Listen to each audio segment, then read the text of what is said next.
Liang, a young woman neglected by her unloving father and uncaring mother, finds herself exposed as a false heiress during her senior year, leaving everyone eagerly anticipating her misfortune.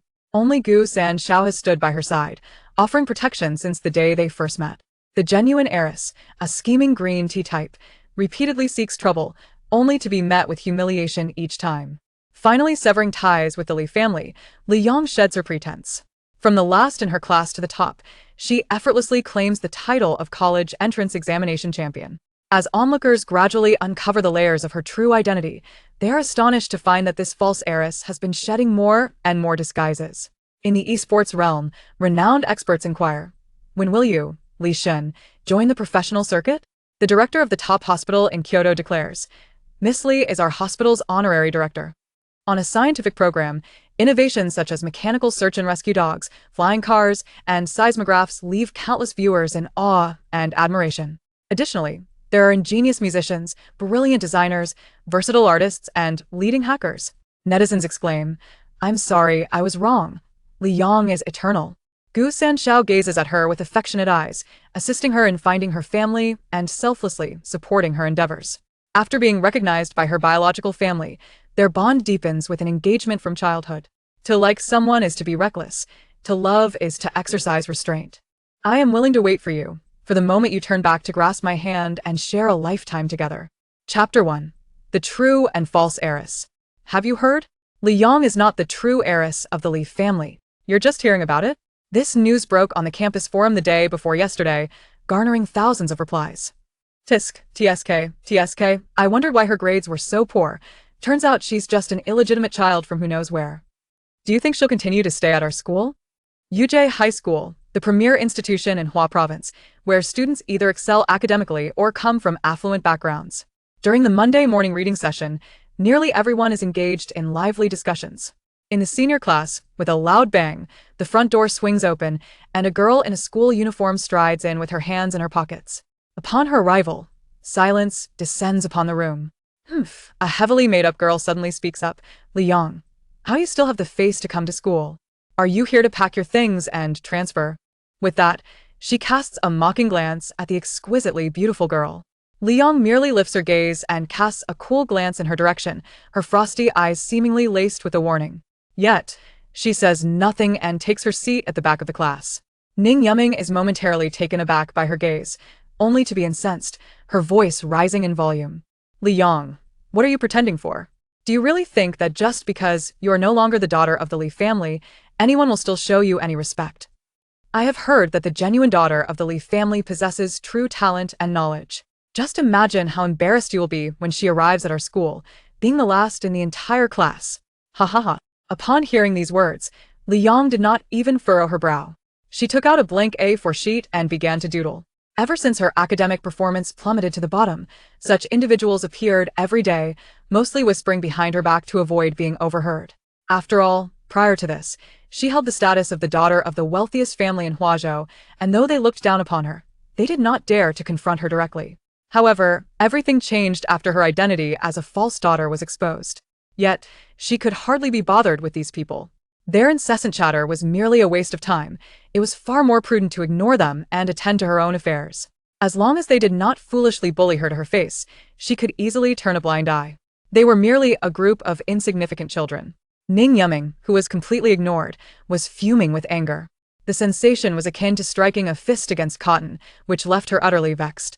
Just as she was about to continue her mockery, the bell rang, and the homeroom teacher entered, forcing her to quell her antics. Ahem. The homeroom teacher cleared his throat while standing at the podium. Once the class settled down, he announced, "We have a transfer student joining our class, so let's give her a warm welcome." He gestured towards the door, indicating that the newcomer could enter. Everyone turned their curious gazes towards the entrance, where a girl clad in a pristine white dress walked in, wearing a bright smile. She had her hair styled in a braid, her large almond-shaped eyes gleamed, and her youthful face, coupled with her fair skin, made her instantly likable. "Let us welcome our new classmate to introduce herself." The homeroom teacher initiated a round of applause, and a few scattered claps followed from the students. The girl remained unfazed, maintaining her innocent smile as she spoke in a melodious voice. "Hello, everyone. My name is Li Kurson, and I will be joining Class 1 starting today. I have many hobbies and hope to get along well with all of you. Thank you.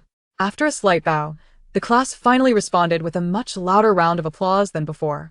Lee Curson, there aren't many empty seats left in the class, so please choose a spot that you like. All right, thank you, teacher. Lee Curson surveyed the classroom.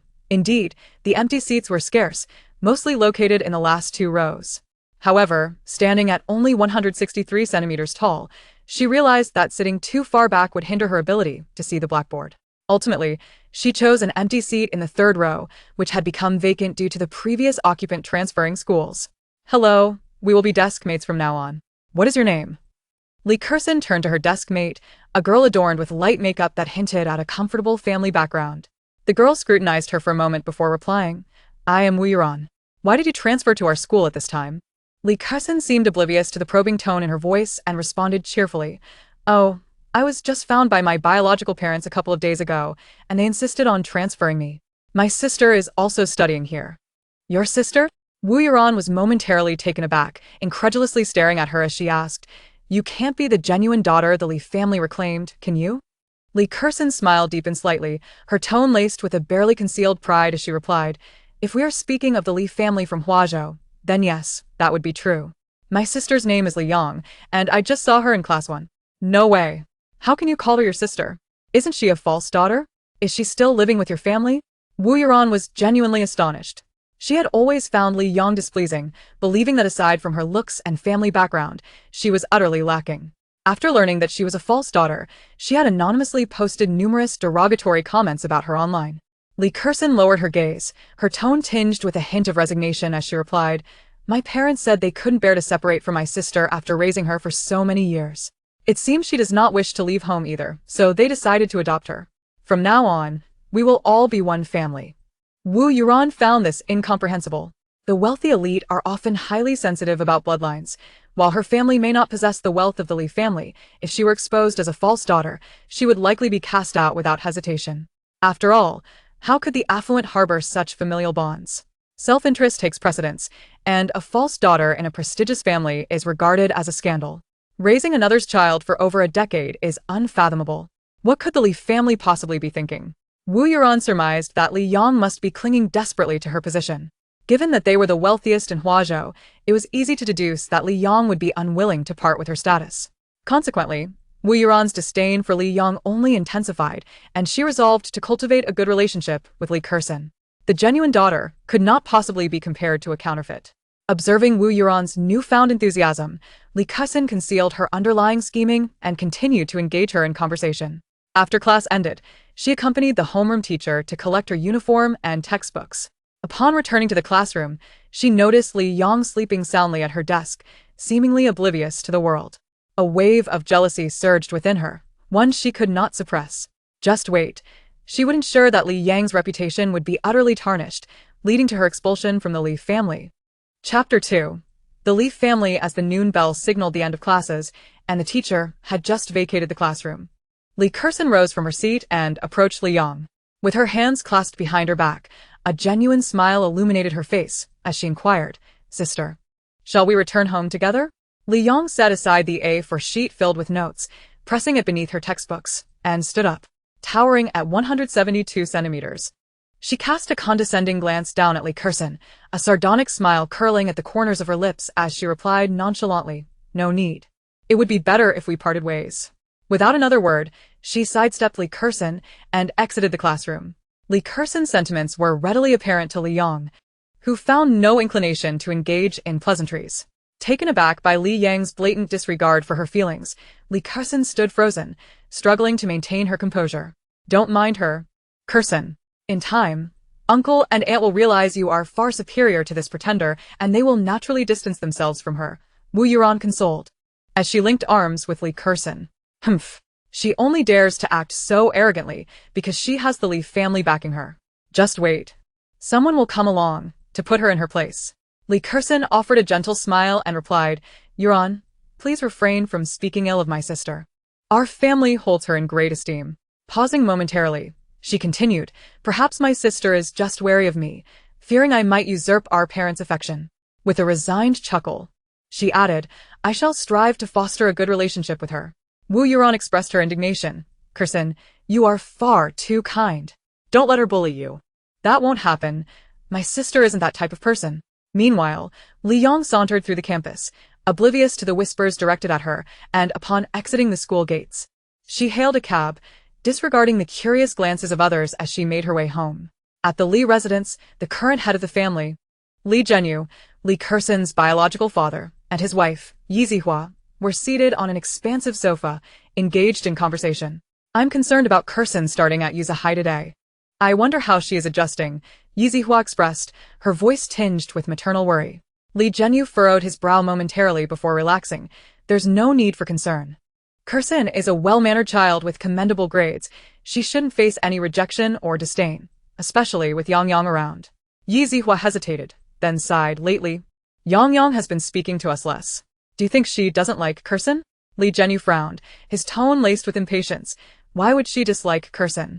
If it weren't for your insistence, I would have sent her away long ago. We have shown her kindness by providing money and housing. She should be grateful. Don't harbor overly high hopes for her. She's always been aloof, and despite the numerous tutors we've hired, her academic performance remains dismal. If she fails the college entrance exam next year, she might as well give up on her studies. Kerson has returned to us after spending over a decade in an orphanage. We should be focusing on her. Yi Zihua appeared swayed by Li Zhenyu's words, her sympathy for Li Kerson intensifying, which, in turn, dulled her already scant feelings for Li Yang. At that moment, the door to the villa opened, and Li Yang entered after changing her shoes. As she passed by her parents, she merely greeted them with a casual, "Dad, Mom," before heading straight upstairs to her room. Li Zhenyu glanced at the empty doorway, frowning as he called out to Li Yang, "Wait, where's your sister?" Li Yang halted, not turning back as she replied, "Oh, I didn't come back with her, but don't worry, I left the driver for her." With that, she continued on her way, without pausing. Li Zhenyu, infuriata, Turned to Yi Zihua and exclaimed, "Look at this. This is the good daughter we've raised for over a decade. I have no idea what Kerson did to deserve such treatment. She shows no understanding whatsoever." Yi Zihua frowned, evidently displeased as well. This is Yang Yang's fault. Let's give the children some more time.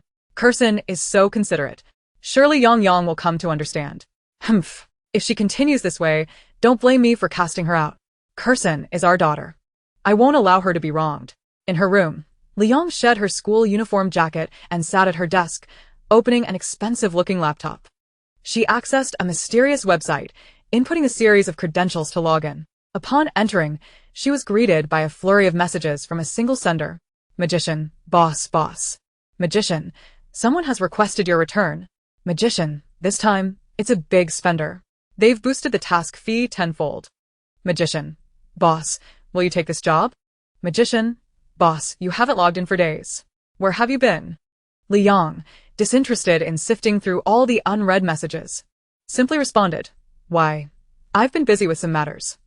"Why, decline the offer for me." The response came almost instantaneously. "Magician, you've finally logged in." Magician, huh? Why not, boss? They only want you to help reinforce their firewall.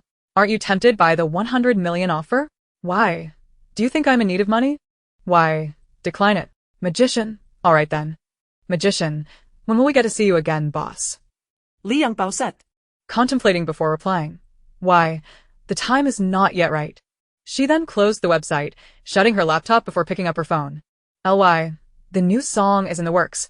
I'll send it to you once it's finished." Receiving no reply, likely due to the other party being busy, Li Yang turned off her phone and descended the stairs to prepare for dinner. Li Kerson had already returned and was seated between her parents, engaged in cheerful conversation. The atmosphere among the three harmonious and serene, leaving no room for a fourth. Li Yang paid little heed to this and merely asked, "Is it time to eat?" The trio paused, and just as Li Zhenyu was about to speak, Li Kerson interrupted with a smile. "Sister, are you hungry? I'm just about to eat too." Dad, Mom. "Shall we go eat?" Sure, let's eat." Yi Zihua replied with a smile, and the family of four gathered around the dining table. Li Zhenyu took his seat at the head of the table, with Yi Zihua and Li Kerson on his left, and Li Yang on his right. They only began to eat once he had picked up his chopsticks. After the meal, before Li Yang could leave the table, Li Zhenyu addressed her. "Yang Yang, next year you will be taking the college entrance examination. Kerson has good grades. Let her tutor you for a while." Li Yang, visibly irked, retorted, "I don't need that." Rising to leave, Li Zhenyu slammed the table in frustration, exclaiming, "Li Yang, Allowing Kirsten to tutor you is already a concession on her part. What are you dissatisfied with? Do you have any idea how much effort the Lee family has invested in your education all these years? I'll tell you this. If you fail the entrance exam next year, don't expect the Lee family to arrange a university for you. Lee ang smirked. Her tone dripping with disdain. The more you speak, the closer I come to believing that you actually care for me. Surely you haven't forgotten your past actions? From now on, you needn't concern yourselves with my affairs. Watching her retreating figure, Lee Zhenyu trembled with indignation, speechless. Lee Kirsten, noticing his distress, hurried to his side, patting his back to soothe him as she said, "Dad, please don't be angry with my sister. I'll talk to her later. She will understand your intentions." Humph. You're the sensible one. If your sister refuses to listen, don't bother trying to reason with her. I don't want you to be bullied. With a considerate smile gracing her lips, Lee Kirsten's eyes glinted with a hint of malice. Humph, Liang, do you believe you can contend with me? Chapter 3. A little trick that evening. A series of knocks echoed through Li Yang's door. Sister, are you asleep? Lee Kirsten's voice muffled by the door. Li Yang crumpled a sheet of A4 paper filled with notes and tossed it into the trash before rising to open the door. What is it? Gazing up at her sister, who towered over her by half a head, Lee Kirsten felt an inexplicable sense of intimidation. She composed herself, donning a smile. Her tone as gentle as ever, sister. May I come into your room to chat? Li Yang cast a fleeting glance at her, seemingly perceiving her subtle intentions. After a moment of ambiguous silence, she remarked with a faint smile, "Very well, come in." Li Yang settled onto her bed, while Lee Kirsten took a seat at the desk, the atmosphere between them palpable with tension. "What is it?" "Speak," Li Yang said coolly. Lee Kirsten suppressed the jealousy in her eyes and, lifting her gaze, adopted a delicate demeanor. "Sister, father mentioned your grades have not been satisfactory. The college entrance examination is crucial. My performance has always been commendable, so I thought I might tutor you." Li Yang raised an eyebrow. Her tone inscrutable. "If that is all you wish to convey, you may leave." Lee Kirsten's brow twitched, and in a soft voice, she implored, "Sister, please do not be upset with us. We only wish what's best for you." Before she could elaborate, Li Yang interrupted. "Oh? Is there anything else?" Lee Kagzin. Unable to contain herself, finally shed her facade, her tone turning acerbic. "Li Yang, do you think I want to tutor you? Can you not discern your own standing? You maintain this attitude towards us, and when you find yourself cast out, do not say I did not warn you." With a derisive chuckle, Li Yang merely responded with 2 words, then rose to open the door. "Take your time. I want to see you off." You. Lee Kirsten's face flushed with anger as she sprang to her feet, shooting Li Yang a fierce glare before storming out. The loud slam of the door echoed behind her, and Lee Kirsten clenched her fists, muttering to herself, "Li Yang, just wait." At Rain's high school, during the grand recess for the senior class, Li Yang rested her chin on one hand, jotting down notes on a piece of paper, undisturbed by anyone. In stark contrast, Lee Kirsten was surrounded by a throng of admirers. The rumor had spread that Lee Kirsten was indeed the true heiress of the Lee family, prompting many to curry favor with her. "Kirsten, your parents aren't seriously considering supporting Li Yang for a lifetime, are they?" A girl with single eyelids remarked, her tone dripping with envy. Impossible. "I suspect Uncle and Aunt will soon tire of Li Yang, especially since Kirsten is so outstanding. What does Li Yang have to compare?" Another girl, with a neat ponytail and a fair visage, dismissed. Feigning anger, Lee Kirsten retorted, "Sister is quite exceptional. You must not speak ill of her. Or else do not expect to play with me." All right, we understand Kirsten's kind heart. We won't speak of Li Yang anymore." Meanwhile, Li Yang furrowed her brow, dissatisfied with her notes, crumpling the page and tossing it into the drawer, which held few books, before stepping out. She strolled into the girls' restroom on the first floor, and as she closed the stall door, she heard some commotion outside. After performing a few gestures, she raised an eyebrow, and once the noise subsided, she relieved herself. Upon exiting, she discovered the door had indeed been blocked. With a scoff, she pulled down the toilet seat, stood on it, and used it for leverage to climb atop the stall door. Peering down, she saw someone had wrapped several loops of rope around the doorknob, the other end tethered to the adjacent stall, ensuring she could not exit unless the rope was severed. Calmly, she jumped down, disregarding the entangled rope, and exited the restroom. The class bell had already rung, leaving the corridor deserted as Li Yang calmly made her way to Class 1. This period was English, taught by a graduate from a prestigious university who, due to her influential marriage, often exhibited an air of superiority in the office and had always harbored a dislike for Li Yang. As she prepared to commence her lesson, she noticed Li Yang's seat was conspicuously empty, prompting her to erupt in anger. Where is Li Yang? Does she not know the class has begun? Her disdain for Li Yang stemmed from her poor grades and tendency to doze off during lectures. Even when Li Yang was the esteemed daughter of the Li family, she had covertly undermined her, and now, with Li Yang no longer in that position, her hostility had intensified. Li Kerson quickly raised her hand and interjected, "Teacher, I apologize. I saw my sister go to the restroom during the break. Perhaps she has an upset stomach. Could you please wait a moment?" Bai Wuna, having reviewed Li Kerson's past academic records, had a favorable impression of this high-achieving heiress, softening her tone somewhat.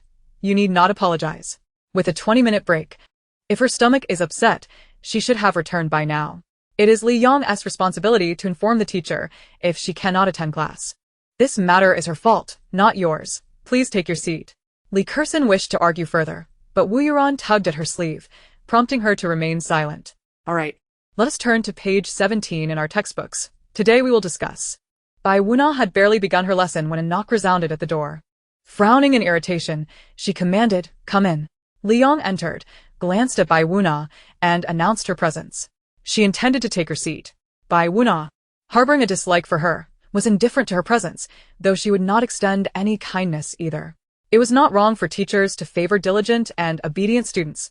Yet Bai Wuna's bias was exceedingly hard to accept, not only in Class 1 but in her other classes as well. Students with slightly lower grades were often subjected to her ridicule. Many, lacking confidence, could suffer severe blows to their self-esteem, a grave matter for seniors. Teachers are meant to educate, not to project their negative emotions and warped views.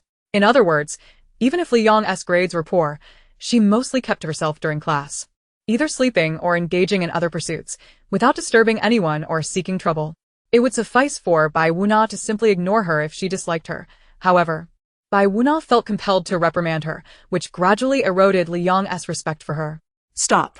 Bai Wuna suddenly barked. "How many minutes past the bell are we? You think you can waltz in here late and simply announce your presence? Do you know how to apologize? Did I tell you to return to your seat?"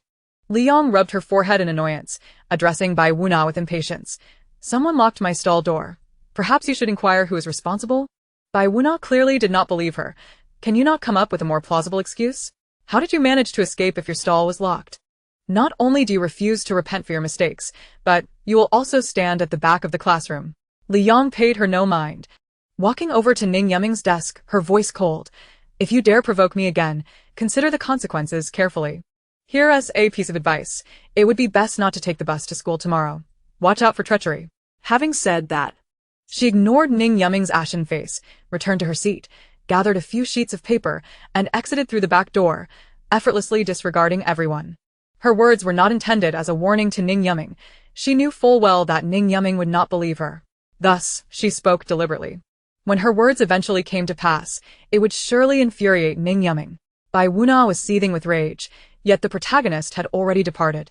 Leaving her to issue a warning to the remaining students, "I will report Li Yang to the school for disrespecting her teacher and skipping class. You all best remember not to emulate her." The students remained silent, and Ning Yuming was also incensed. She had indeed locked the stall door.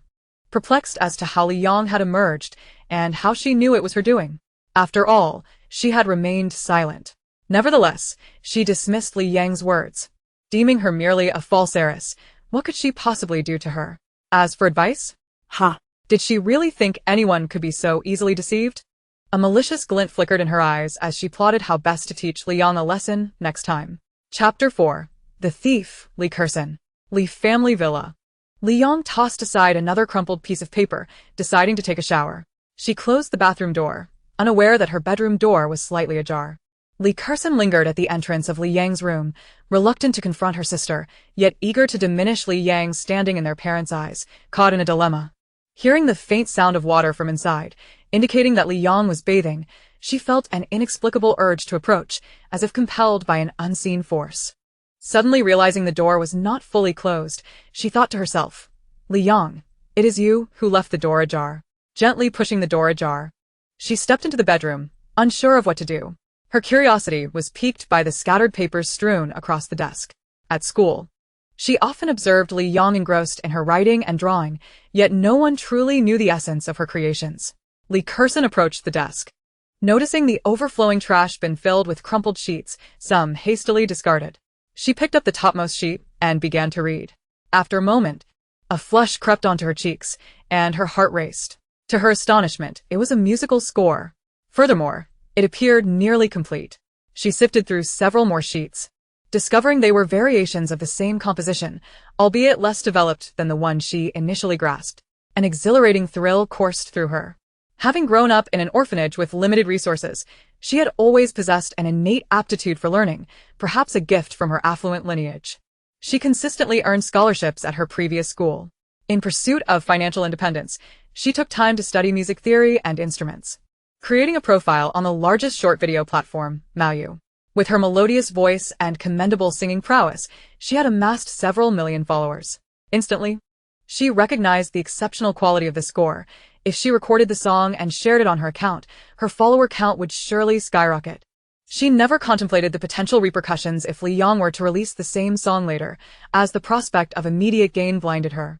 Moreover, she doubted that Li Yang would garner the support of netizens, envisioning a scenario where the label of plagiarism would be thrust upon her. This thought further fueled her excitement.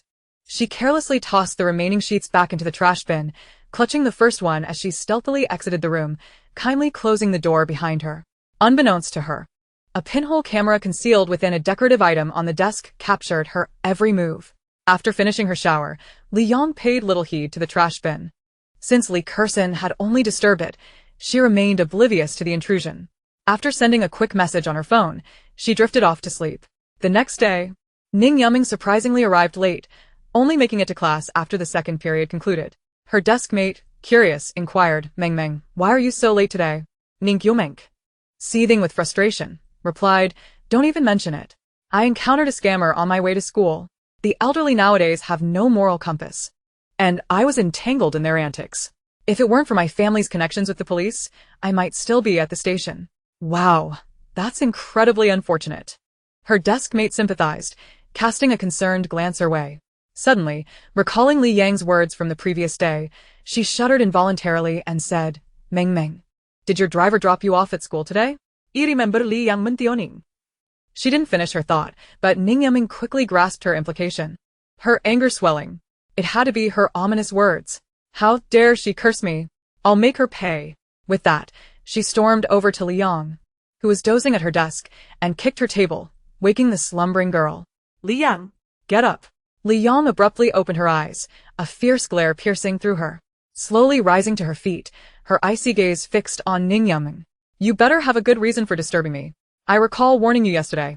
Ning Yuming felt her legs weaken under Li Yang's penetrating stare, biting her lip as she mustered her courage. Isn't it your ominous words that curse me?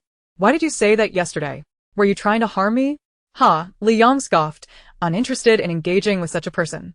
She seized Ning Yuming's wrist and dragged her toward the girls' restroom. Ah! Li Yang, what are you doing? Let go of me. Ning Yuming srieket. Struggling in vain against Li Yang's grip, marveling at her unexpected strength as she was effortlessly pulled into the restroom. Li Yang shoved her into a stall, closed the door, and replicated the actions Ning Yuming had taken against her the previous day. After securing her, she dusted off her hands and spoke in a chilling tone. If you dare provoke me again, it won't be just the restroom you have to worry about. With that, she departed, ignoring the horrified stares of the onlookers. Li Yang, open the door. You're going to regret this. I'll report you to the school. Ning Yuming's frantic cries echoed, yet no one dared to intervene. Upon returning to class, Li Yang felt a surge of motivation and pulled out an A4 sheet to continue composing her music. She anticipated completing it within the next few days. Suddenly, Li Kersen appeared before her, exclaiming, Sister, don't you think what you're doing is excessive? The next class is about to start, and how will Ning return to class after you locked her in the restroom? Li Yang cast an impatient glance at her. No one stopped you from opening the door. Li Kersen gritted her teeth, unwilling to relent, yet Li Yang threatened, you'd better keep your distance, or I won't hesitate to take action against you. Li Kersen paled, having witnessed Li Yang's strength, and retreated, reluctantly heading to rescue Ning Yuming. With the bothersome fly finally gone, Li Yang relaxed her brow and resumed her composition. She had a looming deadline. If she didn't finish within 3 days, she feared she would face relentless calls from a certain superstar. Chapter 5, Reporting. Ning Yuming couldn't swallow her indignation. When she had confined Li Yang, She had deliberately ensured no one was around, convinced there were no cameras in the restroom, which gave her a sense of security. Thus, she dismissed Li Yang's warnings, never expecting her to retaliate without hesitation and confine her in the restroom. Her hands were red from pounding on the door, and no one came to her aid until Li Kersen arrived. Ning Yuming felt grateful to Li Kersen, who, despite her own affluent background, still paled in comparison to the Li family. In recent days, she hadn't spoken with Li Kersen, perhaps due to her resentment toward Li Yang, which extended to anyone associated with her. Yet she was taken aback by Li Kersen's willingness to assist her, and a fragile bond of sisterhood began to form. "Thank you, Kersen. Otherwise, I would have been stuck in there indefinitely." Li Kersen replied gently, "It's nothing. I just felt that my sister's actions were excessive. We're all girls, after all, and I apologize on her behalf." Ning Yuming huffed, "You don't need to apologize for her. I will report this to the teacher, and I hope you won't hinder me." Li Kersen appeared helpless, her tone wavering. "I understand you feel wronged. My sister was indeed in the wrong. But could you please not exaggerate the situation when you report it? I beg you." Ning Yuming paused, glancing at Li Kersen, perceiving her softness. Clearly, Li Yang was disinclined to engage with her, yet Li Kersen continued to defend her. "Fine, I agree. I'll report this to Teacher Bai. She doesn't like Li Yang either, so even if I don't embellish the story, Teacher Bai won't let her off easily." "Humph. Thank you, Yuming," Li Kersen beamed, linking arms with Ning Yuming as they headed back to class. "Teacher Bai, Li Yang has gone too far." Ning Yuming found Teacher Bai in the afternoon, her eyes reddening as she spoke. Bai Wunao, surprised, had been absent that morning due to personal matters and was unaware of the incident between Li Yang and Ning Yuming. Observing the usually composed student on the verge of tears, she softened her tone. "Ning, what happened?" "This morning, Li Yang dragged me and locked me in a restroom stall. If it weren't for Li Kersen coming to help me, I might still be stuck in there." Many classmates witnessed it, Ning Yuming recounted, her voice laced with grievance. Hearing this, Bai Wunao's anger flared, and she slammed her hand on the desk, exclaiming, "Again, it's Li Yang. Don't worry, Ning. Since others witnessed her bullying you, I will report this matter, and I will ensure you receive justice." "Thank you, Teacher Bai." Ning Yuming bowed, saying, "I should return to class now. The next period is about to begin." "Go ahead," Bai Wunao replied. Once Ning Yuming departed, Bai Wunao promptly made her way to the principal's office. Meanwhile, Ning Yuming, hiding nearby, wore a malicious smile upon witnessing Bai Wunao's direction. "Humph, Li Yang, let us see how you handle this." Bu Jingsong was seated in his office, savoring a cup of tea. He had presided over Yuzhe High School for 15 years, witnessing countless exceptional students graduate and journey to prestigious universities worldwide. Suddenly, a knock echoed through the office door, prompting him to call, "Come in." Bai Wu now entered, closing the door behind her, and approached the desk, bowing slightly. "Principal Bu." Bu Jingsong glanced at her, his demeanor calm as he replied, "Ah, it's Teacher Bai. What brings you here?" Bai Wu now promptly launched into her report. "Principal Bu, there is a student in our class who has gone too far. I hope the school can impose a punishment on her." Bu Jingsong set his teacup down, intrigued. "Oh, who might that be? Liang?" Upon hearing the name, Bu Jingsong's expression became somewhat peculiar, and the corners of his mouth twitched involuntarily. He cleared his throat and asked, "Ahem, Teacher Bai, what seems to be the issue with student Li? She was late to my class yesterday, not only failing to apologize but also showing blatant disrespect by skipping class. Today, Another student informed me that Li Yang locked her in the restroom, and many witnessed this incident." Bai Wu Nao's frustration escalated. "Principal, Yuzhe has always emphasized a well-rounded education in morality, intellect, physical fitness, aesthetics, and labor. Li Yang's lack of respect for teachers and her unkindness towards classmates must be addressed. If we do not teach her a lesson this time, she may become uncontrollable in the future." After Bai Wu Nao concluded her tirade, Bu Jingsong, unfazed, replied, "Teacher Bai, do you know why student Li was late?" Bai Wu Nao paused, instinctively responding. She claimed she was locked in the restroom, but that must be an excuse, right? How could she have gotten out alone? Bu Hink Song Sikit. "Teacher Bai, the janitor reported an incident yesterday. A stall door in the girls' restroom on the first floor of the senior building was blocked with a rope, yet there was no one inside. Do you think this is mere coincidence?" Bai Wu now found herself at a loss for words upon hearing this. The principal had no reason to deceive her regarding such matters yet. "But principal, even if this incident is true, it does not prove that Ning was the one responsible. Yesterday, Li Yang directly threatened her. Today, she locked her in the restroom. Bu Jingsong calmly sipped his tea and replied, Teacher Bai, the hallway surveillance shows that aside from student Li, the last person to leave the girls' restroom was indeed student Ning. Although there is no surveillance inside the restroom to directly prove that Ning tied the rope, she remains the prime suspect. Even if she did not tie it herself, she must have witnessed it and failed to assist her classmate, which is equally unkind. Bai Wu now was rendered speechless, her face flushed as she struggled to articulate her thoughts. Bu Jingsong smiled gently, indicating it was time to dismiss her. All right, Teacher Bai, let's consider this matter settled. The students in their final year are under considerable stress. Allowing them a suitable outlet is not unreasonable, is it? USE advocates for comprehensive student development while also distinguishing between right and wrong. We can overlook certain matters as long as they do not infringe upon safety and principles. Please return now. I have other matters to attend to and cannot continue this discussion. Thus, Bai Wu now exited the principal's office, feeling a sense of disquiet. Something felt amiss, yet she could not pinpoint it. It seemed the principal was shielding Li Yang. However, what he said was factual. And given Li Yang's poor academic performance and her current status, did the principal truly need to protect her? Bai Wu now was left perplexed, her report having gone unheeded. And she could only swallow her resentment. Li Yang, you better not give me another opportunity to catch you. After bidding farewell to Bai Wu now, Bu Jingsong couldn't help but smile wryly. This Li Yang was a constant source of trouble. It seemed she could never let a day pass without causing him concern. At his age, he found it increasingly challenging to manage these issues. Chapter 6. The Dark Web. Ning Yumeng felt particularly elated throughout the afternoon, eagerly anticipating the punishment that awaited Li Yang. Her deskmate, astonished by Yumeng's cheerful demeanor after being locked in the restroom that morning, inquired, Meng, have you encountered some good fortune? Why are you so joyful? Ning Yumeng shot her a sidelong glance, snorting disdainfully before ignoring her. She hadn't forgotten that this so-called good deskmate had stood idly by during the incident. Realizing her actions might have offended Yumeng, the deskmate offered a few awkward chuckles and fell silent. What Ning Yumeng did not anticipate was that 3 days would pass without any sign of Li Yang receiving her comeuppance. When she approached Bai Wu now for clarification, she found herself on the receiving end of the teacher's ire, ultimately learning that Li Yang had not faced any punishment from the school, which infuriated her. Li Ku Xian had been diligently working on her music manuscript over the past few days, secretly enlisting Yi Zihua to procure a professional recording team for her. As the wealthiest family in Hua Province, the Li family owned their own enterprises. The Li Yi Company in the entertainment industry, while not the most formidable, was still a top-tier company, making it effortless for Li Ku Xian to arrange for a recording team.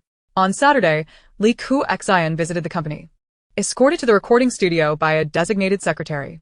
Hello, I am Li Ku Xian, here to record a song. Li Ku Xian began with a polite bow.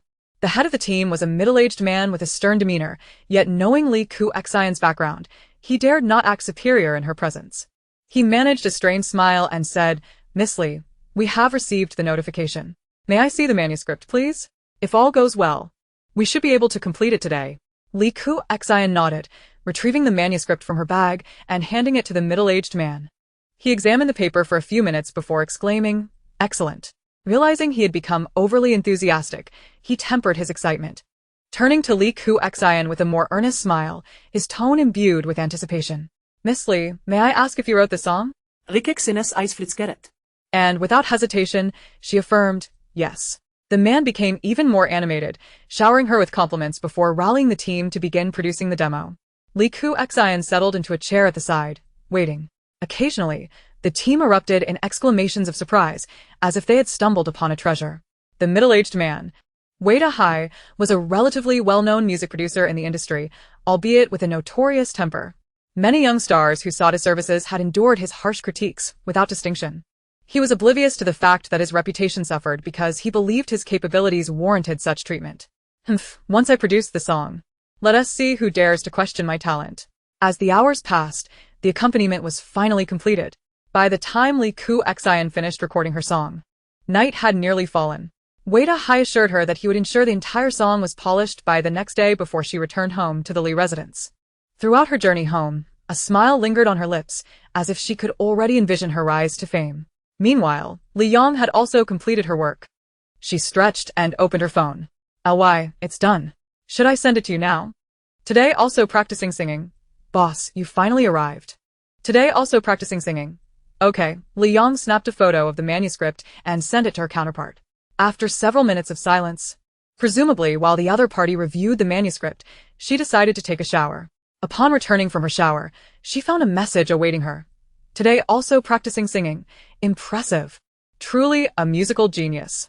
Today also practicing singing. I've transferred the funds to your account. Please check. Li Yong opened her banking app and noted the message. Income, 500,000,000 yuan. Current balance, 1,234,671, 421 yuan. This was one of her regular bank cards, and upon receiving the notification, she replied, "LY, received. Looking forward to our collaboration." Setting her phone down, she switched on her computer and logged back into the previous website. Magician. Magician, the person from last time has contacted me again. Magician, this time the offer is $2 billion. Will you accept? Decline. Inform them that I will not be taking such jobs in the near future. Magician, alright. Magician. By the way, boss. Empress was in Hua country a few days ago. Which city are you in? Perhaps you might have the chance to meet. Li Yong raised an eyebrow. The website known as the dark web was little known to the public. Those who could post on the dark web were typically the elite of various industries or merely fortunate individuals. The dark web was established 8 years ago, and she was its founder. The first batch of users was also recruited by her, all initially registered under accounts named after tarot cards. Over the years, these individuals had come to recognize her prowess, venerating her as their leader, scattered across different locations. Empress was from country M. What could her recent visit to Huagua entail? Understood. Chapter 7. The Last Place. Monday. Classmates, this Thursday and Friday, the school has scheduled monthly examinations. Please make sure to review diligently in the coming days. The homeroom teacher announced, unfazed by the murmurs of the students as she departed. Li Yong remained indifferent. Examinations were merely a waste of her time. Yujie High School did not impose a time limit for submitting papers, and she typically scribbled her answers haphazardly before handing in her test. When in good spirits, she might score a few points. When in poor spirits, she would artfully avoid all the correct answers. Yet, she always ended up the last in her class, which was why many chose not to associate with her. The wealthy had once befriended her due to her status as the young lady of the Li family. Now that she no longer held that prestige, they naturally gravitated towards Li Curson instead. Those with good grades had their own circles, and being in a key class, they harbored a certain disdain for the tailenders, fearing their presence would drag down the class average. Li Curson glanced back at Li Yong, who appeared utterly unconcerned, and her malicious thoughts multiplied. Ning Yume was also scheming, her eyes darting as she approached Li Yong with crossed arms, provocatively regarding her. Li Yong, dare you place a bet with me? Li Yong cast her a sidelong glance, quickly calculating her intentions. However, this time, she toyed with her pen, adopting a nonchalant tone. What shall we wager? Let us bet on this month's exam results. If you end up last again, you must leave our class. Conversely, if you are not last, I will leave class 1. What do you say? Do you dare to wager? Ning Yume's words brimmed with malice. Before Li Yong could respond, Li Curson interjected to assert her presence. Yume, why not let it be? Everyone knows my sister's grades are poor. And with only a few days left until the exam, betting like this is unfair to her. Li Yong was utterly speechless. How was it that Li Curson seemed to be everywhere? She feigned concern while actually seeking to tarnish her reputation. Fine, I accept the bet. Li Yong cast a cool glance at Li Curson, silencing her unspoken words. Ning Yume laughed heartily, her tone sharp and cutting. You said it. Everyone can testify. So don't backtrack later. Li Yong smirked disdainfully. Just remember, even if I lose, it will be because I disdain to remain in class 1. With that, she donned her headphones, retreating into music. The surrounding students dispersed. Is Li Yong out of her mind? With her grades, she's always at least 200 points behind second to last. How could she dare to accept this wager? Who knows? Maybe she suddenly had a change of heart and decided not to drag our class down anymore. In my opinion, she should have recognized her place and left our class long ago. I can't fathom why the school allows the last-ranked student to stay in a key class. Quiet down, or Li Yong might get upset and lock you in the restroom. The girls in class buzzed with chatter, but none dared to provoke Li Yong, for they possessed neither her strength nor the desire to experience violence. Soon, Thursday arrived. Li Yong entered the examination room, fortuitously finding herself the sole representative of Class 1. Relishing the peace, She resolved not to aim for high scores, opting to fill out only the multiple-choice questions, being the first to submit in each exam. Leaving the school under the complex gazes of the invigilating teacher and her fellow examinees. Another Monday. Ning Yume sat chatting with Li Kursin. Yume. My exam room is right next to Li Yang's. She was the first to submit in every exam. Surely, she must have performed poorly. I noticed. She was the fastest, submitting her papers in mere minutes, except for English, which she took an hour. Ning Yume scoffed disdainfully, shaking her head. It appears Li Yang has given up entirely. This is for the best. Once she is out of our class, other classes won't welcome her either. She might not even be able to stay in school. Li Kursin remained silent, her thoughts consumed by her newly completed song. She had long prepared the stolen melody, waiting for the right moment to release it. Tonight, she intended to post it on Catfish, her spirits soaring. When the results were announced, everyone crowded around, eager to see Li Yang's scores. Ning Yume pushed through the throng, reaching the front, her eyes fixed on the rankings posted on the classroom wall. She began at the last line, and indeed, there it was, Li Yang's name. Name, Li Yang. Chinese, 0, mathematics, 0, English, 0, physics, 0, chemistry, 0, biology, 0, total, 0. Class rank, 60. Year rank, 957. Puffed. Ning Yume couldn't contain her laughter. Is this it? She elbowed her way through the crowd to Li Yang's side, lifting her chin provocatively. Li Yang, do you know how many points you scored? Li Yang stretched languidly, her demeanor unchanged. Oh, 0 points. Ha. So, you're aware you scored 0? In our science class, there are only 957 students, and you rank 957th, last. Ning Yume was brimming with delight, anticipating the departure of the loathsome wretch. She would surely dream sweetly tonight, laughing all the while. Oh. Li Yang maintained her calm demeanor, which only fueled Ning Yume's ire. Surely you haven't forgotten our wager? Li Yang regarded her coolly, twirling her pen. I stated that if I lost, it would be because I disdained to remain in class 1. Ning Yume initially faltered, but soon her incredulity transformed into rage. A last-place student like you dares to look down on class 1? Don't make me laugh. If it weren't for your dragging us down every exam, our class average would have improved by at least 10 points. What gives you the right to say such things? If you truly want to leave class 1, why have you clung on for over 2 years? Now you say this, don't you find it laughable? Seeing the fury etched upon Ning Yume's face, Li Yang sudenly smiled. her already stunning features seemed to radiate light, leaving onlookers momentarily entranced. Grades do not define a person, character does. Class 1 is merely that, nothing extraordinary. Chapter 8. Class Change. With that, Li Yang swiftly retrieved her already packed bag and, clutching her pen, departed without a glance at the others. After a pause, the silence of Class 1 was shattered by Wu Yuran. Was Li Yang mocking us? The others finally came to their senses, erupting in indignation. What? With her abysmal scores, she dares to mock us? I never imagined Li Yang would be this kind of person. Thank goodness I never befriended her. Ning Yume's face turned ashen. She was always the one who approached Li Yang only to be rebuffed, intensifying her resentment. She promptly sought out Bai Wuna, determined to expedite Li Yang's exit. Otherwise, seeing her daily might very well shorten her lifespan. Meanwhile, Li Yang, with one hand casually slung over her backpack, arrived at the principal's office. Bu Jinsong nearly believed his eyes. Who is this? A rare visitor indeed. What brings you here today?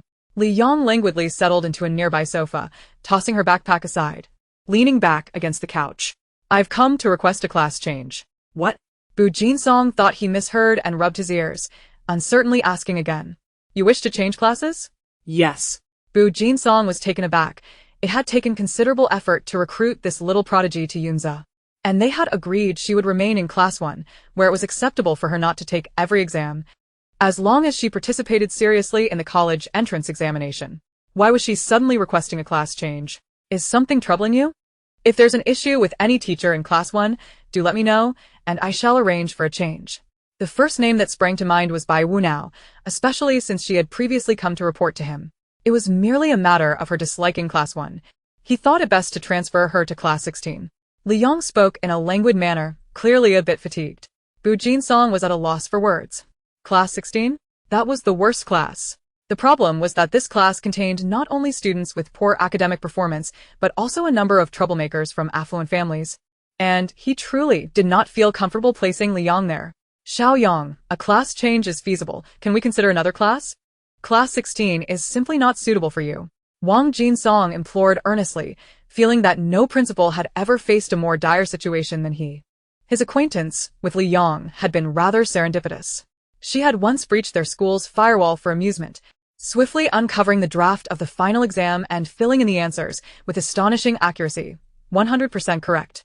It was noteworthy that they hadn't even begun inputting the answers into the computer, indicating that the perfect score had been achieved through her own cunning. After considerable effort, he managed to locate Li Yang, and upon their first meeting, he was genuinely taken aback by her age. He had intended to hire her as a teacher, but instead, she ended up enrolling in their school. In his view, if Li Yang were to apply herself even slightly during exams, achieving the title of top scorer in the college entrance examination would be a mere formality. Although their institution had historically monopolized such accolades, the concept of a perfect score was unattainable for most. As he aged, he yearned to experience the sensation of being bombarded by media interviews and calls from prestigious universities. Li Yang, however, remained indifferent. To her, it mattered little which class she was in. If Class 1 was uncomfortable for her, then she would simply switch. And as for Class 16, at least everyone there shared similar academic shortcomings, sparing her from the incessant chatter about grades. It's Class 16. Your persuasion is futile. I merely came to inform you. Please notify the students of Class 16 that I will not attend today and will join them tomorrow. With that, She shouldered her bag and left without granting Bu Jinsong the opportunity to respond. Bu Jinsong, resigned, could only indulge her whims. He took out his phone and sent a group message to the teachers of Class 16, expressing his concerns and urging the class teacher to look after Li Yang, ensuring that no one from Class 16 bullied her. Upon receiving the message, Cheng Weining felt intrigued. She knew of Li Yang, as did everyone in Yuza. Given her consistent last-place finishes in exams and the recent scandals surrounding her false identity as a wealthy heiress, the discussions surrounding her had reached even those who previously paid little attention. Noting the principal's lengthy admonitions, she pondered just what kind of person Li Yang truly was. If she were merely an ordinary student, why would the principal be so concerned? Nevertheless, she shrugged off her curiosity, replying that she would take good care of the new student, and upon glancing at the schedule, noticed that her next class was with Class 16, prompting her to head there. Chapter 9. Senior Class 3. At this moment, the classroom was in a cacophony. Some students were fighting, others were gaming. Some dozed with earbuds in, and a few even staged a skit.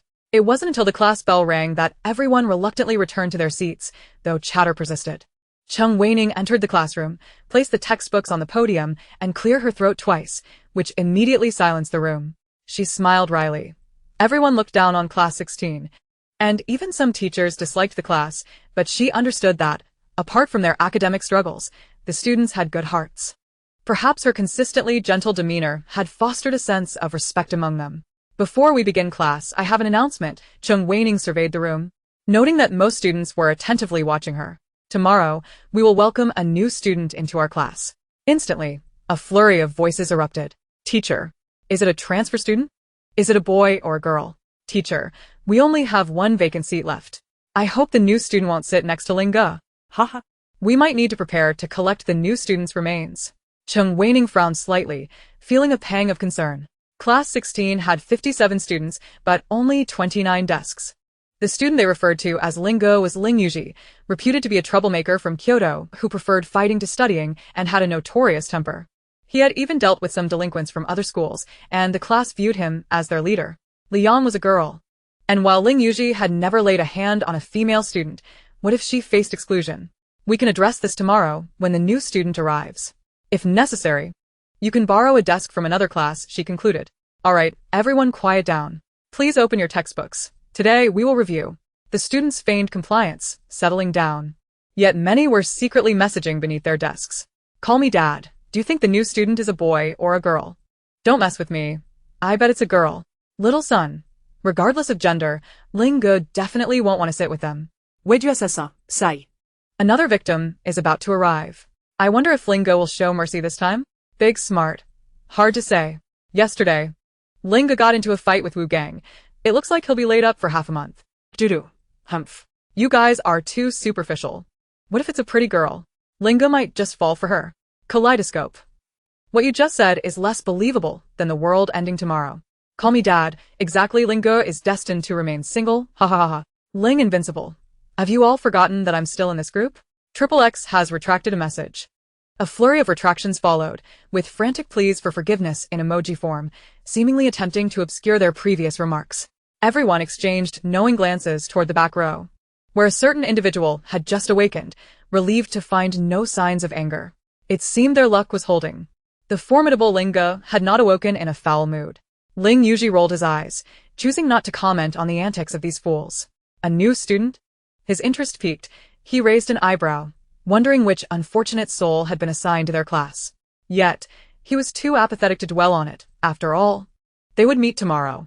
Chapter 10. The Protected Academic Record. Upon returning home, Li Yong found her parents absent. She paid them no mind and headed upstairs, only coming down when Li Kersen knocked on the door.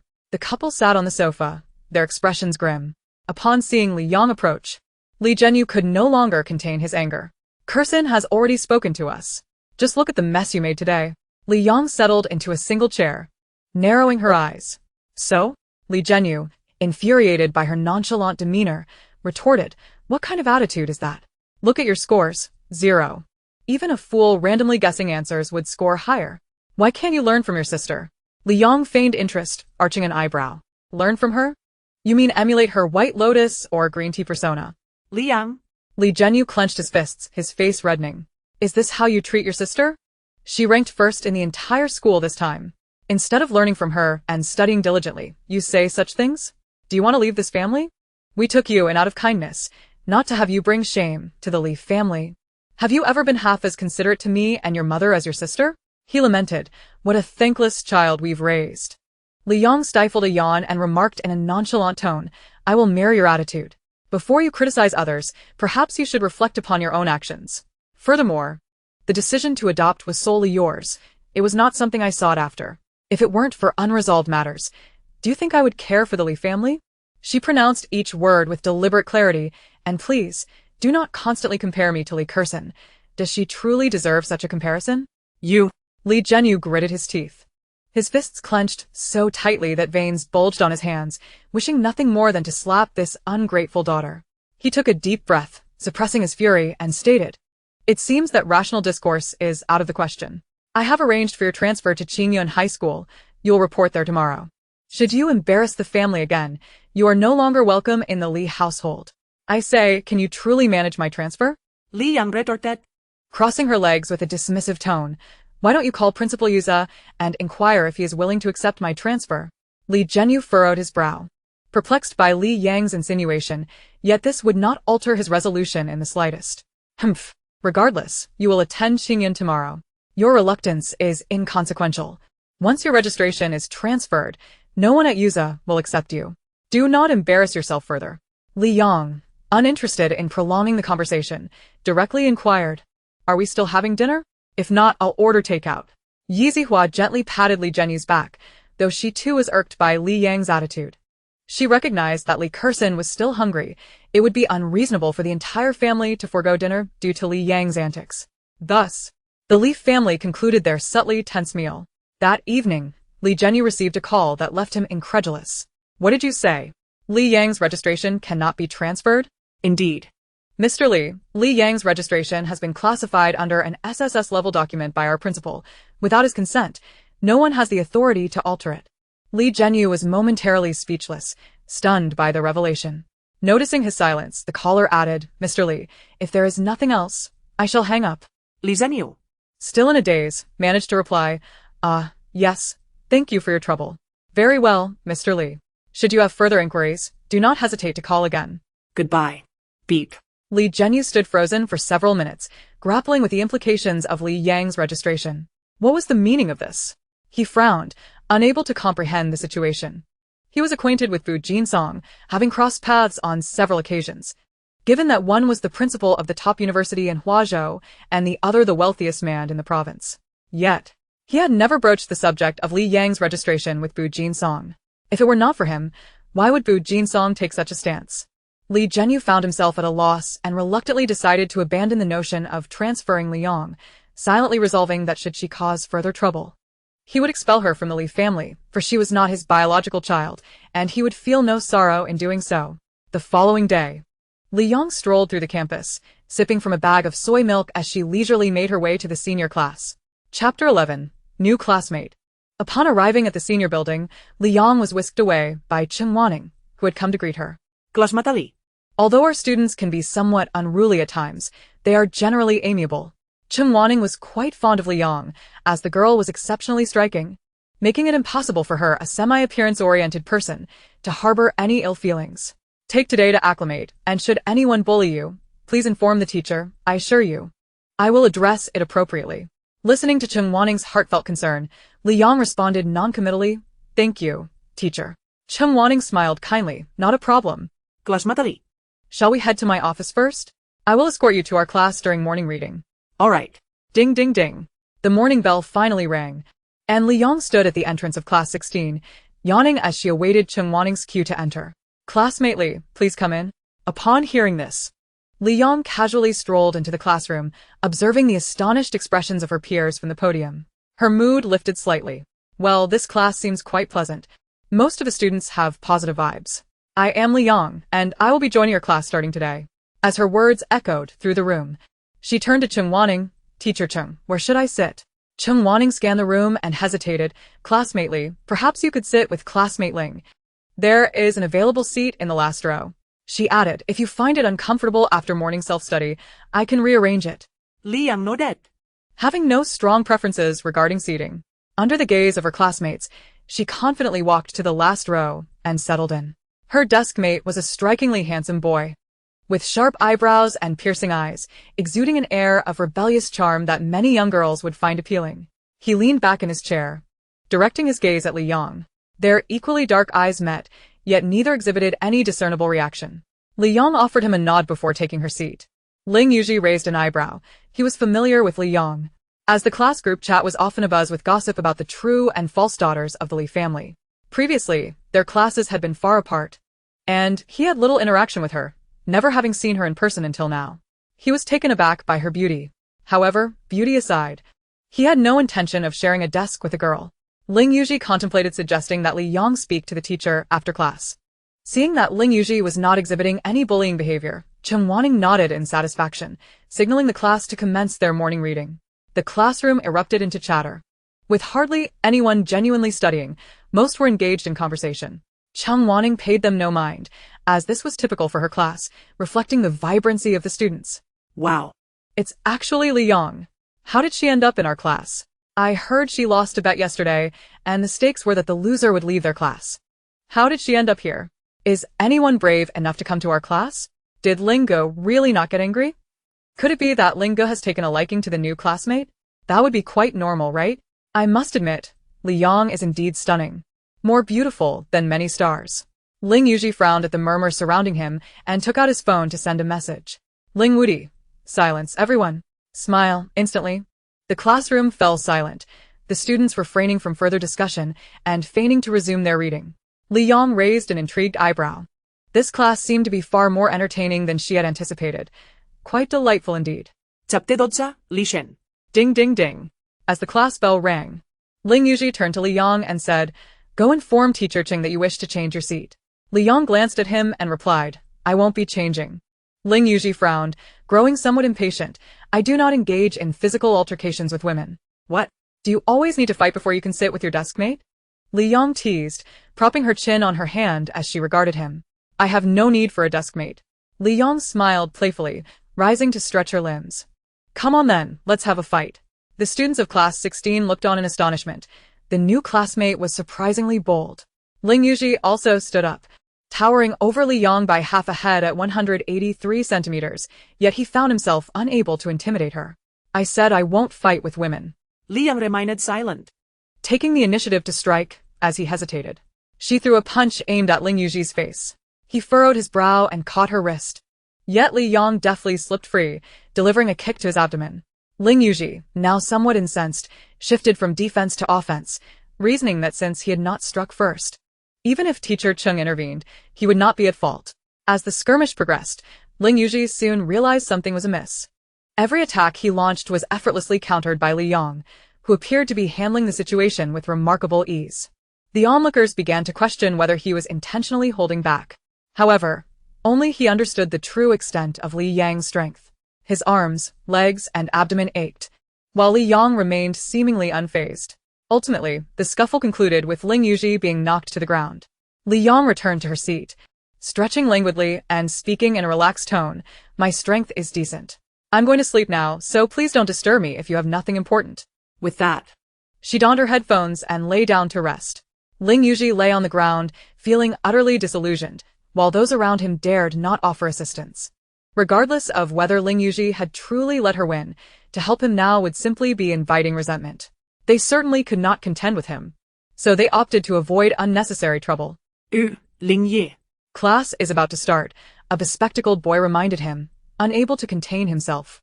Ling Yuji abruptly rose, brushing off the dust from his clothes, and surveyed the crowd, commanding, "Everyone, return to your seats."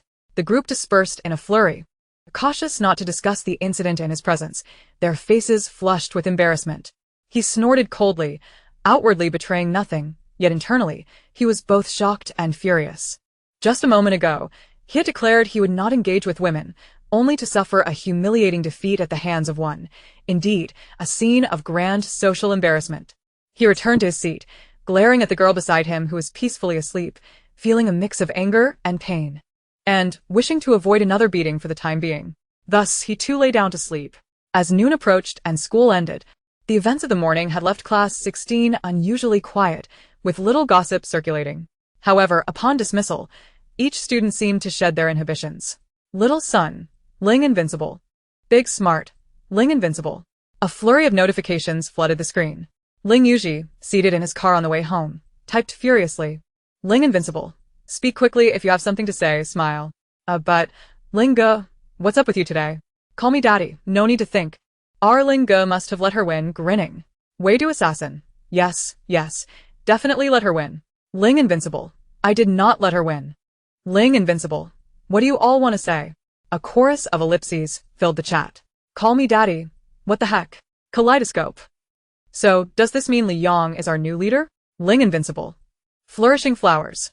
Hey Ling Ge, since Li Shan has beaten you, and you are our leader, by the unwritten rules of the street, Li Shan is now our new boss. Flourishing flowers. Silly smile. Don't mess with me. Ling Ge, don't be sad. You are still our big brother, but Li Shan is our new leader, giggle. Watching as everyone rallied behind the notion that Li Yang was to be their new leader, Ling Yuji snorted but refrained from commenting.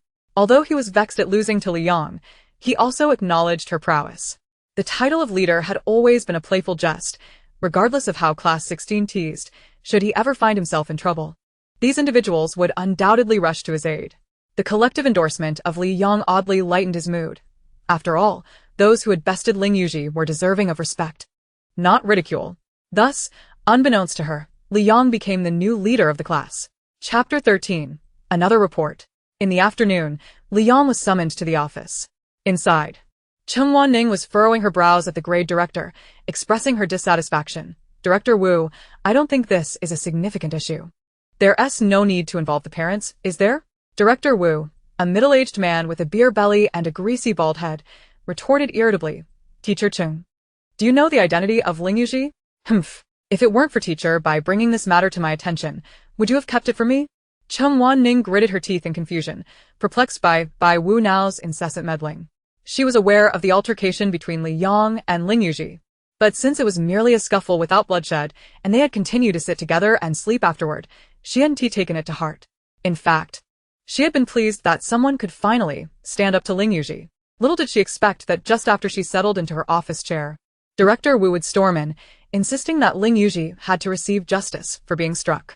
In truth, the specifics of Ling Yuji's status were not entirely known to everyone. They only understood he hailed from the capital. However, the principal had personally instructed that Ling Yuji be well taken care of, and thus Director Wu was particularly invested in the matter, eager to make a good impression. Director Wu, this matter is merely a minor altercation between classmates, and Ling Yuji was not injured. Did you consult him before deciding to intervene? Director Wu snorted. Convinced that Ling Yuji's status was undoubtedly elevated, after all, he was the only student singled out for special attention by the principal. If he could curry favor with Ling Yuji, promotions would surely follow. Teacher Cheng, you needn't elaborate further. Quickly summon Li Yang. Teacher Bai has already informed her parents. and they are on their way. Cheng Wanning clenched her fists in frustration. Coming from an ordinary family, she had only reached the position of class supervisor due to the principal's elevation and the lack of volunteers for class 16. Bai Wu now had always held her in disdain and often tried to sabotage her. She had also heard of Bai Wu Nao's dislike for Li Yang and had not imagined she would seize another opportunity to report her. When Li Yang entered, her parents, Li father and Li mother, were already present, frowning as they spoke with Director Wu. As for this matter, I merely want Li Yang to publicly apologize to Ling Yuji. After all, he is the one who was struck, and the school should provide him with an explanation. Before Li Zhenyu could respond, Li Yang interjected. Apologize to Ling Yuji? You might as well ask him if he agrees. Director Wu turned abruptly, glaring at Li Yang with displeasure. So you are Li Yang? You assault your classmates and show no remorse? Is this how the school educates you? Li Zhenyu. Suppressing his anger, chided Li Yang. I just told you last night not to cause any more trouble. Are you even listening? Ye Zihua edit, Yang. You were indeed wrong to hit someone. Let us just apologize, and this matter will be resolved. Don't make things difficult for your teacher. Li Yang crossed her arms, her chin raised slightly, staring at the faces of these people with a sense of revulsion. She could not comprehend why so many odd individuals were so eager to meddle in others' affairs. Speaking in a frosty tone, she replied, an apology is fine. But Ling Yuji must come and tell me himself. As for you all, She only finished half her sentence, yet it was laden with sarcasm, leaving no doubt that her following words would not be pleasant. Director Wu trembled with rage, pointing a finger at Li Yang. Very well. Is this how you treat your elders? You must apologize today, or I will certainly record this infraction.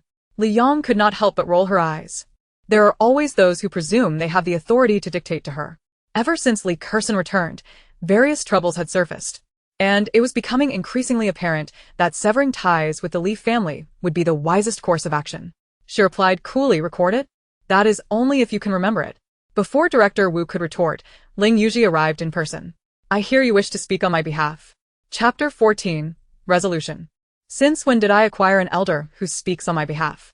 Upon hearing this, Director Wu broke into a cold sweat, instantly shifting his demeanor and approaching Ling Yuji with a sycophantic smile. Ling Yuji, that wasn't my intention.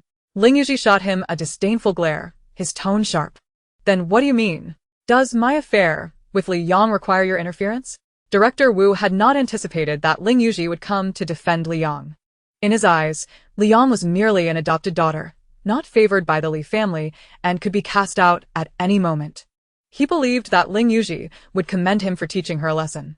Ling Yuji, I truly meant no offense. Since there is no misunderstanding between you and Li Yang, let us consider this matter resolved. Ling Yuji's gaze turned icy as he emphasized, resolved? And what about your reckless labeling of students? Director Wu lamented his misfortune, harboring resentment towards Bai Wunao for reporting the matter to him. Were it not for Bai Wunao's embellished account, he would not have rushed over so hastily. Acknowledging his own fault, he turned to Li Yang and offered a heartfelt apology. Li classmate, I am truly sorry. I acted hastily, without understanding the circumstances, and called your parents. I hope you can forgive me. Li Yang waved her hand dismissively. She held no interest in the opportunistic individuals around her. As long as the matter was resolved, she was satisfied. However, she directed her ire towards her parents. Did I not mention that you need not concern yourselves with my affairs? Moreover, I never provided my contact information to the school. How did they acquire your number? Li Kexin. Li's parents felt a wave of embarrassment. They had just pressured Li Yang to apologize to Ling Yuji, and now Ling Yuji had stepped forward to defend her, leaving them with no graceful exit. Li Zhenyu, being the head of the company, remained considerably calmer than Yi Zihua. In a subdued tone, he said, Yang, Kersen was only worried about you and provided our number to the teacher. And how could you not leave any contact information? What if an emergency arises and the school cannot reach us? Must you indulge in such self-righteous rhetoric? If I had truly left your contact information, it would mean I was in dire trouble with no one to care for me, she retorted. You found Li Kersen, so there's absolutely no need to feign concern or lecture me. Ever since that incident, you've lost any authority over me. Li Zhenyu was visibly pained by her words, exclaiming, if we truly did not care about you, would we have arranged for you to attend Yuza? I cannot fathom where you learned such rebelliousness, showing no empathy for the hardships your mother and I endure. Li Yang was utterly disinterested in his grievances. Ling Yuji, observing the unfolding drama, interjected, I must say, Sir, if you genuinely cared for your daughter, you wouldn't have come here to immediately place the blame on her and demand an apology. At a loss for words, Li Zhenyu could only grasp Yi Zihua's hand and hastily exit the school, while Li Yang didn't spare them a glance. With the issue resolved, they returned to the classroom where their classmates gathered around. Li Shen, are you alright? Did that fat Wu bully you? Li Yang managed a rare smile, reassuring them. I'm fine, and I owe my gratitude to Ling Ge for standing up for me. She glanced at Ling Yuji, whose ears turned a suspicious shade of red as he cleared his throat. Well, I wasn't helping you. I just couldn't stand someone meddling in my affairs. Li Yang's smile deepened with meaning, and her classmates shared knowing looks, as if to say they understood without further explanation. Ling Yuji, flustered and indignant, shouted, Everyone, return to your seats. Laughter erupted as the students dispersed, now viewing Ling Yuji with newfound respect and admiration for Li Yang. Meanwhile, Director Wu, humiliated, promptly sought out by Wu Nao to reprimand him, leaving by Wu Nao thoroughly chastised. In a fit of anger, he summoned Ning Yang, who had reported the issue, to scold her as well, leading to yet another bout of stress-induced hair loss for her. Chapter 15. The viral hit song Abyss. Practicing today, boss. The new song is in the works and is expected to be released this weekend. Practicing today, will it still be anonymous, boss? LY, yes. I prefer to keep my return under wraps for now. Practicing today, nods obediently. Practicing today, are you still busy, boss? LY, almost finished. Li Yang closed her phone, contemplating the upcoming memorial. This weekend marked her grandmother's death anniversary, and she needed to prepare in advance, ensuring no distractions interfered. At that moment, Li Kersen was lounging on her bed with a face mask, scrolling through her phone. Last night, she had released her song on the Catfish account and had eagerly awaited the results all day. As she opened the Catfish app, her phone nearly froze. Countless notifications flooded in. She stifled her excitement and first checked her follower count. 12 million. Goodness, she had gained nearly 5 million followers in just one day. She eagerly clicked on yesterday's post, which boasted an astounding 50 million views, over 10 million likes, 6 million shares, and more than 2 million comments. A record-breaking achievement on the Catfish platform. Scrolling through the comments, she found a sea of praise. Secret admirer. What a treasure of a blogger. This song is absolutely enchanting. Beauty and confusion. Kersen is incredible. Tears. Little lamb with a backpack. Please share the audio. X. I hereby declare that from today onward, I am a longtime fan. Giggles. As Li Kersen continued scrolling, she occasionally encountered a few critical comments. But they were quickly countered by her fans. L's leg pendant. Am I the only one who thinks this song resembles L's style? Reply 1. Are you insinuating that someone is plagiarizing? Reply 2. LOL, another mindless fan. How long has your idol been absent? Has creativity run dry? Reply 3. Scram. We don't need your opinions. Collector. While this song is delightful, it feels like it's not the final version. It lacks a certain essence. And the blogger's voice doesn't quite suit this genre, failing to convey the song's full meaning. Reply 1. If you think you can do better, why don't you try? Reply 2. Wow, are you a renowned music producer? Everyone else finds it amazing, yet you're the sole dissenting voice. Reply 3. Fame brings controversy. Now that Kersen has released a hit, the haters are coming out in droves. Upon seeing the term plagiarism, Li Kersen's heart skipped a beat, but she quickly brushed it off. This song was released exclusively on the internet. And whether Li Yang would even publish her own composition remained uncertain. She doubted Li Yang had any connections to fully produce the song. And as for selling it to others, please, how could an agent possibly have time to listen to every single demo? Without connections, it was merely a game of chance. She hummed a cheerful tune, liking the comments that praised her and even replied to some to increase interaction. The video's viewership continued to rise. And Li Kersen fantasized about waking up tomorrow to find her follower count had surpassed 10 million. Li Kersen's eyes sparkled. Although she was currently not lacking in wealth and had attained the status of a young heiress, she had always relished the feeling of being in the spotlight. If it weren't for her academic commitments, she would have pursued a career in the entertainment industry. However, now, with her follower count and positive feedback soaring, and thoughts of Li Yi Company in her mind, Li Kersen began to formulate a plan. The following day, Weibo was inundated with trending news about her. Catfish blogger. The singing Li Kersen gains 5 million followers in a single day thanks to a hit song. Catfish presents the hit song Abyss, breaking all major data records within just one day. Li Kersen, the singing sensation, a genius musician. Many who rarely used catfish found themselves intrigued by these trending topics. And upon listening to the complete song, the majority left positive feedback, causing the hype to escalate further. Meanwhile, neither Li Yang, who seldom monitored Weibo, nor the busy music god, recording songs, noticed any of this. Chapter 16. The Li family deserves no courtesy from her. Li Kerson's situation escalated rapidly, and her identity was soon uncovered by netizens. Kerson's hairpin. Wow, Kerson is actually a wealthy heiress. How is it possible for someone to be so rich and talented? Little pudding, Kerson is also stunning. Her face is unbelievably small. Biggest Kerson fan. I hereby declare that I am now a fan of Mom. Kerson, come let me give you a kiss. Where's my 30-meter sword? I feel so sorry for Kerson. She must have endured so much growing up in an orphanage. Fortunately, she was retrieved by her affluent parents. Melancholy. Speaking of that false heiress, she has occupied Xion's identity for so many years. I have heard that she bullied Xion. The netizens were instantly swept up in the narrative, shifting their focus to the imposter heiress. Girlfriend fan what? She bullied Sin. On what grounds? Can anyone clarify the authenticity? Sleepy Lollipop. I stumbled upon this trending topic and was surprised to learn that Xion is actually a catfish influencer. Xion and the false heiress Li Yang were in the same class, but a few days ago, Li Yang was transferred to another class after scoring 0 on an exam. To be frank, Li Yang's attitude was indeed quite atrocious. Xion defended her multiple times. Yet she showed no gratitude. Listening to the moon, I am furious. This Li Yang lacks self-awareness, doesn't she? Kalat ma si Zhang, huk to Sin. To be usurped and bullied, it turns out some people are truly shameless. Adorable Xion. I can't stop laughing. Scoring 0? How can she look down on Xion? My dog could score higher just by randomly pawing at the answers. Lingering words. I am also a classmate of Xion. She ranked first in the entire school in that exam, while Li Yang was at the bottom.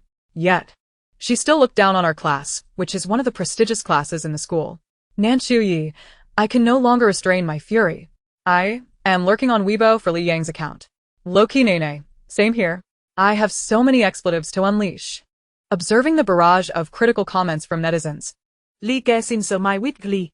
The revelation of her identity as the daughter of the Li family was a scheme she orchestrated, for the persona of a talented heiress was indeed quite appealing. The comment section also contained her hired commenters, fervently supporting her during the peak of the Abyss craze.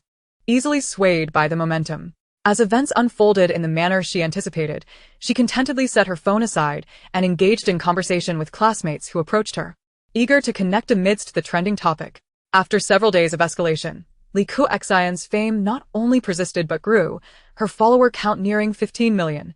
Evoking envy from countless internet celebrities, yet powerless to challenge her, especially given her impressive songwriting and prestigious background. Meanwhile, Li Yang lived a rather mundane life over the past few days. The students from class 16 had seen the trending topic and had been arguing with those disparaging Li Yang for several days. However, Ling Yuji urged them not to inform Li Yang, fearing it would affect her mood. While the first class was preoccupied with online disputes against Li Yang, no one approached her directly to mock her. Soon the weekend arrived.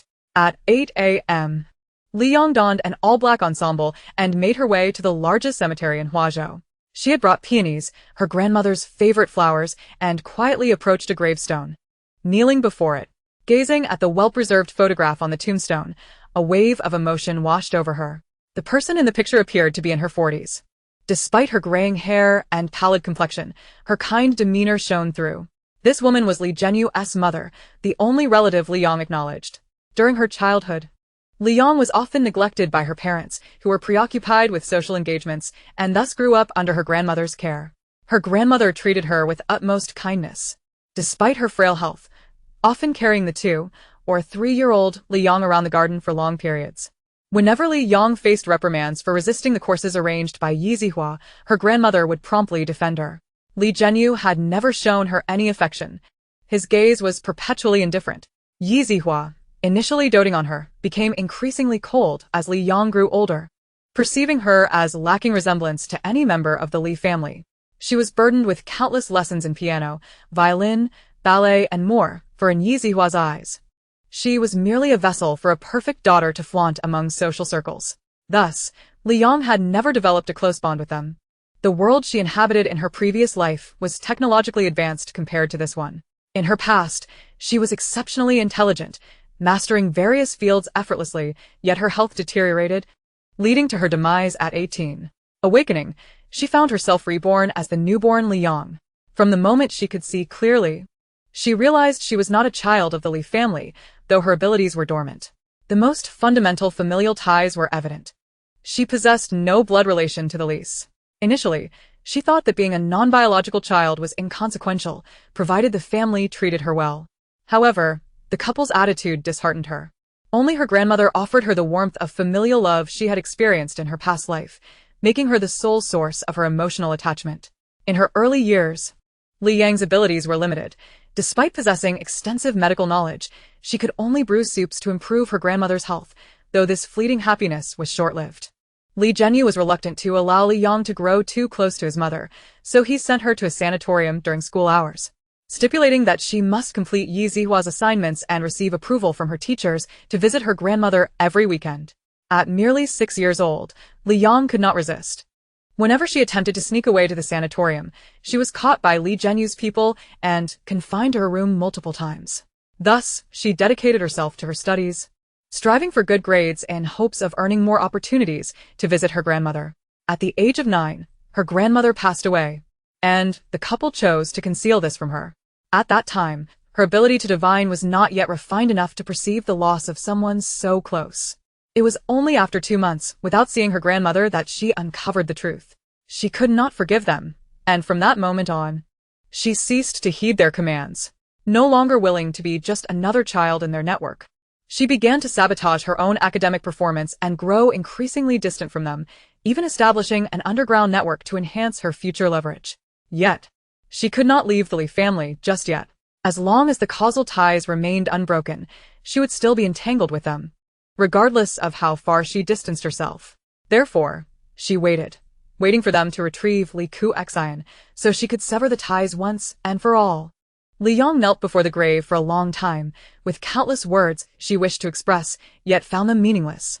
The one who truly cared for her was no longer present. Who would she share her thoughts with? Chapter 17. Gu Beichen. As midday approached, a young man emerged slowly from the depths of the cemetery. Standing at nearly 190 centimeters tall, he wore a tailored black suit that accentuated his perfect physique. The thin fabric of his attire subtly revealed the graceful contours of his muscular frame, while his long, powerful legs clad in black trousers were undeniably captivating. He exuded a cold and noble aura, his features exquisitely chiseled, embodying a striking handsomeness that could easily ensnare the hearts of young women. As he approached Li Yang, he paused slightly, his deep, dark eyes scrutinizing the girl's face. After a moment, a look of surprise and delight crossed his countenance, and he walked toward Li Yang, bending slightly to meet her gaze, and spoke slowly. "Miss, have we met before?" Li Yang felt momentarily vexed at her own lack of vigilance, only realizing his proximity now. She turned to face the man who inexplicably sought her out. Truthfully, his appearance and physique aligned perfectly with her aesthetic preferences. She mused that if she were to fall in love in this lifetime, she would undoubtedly seek someone as handsome as him. Upon hearing his words, she raised an eyebrow, her tone tinged with incredulity. Is there still someone using such a cliched pickup line these days? The man chuckled softly, his voice deep. "Little one, I am not here to flirt. We must have crossed paths before. Perhaps you have simply forgotten?" Liang verwonderd. Displeased with the man's address of her as little one. What nonsense! They were not even acquainted. Surely, he must be somewhat dim-witted. Adjusting the placement of the peonies, she stood and prepared to head home for lunch. Noticing the man intending to accompany her, she retorted sharply, "Hey, keep your distance. Moreover, I do not know you. So if you wish to fish for trouble, please do so elsewhere." The man's eyes sparkled with amusement as he replied, "Why so cold, little one?" Do not call me that, she retorted, "but I do not know your name." The man feigned innocence, and Li Yang shot him a glare, a wave of inexplicable familiarity washing over her. Yet, as she furrowed her brow in recollection, no memories of the man surfaced. "Are you trying to extract information from me? Merely ponder that thought." The man cleared his throat with a hand over his lips, exclaiming with feigned disappointment, "Then allow me to introduce myself first, and afterward. Perhaps you might share your name?" Li Yang gave him a sidelong glance, responding nonchalantly, "I might consider it. I am Gu Beichen, with Gu for the north, Anshan as in precious treasure. Now, little one, it is your turn to introduce yourself. Li Yang silently repeated his name in her mind. Gu, Bei, Chen. Yet again, that sense of familiarity flickered past, elusive and impossible to grasp. Confounded, she frowned, unable to fathom why this sensation persisted. Gu Beichen, noticing her silence, could not resist teasing. Hey, little one. Surely you will honor your word? Interrupted from her thoughts, Li Yang huffed. I never agreed. I merely said I might consider it. Upon reflection, I have decided not to divulge my name. Gu Beichen appeared to anticipate her response, feigning sadness as he lamented, such a heartless child, unwilling to share even a name with her elder brother. Unable to contain her irritation, Li Yang quickened her pace, muttering angrily, Do not flatter yourself. Who would call you brother? Gu Beichen followed, his smile unwavering. Is that so? I distinctly recall a certain little one calling me brother many times. Upon exiting the cemetery, Li Yang prepared to hail a taxi back to the Li residence, but Gu Beichen signaled to his waiting driver, who promptly understood and maneuvered the sleek black Ferrari 812 to their side.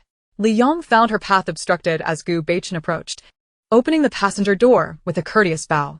Little one, might I have the honor of escorting you home? By the time she regained her senses, she was already seated in the passenger seat. She gritted her teeth, realizing that handsome men should never be underestimated. Otherwise, one might inadvertently fall under their spell. Gu Beichen took his place in the back seat, catching a glimpse of Li Yang's vexed expression in the rearview mirror, and couldn't help but chuckle softly. He preferred this version of her. The sorrowful child in the cemetery stirred his heart with concern. He wondered how she had fared over the years. Little one, where do you reside? Li Yang, still miffed, saw no reason to exit the vehicle at this juncture. Instead, she seized the opportunity for a complimentary ride, stating unapologetically, Hua Qing Yuan number 13. Please drive quickly. I am in a hurry to return for dinner. Gu Beichen did not mind, signaling the driver to proceed while contemplating. Hua Qing Yuan. If his memory served correctly, it was an affluent villa district in Hua province. Well, it seemed the little one hailed from a well-to-do family, which somewhat eased his concerns. Half an hour later, the car came to a halt at the Li residence.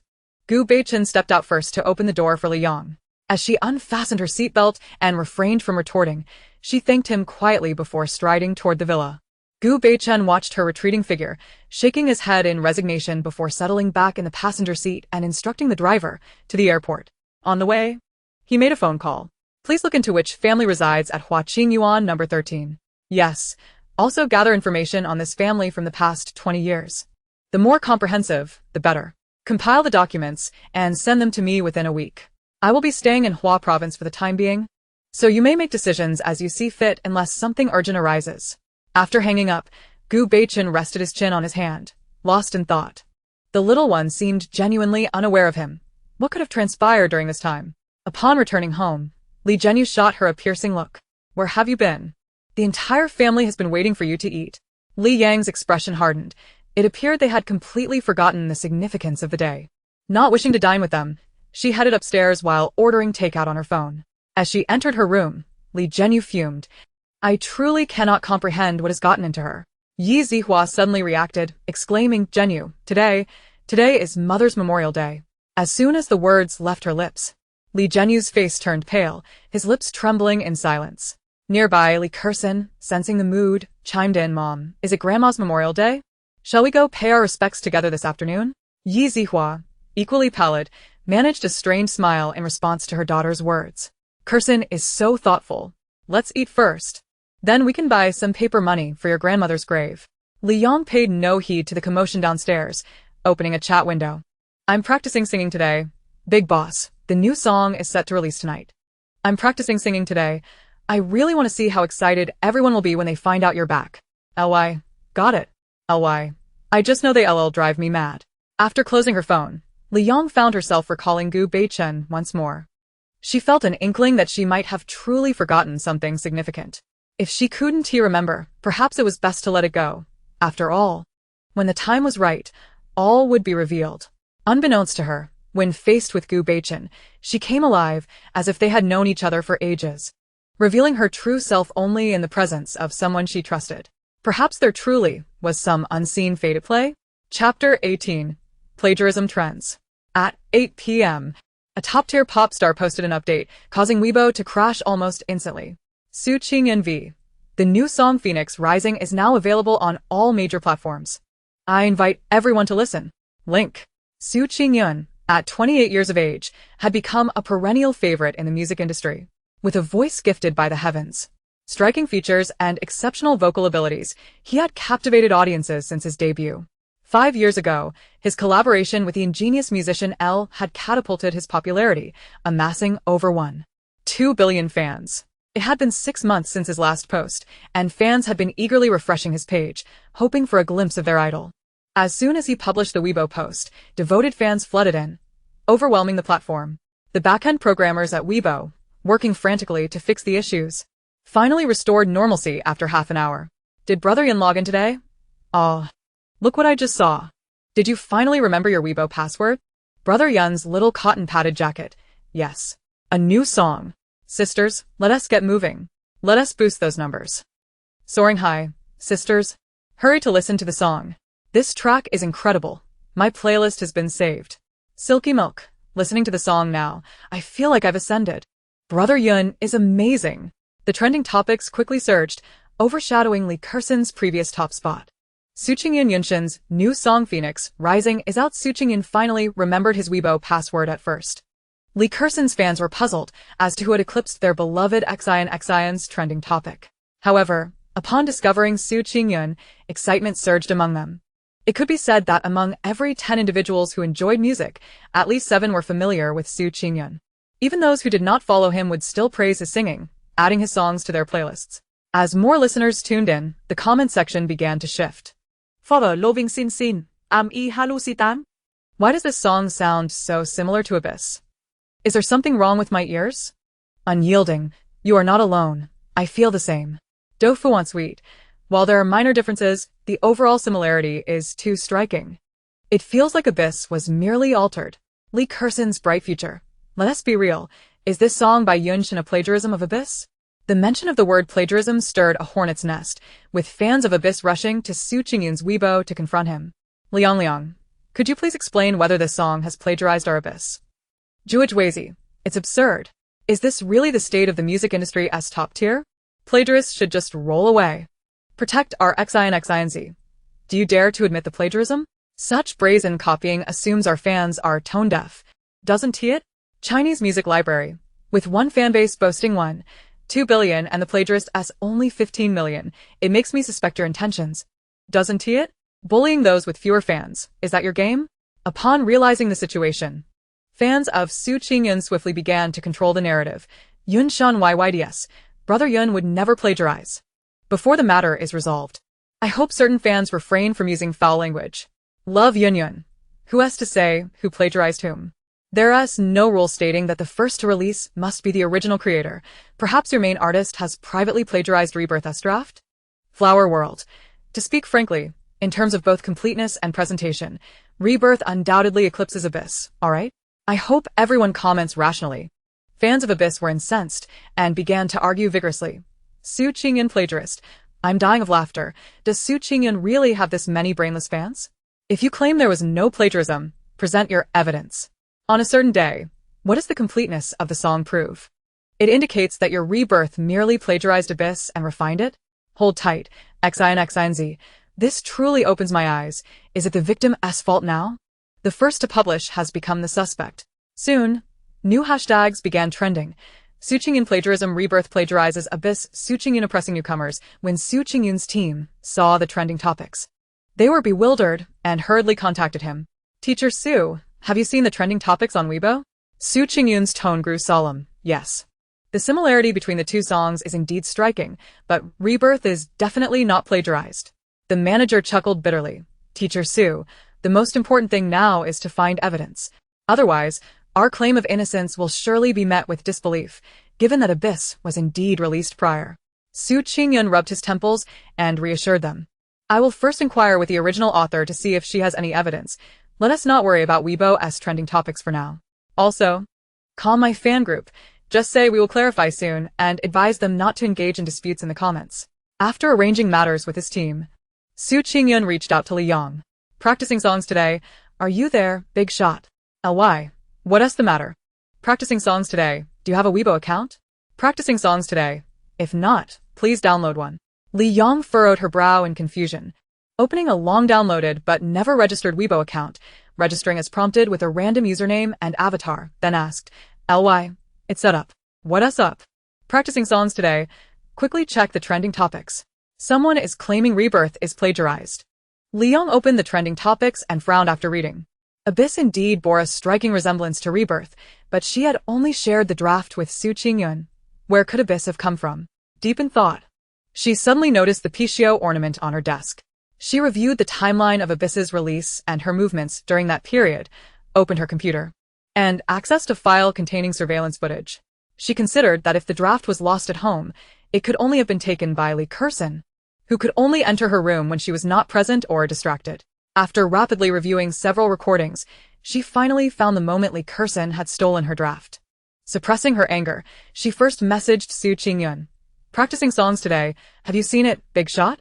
I am certain you did not plagiarize. But the information online is not favorable to us. Do you have anything that can prove Rebirth is not plagiarized? Practicing songs today. Are you still there? Video Kesinstone Mida. Ly, this issue is my responsibility. I will verify L's Weibo account shortly. Please follow me. And then post a clarification tagging me. Ly, let us hold off on releasing the video until we see Li Kersen's next move. Su Qingyun breathed a sigh of relief upon seeing the message, but was immediately puzzled. How did L know Li Kersen? Chapter 19. The plagiarism incident continues to unfold. Su Qingyun suppressed his underlying doubts, notified his team, and personally logged in to edit a Weibo post based on Li Yang's content, tagging the Weibo account she had just shared. Su Qingyun v. Regarding the plagiarism allegations against Rebirth, I would like to clarify that this song was created by L. L accepted my commission several months ago and sent me the final draft last Saturday. To perfectly present the song's artistic conception, the production period extended a bit, which is why it was only released today. L's talent is evident to all, and I also have the full chat records with L. I would like to ask Miss Li Kersen, who loves to sing, if she has any proof of the timeline of her creative process? Upon posting this Weibo, discussions intensified, with everyone first focusing on L. Who is L? 5 years ago, a phenomenal original musician emerged in the music industry, whose every song achieved extraordinary data. Everyone in the industry wanted to collaborate with her. It could be said that landing a song with L was akin to a surefire path to overnight stardom. L was also referred to as a musical genius. However, 2 years ago, L suddenly vanished and no songs bearing her name had been released since, leading many to claim she had run out of inspiration. Now, with the sudden reappearance of L, complete with a verified Weibo account, everyone was astonished. Fans of L surged in numbers, skyrocketing to over 5 million in just a few minutes. L's fans were ecstatic, after 2 years of absence. Their idol had suddenly appeared with a Weibo account. Regardless of who was at fault for the plagiarism, they were eager to shift the focus. Fans of Abyss were deliberating strategies in their group. Rebirth was actually written by L. I'm starting to doubt the originality of Abyss. Can those on the upper floor stop being so fickle? What's wrong with L? She hasn't appeared in 2 years.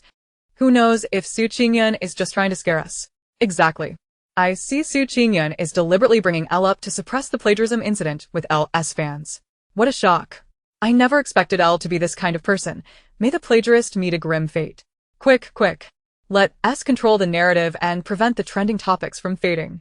Soon, a wave of Abyss fans flooded the comments below Su Qingyun's clarification Weibo, each one more aggressive than the last. Su Qingyun, what do you mean by bringing up L at this time? To divert attention? Su Qingyun, quickly apologize. How can we trust the authenticity of your chat records? With today's technology, it's trivial to fabricate evidence. Oppose plagiarism if you want to clarify. Just show the evidence. Speechless, I must say. Su Qingyun, you've played your cards well, but don't forget, L has been absent for 2 years. Who knows if the song is just her running out of inspiration and plagiarizing from our Xian sister. Li Kersen was just applying a face mask when her phone vibrated. Classmates were frantically messaging her. After reading a few, she realized they were all urging her to check Weibo. A sense of foreboding crept over her as she opened Weibo to find a flurry of notifications. Upon reading the trending topics, she couldn't help but grit her teeth. Li Yang was actually L. She should have realized it. When Abyss first gained popularity, there had been comments noting the stylistic similarities to L, but how could she have thought of that? She had merely assumed it was a coincidence.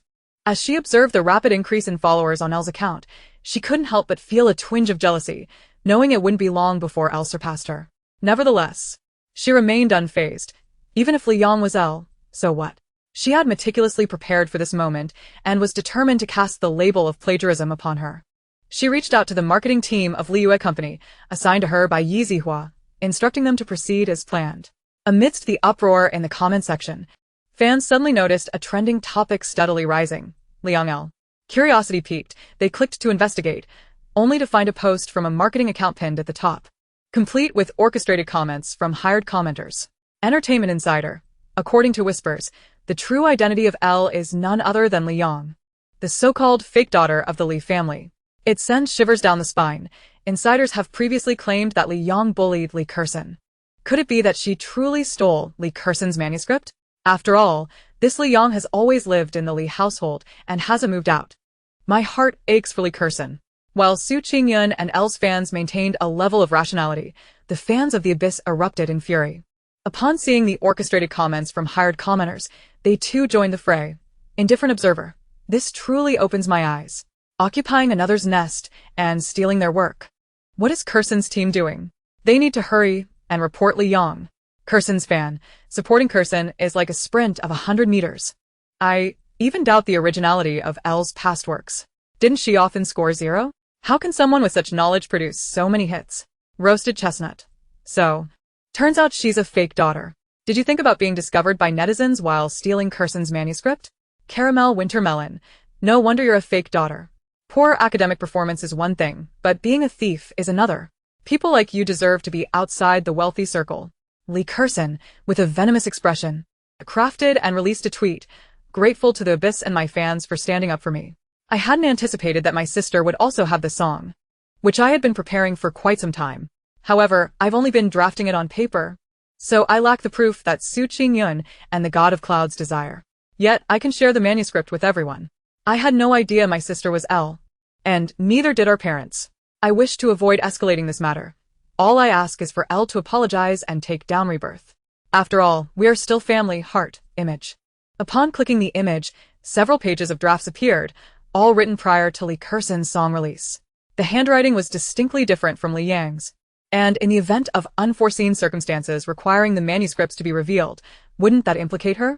Thus, she had created numerous drafts, cleverly altering some details to fabricate the illusion of her creative process. As expected, fans had no suspicions and rushed to comfort her while redirecting their ire towards Li Yang and Su Qingyun. Li Yang raised an eyebrow and responded, Elle, it is indeed time for an apology. Have you considered how you will apologize to me? Grateful to the Abyss and my fans for standing up for me. I hadn't anticipated that my sister would also have the song, which I had been preparing for quite some time. However, I've only been drafting it on paper, so I lack the proof that Su Qingyun and the God of Clouds desire. Yet, I can share the manuscript with everyone. I had no idea my sister was Elle, and neither did our parents. I wish to avoid escalating this matter. All I ask is for Elle to apologize and take down Rebirth. After all, we are still family. Heart image. Upon clicking the image, several pages of drafts appeared, all written prior to Li Kershen's song release. The handwriting was distinctly different from Li Yang's, and in the event of unforeseen circumstances requiring the manuscripts to be revealed, wouldn't that implicate her? Thus, she had created numerous drafts, cleverly altering some details to fabricate the illusion of her creative process. As expected, fans had no suspicions and rushed to comfort her while redirecting their ire towards Li Yang and Su Qingyun. Li Yang raised an eyebrow and responded, Elle, it is indeed time for an apology. Have you considered how you will apologize to me? Li Kershen's heart sank as she read Li Yang's reply, wondering if the other party truly had evidence. However, she quickly shook her head. That couldn't be. If Li Yang had produced the work on a computer, why would she write so many drafts? Therefore, she certainly lacked evidence to prove the manuscript was hers. Moreover, it was she who had released the Abyss first, maintaining the upper hand. Li Yang might simply be trying to bluff her into chaos, but she wouldn't fall for it. So, she opened the comment section of Li Yang's post and replied, grateful to the Abyss and my fans for standing up for me. I hadn't anticipated that my sister would also have the song, which I had been preparing for quite some time. However, I've only been drafting it on paper, so I lack the proof that Su Qingyun and the God of Clouds desire. Yet, I can share the manuscript with everyone. I had no idea my sister was Elle. And neither did our parents. I wish to avoid escalating this matter. All I ask is for Elle to apologize and take down Rebirth. After all, we are still family, heart, image. The voices of dissent grew louder, prompting Lee Curson to invest further in trending topics to amplify the plagiarism incident. Some wavering fans of Su Qingyun and Elle began to falter. Sensing the situation was ripe for her intervention, Li Yang posted, Elle. Seeking confirmation, are you not pleased? Video. The video clearly captured Lee Curson entering her room, first surveying the surroundings before approaching the desk and rummaging through the trash bin. After examining a piece of paper, her face lit up with excitement as she retrieved several sheets from the bin, reviewing them all before leaving with the first one, her calculating expression unmistakable. Upon the release of this tweet, the comments section fell silent for a moment before gradually awakening to reactions. Oh my gosh, is that Lee Curson in the video? She looks just like the photos from the trending topic. What was she doing rummaging through the trash? Isn't this her room? I have a bold hypothesis. This must be the room of the Elle genius. Lee Curson secretly snuck in while the genius was away, intending to do something nefarious. She just happened to stumble upon the manuscript discarded in the trash and stole it. Look at her expression as she left. It's filled with malice. With this analysis, it suddenly dawns on me. This is a scenario where the true daughter steals from the false daughter and then attempts to smear the latter's reputation. Shocked beyond belief. Lee Curson is truly despicable? I seriously suspect the previous claims of Li Yang bullying Lee Curson are fabricated. Clearly, the true daughter is attempting to frame the false daughter. The wealthy are truly chaotic. This is not about bringing back a true daughter, it's about bringing back a scheming green tea. How dare she tweet that all she wants is an apology from the Elle genius? Uffed. Did she think her words would be taken seriously? Let's review the timeline. It's reasonable to suspect that besides those trending related to the cloud god, the rest might have been purchased by Lee Curson. She seems quite adept at self-directing and performing. I've been saying this for a while. Who is the Elle genius? 5 years ago, when the genius dominated the music scene, did anyone know of Lee Curson? If Rebirth was a copy of another renowned musician's work, I might believe it a tad, but plagiarizing Lee Curson? Frankly speaking, she's been on Catfish for ages. All her videos are covers. How could she suddenly write an original piece that became legendary? Following the normal logic, it should be Lee Curson who's the anomaly, right? I don't understand why so many people think Elle is the plagiarizer. A bunch of people have been brainwashed by hard commenters. There's no shortage of brain-dead fans, is there? Where are Lee Curson's fans? Why aren't they speaking up? Haha, this is too funny. Her fans are the most raucous, while we, Elle, have just thrown evidence right in your face. Aren't you happy? After watching the video, Lee Curson felt a chill run through her body, unable to comprehend how Li Yang could possess such footage. She couldn't fathom who in the wealthy circles would install surveillance cameras in their own rooms. As she glanced at the derogatory comments and mockery flooding her notifications, Lee Curson's eyes turned red with rage, and without a second thought, she donned her slippers and hurried to Li Yang's room. Knock, knock, knock.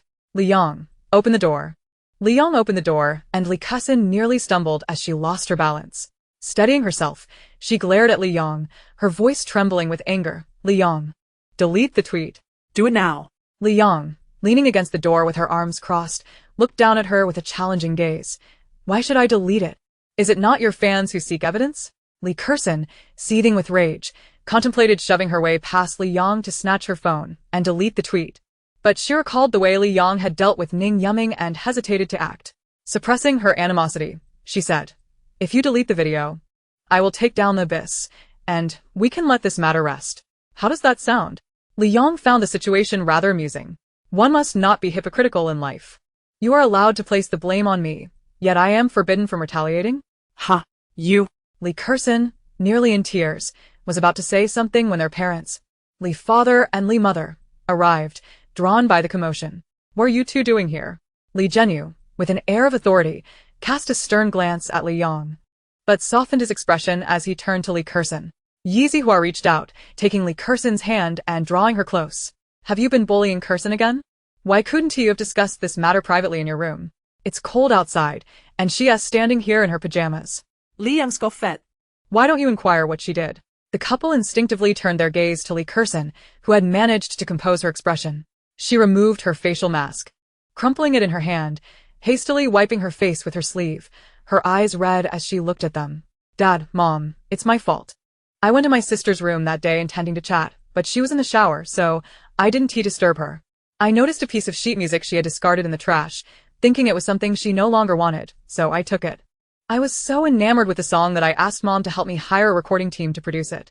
I posted it online and, to my surprise, it became an instant hit.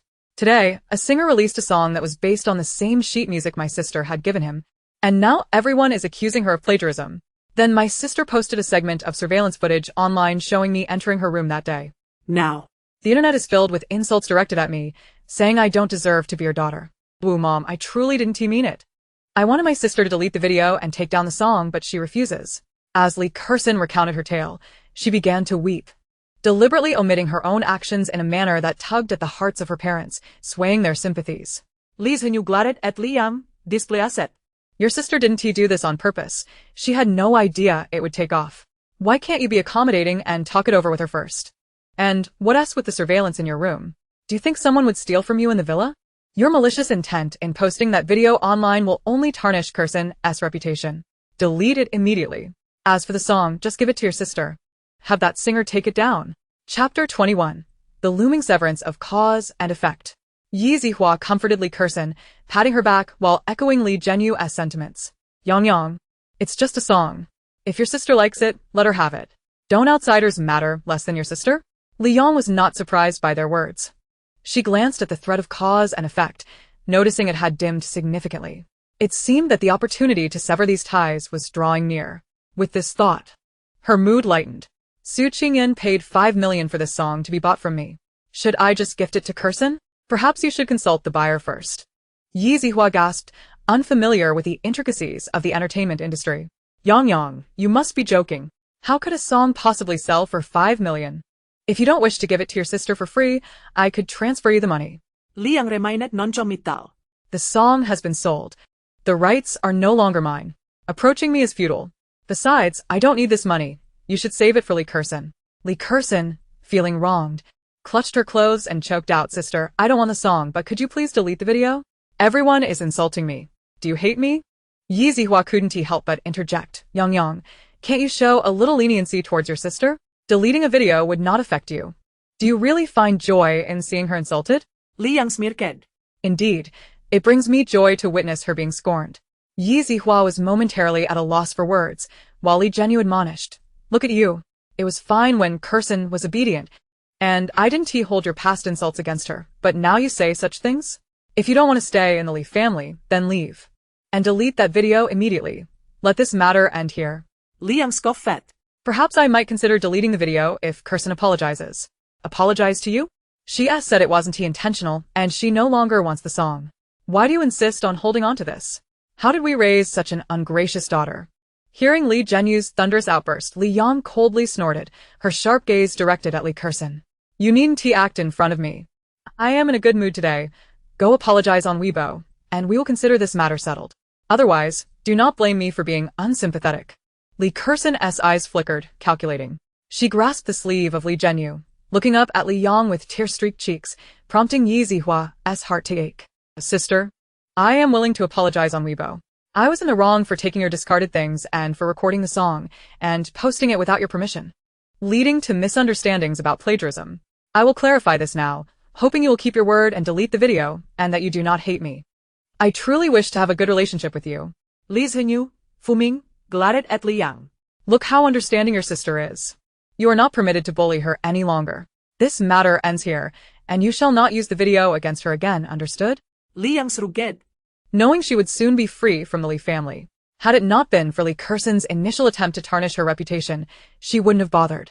Fine. I'll watch you post it. Once you're done, I will delete it. Lee Curson bit her lip, retrieving her phone to open Weibo. She first deleted her previous post, then edited a new one. Lee Curson, who loves singing, I apologize to all my supporters. I didn't realize that sheet music was something my sister still needed.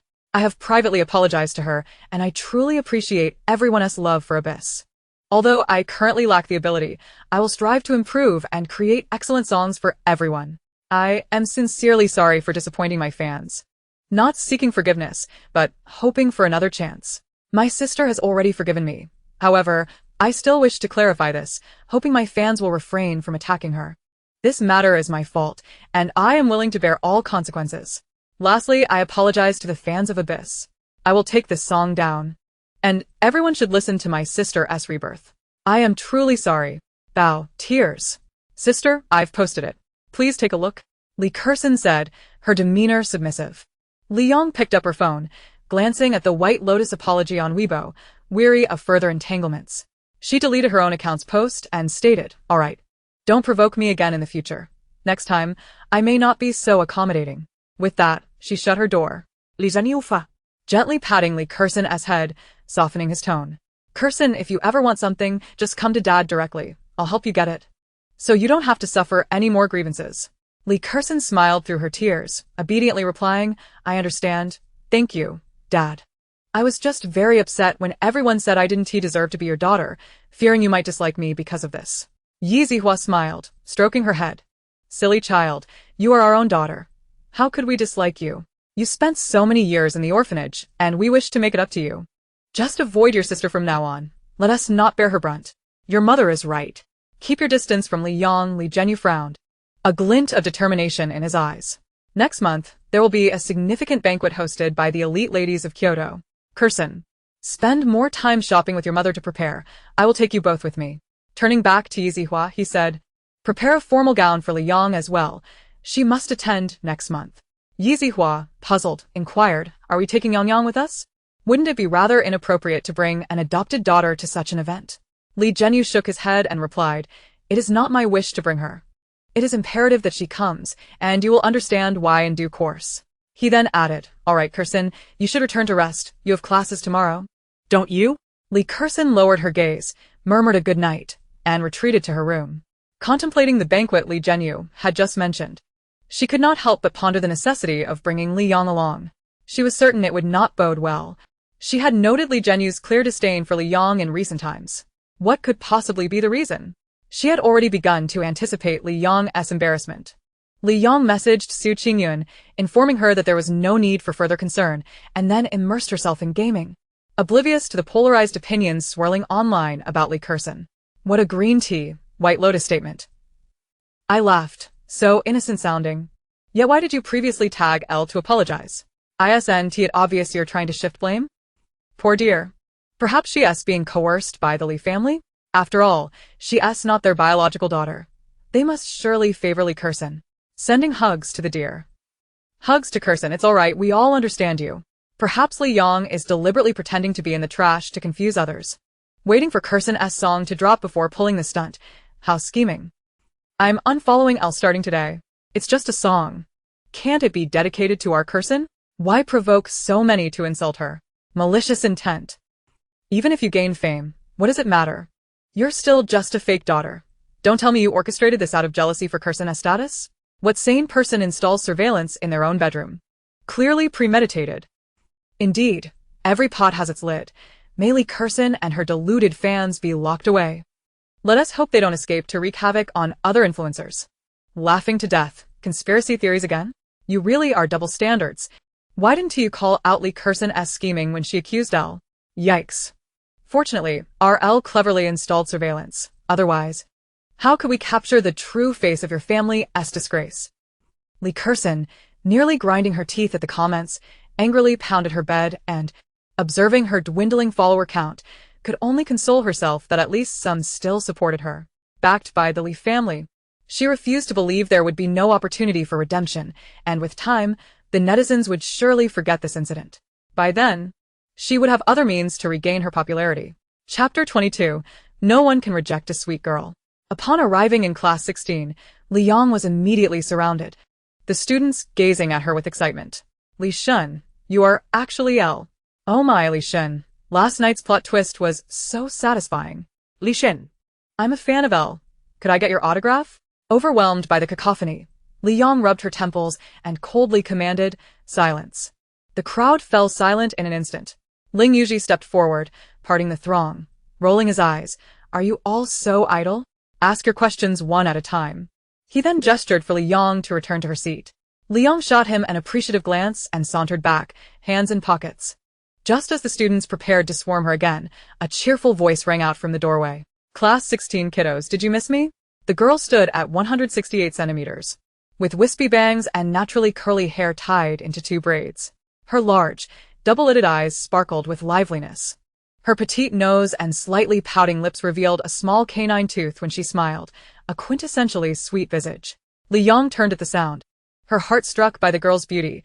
It was well known that sweet girls were forever divine, especially for someone like Li Yang, who typically exuded an aloof demeanor. It was difficult to resist the charm of a sweet girl. Li Yang indeed had an affinity for sweet girls, although Li Kersen also possessed a youthful and sweet appearance. Her temperament was decidedly unpleasant, making her character questionable. However, this girl was different. Li Yang felt an aura of positivity radiating from her, a person well-liked by others. She turned to Ling Yuji and inquired, "Who is she?" Ling Yuji glanced at the girl, slightly uncomfortable, and replied, "Her name is Suningi. She is also in our class, but she took an extended leave at the start of the semester and just returned today." Observing his demeanor, Li Yang let out a meaningful "oh." Ling Yuji felt a shiver under her gaze, as if she had seen through something, prompting him to scratch his head in discomfort. "Hey, who is this lovely lady? She's stunning." Li Yang turned to find Suningi had already approached her, bending down with sparkling eyes. Clearing her throat, Li Yang softly introduced, "I'm Li Yang. I just transferred to your class a few days ago." Suningi's eyes lit up. Yang, your voice is lovely too." "I'm Suningi. You can call me Ningi or E." She then glanced at Ling Yuji and huffed, "Why are you sitting next to him, Yang? I'll go speak to Teacher Chung. Can we sit together?" "Hey, Suningi, what is wrong with Li Yang sitting next to me?" Ling Yuji grumbled. Suningi stuck her tongue out at him. "You're too ugly. I'm afraid sitting next to you will hurt Yang's eyes."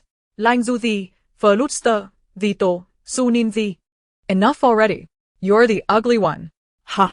"Who was it that fell flat on their first day of high school?" "That was only because you splashed water under my feet. And you're still bringing that up? Well, you're just too foolish to avoid such a simple trap." Li Yang rested her chin on her hand, watching the two bicker with a faint smile. Perhaps the days ahead would indeed be more entertaining. Ultimately, Suningi became Li Yang's desk mate, moving a desk from another class to sit to Ling Yuji's right. Yang, do you like gaming?" Suningi leaned on the desk, gazing up at Li Yang.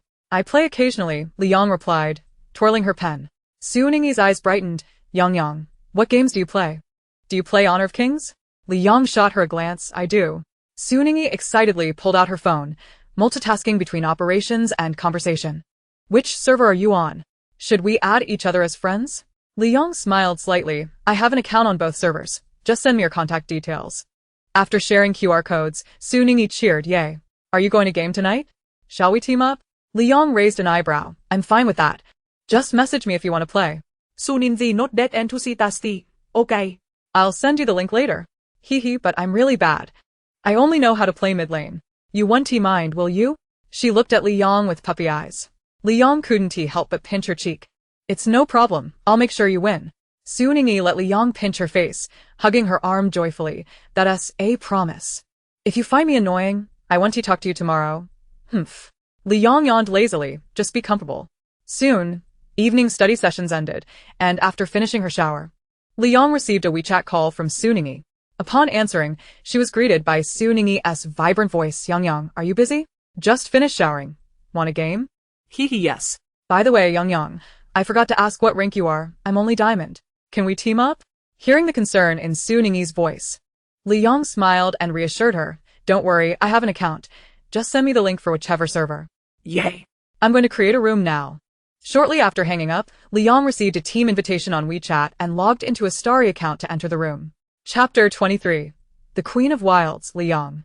Li Yang's account name was Moonlight, rated star 5, while Suningi's was lemon-flavored soda, rated diamond 3. After Li Yang entered, Suningi immediately launched the game and activated her microphone to chat with Li Yang. Yang, which position do you usually play?" "Any position. I'm versatile." "Wow, teach me. Please. I wish I could master more positions. Sigh, ever since I reached diamond, I often struggle to secure a position and keep losing. I'll explain it to you in a bit. Just lock in mid lane when you enter." As soon as she finished speaking, they entered the game. Suningi was fortunate enough to spawn on the first floor, while Li Yang was on the fourth. They had the advantage of going first this match. Li Yang casually banned a hero and asked Suningi, "Which heroes do you usually play?" I often play Dodgy, Xiao Qiao, and Jinji." Alright. "Let's go with Xiao Qiao this time." "Sounds good." Suningi locked in Xiao Qiao on the first floor. After glancing at the team's common picks, Liang noticed they had marksmen and support, but lacked a jungler, so she pre-selected Lan and clicked to secure it. As the game commenced, Liang instructed Suningi to clear the lanes normally. She observed the enemy lineup, Han Xian, Zhuge Liang, Kai Wenji, Ho Yi, and Lu Bu, and deduced that Han Xian would likely start at blue, so she proceeded to invade the enemy's red zone, eliminating their red buff and small pig, successfully leveling up to 2. She positioned herself in the left bush of mid lane and said, "Be mindful of your positioning. Let us secure the river crab." The enemy jungler didn't show up mid lane, allowing them to easily claim the crab. Liang quickly cleared her blue zone and reached level 4. Upon entering the red zone, she noticed Han Xian approaching. She marked the small pig with 3 layers of her passive, used her first skill for a speed boost to close the gap on Han Xian, and unleashed 3 auto attacks that took away nearly half his health. Realizing the danger, Han Xian hastily used his first skill to escape with a second dash, but Liang anticipated his movements and accurately used her ultimate, securing the kill with a critical hit. "Ah, Yang, you're so cool." Liang replied nonchalantly, "It's basic mechanics. When playing jungler, one must learn to decide whether to invade based on both team compositions. At the start, analyze what the enemy jungler will prioritize. If unsure, have the support check. In this match, the enemy mid and support are tightly knit early on, and the jungle has no defense, so we can invade freely. Take the river crab whenever possible, but be cautious of positioning to avoid being caught after getting first blood. After that, quickly clear your jungle. You'll definitely hit level 4 before the enemy. If they don't retaliate, just continue clearing and ganking. If they do come, and there aren't many, you can engage. With a level advantage, it's easy to secure first blood. Do you understand?" Yes. Got it. Yang, you're the queen of the jungle. I'm so excited." Liang took a sip of water and said, "All right, let us continue." The game concluded within 10 minutes. With Liang boasting a score of 20 kills and 3 deaths, she was unstoppable. Throughout the match, she guided Su Ningyi on various jungling strategies. After the game ended and they returned to their room, Su Ningyi still couldn't contain her excitement. She rolled around on her bed, her cheeks flushed, overwhelmed with joy. She had always played solo, occasionally teaming up with classmates from class 16, but those little brats openly rejected her from playing with them. Tomorrow at school, she must flaunt Liang's prowess to everyone. Let them be envious of her, hee. After an hour and a half of gaming, Su Ningyi soared from Diamond 3, with 1 star to Diamond I, with 1 star. Playing with Liang was an absolute delight. Every match was exhilarating, often concluding in less than 6 minutes with a complete push against the enemy. Even when faced with peculiar teammates who fed, they could still make a strong comeback, achieving a winning streak. With her heart brimming with excitement, Su Ningyi fell asleep, dreaming of herself dominating the battlefield like Liang. The next day, Su Ningyi hummed a tune as she arrived at school, plopping down in her seat without disturbing the slumbering Liang. She pulled out her phone, navigated to her match history, and playfully kicked the table of her neighbor, Ling Yuji, waking him up. Ling Yuji glared at her, his anger dissipating upon realizing it was Su Ningyi who disturbed him. "What with the ruckus this early?" Su Ningyi grinned, holding her phone up to his face, boasting, "Just wanted to show you my match history." Ling Yuji scrutinized it, his eyes widening in surprise. Wow, 9 consecutive wins. But hey, no MVP or badges. Just coasting. Su Ningyi frowned and retorted, "I see you're just jealous. Who's the one that can never break the curse of only achieving a maximum of 5 consecutive wins before facing a losing streak?" Ling Yuji snatched her phone. "Aren't you just riding the coattails of someone else? Let me see who you're playing with." His tone carried an unintentional hint of jealousy as he dodged Su Ningyi's attempts to reclaim her phone, opening her match history. "Oh, playing with the Jungle Queen? Just don't be fooled and end up counting their money for them." He shot her a sideways glance, dripping with sarcasm. "Sunindi, isata." Snatched her phone back and glared at him. "What's it to you? Didn't you refuse to play with me because you thought I was too weak? Now that I've found a strong ally, you're jealous? Who would want to play with your so-called strong ally? It's just a diamond match. Winning isn't just about having hands, you know? To think that that's what you call a strong ally. Su Ningyi, you need to wake up." Su Ningyi rolled her eyes. "If you knew who my strong ally was, I doubt you'd be so dismissive." She had already gathered all the details about Liang and was aware that her classmates in class 16 regarded her as the new leader. She certainly remembered how Ling Yuji had lost to Liang in a fight, and she didn't believe he would dare to say such things in front of her. Ling Yuji sensed something was amiss and furrowed his brows. What's going on? Is it someone from our class? Su Ningyi casually settled back into her seat. Close yet far.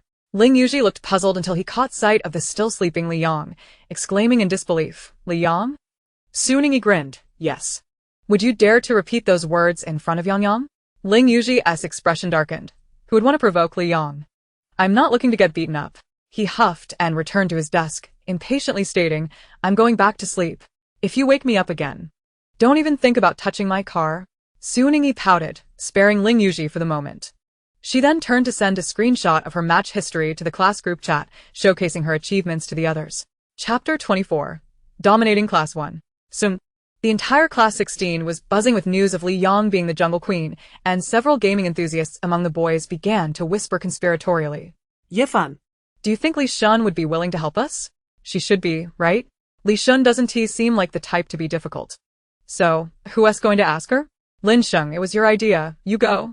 I can't. I'm afraid Li Shun will beat me up. The boys exchanged worried glances until a girl's voice suddenly chimed in. You're begging me, huh? I can help you get in touch with Yang Yang. Su Ningyi, With a mischievous smile, regarded them without any embarrassment about eavesdropping. The boys' faces flushed as they realized they had been caught. Su Ningyi had often sought them out for games, but they had rejected her for being too weak, making this moment awkward. Finally, Yi Fan stepped forward. Sister Su, please forgive us for our previous actions. You're a good person. Please help us arrange a meeting with Li Shun. Su Ningyi huffed with feigned aloofness. You tell me first, why do you want to meet Yang Yang? To have her carry you to victory? Don't you already have a team for that? Lin Sheng scratched his head sheepishly. Not exactly. We've arranged a 5v5 match against the boys from Class 1 tomorrow night. There's a guy named Jiang Yuyan who's a high-ranking player with several gold-ranked junglers. The best jungler in our class is Wang Jia. But he said he can't compete with Jiang Yuyan, so we thought to ask Li Shun for help. Wang Jia chimed in, yeah. I've faced Jiang Yuyan in a 1v1 before. His skills are indeed top-notch, and I can't match him. Plus, they also have a gold-ranked marksman and support. We're just worried about taking a loss. Su Ning's eyes darted around, and she remarked, Yang Yang should be amenable to this, after all. She and Class 1 have always been at odds. All right, I shall take care of this matter. Await my good news. Instantly, the group erupted with excitement, showering her with compliments. Sister Su is amazing. I'll bring you milk tea this afternoon. Sister Su, our savior. If you ever need to rank up, come to us. And we guarantee success. Oh please, I have Yang Yang now. Who needs you? As Su Ning walked back to her seat amidst the flattering smiles, she informed Li Yang of the situation as soon as she woke up. Li Yang pondered for a moment and replied, all right, give them my contact information. Let them add me, and send the link directly when the time comes. Su Ning nodded eagerly, yes. I must spectate tomorrow. Class 1 has always looked down on our class. This time, we shall teach them a lesson. Li Yang smiled. Indeed, I shall instruct them on humility. One leaf, one sail. Is Godly around? Shall I send you the link now? Ly, send it. One leaf, one sail. Link. Li Yang reclined on her bed, clicking into the link, which still bore the Moonlit account. It was set to a 5v5 draft mode, with Class 1 occupying the upper row, and their class in the lower row. She was the sole player with a starry rank, while the others were all kings. Upon her entry, members of Class 1 began to mock her in the chat. Mosey, is it that you can't win without a starry player? Ha ha ha.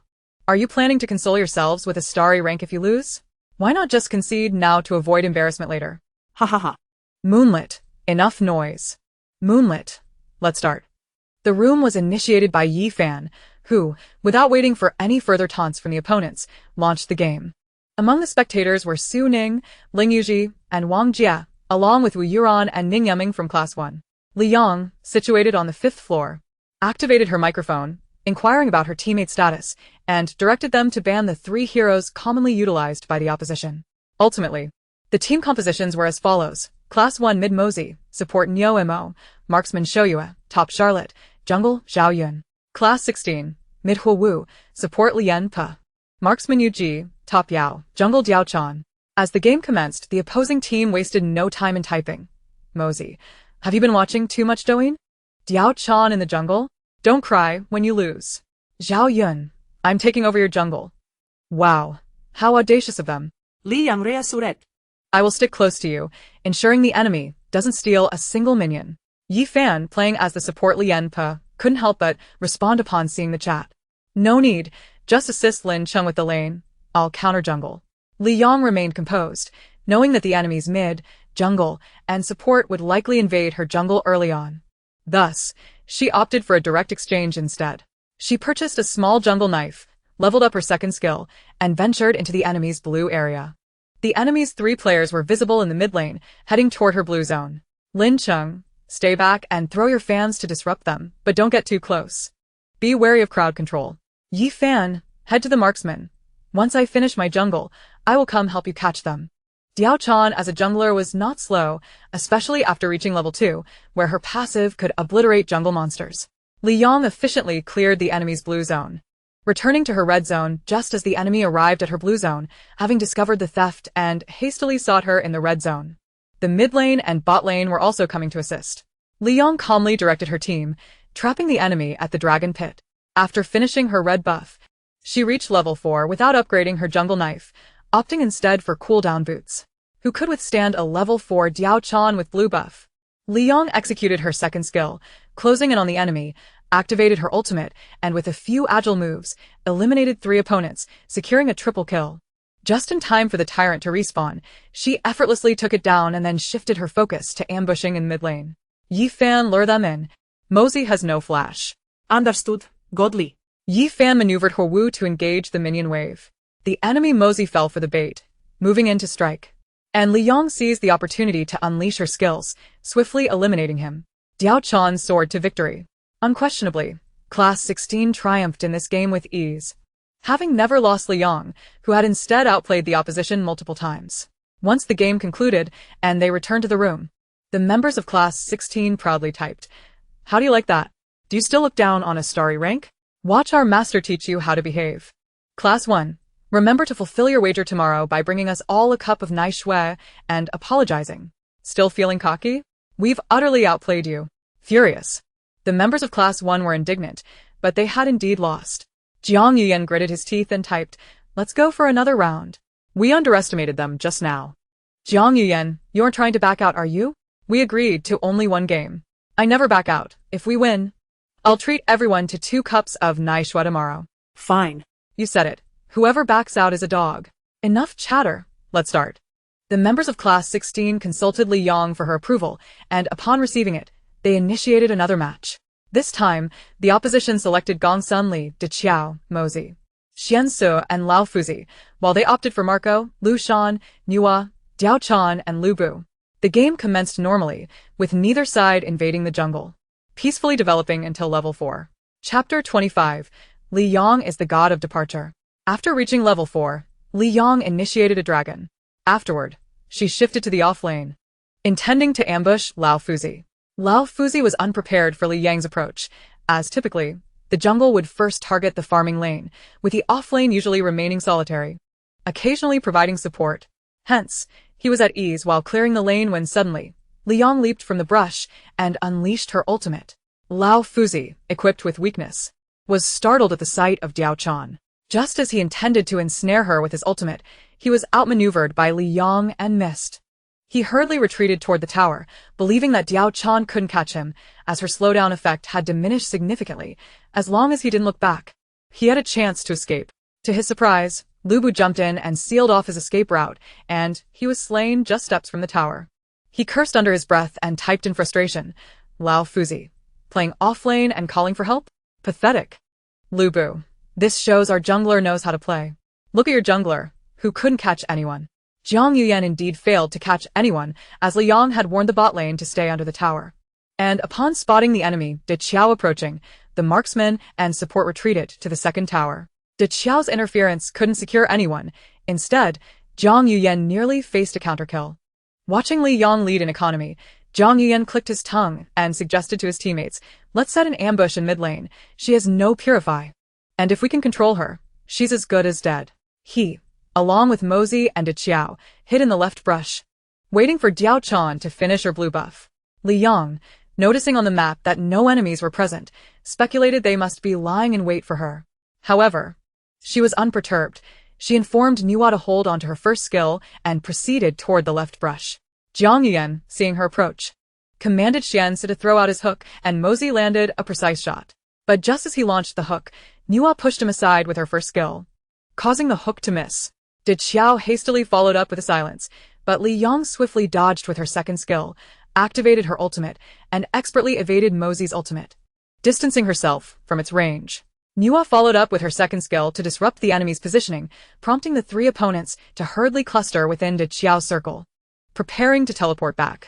Li Yang raised an eyebrow. With such skill, her class still feared them? Did they not realize that when facing Diao Chan, the worst mistake was clustering together? Without hesitation, she unleashed her speed, quickly marking the enemies, and with her passive detonated, the three were instantly obliterated, securing a triple kill. Jiang Yuyan, in a fit of rage, hurled her phone onto the bed, only to sheepishly retrieve it and resume her game, yet her efforts proved futile. Liang, Once again, achieved a flawless zero-death record, successfully clinching the victory. Upon returning to the room, she was met with taunts. So, have you conceded? If you're incompetent, don't blame the road for being bumpy. Hurry, and fulfill your wager. Do you dare to mock our class again? You must be feeling quite frustrated now. But you simply cannot compete with us, ha ha ha. Each of you owes 2 cups of Nayuki's tea. Meet us at the entrance of class 16 tomorrow. No need for your reminders. It's merely a few cups of milk tea. Hardly a burden. You only clung to a strong player. Without this Diao Chan, could you possibly defeat us? You're all just a bunch of layabouts. After sending her messages, Jiang Yuyan swiftly exited the room, leaving the members of class 16 fuming with indignation. Alright everyone, wash up and head to bed. I'm logging off first, Li Yang remarked before departing. Just as she exited, she received 2 new friend requests. Her account had a high win rate, and players often added her after games, though she had never accepted any. She casually opened the friend request list and glanced at the top 2 requests. Brother, can I add you? Are you from class 16? Let us play together. Miming-chan. I'm Ning Yaming from class 1. You play quite well. Li Yang raised an eyebrow. She didn't recognize the first person, but the second had introduced herself directly. Amused, she accepted both requests. The 2 were almost impatient to message her, and Li Yang leisurely replied to each. Who are you from class 16? I'm Wu Yuran from class 1. Do you know me? Yueshia. Oh, I know. Brother. Am I that famous? You play Diao Chan excellently. Could you teach me? Yueshia. I don't play with brainless people. What do you mean? Does playing well give you the right to insult others? Yueshia, am Liang. Miming-chan. What is your name? Maybe I know you? Yueshia. You definitely know me. It seems it's fate. Miming-chan. Could you help me with ranked matches? I can buy you skins. Yueshia. No need. I don't play with idiots. Why are you insulting me? Oh, because I'm Li Yang. Having completed her replies, Li Yang felt a wave of refreshment and chose not to respond further to the 2, instead logging off and opening her message box. Why? Are we playing ranked matches today? A little lemon. It's too late, Yang Yang. Let us play tomorrow, ly, alright. By the way, Yang Yang, is Yueshia your alternate account? I just checked the leaderboard. Screenshot, is this your main account? Li Yang glanced at the screenshot, which displayed Su Ningyi's friend leaderboard, where the top name was Li, boasting 72 stars, with a note, adorably little Yang Yang. Li Yang thought, no need for such a nickname. It hardly suits her. Ly, yes, that's my main account. Ly, it's inconvenient to log into my main. Too many people know about it, so I usually play on my alternate. Li, what? I have many alternate accounts. A little lemon. So, Li is you? Oh my gosh. Liang chucklet helplessly. The account Li was her original one. For her, the game posed little challenge. Reaching the pinnacle with numerous stars was easily within her grasp. Due to her exceptional performance, she had received invitations from several clubs to play professionally, but she had no interest and declined. Later, she had played with many professional players and had formed connections with numerous individuals. After high school, she rarely logged into that account, mainly using it to secure stars and maintain her ranking. Many in the gaming community recognized that account, revering her as a deity, so Su Ningyi was not surprised. She suddenly recalled the few individuals from class 16 she had added. A headache struck. Li Yang could already predict what tomorrow would bring at school. Indeed, she should create another social media alternate account to avoid the inconvenience of adding people and the risk of revealing her identity. She truly didn't want her peaceful life disrupted. Chapter 26. Encountering Gu Beichen again. Ning Yaming and Wu Yuran were seething with anger, unable to fathom that Yueshia was Li Yang. Typically, Those skilled at gaming were predominantly male. Take Yunza, for instance. Gamers constituted a mere fraction of the population, with even fewer girls, and the highest ranked among them had only achieved king with 3 stars, primarily relying on volume of matches played. That wretched girl. She must have intentionally added me as a friend to see me humiliated. Ah, Liang. I will make you pay. Ning Yumeng fumed, stomping her feet in her room. She had clearly noted her name when sending the friend request, and for Li Yang to accept was obviously deliberate. Wu Yuran felt equally frustrated. Recalling her eagerness in asking Li Yang to play together made her wish she could rewind time. Her disdain for Li Yang deepened, silently vowing to seize the opportunity to teach her a lesson. The next day, as expected, upon arriving at school, Li Yang was immediately surrounded again, but this time, the excitement was palpable. Class 16 was not only the lowest performing class, but also comprised the wealthiest students. They were generally disinterested in academics, spending their time gaming, and their skill level was average. Learning that Li Yang was least sent them into a frenzy, making the scene resemble that of a fan meeting. Even Ling Yuji, feeling slightly uncomfortable, joined the crowd, for who could blame him? He was also a fan of Li Yang, feeling exasperated, agreed to occasionally help them rank up. But she made it clear that it should remain discreet. She had no desire to be bombarded by requests to play professionally. At noon, Li Yang planned to try out the newly opened hot pot restaurant near the school. As she approached a narrow alley, she sensed someone drawing near. Narrowing her eyes, she paused slightly, gazing into the dimly lit entrance of the alley. It turned out to be a strikingly handsome delinquent with dyed yellow hair, a cigarette dangling from his mouth. Following him were a dozen individuals, all clad in delinquent attire, some even wielding baseball bats and other weapons. The yellow-haired one led the pack, clearly the ringleader. They surrounded Li Yang, their lecherous gazes roving over her, uttering crude remarks. "Boss, this girl is quite a catch. Can we have some fun with her? I've never seen such a stunning woman in Yuza. She is even more beautiful than those big stars. Hey there, little girl. If you don't want to suffer, then you better serve us well, and we'll let you go afterward. What do you say?" The yellow-haired leader interjected. "You're quite the looker, but you've crossed paths with the wrong people. I want to hide it from you. Someone paid us to teach you a lesson. However, since you're so beautiful, if you behave, we want to harm you. Don't make the mistake of refusing our kindness." Li Yang, maintaining a cold demeanor, scrutinized those who spoke disrespectfully. She flexed her wrists and raised her chin defiantly. "You talk too much. Let's settle this together." The crowd burst into laughter, mocking Li Yang for her lack of awareness. "You don't think you can take us on, do you? Do you even know who we are? Have you heard of the Qinglong gang? I suggest you know when to back down. What is the benefit of getting beaten up for no reason?" Haha. "I truly relish your fiery temperament. Just remember not to shed tears later." Huang Mao snorted coldly, stepping back to signal others to subdue Li Yang. Liang? With a piercing gaze, was about to take action when she heard a ruffian's anguished cry. Ah! "Who the hell ambushed you, old man?" The ambushed individual fell directly in front of Li Yang, clutching his backside and turning to glare with resentment. "What skill is there in bullying a little girl? Why not come and spar with me instead?"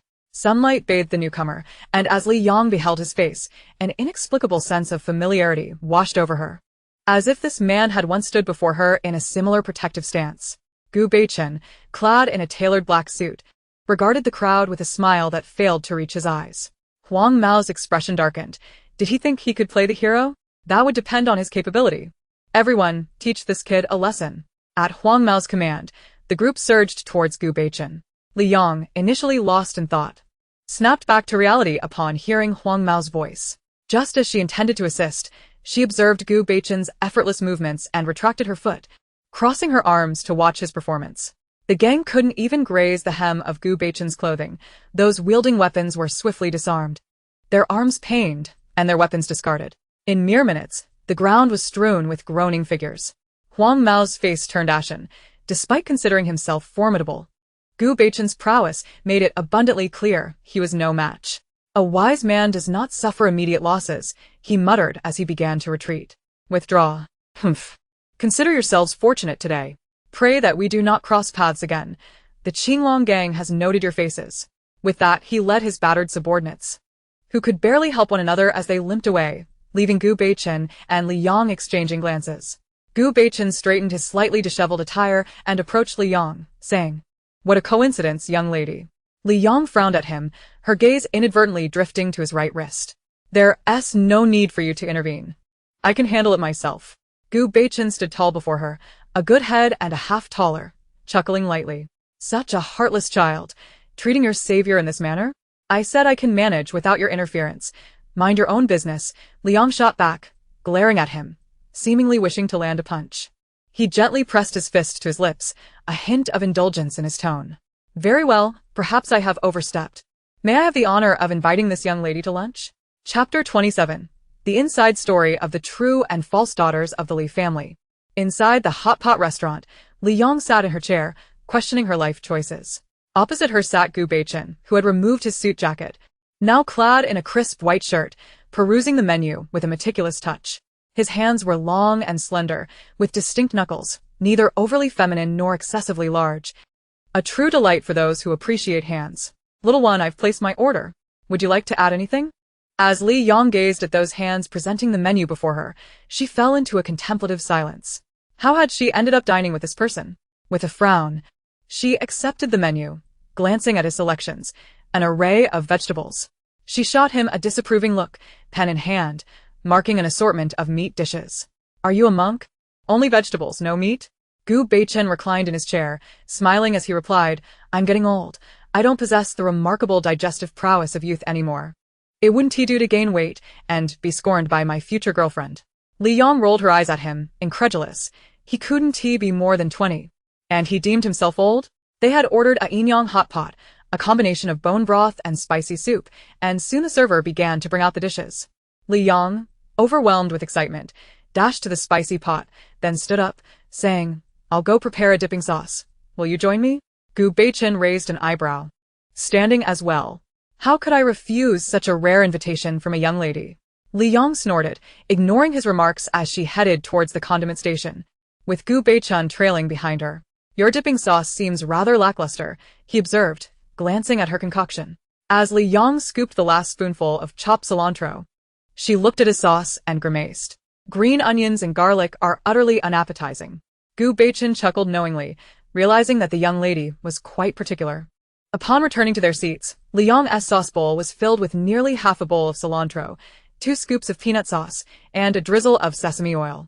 In contrast, Gu Beichen's bowl was a veritable feast of toppings: chopped green onions, minced garlic, sesame oil, oyster sauce, cilantro, small chili peppers, and crushed peanuts. Li Yang ate in silence, exclusively selecting from the spicy pot, casting nary a glance at the other broth. Gu Beichen observed her with affectionate amusement, retrieving a piece of tender tofu from the bone broth pot and placing it in her pristine dish.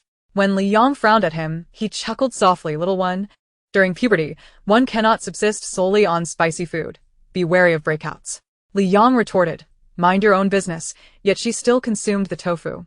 Gu Beichen's smile deepened as he served her several more dishes from the bone broth, watching as she obediently finished them all. Noticing he was only serving her, Li Yang took the initiative, scooping some meat into his bowl. Mr. Gu, perhaps you should tend to your own needs, lest you go hungry and claim I eat too much. Gu Beichen's eyes flickered with surprise as he gazed at the meat in his bowl. Then he smiled and picked up his chopsticks to join her, teasing, now little one, that's quite the unjust accusation. Do I seem like the sort to speak ill of others behind their backs? You've wounded my heart. Li Yang shot him a disdainful glance, dismissing him as she continued to eat.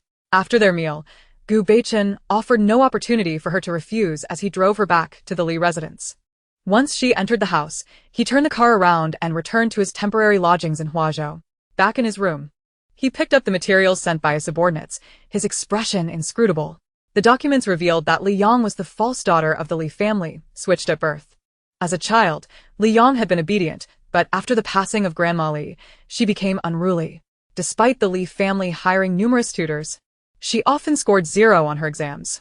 Recently, they had found the true daughter, and her parents doted on her. Yet, the documents contained information unknown to outsiders.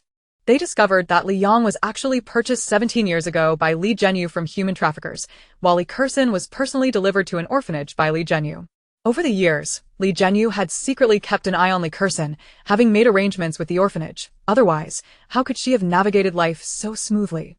Li Zhenyu's actions were driven by a fortune-teller's prediction he received before Yi Zihua's delivery at a temple. He was particularly superstitious. The fortune teller warned that Li Kersin could not live with her parents before the age of 17, prompting him to purchase a baby to replace her without revealing the truth to Yi Zihua. He drummed his fingers on the table, sending a message to his subordinates. Continue your investigation.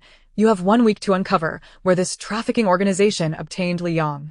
Also, look into the gray dealings of the Li family over the years and send the information to my email. He would ensure the young lady's background was clarified. She must have suffered in the Li household. The thought of Li Jianyu's misdeeds ignited a furious blaze within him. The girl he sought to protect had been so undervalued. He resolved to help her exact some measure of retribution. After all, could the Li family rival the Gu family? A fierce glimmer shone in his deep-set eyes. As for the matter of finding Li Yang's biological parents, he merely wished to provide her with an escape route.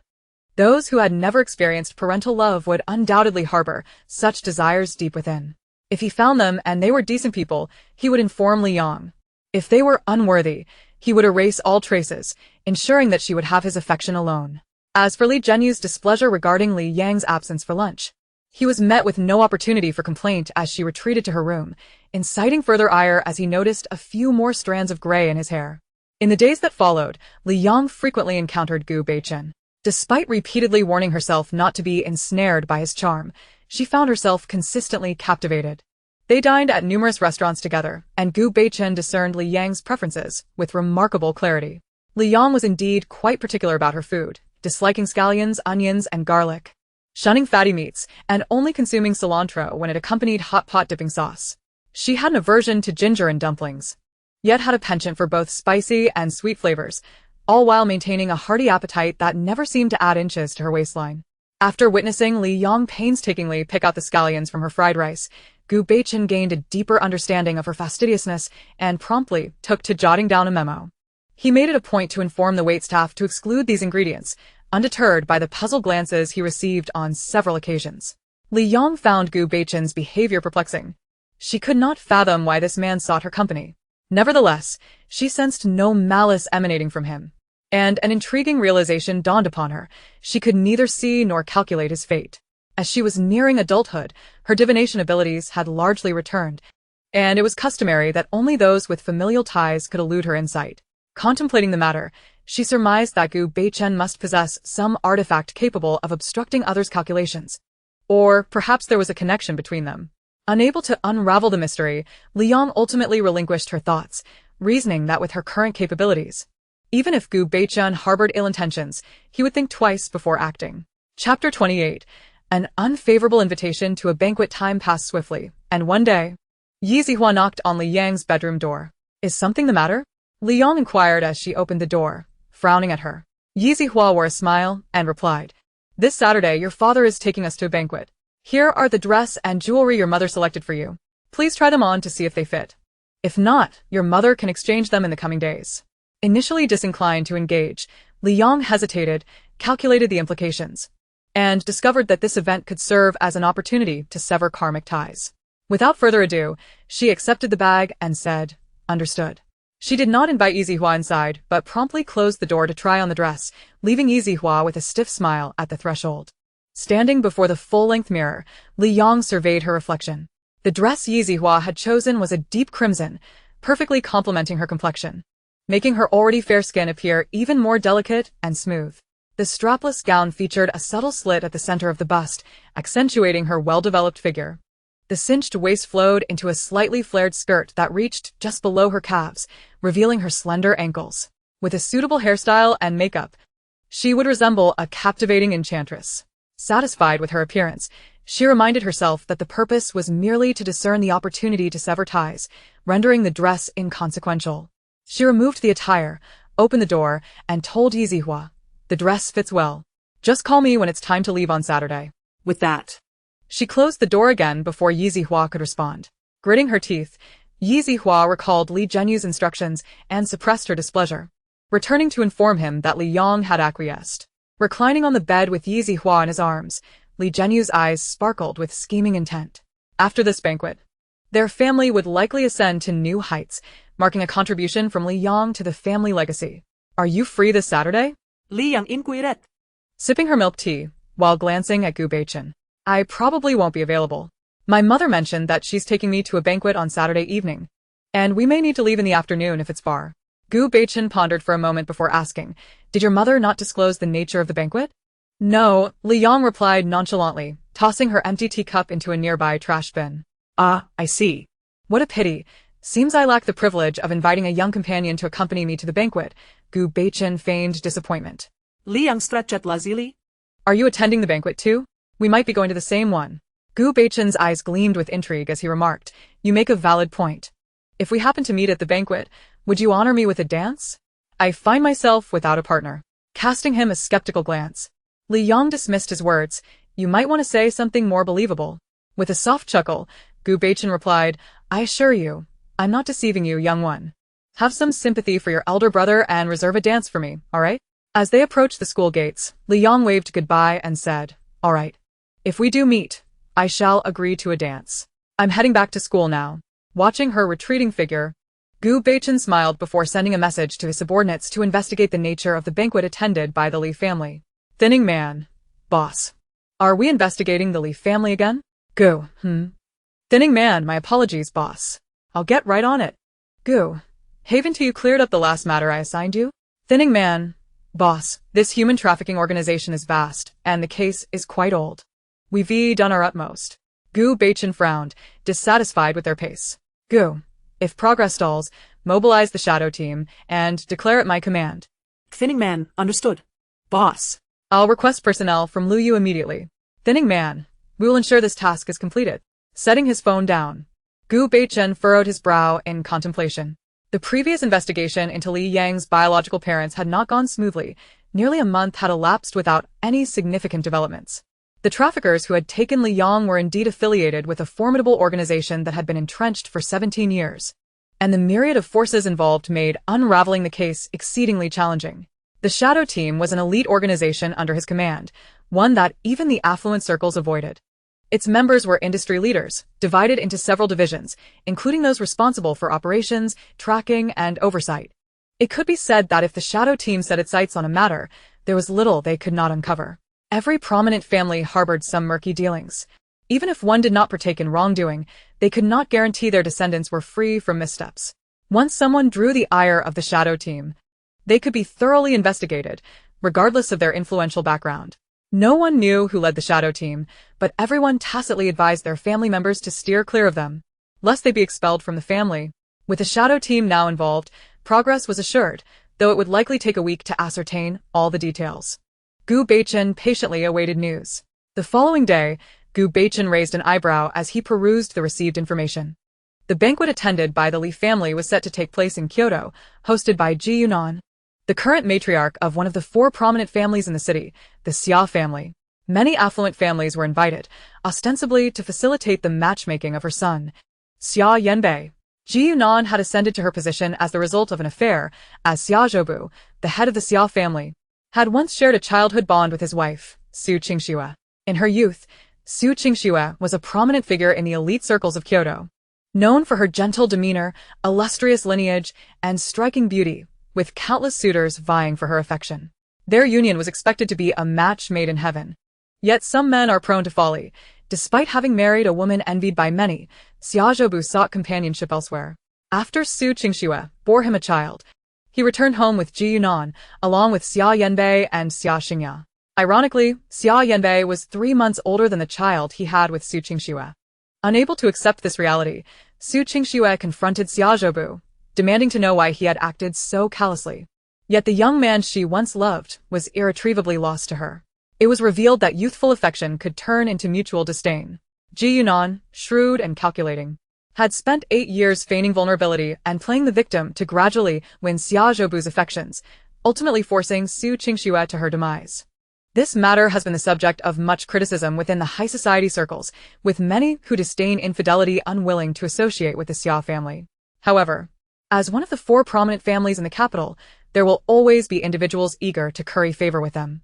Ji Yunan is acutely aware that her actions might hinder Xia Yanbei's prospects of finding a suitable wife, hence she contemplates hosting a banquet, allowing Xia Yanbei to select a partner if the circumstances are favorable.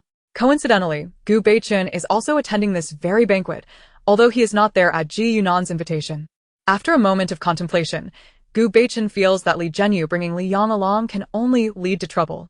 He has heard of Ji Yunan's preference for ethereal beauties, and considering Li Yang's temperament and appearance, a chill crosses his face.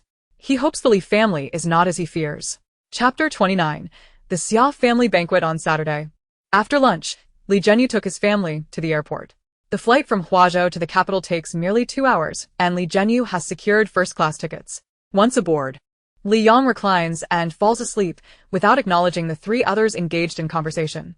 Li Zhenyu lets out a cold snort but refrains from confronting Li Yang on the plane, and they soon arrive in the capital.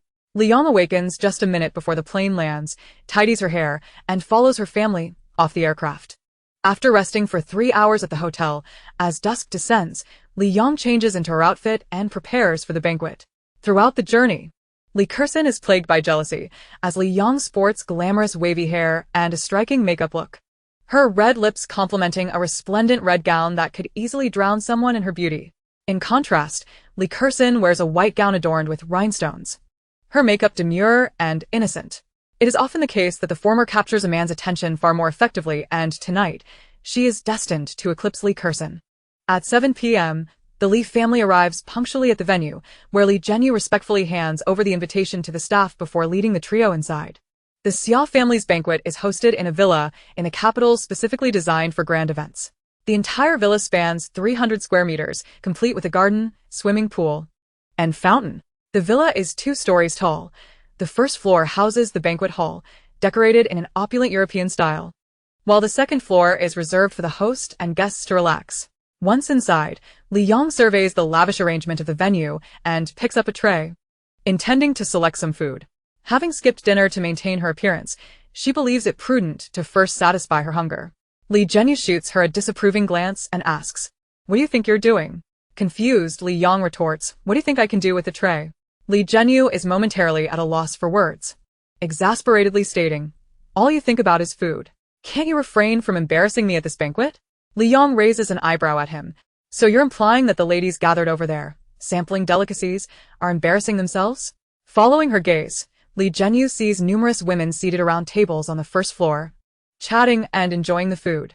With a dark expression, he remains silent. Li Kersen, eager to diffuse the tension, interjects, "Dad, I'm hungry too. I'll join my sister over there. You and Mom can handle things. Just call us if you need anything." Li Zhenyu softens his demeanor, replying, "You're quite considerate. Go with your sister, but keep an eye on her to ensure she doesn't act out of line." Li Kersen beams, "Sure thing, Dad." She then links her arm with Li Yang's, saying, "Sister, I'll accompany you to get food." Li Yang frowns and pulls her arm away, her tone impatient. "Stay away from me." Without another word, she strides toward the food station, with Li Kersen trailing behind, awkwardly clutching a tray. At the banquet, each dish is petite yet exquisitely crafted. Li Yang disregards the gazes of others, opting for hearty meat dishes and delectable desserts, before settling into a quieter corner with her plate, while Li Kersen sits opposite her. Ignoring her sister, Li Yang savors the food, her eyes lighting up in delight. It is indeed a banquet of the elite, with culinary offerings that satisfy her cravings.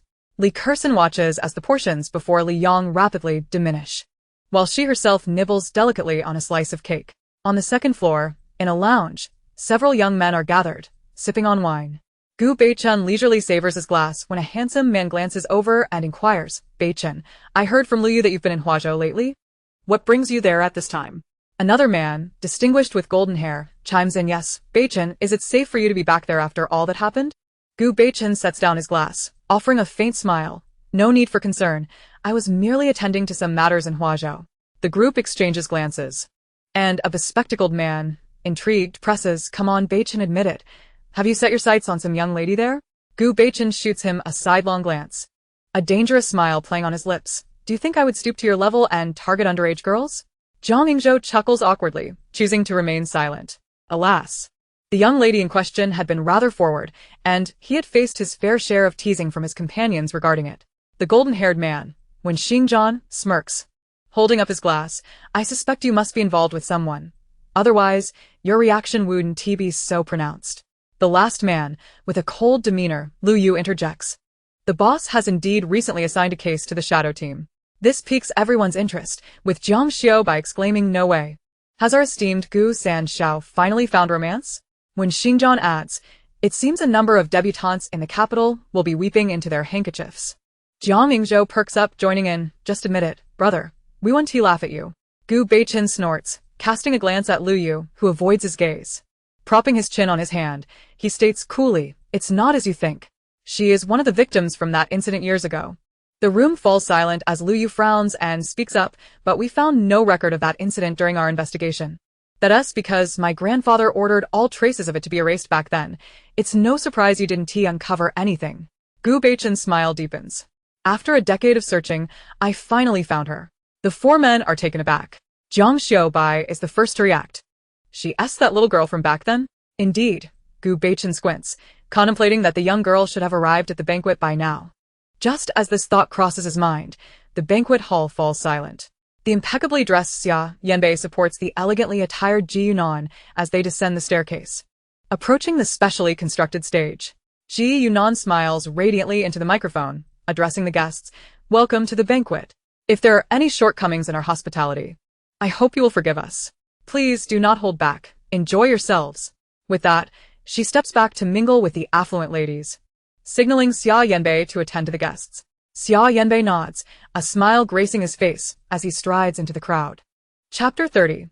The severed threads of fate. Yizihua, mingling among the socialites, struggles to join the conversation and can only force a smile from the sidelines. Meanwhile, Li Zhenyu finds himself surrounded by a group of men, engaging in discussions that reflect his prowess and vision in elevating the Li family to the status of the wealthiest in Huazhou. As he converses about business matters, he spots Xia Yanbei approaching, and his eyes brighten. He quickly strides toward him, slightly bowing. "Good evening, young Master Xia. May I ask if you have a moment to chat?" Xia Yanbei glances at him, his expression blank, as he confirms that this individual does not belong to the capital circle, diminishing any desire for conversation. With an aloof smile, he replies, "I'm afraid, sir, that I must attend to my guests." Li Zhenyu smiled awkwardly, and as he saw Li Yang rise to fetch a drink, his eyes gleamed with a thought. "Young Master Xia, I mean no offense. It is merely that my daughter has admired you for quite some time. Hence, I brought her to this banquet, hoping she might exchange a few words with you." Upon hearing that it was for his daughter, Xia Yanbei became intrigued. It was well known in their circles that he enjoyed beautiful women, and if this girl was pleasing to the eye, he wouldn't mind taking her as a mistress. "Is that so? Then bring your daughter over. My time is precious, you understand?" Li Zhenyu nodded eagerly. "Of course, young Master Xia. Please wait a moment. I shall summon her at once." He then made his way towards Li Yang. Li Yang was sipping on a glass of juice when Li Zhenyu approached with a furrowed brow. "Stop drinking and come with me to meet someone." He seized the cup from her hand and placed it on a nearby table, pulling her by the wrist as he led her away. Liang frowned. Initially wanting to resist, but sensing something, she allowed Li Zhenyu to bring her before Xia Yanbei. To Xia Yanbei's surprise, Li Yang was remarkably beautiful. Her countenance could not be rivaled even in the capital, and fortuitously, she embodied his favored ethereal charm. He cast a meaningful glance at Li Zhenyu as he scrutinized Li Yang from head to toe, the intensity of his gaze making her uncomfortable. Liang remained silent. Enduring his appraisal. After a moment, Xia Yanbei, satisfied, inquired, "What is your name? I hear you admire me greatly. Why not stay by my side henceforth?" Li Yang raised an eyebrow, looking at the man before her who, despite his decent appearance, possessed a rather unpleasant demeanor. She coldly replied, "My eyesight is perfectly fine." Xia Yanbei was taken aback, momentarily stunned by her words, and then, in a fit of indignation, demanded, "What do you mean by that?" He then turned to Li Zhenyu, threateningly stating, "Is this the daughter you spoke of? If she cannot speak properly, then kindly escort her from the banquet." Li Zhenyu shot a glare at Li Yang, his face paling slightly. "This is my daughter, Li Yang. She has always had this disposition, enjoying making contrary remarks. Young Master Xia, please do not take offense. If you find her to your liking, she shall accompany you henceforth. I only hope you treat her kindly." Li Yang understood Li Zhenyu's intentions as he spoke deceitfully. Realizing he was merely attempting to recommend her to Xia Yanbei, perhaps having done some prior investigation into Xia's preferences, knowing he would likely be attracted to her. If Xia Yanbei accepted her, even if she could not marry into the Xia family but only serve as a mistress, the Li family would still benefit. For the richest man in Huazhou was merely a local player. Establishing ties with one of the four prominent families of the capital was Li Zhenyu's true ambition. She smirked derisively, thinking how naive some people could be, believing they could dictate her fate. Xia Yanbei's expression softened slightly, unwilling to let Li Yang go so easily. He declared, "Very well, let your daughter wait for me on the second floor. I will find her once I am finished." Of course. Li Zhenyu beamed with delight, eager to take Li Yang away, but she sidestepped his outstretched hand, raising an eyebrow at Xia Yanbei. "I never made contrary remarks. A man like you is beneath my notice. As for him, he is merely my guardian, not someone to dictate my choices. If you wish for me to follow you, I suggest you take a moment to reflect on whether you are worthy." Xia Yanbei's face turned dark with rage, glaring at Li Zhenyu as he ground his teeth. "Li Yang, which Li family? Are you toying with me?" Li Zhenyu instantly paled, realizing he had overlooked Li Yang's sharp tongue. He scolded her. "How dare you speak to young Master Xia in that manner? Apologize at once." Li Yang regarded the unraveling thread of fate with a smirk. "What did I say wrong?" "Oh, we are from the Li family of Huazhou. I trust young Master Xia remembers that? Very well. Just you wait." Xia Yanbei seethed, turning to leave in a huff. Li Zhenyu, frantic, stepped in front of him, saying, "Young Master Xia, please do not take this to heart. Li Yang is merely my adopted daughter. If you are upset, just take her away. From this day forth, the Li family will no longer acknowledge her. I only hope you can show some leniency towards the Li family." At this point, Li Zhenyu no longer hoped to use Li Yang as a connection. He simply wished to rid himself of this trouble. Although Xia Yanbei looked down on his willingness to sell his daughter, it was not his concern. Since Li Zhenyu had said so, he had no qualms about taking her away for some retribution. After all, Li Yang's beauty was still captivating to him. He softened his demeanor slightly, beckoning 2 security guards, instructing, "Please escort Miss Li to the second floor." He emphasized the word please, and the guards understood, preparing to apprehend Li Yang. This commotion only caused a minor stir, as the banquet was filled with numerous guests, and coincidentally, Li Kersen witnessed the entire scene unfold. She was exhilarated. First because Li Zhenyu had declared that Li Yang would no longer be part of the Li family, and second, because it was evident that Xia Yanbei had an interest in her, albeit seemingly only for amusement. She could hardly contain her eagerness to see Li Yang in a predicament. Li Yang observed the severed threads of fate as Li Zhenyu finished speaking. Her mood inexplicably brightened. It seemed she had made the right decision to come today. Chapter 31. Gu Beichun comes to the rescue. Faced with the aggressive security guards approaching to apprehend her, Li Yang remained entirely unfazed. However, before any action could be taken, someone interrupted. "Young Master Xia, what is your intent?"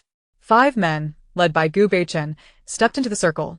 Many socialites noticed the commotion, gasping in surprise, and shyly gravitating towards them. Li Kersen, too, looked on in astonishment at Gu Beichun and his companions. She did not recognize them, but from the expressions of those around her and the air of authority they exuded, it was clear they were of significant status. Yet, she couldn't fathom what their purpose was at that moment. Xia Yanbei shivered at the sight of Gu Beichun, forcing a grim smile as he addressed him. "Young Master Gu, you honor us with your presence. It's nothing serious, merely apprehending a disobedient woman." "Disobedient woman?" Gu Beichun chuckled enigmatically, his piercing gaze fixed on Xia Yanbei. "Since when does it fall upon you to manage my little friend?" Xia Yanbei froze, incredulity washing over him as he looked at Gu Beichun, his voice trembling. "What? She belongs to young Master Gu?" Gu Beichun approached Li Yang, gently tucking a stray strand of hair behind her ear, his voice chilling. "What? Do you not believe my words, young Master Xia?" Witnessing Gu Beichun's tender gesture left not only Xia Yanbei speechless, but also everyone around them in disbelief. Good heavens! Was this truly the fearsome and aloof Gu Beichun? Who was this girl, and what was her connection to him? Whispers erupted among the crowd, and Li Kersen glared at Li Yang with envy, unable to comprehend when she had become acquainted with such an exceptional man and why he would be interested in her. "What's the matter, young Master Xia? Care to share what you intended to do with my little friend?" Gu Beichun turned to face the now pale Xia Yanbei, his voice low and menacing. Xia Yanbei snapped back to reality, hastily retreating a few steps and signaling the security guards to stand down, panic-stricken. "And no, I had no intentions, miss. I apologize for the fright caused by my security." He bowed to Li Yang, who was in high spirits, willing to overlook 1 or 2 offenses. "Young Master Xia, just mind your own eyes in the future. Bring your brain when you step out. I'd rather not have anyone misjudge my taste." Gu Beichun chuckled, looking down at Li Yang with a fond smile, while Xia Yanbei, unable to voice his anger, muttered an acknowledgement and left the scene. utterly defeated. Li Zhenyu stood by, Rendered speechless in shock. He recognized Gu Beichen, having seen him at a grand banquet long ago, where the host treated him with utmost respect. After much inquiry, he learned that Gu Beichen was the third young master of one of the top families in the capital, the Gu family. It was said that this young master was exceptionally intelligent from a young age, being the sole heir to the Gu group, thus effectively the family's successor. 10 years ago, Gu Sanshao was kidnapped, and it took nearly a month for him to be rescued. Many presumed he would succumb to despair, yet, to everyone's surprise, he swiftly regained his composure and continued to excel in all aspects of life. His achievements were noteworthy, rendering him the object of affection for nearly every heiress in the affluent circles of Kyoto. When did Li Yang come to know Gu Beichen? Their relationship appears remarkably close. If he were aware of Li Yang's connection to Gu Beichen, how could he possibly have introduced her to Xia Yanbei? Li Zhenyu steadied himself, donning what he believed to be a congenial smile as he approached the two, asking, Yang, when did you become acquainted with Gu Sanshao? Why didn't you mention it to your father? He then turned to Gu Beichen, smiling, greetings Gu Sanshao. I am Yang's father. This child can be quite temperamental. I hope she hasn't caused you too much trouble. Li Yang quietly observed Li Zhenyu's performance, while Gu Beichen shot a disdainful glance at him and replied coldly, Mr. Li, if I recall correctly. Did you not state that from now on, Li Yang would no longer be a member of the Li family? Can such words be retracted at will? Li Zhenyu's smile faltered, and he awkwardly stammered, Haha, it's all a misunderstanding. Yang will forever be my daughter. Don't take your father's words to heart. Both your mother and I love you dearly. Wen Xingjian could hardly suppress a laugh. This uncle's hypocrisy was glaringly obvious. Was he attempting to retract his words simply because he saw his daughter's connection with our Sanshao? His calculations were utterly misguided, for our Sanshao despises those who would barter their daughters. Yi Zihua soon caught wind of the situation and approached after inquiring about Li Xian. Seeing Li Zhenyu being confronted, she couldn't help but interject. Yang, can't you forgive your father? He was merely confused at that moment. After raising you for so many years, how could he bear to push you away? Zhang Xiaobai laughed in disbelief. They truly were a family adept at moral coercion. Little fairy Li Yang is now under the protection of our Sanshao. Do you think she still requires your insincere words of consolation? Mr. Li, you must bear the consequences of your own words. Since you no longer cherish our little friend, I shall take her away, and in the future, do not trouble her again. Otherwise, I cannot guarantee what actions I might take against the Li family. Gu Beichen's smile did not reach his eyes. Li Yang reveled in the support as she watched the couple, unfazed, and stated, I will transfer the money you spent on raising me over the years to your account. From now on, I shall be a stranger to the Li family, and I advise you to keep a close watch on Li Xian. If she provokes me again, I shall no longer hold back. Regarding my belongings in the Li family, I will move them out once I return to Hua province, so there is no need for your concern. With that, she followed Gu Beichen and his companions to another area, leaving the Li family with grim expressions. Honey, has Yang truly severed ties with us? Yi Zihua asked, her voice tinged with unwillingness. Do not address her so affectionately. She is nothing but a heartless wretch, after all these years. We have failed to nurture her properly, Li Zhenyu fumed. Li Xian assessed the situation and, seeing the surrounding crowd disperse, approached and linked arms with her parents, saying warmly, Dad, Mom, if my sister is left, then let her go. I will always be your daughter, and I will remain by your side. Yi Zihua softened her demeanor and patted Li Xian's hand. Silly child, you will surely marry one day. How could you be with us forever? Your good intentions are appreciated, but do not refer to her as sister any longer. Our Xian is far superior to her, and I am confident you will find a wonderful husband. Li Zhenyu added, your mother speaks wisely. Gu Sanshao is of a different status. He is merely playing around. Li Yang is blind to this now, but when she is cast aside, it will not be so easy for her to return to us. Xian, your primary focus should be on your studies. Aim for Kyoto University and earn your place in the circle with your own merit, so no one may look down upon you. Li Xian obediently lowered her head and replied, I understand, Dad, Mom. I will make you proud. Meanwhile, little friend, would you care to dance with your brother? Gu Beichen asked, a smile gracing his face as he observed Li Yang sipping her fruit juice, his tone teasing. Li Yang glanced at him and replied, considering your commendable behavior today, that is where you err. How could my brother forget that someone promised to be my dance partner should we meet at the banquet? Gu Bei-chun feigned a look of grievance, eliciting disdain from the four onlookers. Bei-chun, tone it down. When did you become such a dramatic performer? You're giving me goosebumps, Zhang Xiaobai remarked, rubbing his arms. Gu Bei-chun regarded him with an impassive expression, only averting his gaze once he straightened up and ceased his antics. Li Yong found the situation amusing and asked, "Will you not introduce me?" The group perked up and eagerly introduced themselves. "I am Zhang Xiaobai, a close friend of Bei-chun. I am Zhang Yingzhou. I have known Bei-chun since childhood and can share some of his embarrassing stories. I am Wen Xingjian, also a childhood acquaintance. Miss Li, should you wish to hear about his younger days, feel free to seek me out." Lu Yu, his subordinate. Li Yong observed each individual, noting their distinct personalities. Zhang Xiaobai was carefree and light-hearted. Zhang Yingzhou exuded a steady demeanor with a hint of straightforwardness. Wen Xingjian was the charming playboy, radiating charisma, and Lu Yu appeared taciturn yet remarkably efficient, embodying a strong presence. She glanced at Gu Bei-chun, thinking, his judgment in people is indeed commendable. Chapter 32. Moving to the new home. Li Yong raised her glass, briefly stating her name. At that moment, staff began to clear the long table laden with food, creating a dance floor as soothing music filled the air. Couples, either newly acquainted or already promised to meet, entered the dance floor, swaying to the rhythm of the music. Gu Bei-chun stood and approached Li Yong, slightly bowing as he extended his right hand, his eyes gleaming with warmth. "Miss Li, would it be my honor to dance with you?" Li Yong regarded him, her thoughts momentarily adrift. This man truly deserved to be the object of admiration for so many socialites. His charm was irresistible. She smiled, extending her delicate hand into his palm, and replied leisurely, "It would be my pleasure, Mr. Gu." A flicker of light sparkled in Gu Bei-chun's eyes as he firmly grasped Li Yong's hand, leading her into the dance floor. His left hand held her right, while his right rested on her waist, and her left hand graced his shoulder. The two twirled elegantly, captivating the gaze of many onlookers. Li Yong rarely danced in such a manner. Her health had been frail in her past life, and her family had overly sheltered her, preventing her from unnecessary social interactions, let alone dancing with men.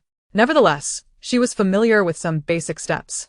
Dancing with Gu Bei-chun, she felt entirely at ease. His gentle gaze upon her instilled a profound sense of security. As the song drew to a close, the two gracefully exited the dance floor. When Xingjian and the others refrained from joining the dance, their purpose for attending the banquet was merely to gather and reconnect, and they had little interest in the women present. "I must take my leave. Will you continue?" Li Yang anonjet. Upon hearing this, Gu Bei-chun smiled and offered, "I shall escort you." The others exchanged glances, deciding it best not to intrude, and expressed their intention to linger a while longer. In the car, Gu Bei-chun occupied the driver's seat while Li Yong sat in the passenger seat. After fastening her seatbelt, Gu Bei-chun inquired, "Shall we head back to the hotel, or?" Li Yong pondered before responding, "Let us return to the hotel. I need to change." She then provided the hotel's location, and Gu Bei-chun started the car, transporting her to the hotel entrance. "Little friend, are you returning to Hua Province tomorrow?" Gu Bei-chun asked as he opened the car door for her, watching her unfasten her seatbelt. Li Yong stepped out, casually replying, "Yes, the flight is in the morning." Gu Bei-chun's gaze flickered. "Do you have a place to stay in Hua Province? Should you require assistance, feel free to reach out." Li Yong looked at him with a faint smile and replied, "Thank you for your kindness, Mr. Gu. I do have accommodations." Gu Bei-chun chuckled softly, shaking his phone as he said, "Shall we exchange contact information? It's quite disheartening that I haven't received a friend's request from you after all this time." Li Yong shot him a silent glance, replying that she hadn't brought her phone, and urged him to proceed with the addition, promising to accept it later. Gu Bei-chun added her number, watching her enter the hotel before he finally drove away after a lengthy pause. However, Li Yong did not leave the hotel. After all, Li Zhenyu had already paid for the room, so why not make use of it? Until the next day, her family did not come looking for her, presumably aware that it would be futile. Checking the time, she hailed a cab and made her way to the airport, returning to the Li residence 3 hours later. Li Zhenyu and the others had yet to return, so she first went to her room to tidy up her belongings before contacting a number. "Hello. Is the room I requested ready? Is this Miss Li?" "Yes, the room is prepared. Upon your arrival, the property management will provide you with the keys." "All right." After hanging up, Li Yong left the place she had called home for 17 years, feeling no sense of nostalgia, only relief. Without looking back, She stepped into a taxi and arrived at a luxurious residential building near UJ High School. A man in his 30s was waiting at the entrance, and upon seeing her alight from the vehicle, he hurried over to inquire, "Excuse me, are you Miss Liang?" As she retrieved her luggage, she confirmed, "Yes, that's me." The man offered a professional smile, assisting her with part of her bags, and respectfully stated, "Hello, Miss Li. I am a property manager from Yulin Building, here to escort you to your room." Please follow me. Liang nodded, dragging her suitcase into the elevator, which stopped at the 5th floor. Yulin Building housed only 2 residents per floor, and she had specifically requested a lower level to avoid the hassle of waiting for the elevator during school hours. She was assigned room 501, and after receiving the keys from the property manager, who informed her that the door lock could be set with a code, she opened the door. The apartment was a 1-bedroom unit, with a bedroom spanning an impressive 30 square meters, adorned with light blue bedding. Basic furniture was in place, and a large bay window, draped with a layer of sheer white curtains and a layer of dusky rose blackout curtains, faced south. The platform below was covered with a thick, soft white rug, embellished with several light-colored throw pillows and a small wooden coffee table, giving the room a creamy aesthetic. The living room was spacious as well, with the sofa, refrigerator, and television arranged neatly, complemented by a bathroom and kitchen, making it a perfect abode for a single individual. Being a school district property, the rent was slightly higher at $6,000 per month, but Liang was not short on funds. Since she had finally moved out, there was no need to compromise on her living conditions, so she readily signed a year-long lease and paid the rent in full. "Miss Li, should you encounter any issues with the apartment, feel free to contact me at any time," the property manager said, handing her a business card with his phone number. Before bidding her a brief farewell, Liang quickly organized her belongings, set the door lock code, and ordered takeout. Admittedly, she was not particularly adept at cooking, and with no ingredients in her new refrigerator, it seemed that her future meals would consist of takeout or dining out. A sudden wave of nostalgia for her days at the Li household washed over her. At least there, the chef's culinary skills were exceptional, allowing her to indulge in delicious meals without lifting a finger. Liang even contemplated hiring someone to cook for her. The soundproofing in Yulin Building was commendable, befitting a high-end community, especially one situated in a school district, which was considerate of the students residing there, a point that pleased Liang greatly. In the afternoon, as she prepared to step out for some daily necessities, she was surprised to discover that the previously unoccupied room 502 was now bustling with moving activity. Chapter 33. Gu Beichen is a long-term benefactor. Upon seeing Gu Beichen, Liang silently pondered whether this was fate or merely a coincidence orchestrated by him. Gu Beichen observed her expressionless face and cleared his throat. "Little friend, what a coincidence." Liang fixed her gaze on him, her tone indifferent. Indeed, quite the coincidence. Gu Beichen rubbed his nose, seamlessly shifting the subject. "Are you heading out?" Liang offered no further inquiry, shutting the door behind her. "Yes, just to buy some daily necessities." "How fortuitous, I also need to shop. Shall we go together?" Liang glanced at him, and he calmly closed his door, flashing her a smile. In the supermarket, an exceptionally attractive couple pushed shopping carts as they browsed the aisles. "I've got everything I need. Do you require anything else?" Liang inquired after ensuring her cart was complete. Gu Beichen looked at her array of household items with a hint of confusion. "Little friend, aren't you going to buy some ingredients?" "I can't cook, it would be a waste." Gu Beichen sighed. "Then accompany me to buy some ingredients? You could come over for dinner tonight." Liang scrutinized him. "You can cook?" "Little friend, you'll find out if you come over tonight." Gu Beichen replied with a knowing smile, leading her to the produce section. They picked up beef, pork, chicken, fish, shrimp, tomatoes, potatoes, green peppers, bok choy, winter melon, pickled vegetables, and eggplant, along with various spices and sauces. After purchasing a plethora of fruits, they proceeded to the checkout. Later that evening, Gu Beichen knocked on her door. "Little friend, dinner is ready." Liang followed him into room 502. Gu Beichen's home exuded a minimalist style, with everything meticulously arranged. One could hardly find fault, even if one were a perfectionist. The dining table next to the kitchen was set with bowls and chopsticks. After Liang washed her hands, she joined him at the table, where the dishes were already served. As she gazed at the spread before her, sliced pork with green peppers, beef stew with tomatoes and potatoes, braised fish, spicy shrimp, stir-fried bok choy, minced eggplant, and winter melon soup with ribs, she was astonished. The presentation rivaled that of a fine restaurant, and she glanced at Gu Beichen in disbelief. Who would have thought this man could actually cook so well? With a smile, Gu Beichun prompted. Care to give it a try? Li Yong picked up her chopsticks and sampled the spicy shrimp, which was flavorful and aromatic. The crispy shrimp shells were so delightful that even if one didn't peel them, they were easy to enjoy. Her eyes lit up as she tried other dishes under Gu Beichun's indulgent gaze, and to her surprise, they were all delicious. Moreover, he had catered to her tastes, ensuring that any ingredients she disliked were removed before plating, maintaining the integrity of the flavors without requiring her to pick through them. Truly perfect. She couldn't help but exclaim, "This is delicious. If you ever go bankrupt, you could open a restaurant. I'd definitely be a regular customer." Gu Beichun chuckled, picking up his chopsticks. "Then I must ensure I capture the hearts of my future patrons. How about you come over for dinner more often?" As Li Yong pondered, it didn't seem like a bad idea. After all, whether she dined out or at home, she would still be eating, and if Gu Beichun was cooking, it would certainly be worth her while. Thus, she cheerfully decided, "All right, I'll transfer you the meal costs later." Gu Beichun, helping her serve soup, replied, "Isn't that a bit too formal? Just forget the meal costs. Perhaps you could consider calling me brother a few more times." Li Yong shot him a glare. Just think about it. After a moment's thought, she added, "Not paying for meals is fine, but if you need help with anything in the future, just let me know." Gu Beichun smiled, though it was unclear whether he truly absorbed her words. After dinner, Li Yong did not linger and returned to her own room. Gu Beichun opened his phone, contacting Lu Yu. "Gu, how's the investigation coming along?" "Lu Yu, we should have clarity by tomorrow." "Gu, all right. Send it to my email then." "Lu Yu, sure." He settled on the sofa, logging into the dark web on his computer. "Faith, are they still unresponsive?" "Rolling. Boss, it's been difficult communicating. They keep saying World ISNT taking such orders at this time." "Rolling. Faith, raise the stakes. We don't have much time left. We must secure World S involvement." "Rolling. Boss, what if the other party still doesn't answer?" Gu Beichun squinted. "Typing. Faith, let us give it a try. If that fails, we shall consider alternative measures." "Rolling. Understood." Closing his laptop, Gu Beichun rubbed his right wrist, his expression inscrutable. On Monday, as Li Yong arrived at class, she was immediately seized by Suningi. Her eyes sparkled with excitement, her face brimming with an animated smile.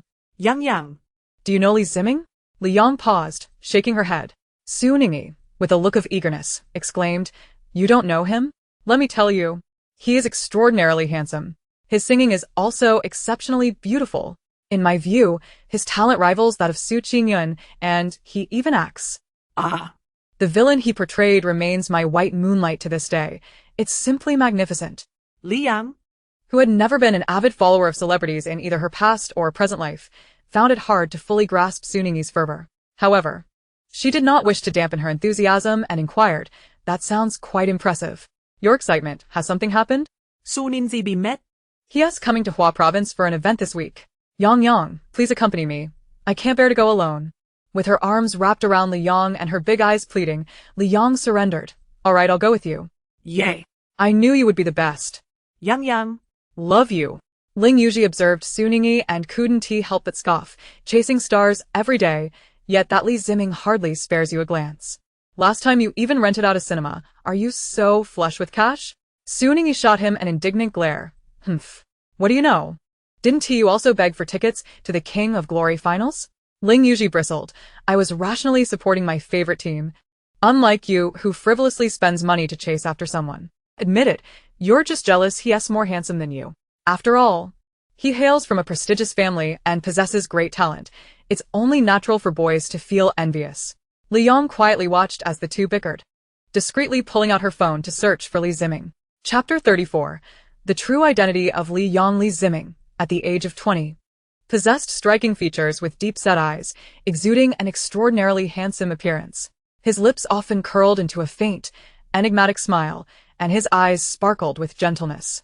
He could easily be described as the quintessential second male lead in a novel. He debuted at the age of 12, discovered by a talent scout while acting in a film directed by a prominent director. Though his role was minor, he portrayed the young version of the male lead with such skill that he left a lasting impression on the audience. Coming from a prestigious lineage, he is the second young master of the Li family, one of the top families in Kyoto.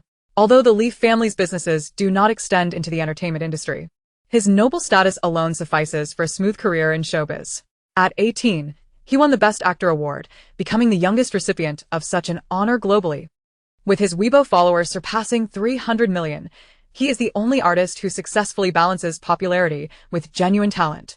Gazing at the image of him, Li Yong felt an inexplicable flutter in her heart, but a mere photograph revealed little to her. She could only discern that he bore the countenance of someone destined for a life of privilege and ease. Suppressing her racing heart, she withdrew her phone and glanced at Suningi, who was now sitting in her seat, still irate from her spat with Ling Yuji. "Have you liked Li Ziming for a long time?"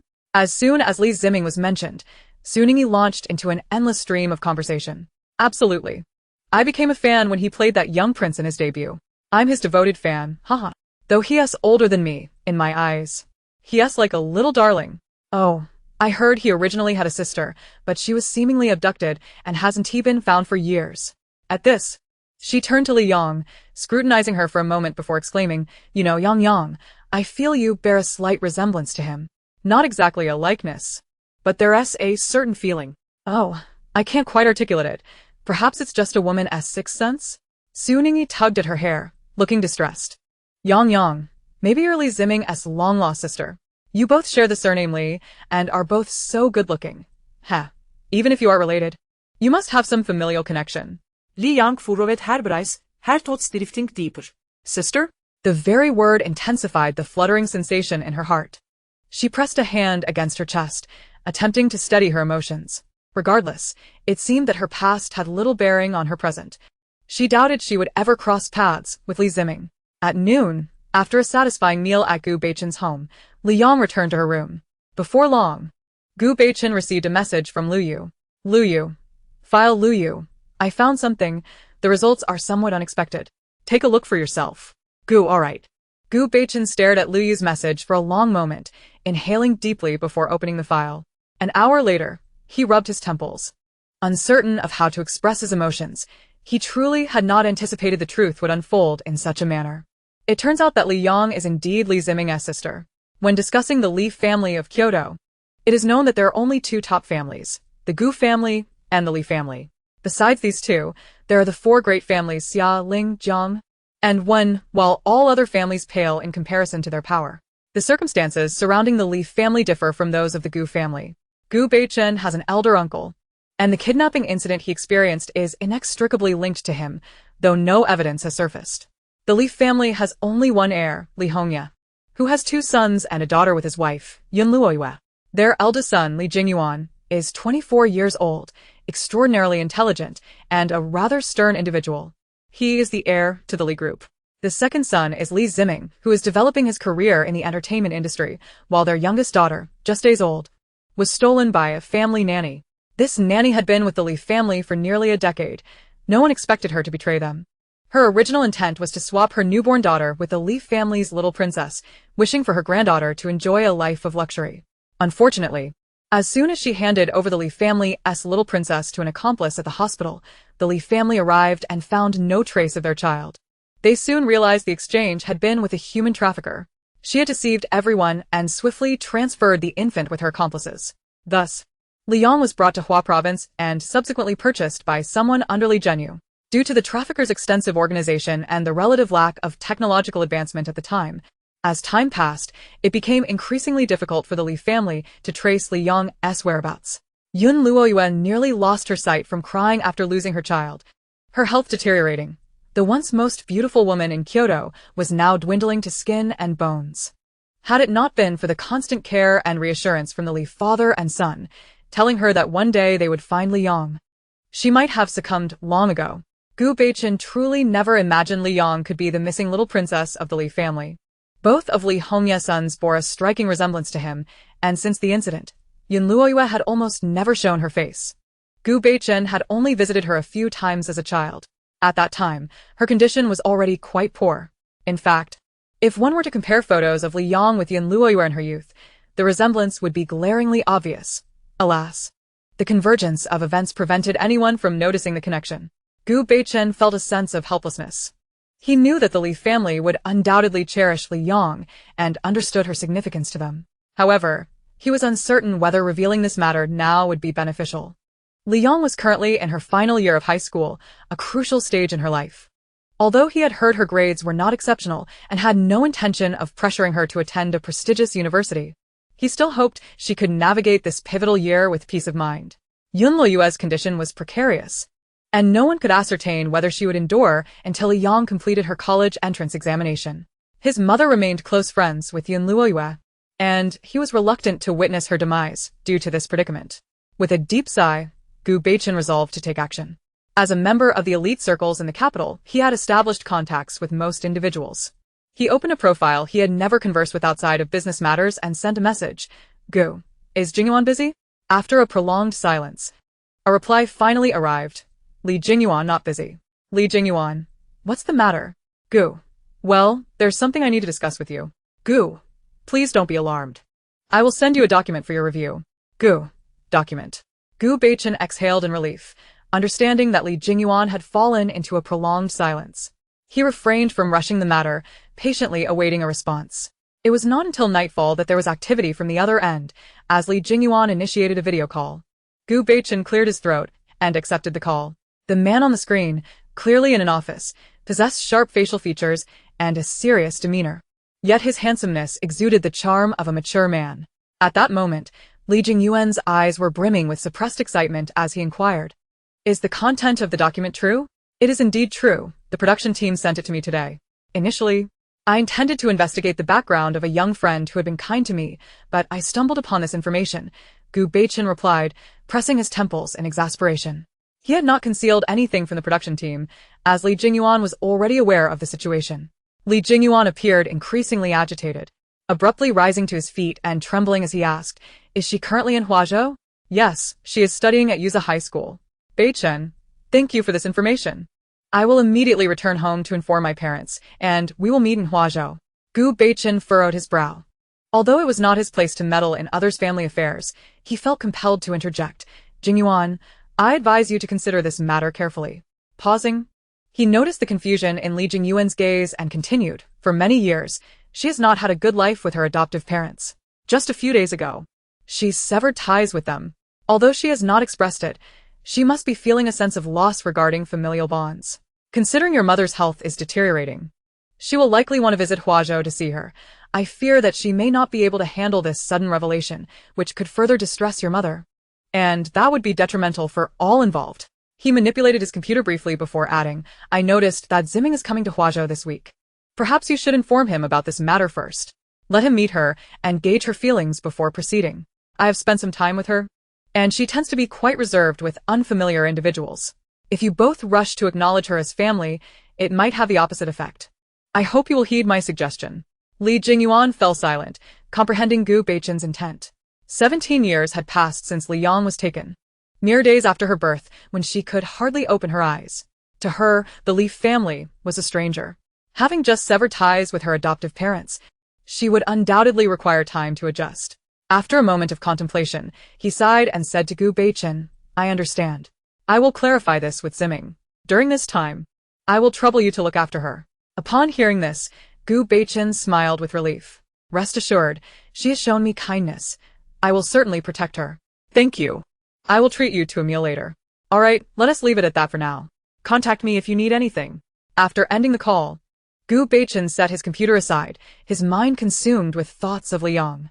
Dear child, your brother has located your family. I hope you find enduring happiness. Just as Li Ziming returned to his residence after completing his schedule and removing his makeup, he received a call from Li Jingyuan. While rummaging through the refrigerator contemplating what to cook, he answered the phone. Hello, brother. Why are you calling at this hour? Ziming, I have found our sister. Li Ziming froze, uncertain if his longing for his sister had led to an auditory hallucination. With a stiff voice, he asked, What did you just say?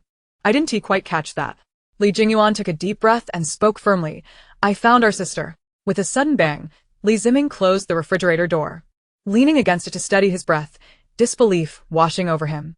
Brother, are you serious? Have you truly found her? Yes. It was Beichun who discovered her and informed me this afternoon. Tears welled in Li Ziming's eyes. He was merely 3 years old when Li Yang was born, an age too young to remember, yet he distinctly recalled his anticipation when their mother was pregnant. He had been overjoyed when the hospital announced the arrival of a girl.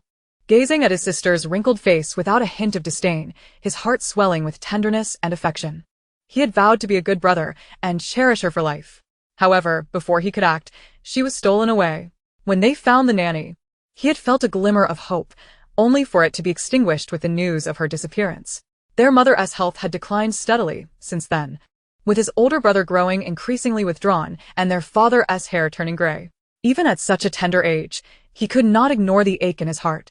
Despite not fully grasping the concept of separation, for years, they had never ceased their search for their sister, each time reassuring their mother that they would find her, all the while comforting themselves.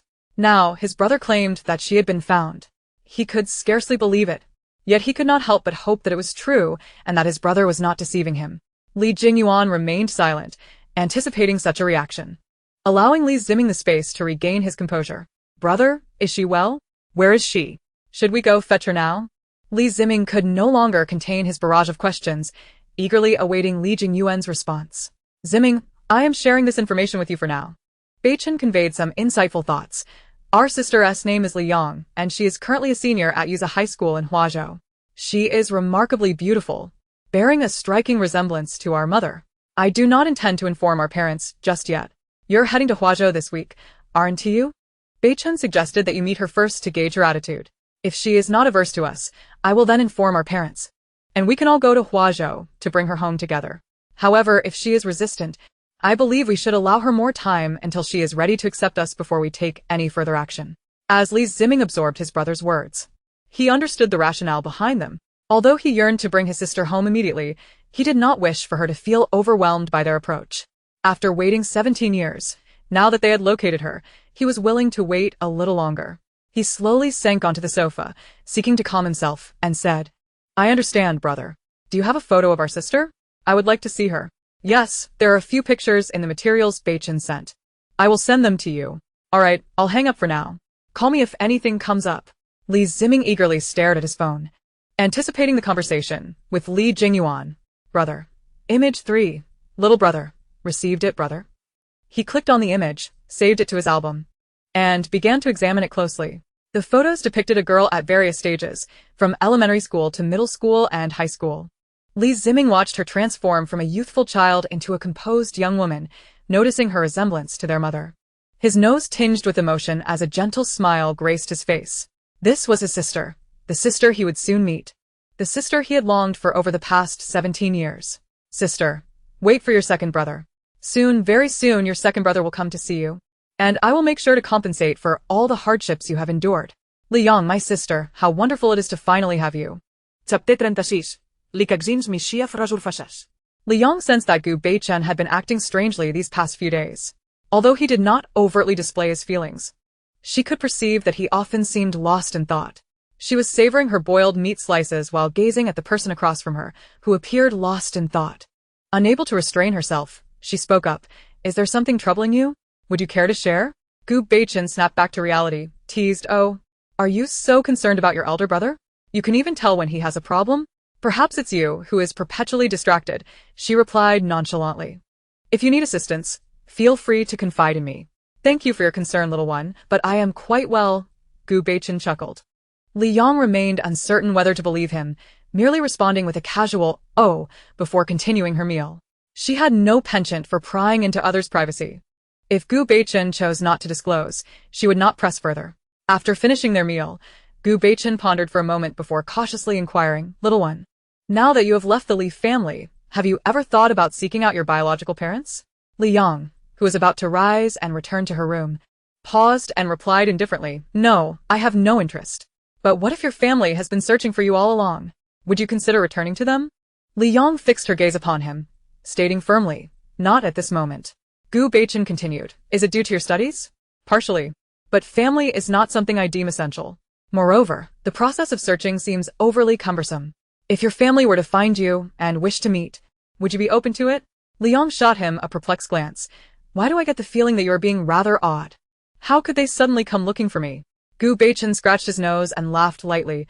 Oh, it's nothing, merely a curious inquiry. However, should you ever wish to seek out your family, you may come to your brother. I will assist you. Li Yang stood up, stretching lazily. If that day ever comes. The dishes today were delightful. Thank you for the hospitality, but I must take my leave. Gu Beichen escorted her to the door, watching as she entered room 501, letting out a soft sigh. It seemed he had transformed into a paternal figure, fretting over his own daughter. Guessing. I heard that Li Yang was expelled from your family. Is that true? Wu Yuran seized the opportunity during the morning break to question Li Kuxian. Li Kuxian concealed the flicker of darkness in her eyes, raising her gaze to Wu Yuran, hesitatingly asking, Yuran, who told you about this? Wu Yuran, noticing her reaction, brightened up. I have a cousin in Kyoto. She mentioned seeing it at a banquet last week. Since your family shares the same surname as the Li family in Kyoto, she paid attention. Is this truly the case, Kuxian? Has Li Yang severed ties with your family? Wu Yuran's inquiries gradually attracted the attention of others in the class, who gathered to join the conversation. What? What are you all discussing? Wait, Li Yang was expelled? What did she do? How amusing. I always said that with her attitude, it was only a matter of time before Uncle and Aunt grew weary of her. I almost want to rush over to class 16 and see if she is regretting it. Ning Yume joined, her eyes shining with excitement. Kuxian. Li Yang treated you so poorly before, this is her just desserts. Without your support, I wonder how she will continue to act so arrogantly. Li Kuxian pressed her lips together, fabricating a tale as they were unaware of the true circumstances. Please don't speak ill of her. Our family is quite saddened by her decision to sever ties. My father believes it is his fault for bringing her to the banquet. Otherwise, she would not have incurred young Master Xia's ire. Kuxian, stop calling her sister. She doesn't deserve it. Young Master Xia? My goodness. Is he the heir of the Xia family, one of the 4 prominent families in Kyoto? He actually took an interest in Li Yang? Ujudan et galim. Inserulo. Guessing. If young Master Xia is interested in Li Yang, why would she cut ties with your family? Li Kuxian lowered her gaze, her tone tinged with sadness. Li Yang told my father that she has always admired young Master Xia, which is why he agreed to take her to the banquet. Who would have guessed that upon meeting him, she would say something so outrageous? She even claimed to be a member of our family, intending to provoke young Master Xia's wrath upon my father. When my father insisted that she apologize, she refused, and young Master Xia, furious, compelled my father to sever ties with her. He threatened to take actions against our family's business unless we disowned her. After young Master Xia left, my father intended to reconcile with her, but she chose to follow a wealthy heir instead, declaring she no longer needed our family. We were all heartbroken, but she refused to listen, and the next day she moved out. Ning Yume's eyes widened. Li Yang's intentions are truly malicious. If young Master Xia's ire falls upon your family, it would be disastrous, yet she simply walks away, without a care. What an eye-opener. Others chimed in, expressing indignation, comforting Li Kuxian not to mourn Li Yang, for she was not worth it. Some, with mischievous grins, took out their phones, seemingly up to no good. Li Kuxian gradually revealed a grateful smile, appreciating everyone's concern, while inwardly cursing Li Yang repeatedly. In class 16, Su Ning had been scrolling through her phone, checking messages from Li Ziming, when she was suddenly drawn to a trending topic on Weibo, Li Yang ungrateful. Frowning, she wondered how her dear deskmate's name had ended up in such a scandal. Could it possibly be Li Kuxian stirring trouble again? She clicked to investigate and discovered that the topic had stemmed from a viral Weibo post. Let me drop a bombshell. Yes, I am the classmate of Kuxian who commented last time. My cousin informed me today about an astonishing development. The fake heiress Li Yang has finally been expelled from the Li family. Many sympathized with her during the previous incident, but I implore you to open your eyes. Li Yang deceitfully led her father to believe she fancied young Master Xia, who kindly took her to an event hosted by the Xia family. Yet this Li Yang, with ulterior motives, insulted young Master Xia to his face. She even claimed to be part of the Li family, attempting to provoke young Master Xia into retaliating against them. Unexpectedly, young Master Xia proposed that if she were expelled, he would overlook the incident. Li Yang's father had no choice but to comply, intending to inform her she was still part of the family, only to find her had already attached herself to a wealthy heir, leaving without a backward glance. This is the true face of the person you all idolize. The Li family has supported her for 17 years, yet she seeks to undermine them. Li Yang, I applaud you. I'm also a classmate of Kuxian, and I swear this is true. Kuxian mentioned that their family is heartbroken, and Li Yang has already moved out. My heart aches for our Kuxian. She initially defended Li Yang, hoping we wouldn't speak ill of her, but we can't help but feel indignant. I hope her fans can see her true nature. I can hardly remember the name Li Yang anymore. Could it be that her infamous name is trending again? If this is true, She truly has a wicked heart. How could someone like her write such beautiful songs? I've always said she is not a good person. Last time, a bunch of her fans attacked my dear XNXI, and now it seems she is no longer in the upper echelons of society. Serves her right. Su Ning, upon reading that Weibo post and its comments, was infuriated. Although she had not attended the banquet and was unaware of the details, she was certain Li Yang was not the person they portrayed. Instantly, she transformed into a keyboard warrior, unleashing a barrage of comments from her numerous accounts to defend Li Yang. Chapter 37. Everyone stands behind Li Yang. These past few days, Li Yang found herself lost in thought, suspecting that Gu Beichun had somehow infected her with this distraction. Just as she regained her focus, she turned to see Su Ning furiously typing on her phone, as if she intended to pierce the screen with her rage. Hey, what is going on? Li Yang inquired. I am so infuriated. Class 1 is being too much, spreading rumors and slandering you online. Just watch. I will make them regret it. Li Yang halted. Pulling out her phone to open Weibo, where a sensational topic caught her eye, and upon delving deeper, she grasped the unfolding situation. The comments on that Weibo post have soared to tens of thousands and continue to rise, filled with fans embroiled in heated arguments. One faction staunchly believes the blogger's words, condemning Li Yang, while the other is equally convinced that Li Yang is not that kind of person, insisting the blogger apologize and delete the post. There are also some bewildered onlookers, merely spectating. Li Yang's expression turned icy. It was evident that Li Kersin had twisted the truth in front of her classmates, and those who harbored animosity towards her had intentionally disseminated it online to tarnish her reputation. It truly is a testament to their dedication, as they tirelessly strive to keep her in the limelight.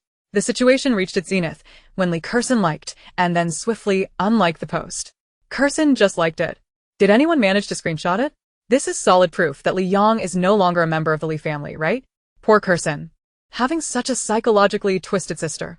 Oh no, she doesn't even deserve to be called her sister. Everyone, pay attention. She is trying to latch onto a wealthy heir. My goodness, Li Yang is actually this kind of person? Is she selling her body? She's still a minor? Isn't it better to be a well-cared-for daughter in the Li family? Why cause such trouble? Now she has been kicked out, right? Can one rely on men? I'm just waiting to see the day she is abandoned. Smile. Anyone who would stand by Li Yang is surely not a good person. Who would even want someone like her? Perhaps this wealthy heir is a fake too? A counterfeit pot with a counterfeit lid. Grin. Ha ha ha, damn. A counterfeit pot with a counterfeit lid. I support you, sister. Li Yang also noticed many fans defending her, which warmed her heart. Whatever they say. You all believe? Have you forgotten the last time you were slapped in the face? What has our Yang done to deserve this?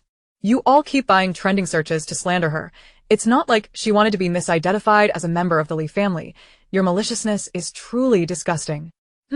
The words from Li Kersin are the least trustworthy, right? Given her last bout of distortions, I firmly believe this time she is once again orchestrating a smear campaign against Yang. Hugs to our esteemed Elle. We little sheep will always believe in you. We will forever be your strongest support. Heart. Li Yang glanced at Su Ningyi, who was furiously typing away, and smiled helplessly before posting a Weibo update. Elle. Indeed. I am no longer a member of the Li family. It was explicitly stated by Li Zhenyu himself. However, the truth of the matter, Li Kersin, the one who loves to sing, should you not know better? I've warned you many times not to provoke me. It seems you have a poor memory. Smile Su Ningyi. Halfway through typing, suddenly noticed an alert for something she was particularly following, hurriedly clicked in, and upon discovering Li Yang's post, she turned to her close friend who was watching her with a gentle smile, worry evident in her voice. Yang, are you alright? Did that Li family bully you again? They are too much. Don't worry, I will definitely help you retaliate. Li Yang pressed down on her hand, exasperated. Ningyi, there's no need to waste words on them. I'll handle this myself. Su Ningyi pouted, reluctantly agreeing, fine, but I must help you manage the comments. I can't let those brainless fans ruin your comment section. Unable to resist her determination, Li Yang simply watched her continue typing at lightning speed. Don't be afraid. Esteemed one, we stand firm and unyielding. The last time Li Kersin apologized, her post is still up. I doubt she would dare to spread rumors again. Giggle. Did some brainless fans of a certain someone see this? The truth is far from what that ambiguous post claimed, so please, before you hurl insults, get the facts straight, alright? Can't you think for yourselves? Smirk. Hugs to our Yang. Leaving the Li family is for the best. Such a family is not worth your time. You are so exceptional. Surely, there are more deserving people waiting for you. Heart. I love the attitude of our esteemed one. Let us see who truly has a guilty conscience and a mouthful of lies. Sarcasm. Lee Curson-S fans were equally unyielding. Jumping into the fray. Our Curson has said nothing. Don't randomly assign blame to our family. But isn't it true that you were expelled from the Lee family? Smirk. If you truly did nothing wrong, would you have been kicked out? Oh. Feeling so tough now, are you? Is it because of the wealthy heir behind you? Li Yong paid little heed to these comments. They were merely the outbursts of ignorant individuals on the internet. As long as Lee Curson did not provoke her, she was indifferent. However, her indifference did not mean others shared the same sentiment.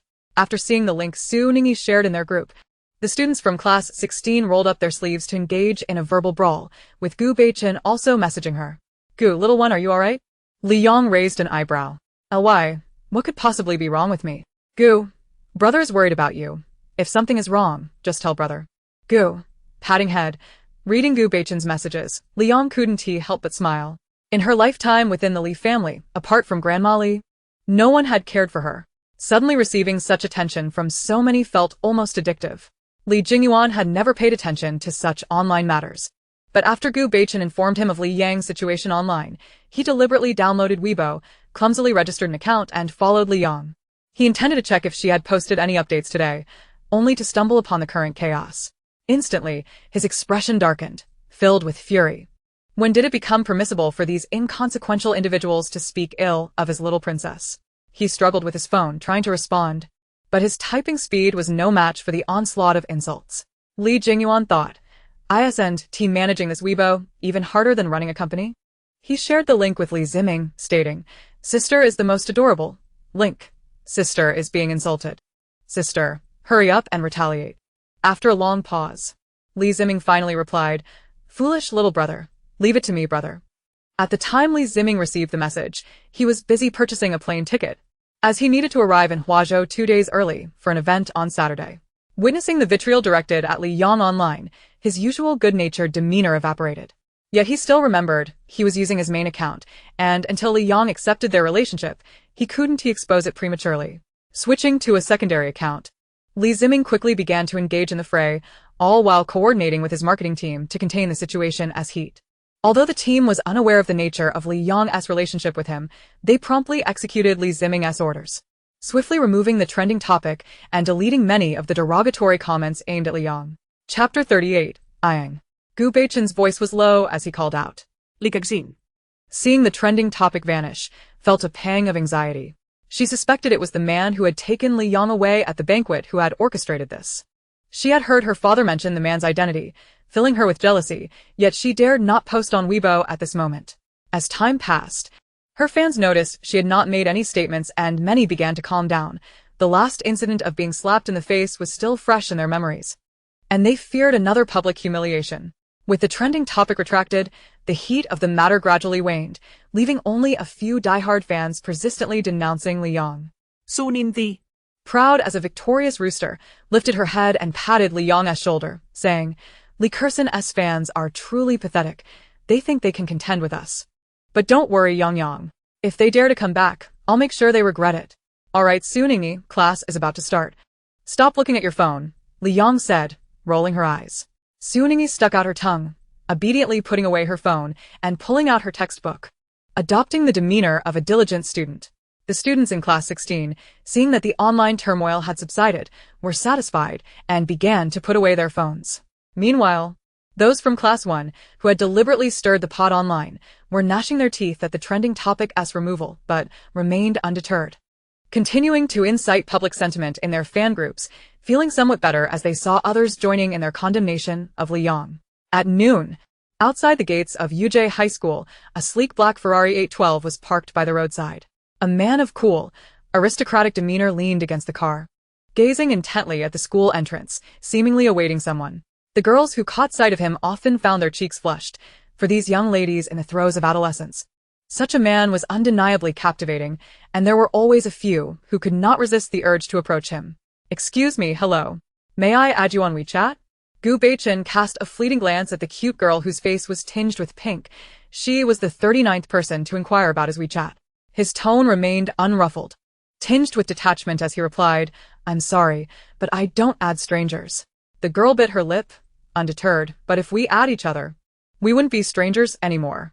With a half-smile, Gu Beichin responded, "I'm afraid I don't use WeChat."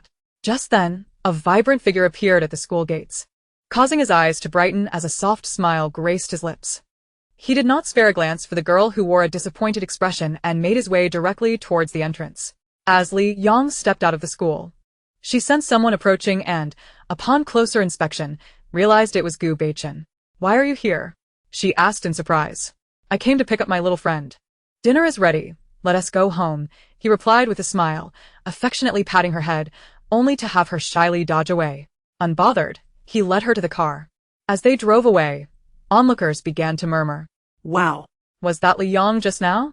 "Yes. She looks stunning. Everyone else is in uniform, but she stands out the most." "Is that the main point? Who is that man who came to pick her up? Did you see the trending topic on Weibo this morning? They say Li Yang is dating a wealthy heir. Could it really be true? Does anyone know him? I haven't seen him around Huazhou." "I don't know him. But that car must cost millions." "Oh my, so Li Yang really is involved with him? Though I must say, that man is incredibly handsome. If it were me, I'd gladly be by his side." "You're missing the point. I can't believe Li Yang has actually sold herself out. TSK.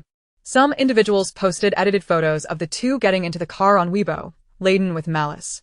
However, Li Ziming's team, ever vigilant about discussions surrounding Li Yang, swiftly dealt with the negative comments, preventing the situation from escalating. The lunch that day consisted entirely of Li Yang's favorite dishes. She ate quickly yet gracefully. Addressing Gu Beichin, "What prompted you to come pick me up?" Gu Beichin placed a piece of sweet and sour pork on her plate, saying, "I feared my little friend would be sad if bullied alone. Shall I escort you back to school this afternoon?" Li Yang bao said. A hint of something unrecognizable in her tone. "Who is your little friend? And could you please use a different term?" Gu Beichin chuckled softly. "You're only 17. How could you not be a little friend? You come to my house for meals every day. By rough calculation, that makes you my little friend, doesn't it?" Li Yang huffed. "That's a flimsy argument. Little friend, you truly dislike this term? Should I start calling you little friend as well?" Li Yang shot him a glare. Gu Beichin halted, his tone laden with meaning, "But older brother is indeed older than you, making that assumption invalid. If you really don't like it, then let us change the title to Ayang." Hearing her favorite voice call her Ayang almost swayed her, sighing inwardly. Such perfection in a man could be daunting. She felt increasingly powerless against Gu Beichin. "Call me what you wish, just don't call me little friend again." She quickened her pace to finish her meal and leave. Watching her hurried retreat, Gu Beichin smiled indulgently, suddenly reminded of something. He pondered that he ought to assist the Li family in bringing their little friend home quickly, for she was becoming increasingly remarkable, and he feared she might be swept away along the way. Glimpsing the time, he noted that the day after tomorrow was Saturday, the day of Li Ziming's event. He hoped everything would go smoothly. On Saturday morning, Li Yang was awakened by a call from Suningi. She glanced at the clock, 5:30 a.m. "Goodness. I must not understand the fervor of fandom," she murmured. The two arranged to meet at the school gates. And upon arrival at the event venue, it was already 6:30. Despite the early hour, a long line had formed. Suningi asked Li Yang to hold their place, while she skipped off to buy warm breakfast to share. After standing in line for over an hour, they finally entered. With a blank expression, Li Yang suddenly felt that agreeing to accompany Suningi had been a grave mistake. Li Ziming was there for a signing event in Zone A1, starting at 9 a.m. As they navigated through the throng to reach A1, Li Yang felt her spirits plummet at the sight of the winding line ahead. She vowed never to return to such a place again. "Please, just accompany me this once, dear Yang Yang."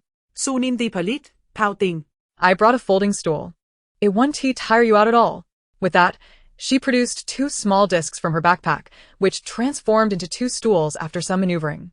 Li Yang regarded the stools, then the sea of people around them, and fell silent. She believed it wiser to stand in line. As sitting on the stool merely meant staring at people's backs, Suningi could endure the embarrassment alone. Ultimately, only Suningi perched on the small stool, while Li Yang insisted she wouldn't tire from standing all day. To Li Yang's surprise, others began to approach Suningi to ask for links to the stools after noticing them. She nearly lost it. She truly could not comprehend the logic of fans. At 9 a.m., a deafening chorus of screams erupted from the crowd, piercing Li Yang's ears. Rubbing her sore ears in frustration, She watched as Su Ningyi leapt up from her stool, excitedly craning her neck to get a better view. With the distance too great and the crowd too dense, they were unable to see Li Ziming, who was surrounded by bodyguards. Eventually, after tiring herself out from jumping, Su Ningyi settled back onto her stool. As Li Yang grew hungrier from standing in line, they finally reached the front. Su Ningyi had already put away her stool, holding her cherished album and poster tightly. When it was her turn, she carefully handed them to Li Ziming, her voice trembling with excitement. "Mingzai, could you please sign both? I'd be eternally grateful. If I could add your signature to these, my life would be complete." Originally looking down, Li Ziming paused at the sound of Su Ningyi calling him Mingzai. Among the many fans, the ones younger than him, often referring to him as cubs or baby, truly exhausted him. He found it overwhelming. He accepted the items with a kind smile, saying, "Of course. Thank you for your support, and may you be happy every day." After signing, Su Ningyi wanted a photo. As such opportunities with Li Ziming were rare. Once she obtained his consent, she excitedly tucked the album and poster away and turned to Li Yang. Yang, please take a photo of us. Love you." Li Yang nodded, retrieving her phone and opening the camera to aim at the two. Having stood behind Su Ningyi the entire time and lacking interest in the event, this was her first time truly looking at Li Ziming's face. And he too was taken aback to see her. Their eyes met, and both were momentarily stunned. Li Ziming was surprised to see his sister in this setting, as he had been contemplating how to invite her out. Gazing at the tall, beautiful figure before him, he nearly choked back tears, realizing she was unaware of their familial connection. This was not the appropriate time to reveal it, so he suppressed his excitement and posed for the photo with Su Ningyi. Li Yang was taken aback. Upon seeing Li Ziming for the first time, her heartstrings were tugged, evoking a deep, instinctual bond of kinship. As she focused on him, she noticed a glowing thread of kinship connecting them both. She fell into a momentary reverie, utterly astonished to encounter a relative at a book signing event, especially one as illustrious as a celebrity. However, she had no intention of uttering a word. Instead, she composed herself and captured a photograph of the two before being pulled away by Su Ningyi. Li Ziming exerted considerable effort to restrain himself from pursuing them, watching as they gradually faded from view before finally averting his gaze, offering an apologetic smile to the fans who had been waiting in line behind him. "I apologize for losing focus for a moment. Thank you for your patience," he said. The young woman in line, overwhelmed by the thrill of meeting her idol, waved her hands dismissively at his apology. "It's quite all right. Zai, please remember to take care of yourself. Everyone is concerned about your well-being with how exhausting these signing events can be." Li Ziming handed her the autographed poster with a smile, saying, "I know. Thank you. You should hurry off to eat as well. It's nearly noon." The fan nodded eagerly, like a chick pecking at grains, and after taking a photo together, she left with the poster in hand, thoroughly satisfied. Chapter 40.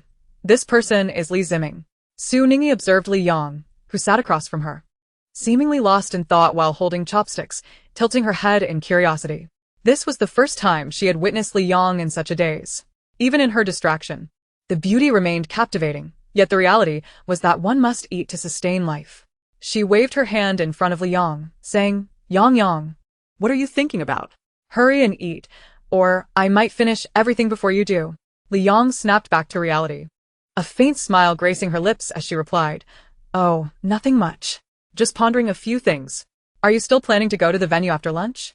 I want to be going. Although Mingzai is scheduled to sign until 5 p.m., I have an engagement this afternoon. My uncle is visiting me in Huaxing, and I need to meet him. Do you have any plans for later?" Li Yang paused for a moment before responding, "No. Go ahead with your plans. I'll just linger here for a while longer." Su Ningyi paid no mind to her reluctance, nodding in agreement as she resumed her meal. After finishing, she bid farewell to Li Yang and departed in a taxi. Li Yang stood at the roadside, feeling somewhat bewildered. She had always believed herself indifferent to familial ties. In her previous life, despite her frail health, she had been surrounded by a loving family, acquiring vast knowledge and skills, and when she passed, she bore few regrets, save for the worry that her absence would bring sorrow to her loved ones. In this life, she had only felt a sense of kinship with Grandma Li and had never considered searching for anyone. When Gu Beichun had previously inquired about her relatives, her heart had stirred with unacknowledged emotions. Today, encountering Li Ziming forced her to confront her own expectations. Could it be that her true family was indeed searching for her? Though she could not fathom why she was not with her family, the aura emanating from Li Ziming suggested she had not been abandoned by the Li family. Perhaps some unfortunate event had transpired. Yet, she could not help but wonder if it were an accident. How could the powerful Li family have not found her after all these years? Was it truly impossible to locate her, or did they simply choose not to reclaim her? Frustrated, she rubbed her temples and, after a lengthy contemplation, decided to leave the area. By the time Li Ziming finished his errands, it was nearly 6 p.m. He tiredly climbed into his car and returned to his residence, hastily preparing a bowl of noodles for dinner. Thoughts of the day's encounter compelled him to open WeChat. Little brother Li, Beichen, do you have my sister's contact information? Gu Beichen replied swiftly. The one who will eventually steal my sister. Yes. Do you want to add her? Li Ziming hesitated, staring at the contact name he had assigned to Gu Beichen. Their conversations had been infrequent, and he nearly forgot about Gu Beichen's other identity. Little brother Li, I'd like to arrange a meeting with her. Do you think she would agree if I added her directly? The one who will eventually steal my sister. If that is the case, I can help you set it up. Just tell me the time and place. Little brother Li, how about 7:30 at the entrance of Yuza? The one who will eventually steal my sister. Sounds good. After putting down his phone, Li Ziming quickly finished his noodles, tidied himself up in the restroom, and changed into a fresh outfit. Clad in a white shirt, jeans, and white sneakers, he hoped this appearance would foster a sense of familiarity with his sister. Knock, knock. Liang opened the door, gazing at Gu Beichen with a puzzled expression. Is there something you need at this late hour? I'd like to take you to meet someone. Would you do me the honor, Aang? Liang hesitated. Suddenly realizing that changing how she addressed him might not be the wisest decision, and with a hint of regret, she asked, Is it someone I know? Perhaps someone you've met before. Examining Gu Beichen's smiling face, Li Yang scrutinized him, unsure of his intentions. After a moment's thought, she decided she had no plans for the evening and followed Gu Beichen out the door. They settled into a high-end cafe adjacent to Yuza, where Gu Beichen led her into a private booth. He slid the drink menu towards her, encouraging her to select a beverage. Then took out his phone to send a message. Gu, we're in booth A3 at the Green Forest Cafe next to Yuza. Just tell the waiter when you arrive. Li Ziming, Ori. Putting his phone away, Gu Beichen turned his gaze to Li Yang, who was focused on her drink choices. His expression softening as he mentally prepared for how to navigate any potential discord between the two. At precisely 7:30, Li Ziming arrived at the cafe. Following the server, he knocked on the booth door, and Gu Beichen stood to open it, bringing him face to face with Li Yang. Li Yang was sipping a cappuccino when she looked up and recognized the person Gu Beichen had mentioned. The newcomer was dressed casually, sporting a cap, oversized sunglasses obscuring his eyes, and a mask covering his face, rendering his identity unrecognizable. Yet, in an instant, Li Yang recognized him. She perceived the familial bond. This person was Li Ziming. Chapter 41. Yang, I am your second brother. Gu Beichen urged Li Ziming to sit down. Li Ziming, suppressing the excitement within him, removed his protective gear, revealing a handsome face before Li Yang. Li Yang stared at him, speechless, unsure of what to say, and remained silent. Li Ziming's heart brimmed with countless words he longed to express, yet upon seeing her, he found himself at a loss, casting a pleading glance at Gu Beichen for assistance. Receiving a look, Gu Beichen cleared his throat and gently addressed Li Yang. I previously had someone look into your background. Li Yang exhibited little reaction. She was not surprised by Gu Beichen's inquiry into her background. It was only logical for someone of his stature to thoroughly investigate before approaching her. Seeing her lack of resistance, Gu Beichen felt a sense of relief and continued, after hearing about the case of the Li family's true and false daughters. I thought to help you find your genuine relatives. If you ever long for home, I will take you back. Li Yang glanced at him, her expression complex. Gu Beichen had always treated her with great care, yet she never imagined he had been quietly undertaking such efforts on her behalf. It took a considerable amount of time to uncover your true identity. You are, in fact, the little princess of the Li family in Kyoto. Gu Beichen succinctly explained the situation regarding the nanny and the traffickers. On the day I discovered your identity, I contacted your family. Your brother expressed a desire to meet you, so I brought him along. No matter what your feelings are, I will support you. Li Yang set her coffee down, casting a glance at Gu Beichen before turning her gaze to Li Ziming. Her voice trembled slightly as she asked, So you came specifically to see me? Li Ziming steadied his emotions, taking a deep breath. I did come to Huaxing for an event, but I only learned about this matter afterward. When my brother informed me, I could hardly believe it. We have been searching for you for 17 years. never receiving any news, yet we have never given up. Over the years, my mother's health has been quite poor, and we all hope to find you before she can no longer hold on. My father has grown increasingly gray-haired with worry, while my elder brother manages the company and simultaneously sends people to search for you. My entrance into the entertainment industry was, in truth, motivated by a desire to cultivate connections that might lead me to you. Li Ziming's voice trembled slightly as he addressed her. Yang, may I call you that? Our family has been waiting for your return. The moment I received the news, I longed to rush to you. My elder brother feared you might be reluctant to acknowledge us, so we decided it best to meet with you first. Yang, if you are willing to accept us, would you come home with me? Li Yang gazed upon the tear-stained visage before her, feeling as though her throat had tightened. Her hands, clenched beneath the table, struggled to voice her refusal. Finally, under the weight of Li Ziming's hopeful gaze, she uttered, I agree to return with you. For a fleeting moment, Li Ziming was taken aback, fearing he had misheard her. It took a while for the magnitude of this unexpected joy to wash over him, and he sprang to his feet, looking at Li Yang with incredulity. Yang, are you truly serious? Did I hear you correctly? Witnessing his cautious disbelief softened Li Yang's heart, prompting a smile to grace her lips as she affirmed, I am willing to return with you. Only then did Li Ziming fully grasp the reality of her words. He stepped forward, bending to embrace Li Yang, exclaiming with delight, This is wonderful. I have finally found my sister. Li Yang gently patted his back, allowing him a moment to compose himself. Embarrassed, Li Ziming returned to his seat. Beaming at Li Yang, Yang, I am your second brother. Would you call me that? Lowering her gaze, Li Yang softly replied, Second brother. Second brother is here. Li Ziming chuckled foolishly, suddenly recalling he needed to inform Li Jingyuan about this development. Yang, please wait a moment while I speak with my elder brother. I will stay in Huazhou with you for these next few days. Once second brother and the others arrive, we will return home together. Sister Khan Li, brother. I've found my sister. Sister Khan Li, brother. My sister has agreed to come home with us. Sister Khan Li, grinning foolishly. Sister Khan Li, brother. When will you tell Mom and Dad about this? Sister Khan Li, I will remain in Huazhou for now. When do you plan to come and take my sister home? Elder brother. I'm heading home right now. Elder brother. Take good care of our sister. We will arrive as soon as possible. Upon receiving Li Ziming's message, Li Jingyuan promptly decided against working overtime. To the astonishment of his secretary, he declared the end of his workday and hurried towards the Li residence, eager to share this joyful news with their parents. After receiving a reply, Li Ziming set down his phone and turned to Li Yang.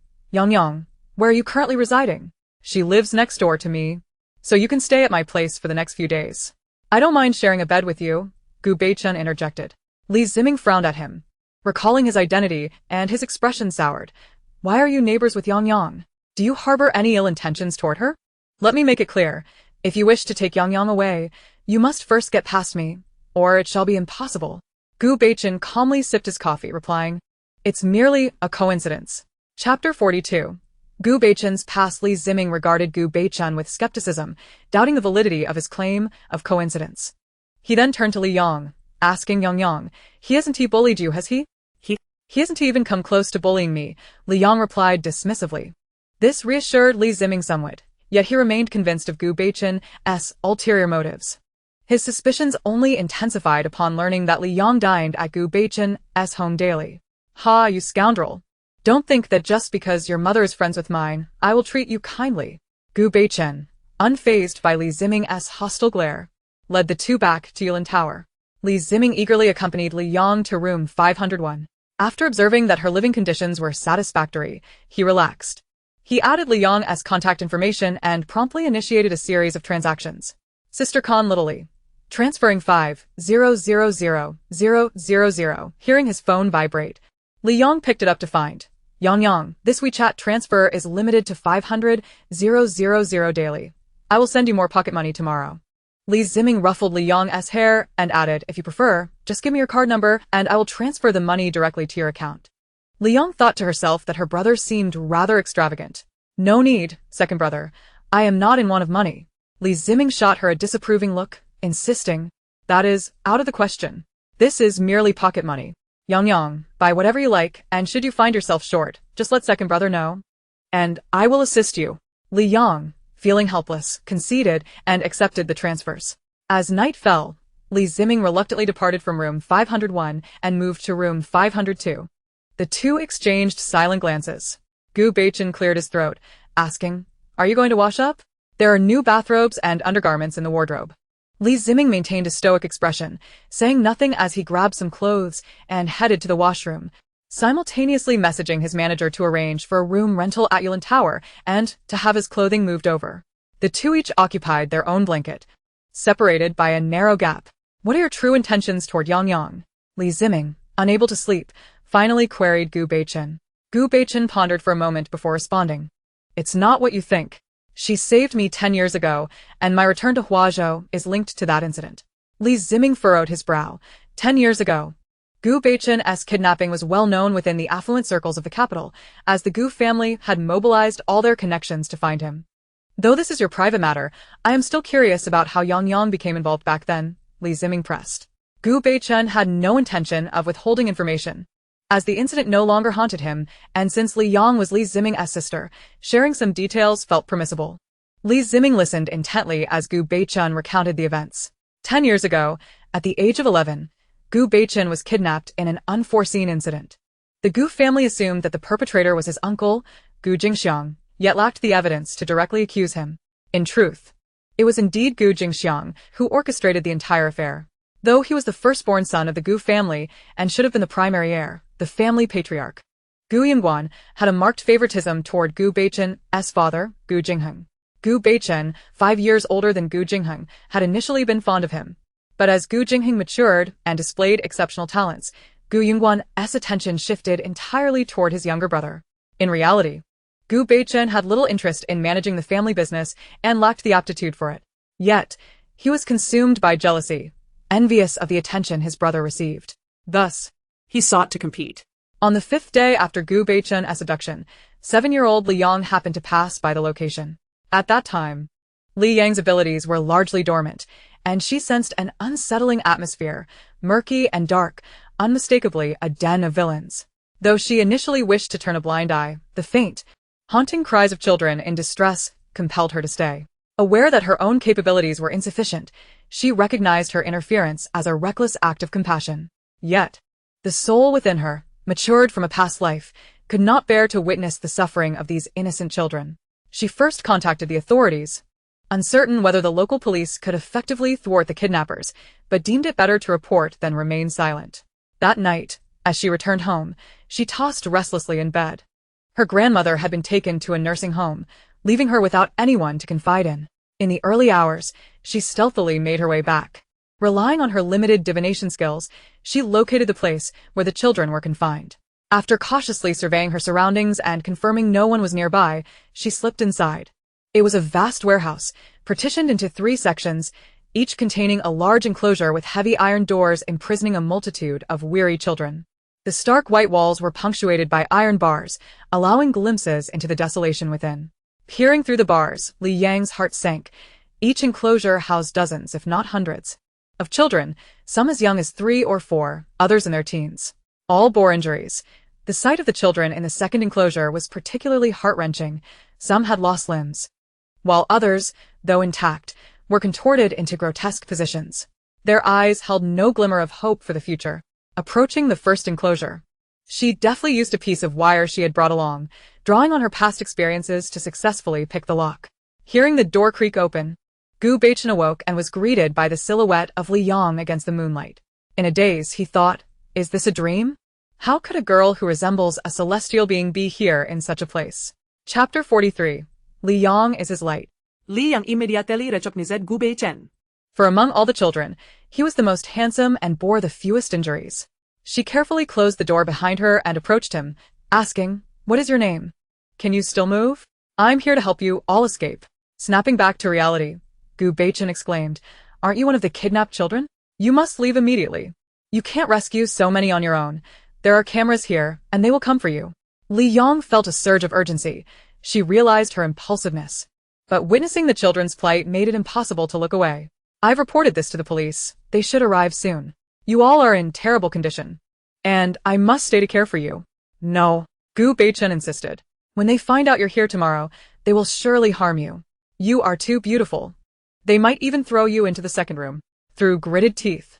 Gu Beichen recalled how many attractive children from impoverished backgrounds had been mutilated and released to beg for alms, their looks eliciting greater sympathy and higher donations from passers-by. Li Yang bit her lip, about to respond, when suddenly two burly men burst into the room, switching on the lights. Well, which child has wandered into the lion's den? They leered at Li Yang. Not bad-looking. Let's check her identity. If she doesn't measure up, we'll toss her next door. With that, they advanced to seize Li Yang. Gu Beichen swiftly pulled Li Yang behind him, his expression cold. You will not harm her. If you do, I will hurt myself, and you won't get your ransom. The men frowned. Although their boss had decreed that this boy was destined to be eliminated, they still needed to placate him until the ransom was secured. They exchanged glances and decided, fine, let the girl stay here a few more days. Thus, Li Yang remained in the room, tending to the more severely injured children, making do with torn bed linens to bandage their wounds.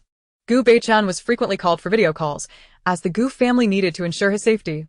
But the kidnappers would often beat him as a warning to the Gu family to hasten their ransom preparations.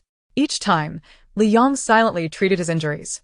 Li Yang called him brother, and they refrained from sharing their names, agreeing to exchange them only after their escape. As if this would instill a glimmer of hope for both. The day the Gu family arrived was pivotal. They coordinated with local police to surround the kidnappers and demanded the release of the children. The kidnapper leader, undeterred by the potential for disaster, seized Li Yang. Lifting her with one hand and pressing a gun to her head, sneering, "You'd best not act against us, or I cannot guarantee the safety of these children." Gu Beichen's rage flared, and he shouted, "Sister." With all his might, he broke free from his captors and rushed forward to rescue her. "Let her go. Take me instead." The leader looked down at him, smirking before abruptly throwing Li Yang away. Gu Beichen lunged to catch her, but was knocked to the ground by her weight. He gasped in pain, feeling a sharp ache in his right wrist, yet he disregarded it, quickly getting up to embrace Li Yang, anxiously asking, "Sister, are you all right?" Li Yang shook her head, her expression shifting as she noticed his bloodied, distorted wrist. "You're hurt." Gu Beichen offered a reassuring smile, seizing the moment to pull her toward a less crowded area while he negotiated with the leader. Once they reached the outskirts, he pushed Li Yang away. "You must go." Li Yang turned back, her heart racing. "What about you? My family is here. They will rescue me, but I cannot let you get hurt. You must leave for me to cooperate with them." Li Yang bit her lip, realizing that staying would be futile. She called out, "Brother, what is your name?" "Gu Beichen." "My name is Gu Beichen." "Sister, run." He turned and dashed back, leaving Li Yang with tears in her eyes as she ran in the opposite direction. Later, Gu Beichen was successfully rescued, but many children had been killed by the kidnappers. He stood over the lifeless bodies scattered before him, unable to accept the grim reality. After the kidnappers were subdued, the Gu family sought out the children's biological parents and erected tombstones for them. From that moment, Gu Beichen vowed to visit Hua province each year to pay his respects. He had lost consciousness for 2 days due to blood loss after being rescued. And when he awoke, he sought out Li Yang, but she was nowhere to be found. To him, Li Yang was a beacon of light during his harrowing ordeal, her kindness and courage inspiring him not to give up. Whenever he recalled the little girl who had called him brother during those dark days, his heart softened. When he finally encountered Li Yang at the cemetery, he recognized her instantly. The young girl remained as beautiful as ever, yet she had grown into a captivating young woman, no longer wishing to call him brother. But that was all right. It was enough for him to remember her, even if she did not recall him. Li Ziming listened to this tale in silence, then scoffed, "At least you know how to protect her. Rest assured. I will protect her for life and ensure no one harms her," Gu Beichen vowed. "Reluctantly, I believe you. But if I discover you are secretly bullying her, the Li family will not spare you." Chapter 44. Mom, Dad, and Big Brother are here. Li family, Kyoto. Li Jingyuan hurried into the living room, quickly shedding his shoes. Li Hongye was descending the stairs, ready to pour a cup of hot water for Yun Luoyue, when he spotted Li Jingyuan and asked curiously, "Ayuan, why are you home so early today? Did something happen?" As Li Hongye filled a cup at the water dispenser, he had taken on a more relaxed role since Li Jingyuan began managing the family business, choosing instead to focus on spending time with Yun Luoyue, concerned she might act foolishly. Li Jingyuan draped his coat over the sofa, his voice filled with excitement. "Dad, I found my sister." As Li Hongye's hand trembled, scalding water splashed onto him, yet he remained completely oblivious. He abruptly turned to Li Jingyuan, exclaiming, "What did you say?" Li Jingyuan hurriedly offered him a tissue to dry his hands, saying, I found our sister. I had Ziming meet her today. We intended to wait until she was willing to accept us before informing you, but Ziming mentioned that she agreed to come home. Li Hongye stood in stunned silence for a moment before grasping the gravity of Li Jingyuan's words. He seized Li Jingyuan's arm, seeking confirmation. You mean you've found her sister? She has agreed to come home? Observing the white strands of hair at Li Hongye's temples, Li Jingyuan felt a pang of sorrow. Despite being only in his 40s and a member of a prominent family, he appeared far from well. The years spent worrying over their sister and mother left him little time for self-care, resulting in the deepening of the lines etched upon his face. Father, you heard correctly. We truly found her. She is currently in Huazhou, and Ziming is by her side, Li Jingyuan reassured him. Yes, finally, we have found her. Li Hongye's voice and hands trembled with excitement as he suddenly remembered. Come with me upstairs. We must tell your mother. She will be overjoyed. Li Jingyuan allowed himself to be led into the room. On the bed lay a woman, quietly resting, her frail frame and waxen complexion betraying her condition.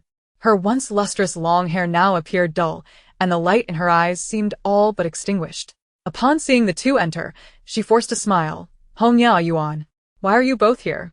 Did Yuan not have to work overtime today? Li Hongye released Li Jingyuan's arm, gently closed the door, and sat at the bedside with a softened expression. Taking Yun Luyue's hand, his eyes grew moist as he said, Yeah, we have found our daughter. Yun Luyue's smile froze on her face, and after a moment of disbelief, she stammered, Hongye, you mean you found our daughter? Is it true? You're not deceiving me?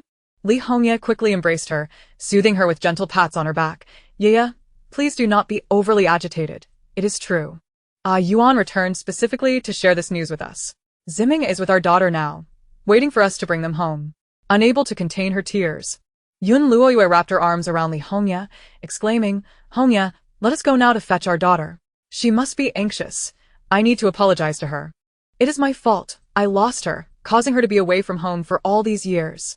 Seeing his mother in tears pained Li Jingyuan, yet he intervened. Mother, it is too late today, and your health is not suited for nighttime outings. Tomorrow is the weekend, and Yangyang has no classes. Let's go to Huazhou then, shall we? Yun Luoyue calmed slightly, instinctively wanting to argue against him, but hesitated as she considered her current state. She feared she might fall ill before even seeing her daughter. All right, I will listen to you. Tomorrow, we will go to bring your sister home. Seeing Yun Luoyue wipe her tears and smile, both men sighed in relief. Li Jingyuan quickly took out his phone to show them a picture of Li Yang, saying, Mother, our sister's name is now Li Yang, and she is studying in Huazhou. Look, doesn't she resemble you? Cautiously, Yun Luoyue accepted the phone, gazing at the image of the young girl with a maternal smile. Yes, she truly looks like me. Li Hongye leaned in to look as well. Indeed, yeah, Yangyang resembles you so much from your youth. It is no wonder she is our daughter. She is truly beautiful. With a joyful smile, Yun Luoyue turned to Li Jingyuan, asking Yuan, has your sister been well these years? Please tell me more about her. Thus, Li Jingyuan settled onto a nearby small sofa and recounted the experiences Li Yang had endured over the years. Yun Luyue's anger flared. This Li family is utterly insufferable. Li Hongye's expression mirrored her fury. That Li Zhenyu, having bought my daughter, fails to cherish her properly, treating her as a mere substitute. And even trying to sell her to that useless Xia family? Yuan, investigate the Li family's assets and teach them a lesson. Sighing, he lamented, my Yangyang, all these years, has surely been neglected, subjected to the cruel words of her classmates. Hongye, once we bring Yangyang back tomorrow, should we announce it to the world? Li Hongye's eyes brightened. You are right, Jia. Our daughter has returned. We must inform everyone immediately, letting them know that Yangyang is the little princess of our family, not someone to be trifled with. Li Jingyuan felt helpless, realizing that his parents were too excited. He could not allow them to act recklessly. Father, mother, Yangyang is still in her senior year of high school. The academic pressure is intense. The long holiday is still some time away. Perhaps it would be better to wait until she has a break before discussing such matters? Li Hongye calmed down, acknowledging the truth in Li Jingyuan's words. They could not jeopardize their daughter's studies due to these matters. Very well, we shall wait for the winter break. We will host a welcoming feast then, and begin drafting a guest list and invitations now. We must invite all the prominent families to ensure everyone knows Yangyang is my daughter. Yun Luoyue concurred with this decision, and the family spent the evening enveloped in excitement. The following morning, Yun Luoyue urged Li Hongya to rise early. By 11 a.m., they arrived in Huazhou. Li Jingyuan messaged Li Ziming, "Sister, where are you?" We have arrived. Li Ziming quickly replied, "I am at Beichen's house. Yang is next door and hasn't come out. Shall we go out for a meal?" "Sure. Have Beichen book a restaurant and send me the location." All right. After a brief wait, Li Ziming sent a location. And Li Jingyuan hailed a taxi to take his parents to the restaurant. "Uncle and Auntie have already arrived?" Gu Beichen asked Li Ziming. Yes. "My mother will definitely want to come over as soon as possible. Beichen, since you are familiar with this area, do you have a good restaurant to recommend? Let's have lunch together." "Yes, there is a restaurant next to Yuza that serves delicious food. Ayang loves their dishes. I will send you the location." Thank you. "Should we go find Ayang now?" "Not yet. They just landed, and it will take a while for them to arrive. The restaurant is not far. We will leave in half an hour." All right. Half an hour later, they knocked on Li Yang's door. Li Yang opened the door and gestured for them to enter. Li Ziming shook his head, saying, Yang, Dad, Mom, and your elder brother have arrived in Huazhou. We have a reservation at a restaurant. Would you like to join us?" Li Yang paused, stepping out to close the door behind her, and replied, "Let us go." Li Ziming smiled as he walked beside Li Yang, following Gu Beichen downstairs. Upon reaching the restaurant, Li Hongya and the others had not yet arrived. The three entered a private room, ordered several dishes, and sat down to wait. Li Ziming sent a room number to Li Jingyuan, who quickly replied that they were on their way. Li Yang found it difficult to articulate her feelings. The initial unease she felt upon meeting Li Ziming had dissipated. However, she was about to meet her biological parents and elder brother, and she had to admit, she felt somewhat nervous. Would her biological parents genuinely care for her? Would they be like Li Zhenyu and his wife, feigning concern while merely seeking to exploit her? Her second brother was kind and gentle. What about her elder brother? What kind of person would he be? Would he like her as well? Unconsciously, she cradled her cup of water, her fingers tracing its rim, her gaze becoming unfocused. Gu Beichen noticed her distraction and gently patted her head, saying, Ayang, don't be anxious. Uncle and Auntie love you very much. Li Yang snapped back to reality, casting a sidelong glance at Gu Beichen for patting her head. Blushing slightly, she set her cup down, feeling much lighter in spirit. Soon, the door to the private room opened once more, and three figures slowly entered. Chapter 45, Li Yang and Gu Beichen's betrothal. The first thing Li Yang noticed was the three shimmering threads of fate connecting her to the newcomers. Instinctively, she met the gaze of the person at the forefront. Before her stood a man in his 50s, his hair tinged with gray. His gaze was filled with love and excitement, the glimmer of unshed tears evident in his eyes. He was her father. He supported a frail woman beside him, whose emotions surged as she caught sight of her, revealing a fragile thread of life that tugged at Li Yang's heart. This was her mother.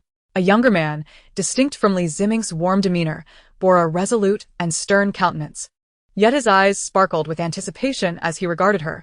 He was her elder brother. Turning to Gu Beichen, she finally found the courage to rise, propelled by the encouragement in his gaze, and approached the trio. Coming to a stop before Li Hongya, she softly called out, Dad. Overcome with joy, Li Hongya wept, hastily wiping his tears, not wishing to reveal his vulnerability to his daughter. With a beaming smile, he responded, Ah, Yang, I am your father. No one shall dare to bully you again. You have endured hardships all these years. Li Yang returned his smile and turned to Li Jingyuan, greeting him, elder brother.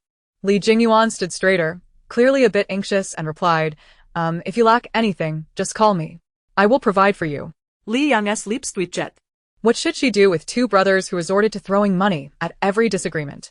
Her gaze then fell upon Yun Luoyue, and as she extended her hand to support the other arm of the woman, she called out, Mom. In an instant, Yun Luoyue was in tears. Withdrawing her hand from Li Hongya's grasp to gently caress Li Yang's face, choking on her words, My dear Yang has grown so much. I am so sorry for not being there as you grew up. Can you forgive me and come home with me?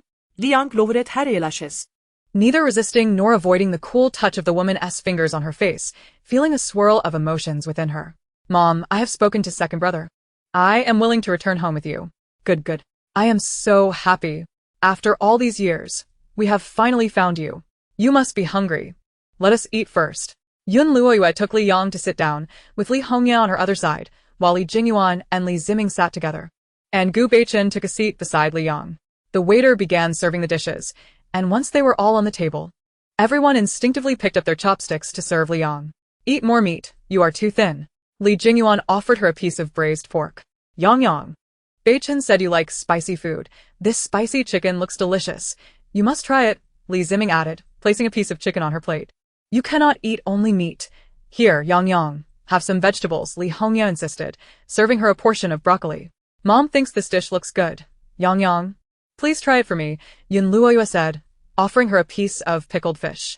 Soon, Li Yang's bowl was overflowing with food, and feeling overwhelmed, she urged everyone. You should eat too, it will be less tasty if it gets cold.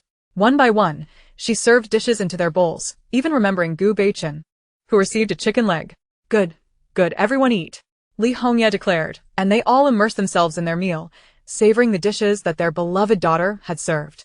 Gu Beichen glanced at Li Yang, his eyes twinkling with warmth, relieved to see her adjusting well. After the meal, they all headed to Yulin Tower. Inside room 501. The living room was filled with people. Li Yang sat beside Yun Luoyue, who held her hand tightly, affection radiating from her. We haven't thanked Beichen yet. If it weren't for him, we might not have known when we could find Yang, Yun Luoyue said with a smile. Li Hongya added, Indeed, Beichen. We owe you our gratitude. Once your mother is feeling better, we will visit your home. It has been ages since your mother and Ye have seen each other. Gu Beichen replied, I stumbled upon this matter by chance. There is no need for formalities, uncle and aunt. I am just as happy that Ayang has found you. Aunt, please take good care of yourself. If you recover, Ayang will feel more at ease. My mother often mentions wanting to visit you. Yun Luoyue suddenly recalled. Speaking of your mother, you and Yang have a childhood betrothal. Li Yang, who had been passively listening to their conversation, was taken aback at the mention of her name, her eyes widening in surprise. Wait a moment. What did her mother say? A childhood betrothal? To whom? To Gu Beichen? She stammered, Mom. What do you mean by childhood betrothal? Yun Luoyue gently patted her hand, smiling tenderly. This goes back to when I spoke with your aunt. Your aunt, who is Beichen's mother, Lin Luodong, is the same age as me. We were neighbors growing up, attending the same school from elementary to university. We were like best friends. Later, she married your uncle, and I married your father. The Gu and Li families have always maintained a good relationship, being close neighbors, so we often visited each other. When you were not yet born, Luo Tong brought Beichen to visit me, and we agreed that if this baby was a girl, she would betroth her to Beichen. The day you were born, Luo Tong was overjoyed in the delivery room, feeling she had gained a wonderful daughter-in-law. But shortly after, you went missing, alas. Your aunt truly cherished you. I have not been in good health these years and seldom go out, so I rarely see anyone. Your aunt frequently messages me, assuring me that we will find you. The connection between you and Beichen stems from this childhood betrothal. Liang opened her mouth, wanting to say something, but found herself at a loss for words. Sensing her discomfort, Yun Luoyue reassured her, Yang, you need not take this too seriously. Your aunt and I agreed long ago that, although we made a childhood betrothal, we will not interfere in matters of the heart. If you and Beichen do not end up together, then this betrothal can be considered non-existent. Rest assured, our two families do not bind our children through marriage. Matters of the heart are yours to decide. After a moment's thought, she added with a serious expression, however, Yang, you are still young and should not engage in romantic relationships just yet. If you have someone you like, please tell your mother and I will help you navigate it. Hearing this, Li Yang felt relieved. As long as it wasn't a forced engagement, everything was fine. Although she did not harbor any aversion to Gu Beichen, who was indeed her ideal type, they were not yet at the level of love. Li Hongya, however, reacted as if Li Yang had already been dating someone. His temper flaring, I will see which rascal dares to take my daughter. I will break his legs. Gu Beichen, for some unknown reason, suddenly felt a twinge of pain in his knee, rubbing his nose, maintaining a facade of calm. Chapter 46. I am a singleism advocate. Li Yang felt her ears heat up. The notion of dating had never crossed her mind. In her previous life, she refrained from pursuing relationships due to her poor health. And in this life, she had yet to meet anyone who resonated with her. Besides, she was only 17. It was indeed too early for romance. Clearing her throat, she declared, do not overthink it. I am an advocate of singleism. Gu Beichen exchanged a meaningful glance with her, but said nothing. Li Ziming chimed in, single is great. Yang, if any man approaches you, make sure to tell second brother. I will put him to the test first. Looking at Li Ziming's friendly smile, Li Yang fell silent. suspecting this test involved giving someone a good beating. Li Jingyuan also spoke up. Yes, it's good not to date. Yang Yang is still growing up. Seeing his serious expression, Li Yang couldn't help but chuckle, suddenly finding her elder brother quite endearing. Li Hongya frowned and sighed. Our family is in Kyoto. It has been inconvenient to travel back and forth. I was considering transferring you to Kyoto, but I worry that leaving your friends here might affect you. Li Yang pondered for a moment before saying, I cannot transfer. I promised someone I would take the college entrance examination as a student of Yuza. Li Hongya, feeling troubled, lamented, does this mean we cannot take you home now? Suddenly, Yun Luoyue interjected, Hongya, although Yang Yang cannot go to Kyoto, we can move over to accompany her. Li Hongya was momentarily taken aback, but then felt exhilarated, realizing, yes, we can move there. Just enough to ensure a normal life for my daughter and accompany her during the college entrance examination. However, Li Yang resolutely declined, saying, Dad, Mom, you should return to Kyoto. The others looked at her in confusion. Mom's health is not good. I possess some medical knowledge. But the healthcare in Huazhou is not as advanced as in Kyoto. Dad, you should take Mom back to Kyoto for proper recuperation. Eldest brother is busy with company matters. How can he stay in Huazhou with me? Second brother, you also have your own commitments. There's no need for you to reside here continuously. Everyone fell silent. Although they understood that Li Yang's words were truthful and meant for their benefit, they were reluctant to part with their daughter and sister, whom they had just found.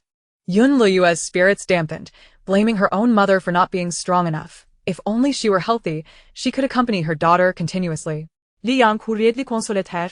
Mom, I know you care for me, but I am also deeply concerned about your health. Please listen to me and return with Dad for proper care. Once you recover, you can come to Huazhou to visit me. Yang Yang, eldest brother can work from Huazhou, Li Jingyuan said, looking at her with hopeful eyes. Li Yang, feeling helpless, could only coax him.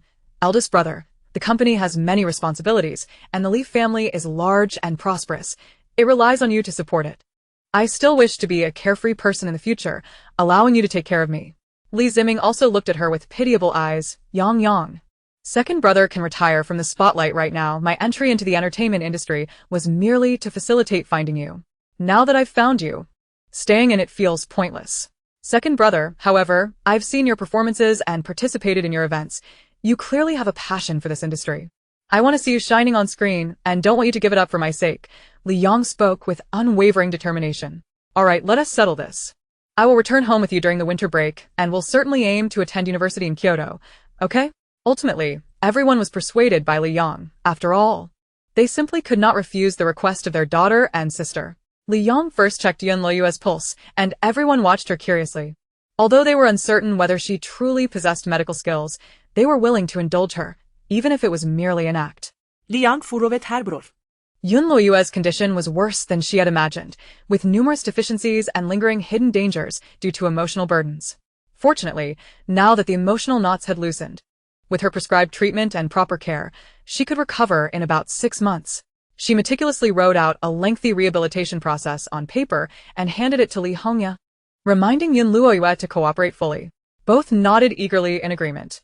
Li Yang then took out her phone, adding the contact information for her father, mother, and eldest brother.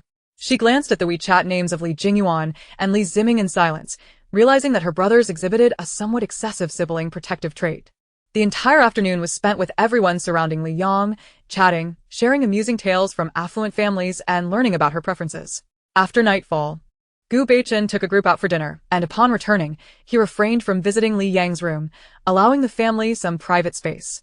It wasn't until nearly 10 o'clock that they reluctantly left her room. Li Ziming and Li Jingyuan headed to room 601, the newly rented space for the assistant, while their parents went to room 602, which Li Jingyuan had arranged to be rented earlier that day. Wishing everyone sweet dreams. The next morning, Li Ziming knocked on Li Yang's door, insisting on escorting her to school. Li Yang, feeling helpless, had no choice but to walk alongside him. At the entrance of Yuza High School, Li Yang urged the fully armed Li Ziming to return quickly. Despite his thorough disguise, there was no guarantee that someone wouldn't recognize him. After all, some fans had exceptionally sharp eyes. Li Ziming adjusted her hair and reminded her to call him if she needed anything before departing. Watching his retreating figure, Li Yang felt a warmth in her heart. Having an older brother felt wonderful. Unbeknownst to them, A shadowy figure captured their recent interaction, with a somewhat blurry photograph showing the man gently stroking the girl's hair, tinged with an air of intimacy. Chapter 47. My sister Li Yang. Is there a problem? At noon, Li Jingyuan came to pick up Li Yang, and they walked side by side towards Yilin Building, similarly being photographed in a blurry manner. The family gathered for lunch in room 502, where it was not just Gu Beichun who was busy. Li Jingyuan and Li Ziming also lent a hand, as the family tradition dictated that men must know how to cook. After the meal, Yun Liyue's spirits sank again, as they were set to return to Kyoto in the afternoon, and she was reluctant to part with her daughter. Li Yang endured over an hour of her mother's lamentations without displaying impatience, understanding that it was the family's love that prompted them to cook and speak so much. Upon returning from evening self-study, she found that everyone had already left, and the newly rented apartment on the 6th floor was empty. Li Yang glanced at the messages on her phone, feeling a surge of warmth. Mom. Yang. Mom has to return to Kyoto first. I will take good care of myself, and strive to come to Huazhou to accompany you as soon as possible. You must eat well too. If anything arises, just let us know or contact Beichun. He has promised to take good care of you. Det, Yang. I left a black card for you on your bedside table. Buy whatever you like without worrying about the limit. Eldest brother. Transferred 5,000,000. Eldest brother. Use it for pocket money. Second brother. Yang. Once I finish this film, I will come to accompany you. If Beichun bullies you, make sure to tell me. Li Yang replied to each one, vowing in her heart to always protect her family for life. The following morning, a new trending topic surfaced on Weibo. Li Yang juggles multiple relationships. Li Ziming's team quickly moved to suppress it, but it was evident that someone was deliberately promoting the topic, causing it to gain attention despite its brief stay in the trending section. Entertainment gossip. The editor received a submission, and after reading it, I must say that the certainly surname musician truly has remarkable means applause.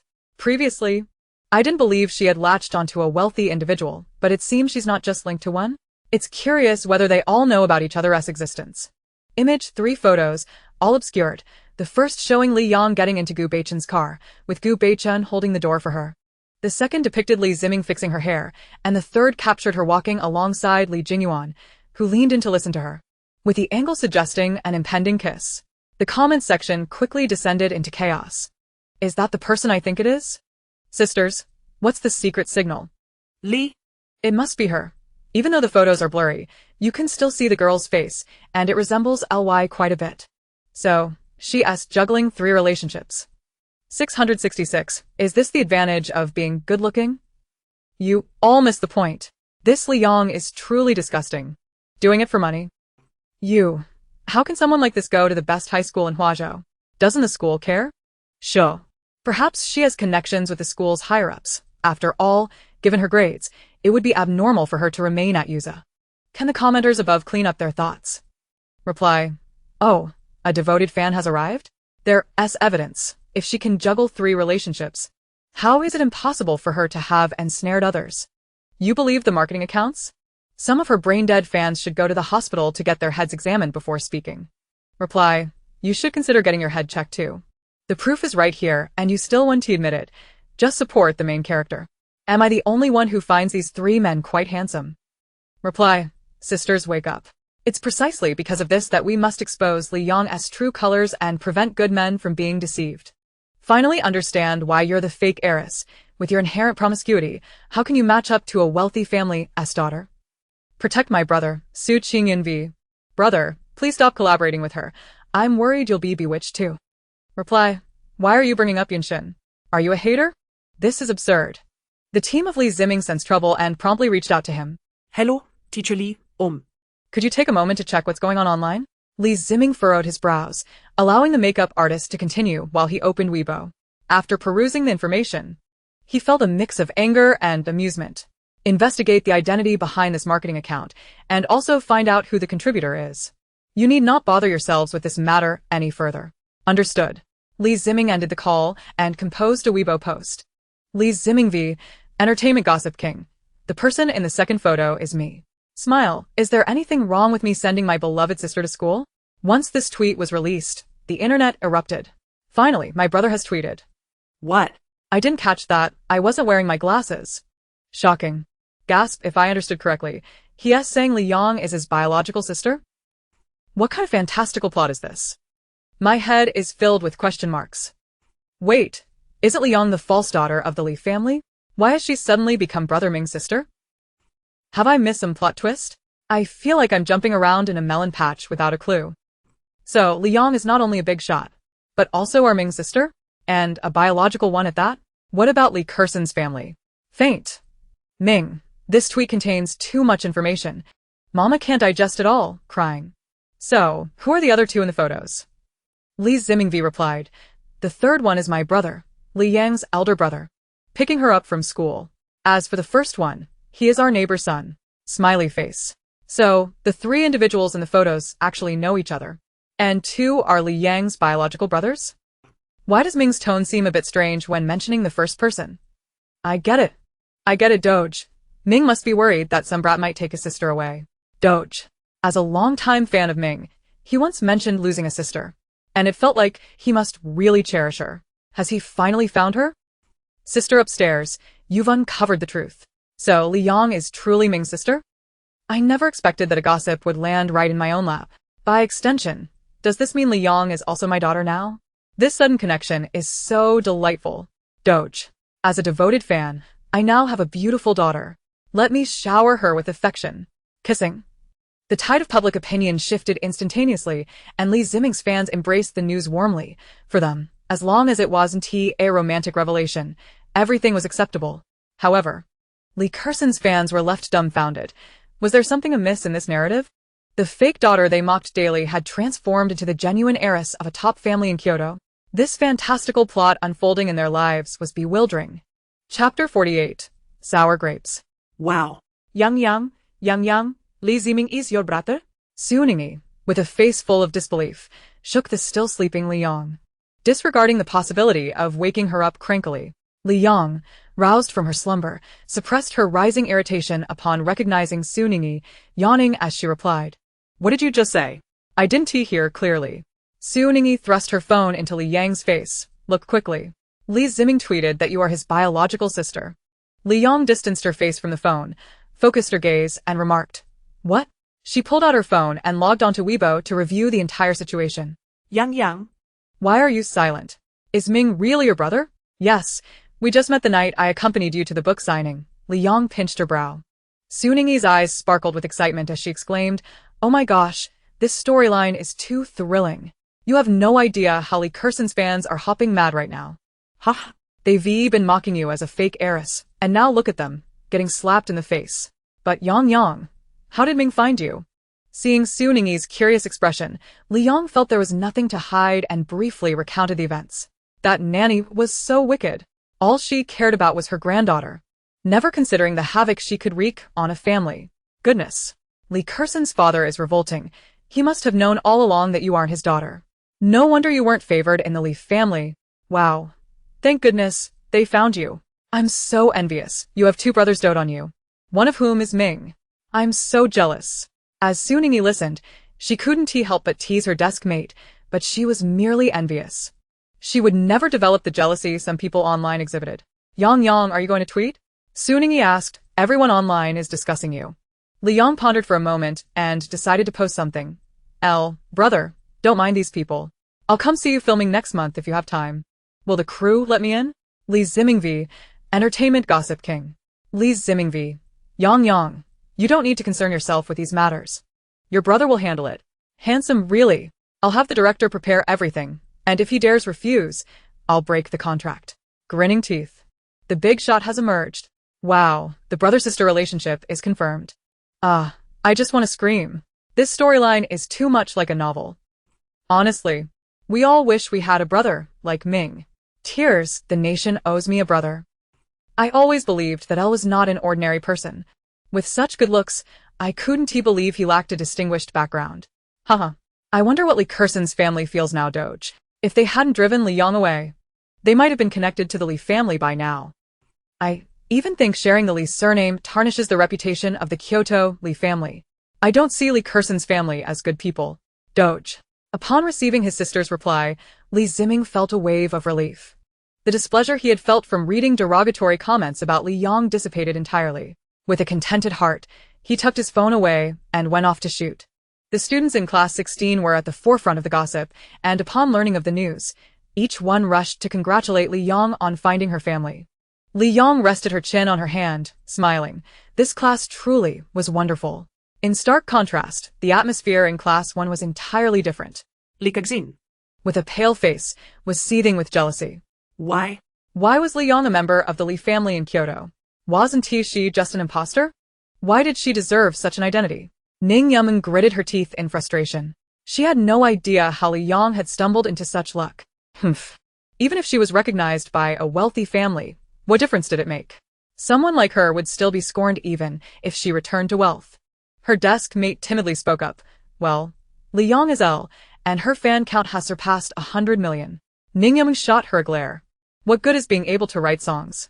Do wealthy families care about that? Please, let us not even mention her grades. Her parents would be embarrassed to talk about them.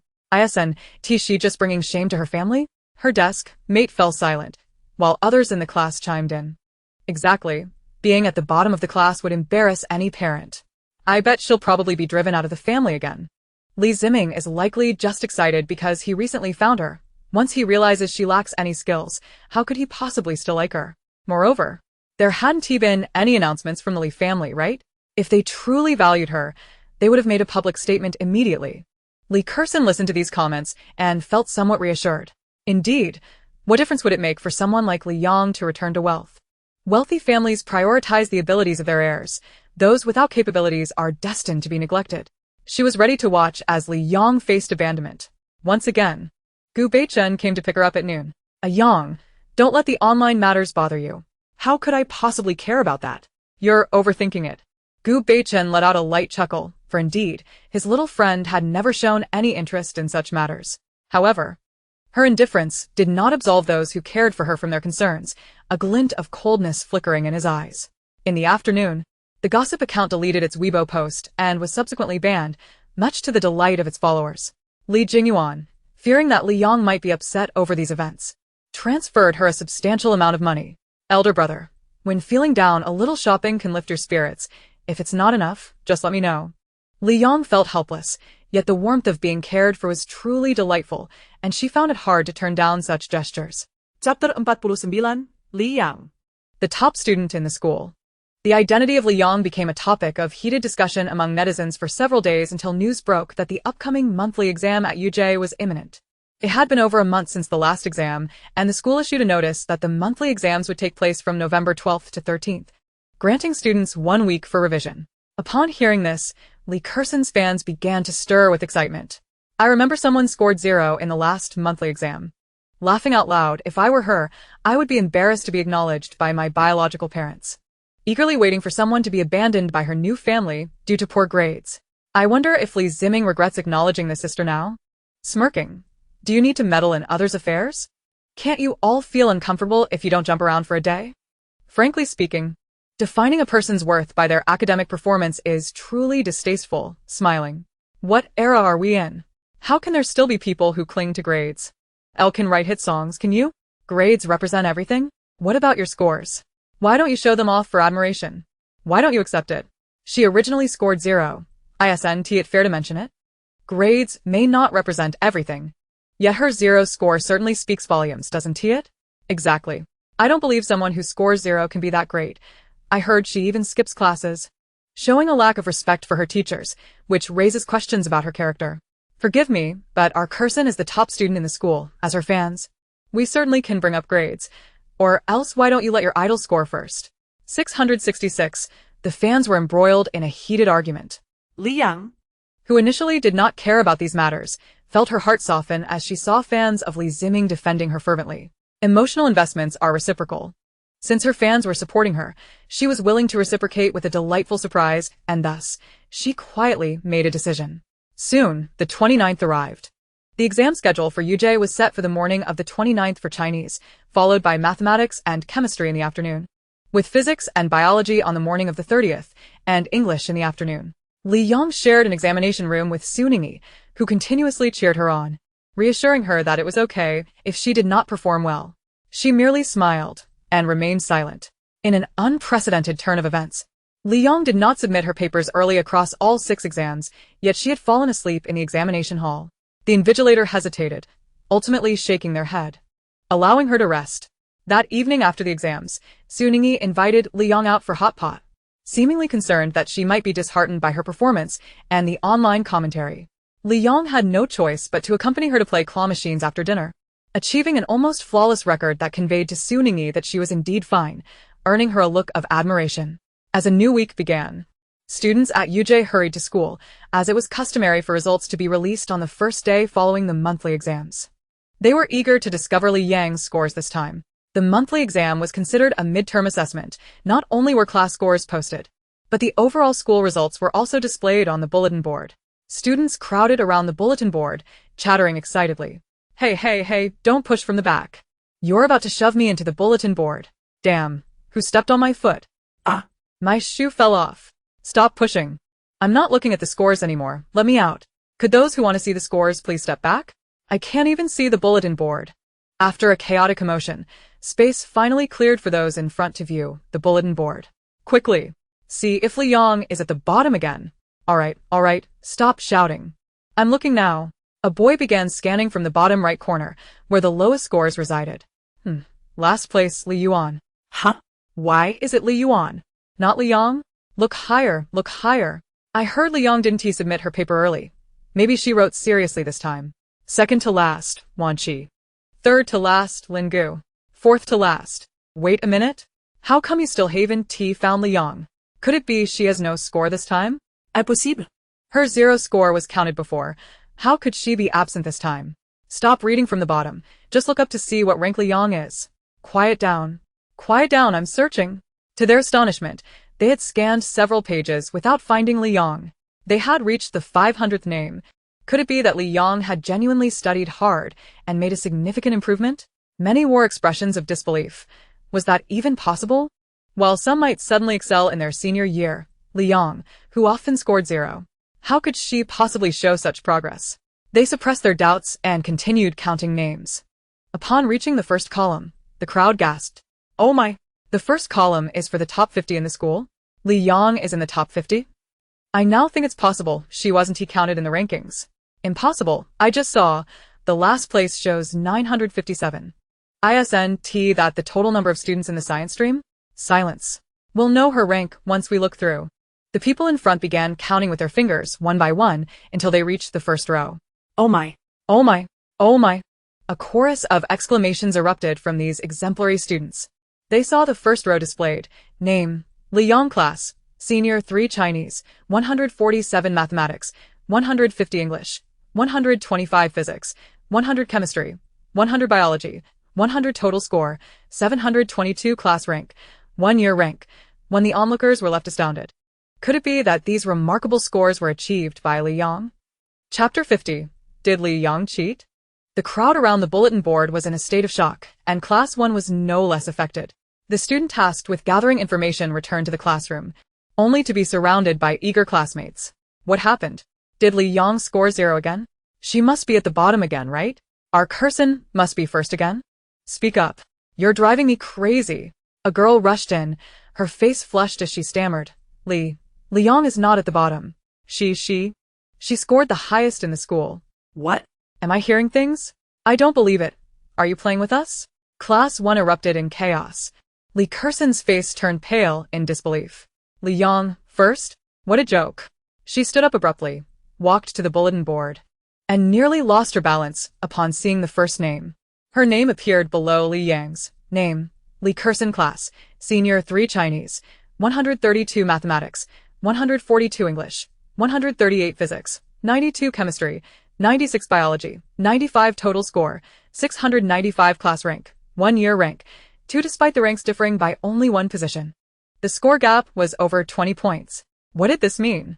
In the college entrance examination, a mere point could create a disparity of thousands in rank, and the divide between scores above and below 700 was not trivial.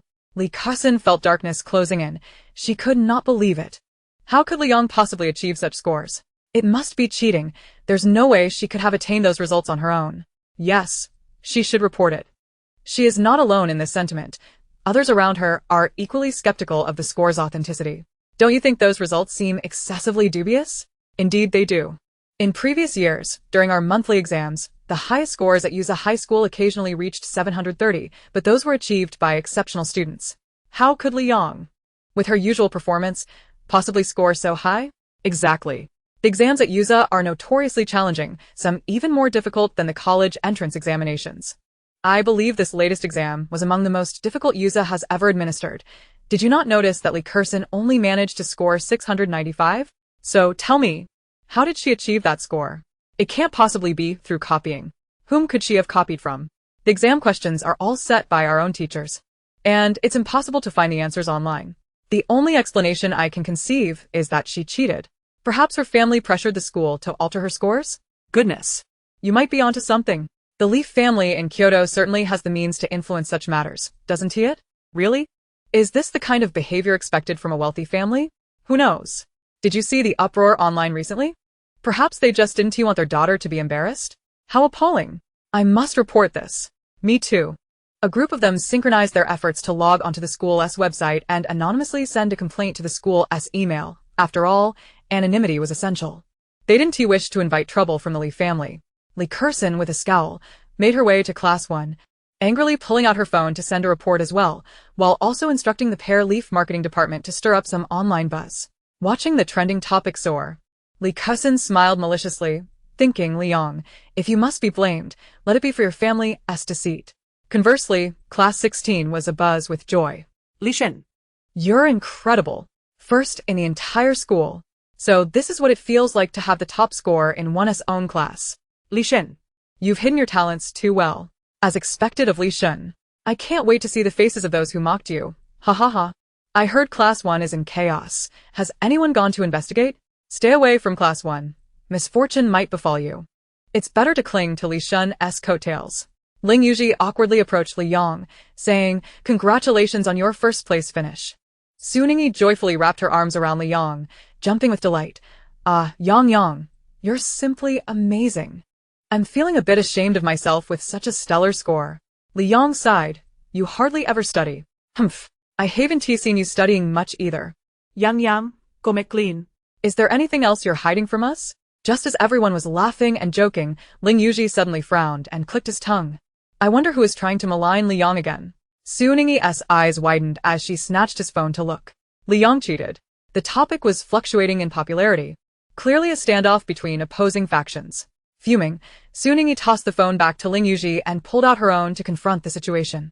The other members of Class 16 quickly opened Weibo in defense of their Li Shen. Li Yang furrowed her brow and checked her phone, glancing at the trending topic. A user named Little Star posted, a friend from Yuza High sent me a screenshot of the results from this month's exam. I can't comprehend how Li Yang could be first in the entire school. It's as if a drama couldn't even portray such a miraculous turnaround from last to first. Her score is 722, which raises my suspicions about its authenticity. Could it be that someone's influence altered the results? After all, Yuza is merely a high school in Huazhong province. For certain people, manipulating grades is likely quite simple. Right? I feel for the other students who worked hard for their scores only to have a cheater usurp their rightful ranks. Will the school provide an explanation? How many students' spirits have been crushed by this? Yuza High School's official account posted an image. What is this? Yuza High School official account. Care to explain? This top score seems too dubious, doesn't it? Smile. I'm disgusted. Is this blatant cheating? And again. It's Li Yang. My goodwill towards her is utterly vanquished. Goodbye. Wait, my Kersen is second. Kersen was first last time, which means her scores are the pinnacle, right? How could this Li Yang score over 20 points higher? Use a high school official account. If you're going to fabricate results, at least do it professionally. A student with consistently poor math and science scores suddenly acing them? I thought I was the only one who found this score suspicious. Goodbye. Give me a score of 500 and I might believe it. 722? Even provincial examination champions probably don't achieve that score. Why, isn't that film star explaining? Wasn't he protective of his sister before? Can we assume that this time, his family didn't want her to lose face, so they changed her score? Smile. Such behavior must be condemned. If power can alter grades, what is the point of college entrance examinations? Do you comprehend how disheartening this is for underprivileged students? I'm utterly speechless. Is Li Yang flaunting her family's wealth? Otherwise, how could she suddenly achieve such high scores upon entering a wealthy family? How can she shamelessly present such obviously fabricated results? Li Yang's fans were furious, steadfastly choosing to believe in their idol's innocence. Where is the evidence for the claim that Yang cheated? Are they relying solely on a report card? Smile. There is no solid proof. Why impose your assumptions on others? Keyboard Warriors, 666. Honestly, I advise you to be quiet. Have you ever witnessed a top student being ridiculed? Is it so hard to believe that our Yang has simply been hiding her talent? Given your creativity, why not become directors and make a film? I guarantee you'll earn my applause. Is your family's lack of evidence indicative of your character? Yang can certainly score full marks.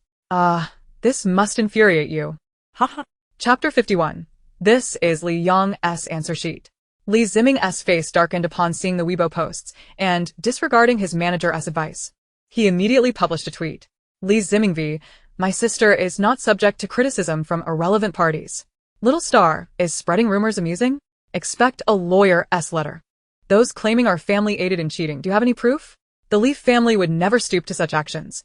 And my sister does not need cheating to achieve her success. You've worked hard on your exams. Is there any gift you desire? I'll bring it when I visit you. Heart. Brother, how cool. I love it. Little star, did you see that? Minga is preparing a lawyer's letter for you. Dog emoji. Ming's eye is indeed different now that he has a sister. He is not only tweeting more but is also livelier. Mom is so pleased. Another day of envying Li Yang for having such a brother. The country owes me a brother. I've long wanted to say, what status does the Li family hold? How could they diminish their prestige with such blatant actions? Some people, unable to achieve success themselves, only seek to belittle others. Sour grapes will forever be sour. Li Yang is truly unfortunate. I wonder who is so malicious as to constantly disseminate defamatory content. Are they jealous of her beauty? Sister above, it's likely not just jealousy over beauty, dog emoji. After all, our Yang has the identity of L and has been recognized back into high society. Others must be seething with envy. L, sister, come quickly. Your second brother is here to support you. L, thank you, second brother. I don't need anything. I'll visit you this weekend. Heart. Li Ziming, my sister. After seeing Li Ziming's Weibo post, Li Yang quickly retweeted it, adding a little emoji like the netizens. She was initially unbothered. But as she witnessed her supporters being targeted by those malicious commenters, her anger began to rise. Cheating? Sorry, that is unnecessary. The official account of UJ High School. In light of the doubts regarding the academic performance of our student, Li Yang, we have decided to release an official statement.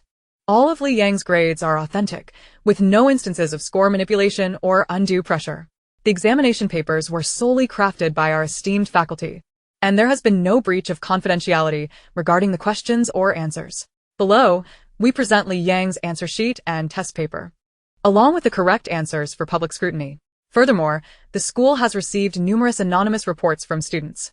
Although you have chosen to remain anonymous, the teachers can see your names in the back end. The school will impose penalties based on the content of your unfounded accusations against your peers, with the outcomes to be published on the campus network. We urge all students to maintain self-discipline, focus on their studies, and kindly request that uninformed netizens refrain from commenting until they have ascertained the facts, to avoid causing harm to the innocent. Upon the release of this statement, many were rendered speechless, while fans eagerly opened the images, exclaiming, "Wow, her handwriting is exquisite. Oh my, this is the kind of calligraphy I dream of." Is she considering publishing a calligraphy workbook? For the beauty of the script, I would gladly award high marks if I were a teacher. Now I understand why teachers emphasize the importance of handwriting. Just look at Li Yang's compared to mine. I feel utterly unworthy.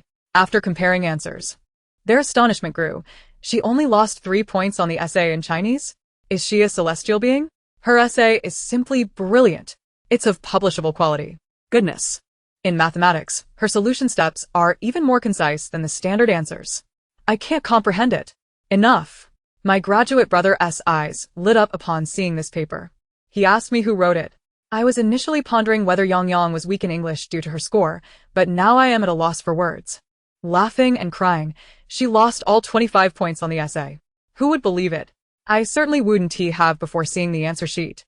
English teacher, Li Yang. Why didn't you write the essay? Do you have an issue with me? I am among the top 3 in our school, and a senior. Yet I couldn't even comprehend the last physics question. Clearly, Li Kerson's scores are more typical. Li Yang is on an entirely different level. For some reason, I find myself both shocked and inwardly pleased. You're not alone. Who wouldn't he feel exhilarated by such a dramatic turn of events? It seems we can no longer call her Yang Yang. She must be referred to as Goddess Li. Goddess, do you need any leg accessories? Will Goddess Li consider producing a guide on examination question types? Balding seniors desperately need it. Li Yang soon received a flurry of messages. Mom. Yang Yang, you're amazing. But don't overexert yourself with your studies. Dad. Our Yang Yang is truly remarkable. Do you desire any rewards? Elder brother. Transferring 5,000,000. Elder brother, a reward. Second brother. When will you come to visit me? Go. Wow, is a Yang really that incredible? Can she also play the part of a pig to eat the tiger? Go. What do you want for lunch? Brother will reward you. Li Yang smiled as she replied to each one, feeling warmth envelop her. The students of class 16 felt a sense of pride. Some began to beseech Li Yang for her study secrets. As aside from a few who were genuinely eager to learn, many simply lacked the motivation due to their comfortable circumstances. Upon seeing Li Yang's extraordinary exam results, their eyes shimmered with tears, gazing at her as if they would perish without her secrets. Li Yang, I will compile the key points over the next couple of days and share them with the group. You may download and peruse them. Hooray! Long live Goddess Li. Thank you for coming to our class. Goddess, would you like some water? Goodness, you all are igniting my passion. Help! Yang Yang, I suddenly want to strive as well. What should I do? Observing Su Ning's excited yet conflicted expression, Li Yang couldn't help but chuckle. Then simply apply yourself to your studies and aim for a good university in the college entrance examination. The students of class 16 pondered this. Most of them had little interest in studying, primarily due to their affluent backgrounds, where failing to enter university wouldn't lead to a struggle for basic necessities. However, after witnessing the recent online uproar, they began to consider that perhaps studying wasn't such an unbearable endeavor after all. Most importantly, they were classmates of Goddess Li. Could they allow those netizens to ridicule their academic standings? Absolutely not. They must not bring shame upon Goddess Li. Study. They must commit themselves to their studies. Seeing her peers suddenly revitalized, Li Yang felt satisfied.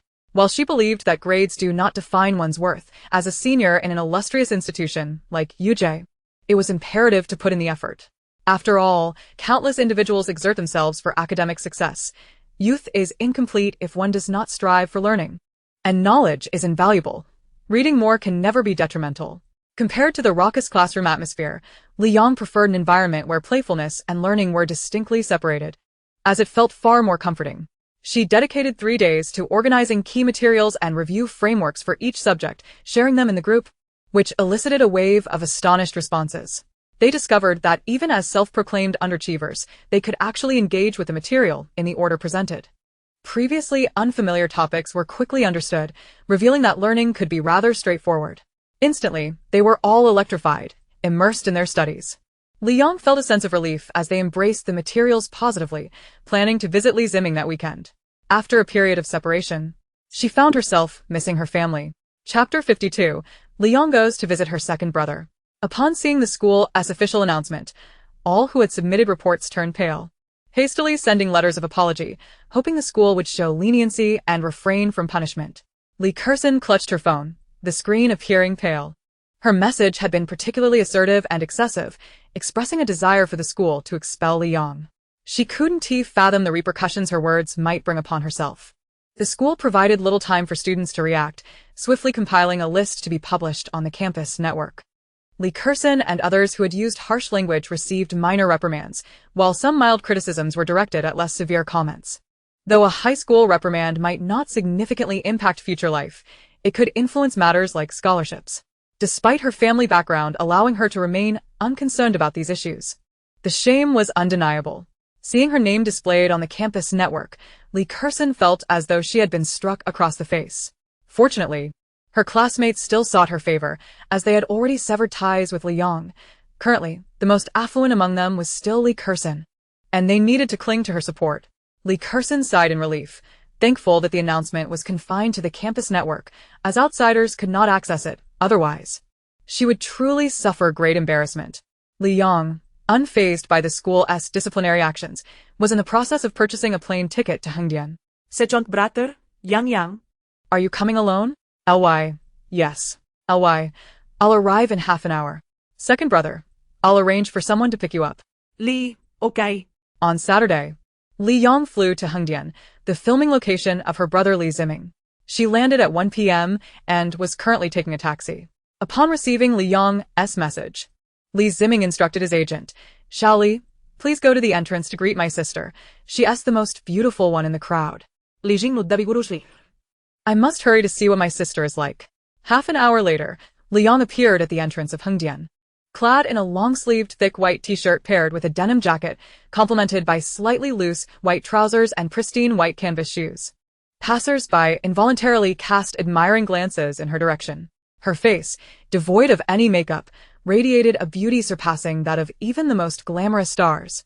Her fair skin bore almost no blemishes, her lashes were long and curled, her lips naturally adorned with a captivating shade of red, and her long, unpermed hair cascaded down her shoulders. She exuded an aura of cool elegance and nobility that was utterly mesmerizing. Is she a newly debuted star? How stunning she is! A director from a film crew, captivated by her presence, was about to approach her when a young man, approximately 175 centimeters tall, walked over. Li Jing immediately recognized Li Yong, recalling the descriptions of his artist and the photos he had seen online.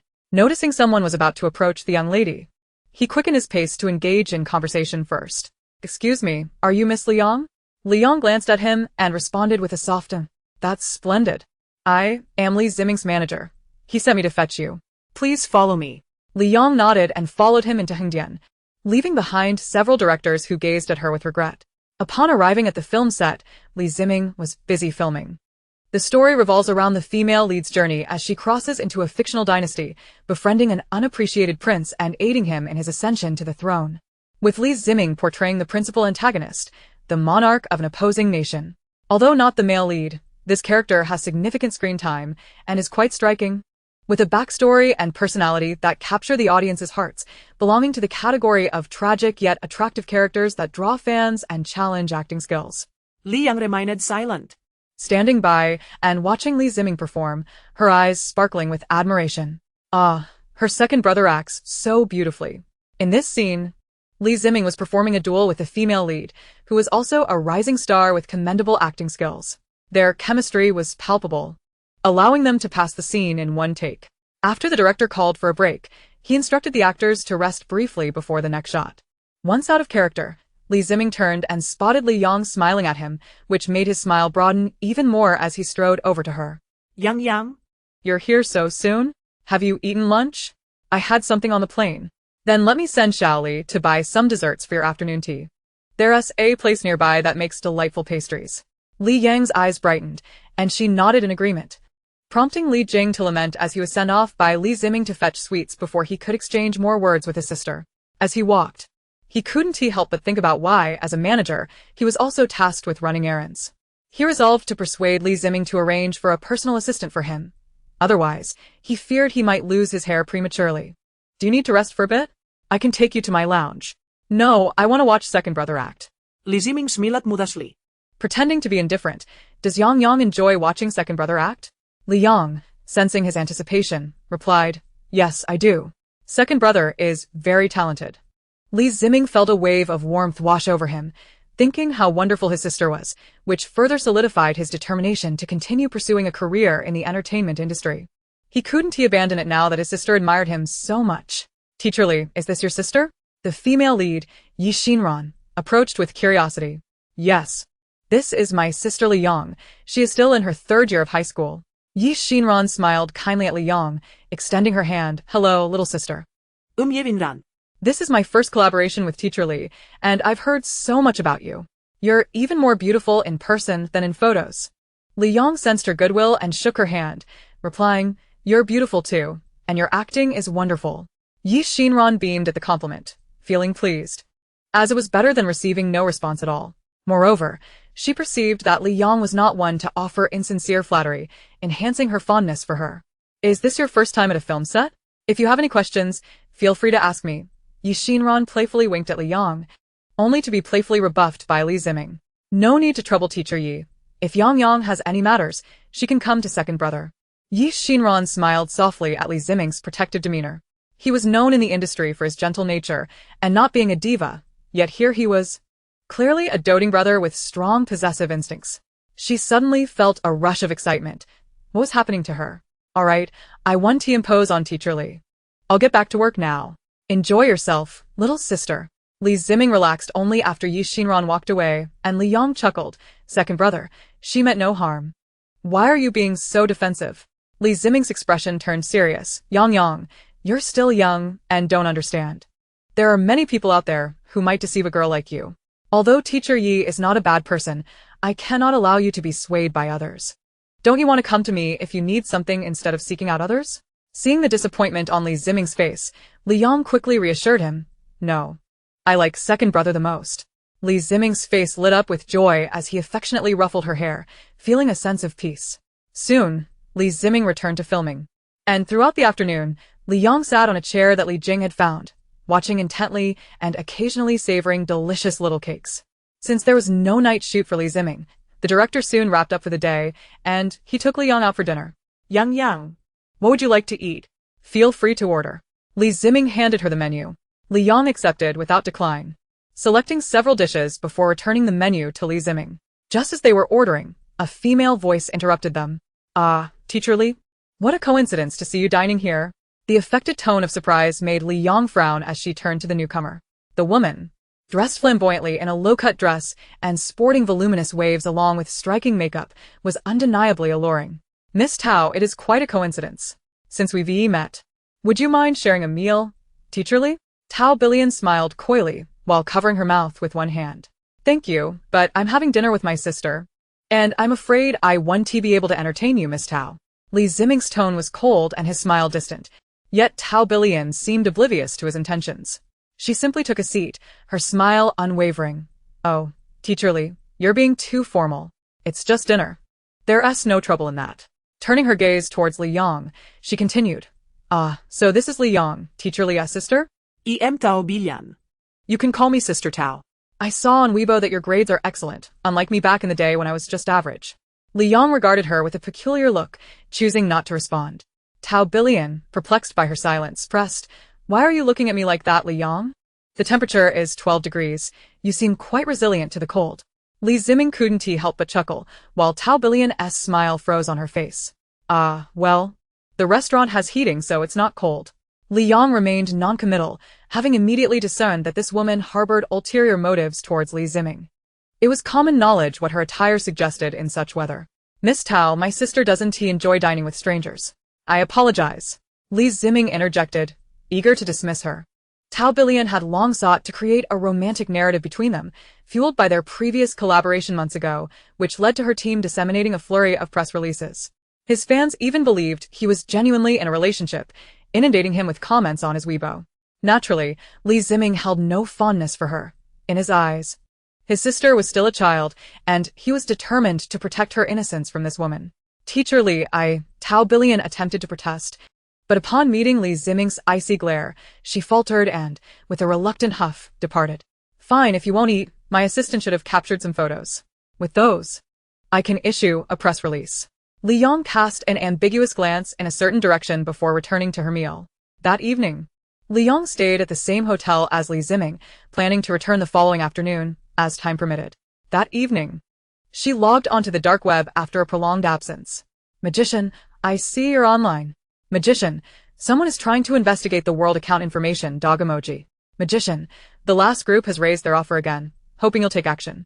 LY, don't worry, they won't be able to trace it. LY, why are they so persistent? Magician, indeed. They've reached out to me several times, and since you've been offline, I haven't responded. LY, fine, let us take it. I've been rather bored lately. Magician, alright, I'll complete the task immediately. Across the ocean. In a dimly lit room filled with an array of computer equipment, a youthful boy with curly hair and a doll-like face brightened at the news. He sat up straight and opened another chat window.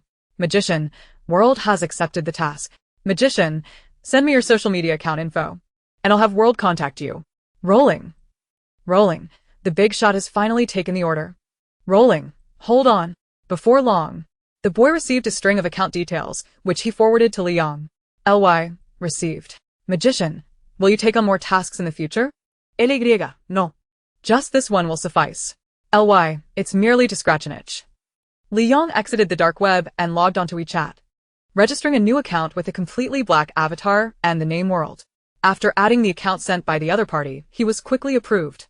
Rolling, is that really you, big shot? World, do you want to operate remotely or how will it work? Li Yong found the question tedious and swiftly posed a query instead. Rolling, are you available right now, big shot? World, yes. Rolling, just a moment, I'll connect the devices. Shortly, Li Yong established a connection to their signal and first assessed the robustness of their current firewall. World, the firewall is quite well crafted. Rolling, haha, our boss set it up previously. World, indeed. Li Yong just had responses. Quickly evaluating the vulnerabilities in their firewall. With nimble fingers, a series of enigmatic codes materialized on the display, and within half an hour, she pressed the enter key. After a meticulous final check to ensure everything was flawless, she sent a message to the other party. World, it's all set. You may verify it now. Rolling, wow, you're so fast, big shot. After a brief wait, the reply came. Rolling, the checks are complete. It's incredibly solid. How should I compensate you, big shot? World, 622. World, transfer it to this card. Rolling, okowo. Rolling, it's sent. Can you check if it's arrived? Li Yong checked the card balance and, upon discovering an additional one, $5 billion, replied to the other party before logging off. Meanwhile, in the Shadow Group S space, a handsome man around 25 years old abruptly leapt from his chair, brimming with excitement. After calming himself, he sent a message. Rolling, boss, the task has been completed. Rolling, World just accepted our order and has fortified it for us. Rolling, now. The brothers 1T have to work overtime. With World South Firewall in place, I'm eager to see how they LL breach it. Gu Beichin, having just emerged from a shower, felt relieved upon reading the messages. Faith, excellent. I'm granting you all a 3-day break. Rolling, long live the boss. Gu Beichin closed his computer, rubbing his right wrist. If he wished to engage with World, it would be a mutual attraction among top-tier talents. Chapter 54. Li Ziming is caught in a CP scandal. The following day, shortly after Li Yong arrived at the film set with Li Ziming, Li Jing approached, visibly agitated. What's the matter? Li Ziming inquired of his manager. It's that Tao Billion again. Did you run into her during dinner last night? She arranged for someone to photograph you both at the same table, and due to the angle, only the two of you are in frame, sitting quite close, with the filter applied in a particularly suggestive manner. They're buying trending topics to escalate the hype. Li Yong and Li Ziming took out their phones. Tao Billion and Li Ziming escaped CP, Li Yong. She found this trending title unbearable to look at and clicked to delve deeper. Gossip enthusiast. Fans spotted Tao Billion and Li Ziming dining at a restaurant near Hingdian last night. Sunglasses emoji. The editor must say, Tao Billion truly has an enviable figure, shushing emoji. I wonder if the two had any other activities after dinner? Popcorn emoji. Lianbao is so sexy. My goodness, is this solid evidence of a romance? Even the esteemed Liangdi cannot resist my Lianbao's charm. Lianbao, go for it. Will you be appearing with Liangdi on a dating variety show in the future? I don't believe it. Did Lianbao really enter into a relationship? Are marketing accounts at it again? I'm fed up. Are they just going to drain my Mingzai? In this frigid weather, dressed like that, who is she trying to entice? Could Tao Billion's fans please clean their eyes? Didn't they notice my Mingzai's aloof demeanor? Seriously, is this really necessary? Constantly pushing CPs is so tiresome. Are certain fans feeling jealous? My Lianbao indeed dined with your idol. It's pointless to envy or resent. Li Ziming is fond of my Lianbao. The fans of both sides were embroiled in a heated dispute, prompting Li Jing to interject. Teacher Li, should we issue a statement from the studio? Let us hold off for now. It's merely the marketing accounts stirring the pot, and there has been no response from Tao Billion's side. Making a statement now would not be prudent, Li Ziming replied helplessly. They're obviously exploiting your good-natured temperament. Knowing you typically ignore such matters, which is why they continue to release these press releases. They better not pull any more tricks, otherwise, regardless of what you do. Teacher Li, I'll insist on a statement from the studio. Li Yong observed the expressions of the two, glancing at the trending topics on Weibo, deep in thought. Before long, noon arrived, and after lunch with Li Ziming, Li Yong was headed to the airport. Li Ziming, reluctant to part, had an afternoon shoot at 2 o'clock. So, he escorted Li Yang to the airport. Yang, once I finish this film, I'll come to Huajing to see you. Take good care of yourself. Alright, I understand. I'll be leaving now. I'll visit you when I have a chance. Li Ziming watched his sister board the plane, clearly feeling a sense of loss. Li Jing comforted him. Teacher Li, this film will conclude by next month at the latest. I'll push back some of the upcoming engagements so you can accompany your sister. Li Ziming gave him an approving look, rejuvenated, and returned to filming, eager to hasten the completion of his scenes so he could see his sister sooner. After disembarking, Liang was greeted by Gu Beichen as a rival in a car. Did you enjoy yourself these past 2 days? It was alright. Watching others perform was quite interesting. Do you enjoy watching performances? Then when you're on break, I'll take you to Hengdian for a visit? Liang glanced at Gu Beichen, who was focused on driving, and queried, why are you so free? Gu Beichen chuckled lightly, not entirely free. I'm usually working from home, but I have subordinates to handle many matters for me. Understood, the boss in charge. Liang realized, as she had suspected, that Gu Beichen, as the heir to the Gu family, would not have an idle schedule. Is there anything you need help with online? Have you seen Weibo? It is not due to Yang going out for leisure that I feel uneasy. Liang cast a glance at him, deeming it inconsequential. They would wait to observe Tao Bilian's reaction before proceeding. Upon returning to Yulin Tower, Liang rested for half the day and, after having dinner at Gu Beichen's residence, proceeded to school for evening self-study. Yang. Ming Zai has nothing to do with that Tao Bilian, right? Su Ningyi whispered to Liang. Liang casually replied, there's no relation. My brother took me out to dinner that day, and she was dismissed shortly after. I knew it. The disdain in Ming Zai's eyes in the photo is almost overflowing. Only that group of Tao Bilian's delusional fans can't see it. Ming Zai handled it beautifully. Li Yang smirked, acknowledging the compliment. Suddenly, Su Ningyi's phone vibrated, and she curiously pulled it out, finding a message from the class group. Quick, check Weibo. What happened? Is it that Arlie God has been blackened again? No, it's that Tao Bilian woman who posted on Weibo. What the hell? Is it about her and Arlie God's second brother? Stop with the exclamations, just go check Weibo to find out. Su Ningyi hurriedly opened Weibo and, after reading, nearly snorted in disbelief. Tao Bilian wrote, everyone, please don't jump to conclusions. My relationship with Teacher Li is not what you think, shy. However, I do look forward to our next dinner together, Teacher Li heart. This woman has no shame. Clearly, she never dined with Ming Zai but fails to mention it, instead implying anticipation for the next meeting. Ugh. She misleading her fans into thinking they dined together? Sunin visit. Li Yang, observing the comment section, also turned cold. Wow, is Lianbao admitting the photo is real? The CPI ship has come true. Could your fans be any more delusional? The main character already stated it's not that kind of relationship, smile. What kind of green tea talk is this?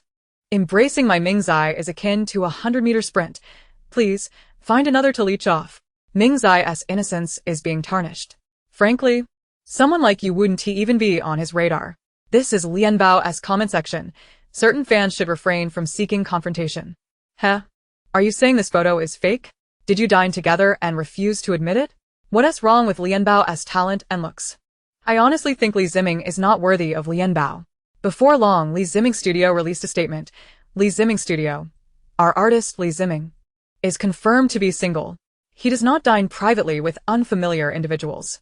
We urge netizens to remain calm, should this affect the artist's reputation. The studio will pursue legal action. Clapping, some fans, come take a look. The studio has issued a statement. Did you read that? Ming Zai has no relationship with your main character. The studio's statement implies that Ming Ge did not have dinner with someone. Laughing. Someone has been leeching off Ming Zai, and it seems the studio has finally had enough. Tao Bilian, please don't be delusional, sister.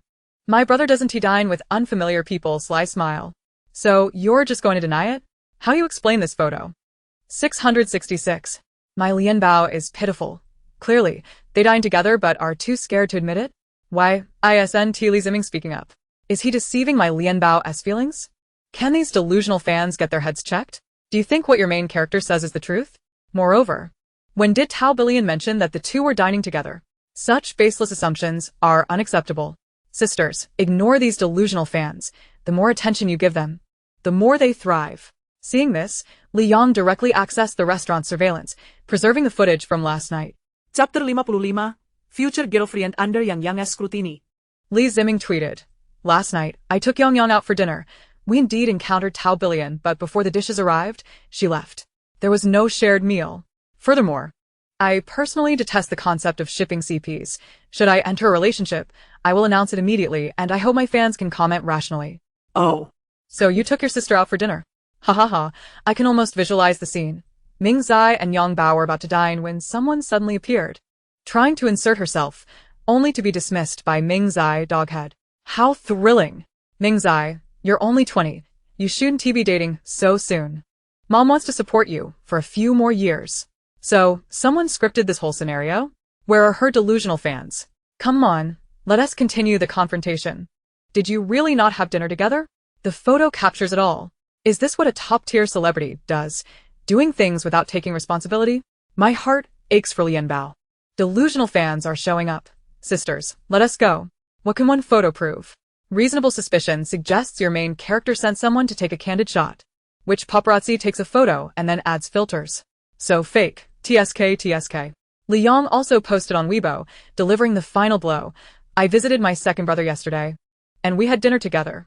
Tao Billion suddenly appeared midway and requested to join, but my brother declined. Regarding the photo issue that fans are discussing, here is the video. Wow, this boss is impressive. Each time, he slaps them in the face with irrefutable evidence. I bet the delusional fans won T dare comment here, doghead. Of course, they won T. Didn't you see how ugly their main character's face looked in the video? Ming Zai is showing off. When dealing with such green tea, one must be swift and ruthless, leaving no opportunity, clapping. Wow, Ming Zai looks so handsome. Yang Bao is equally striking. With this, shouldn't someone give up on my brother? If she dares to continue shipping CPs, beware of a lawyer's warning, doghead. Li Ziming, aren't you supposed to be studying in the evening? Be good and don't play on your phone. These matters will be resolved by my brother himself. L replies, got it, second brother. Li Ziming replies to L, good, head pat. Li Ziming, let me clarify here. Even if I enter a relationship in the future, I will first inform Yang Yang. Only if Yang Yang approves will I consider it further, head pat. No more talk. I'm going to hug Yang Bao's leg.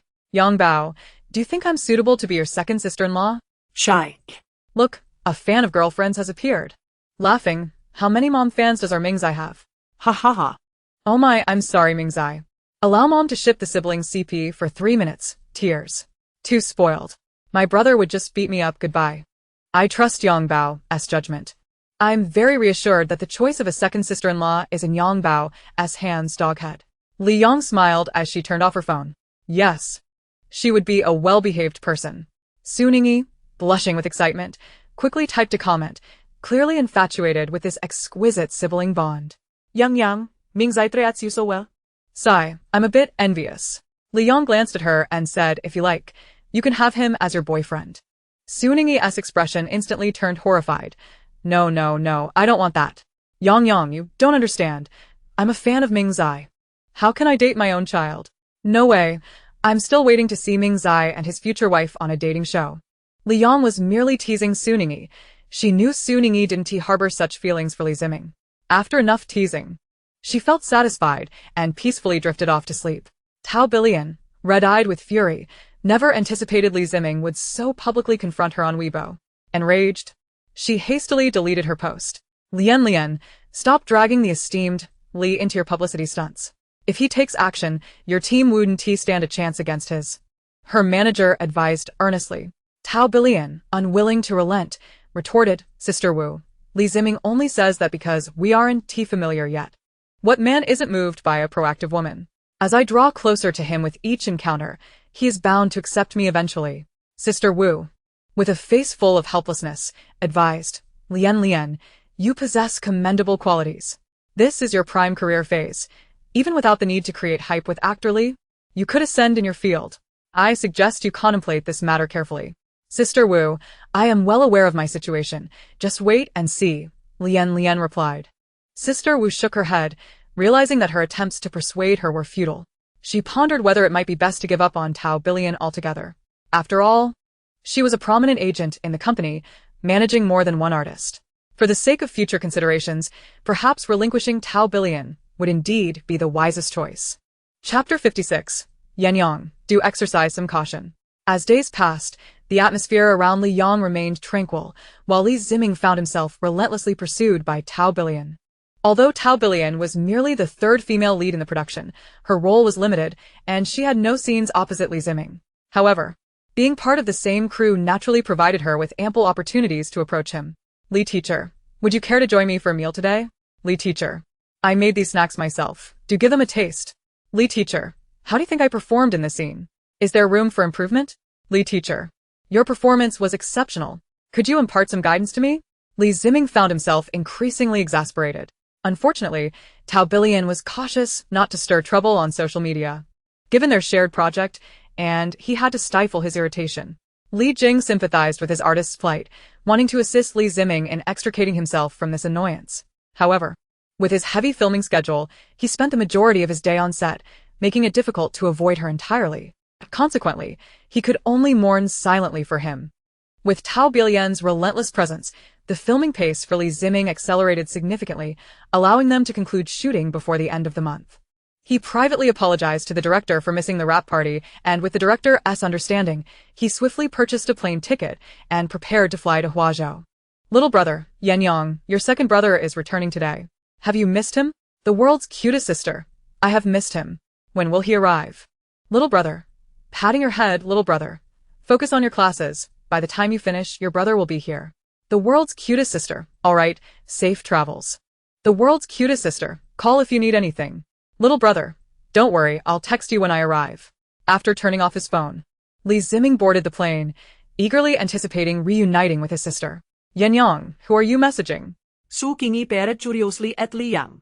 Li Yang tucked her phone away, a subtle smile gracing her lips as she replied, my second brother is coming back today. Su Qingyi's eyes lit up. Ah, Ziming finished filming so quickly? What a pity we have class today, otherwise, we could have gone to the airport to pick him up. Li Yang glanced at her and, after a moment of contemplation, extended an invitation. Would you like to come over for dinner? Really? Is that alright? Would it be inconvenient? But I'm worried I might get too excited and not be able to eat properly when I see Ziming. It's such a sweet dilemma. Then let's have dinner. Li Yang decided firmly, sending a message to Gu Beichen. Ly, my brother's coming back today. Should I come over for dinner? Gu, Gu, sure. I'll cook a bit more today. Ly, great, and I'll bring a friend. Gu, alright, come over for lunch then. As the school day drew to a close, Li Yang received a message from Li Ziming stating that he had arrived at Yulin Building.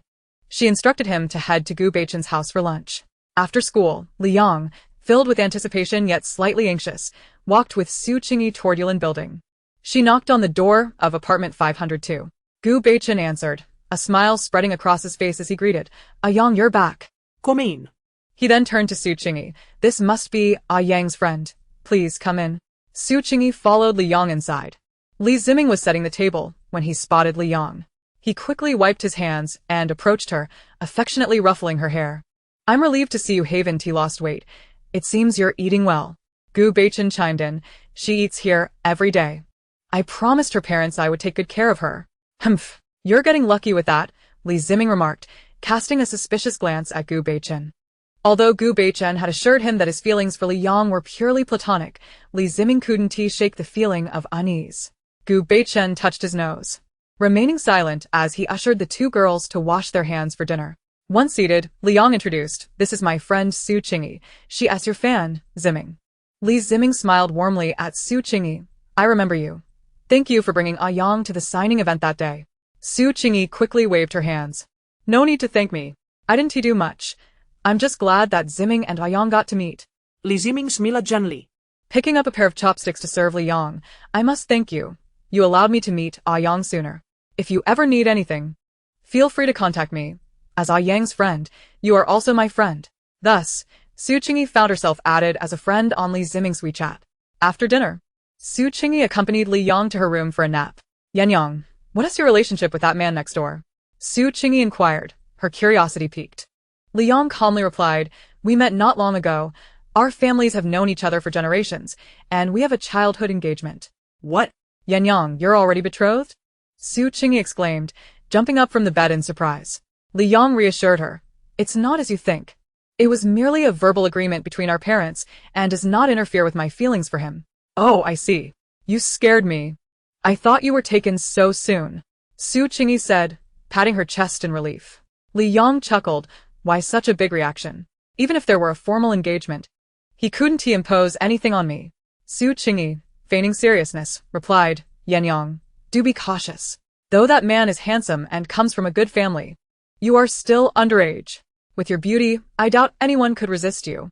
Just be careful not to fall for a rogue. Alright, I understand. You needn't worry. Gu Beichun is not that sort of person, Li Yang reassured her. Su Qingyi huffed, resolving to protect her desk mate's innocence from any potential predatory advances. Chapter 57. Li Yang went shopping with her family. As New Year's Day arrived, Li Yang, as a senior in high school, savored an unprecedented 3-day holiday. After finishing a meal with Li Ziming at Gu Beichun's home, she stepped outside to unexpectedly encounter 3 familiar faces. Dad, Mom, Big Brother, what brings you here? She exclaimed in surprise. Yun Luoyue appeared much improved, having gained some weight, and she smiled as she took Li Yang's hand. We thought we'd visit you since you have a break for the new year. Your mother has been eager to see you. As soon as her health improved, she couldn't wait any longer. We decided to surprise you. Are you happy, Yan Yang? Li Hongya added with a warm smile. I'm so happy. Come to my room. You've all traveled so far, Li Yang beamed, leading them to apartment 501. Big Brother, what about work? Isn't the company busy? Your brother arranged his schedule to come see you a few days ago. He wouldn't listen to us when we suggested he take it easy. Yun Luoyue chuckled. Li Yang glanced at Li Jingyuan, who straightened his posture and assured her, there isn't much work. I haven't been overworked, so don't worry. Li Yang couldn't help but smile, touched by her family's efforts on her behalf. Do take care of yourself, Big Brother. If you become ill from working late, I would be quite distressed, she said. Li Jingyuan, adopting a serious expression, responded, that won't happen. My health is quite good. With a playful chuckle. Yu Liu amused that only with Yang Yang could she manage Li Jingyuan, who had always worn a serious expression and held his own thoughts since childhood. After taking over the family business, he worked tirelessly, often staying late at the office. There was a hint of sympathy in Yu Liu's tone. Li Jingyuan had been quite lively as a child, after all. Neither Li Hongya nor she possessed a rigid demeanor. So, it was rather unexpected for their child to develop such a character. Yu Liu fondly recalled the time when Li Yang was just born and Li Jingyuan, along with Li Ziming, stood by the crib, their eyes sparkling. He had often expressed his affection, vowing to protect his little sister. However, after Li Yang went missing, Li Jingyuan wept on numerous occasions. Once he accepted the heartbreaking reality that she was truly lost, he became withdrawn and taciturn, channeling all his energy into work and arranging for continued searches. Watching him, Yu Liu felt a deep sorrow, yet he remained unyielding to her concerns. Li Yang, lowering her gaze, began to grasp the profound emotions her family held for her. She retrieved several small pouches from her room and distributed them to everyone. These are amulets. You must carry them with you. They are beneficial for your health, she instructed. The others accepted them with great care, cherishing the tokens without questioning their origins or authenticity, tucking them deep into their pockets. In the afternoon, Yu Liu insisted on taking Li Yang shopping at the mall. Yang Yang, ever since I was pregnant with you, I've dreamed of dressing you up beautifully. Your 2 older brothers are boys, so they can't wear the lovely little dresses I bought. Will you accompany your mother to shop? I want to buy you something, she implored. Unable to refuse her mother, Li Yang acquiesced and accompanied her to the largest mall in Huazhou. Li Hongya and Li Jingyuan followed suit, while Li Ziming was reluctantly left at home due to his notoriety, casting a mournful glance that almost prompted Li Yang to invite him along. As Li Yang gazed thoughtfully at the sign of the Gu family mall, Li Jingyuan remarked, "This is one of the properties of the Beichun family." Li Yang was not particularly surprised. It was rather uncommon for prestigious families not to possess such extensive holdings. "Mother, what would you like to see first?" she inquired. "Let's start with the clothing," came the reply. Thus, the 4 of them headed to the women's clothing department on the 3rd floor. Chapter 58. What you have touched, I shall no longer want. The shops on the 3rd floor were numerous and well-ordered. The outer ring consisted primarily of affordable stores, while the more upscale boutiques lay deeper within. Naturally, Yu Liu desired the best for her daughter, and the family cheerfully entered a luxury women's clothing store. However, shortly after entering, Yu Liu frowned. The clientele comprised affluent ladies, each accompanied by a sales associate. An idle saleswoman lingered by the counter but made no effort to assist them, even casting a disdainful glance in their direction. Although Li Hongya had not shopped in over a decade and lacked knowledge of such matters, the contrast between the other customers and themselves was apparent. He furrowed his brow, ready to call for help, but was halted by Li Yang. Let it be, Dad. We can browse ourselves. I prefer not to have outsiders around while shopping, she said. Instantly, Li Hongye relaxed, conceding to his daughter's wishes. The family then proceeded to select clothes on their own. Yu Liyue first examined the garments displayed on mannequins and hung on the walls. Her eyes lit up upon spotting a pink dress. This particular dress featured a low neckline, in a soft pink hue, with puffed long sleeves cinched at the cuffs in a shirt-like manner. The waist was designed to taper in by about 10 centimeters, adorned with a few pearls, and the skirt was voluminous. Yu Liyue instantly fell in love with it. Ever since Li Yang was born, she had envisioned dressing her daughter in beautiful little dresses, transforming her into a figure of envy, a little princess. While the dress was somewhat demanding in terms of complexion, Li Yang's beauty would undoubtedly do it justice. Li Yang observed her mother's excited gaze and fell into a contemplative silence, realizing that perhaps agreeing to accompany her mother shopping was a miscalculation. Turning to the idle saleswoman, Yu Liyue requested, "Could you please bring this dress down for us to try on?"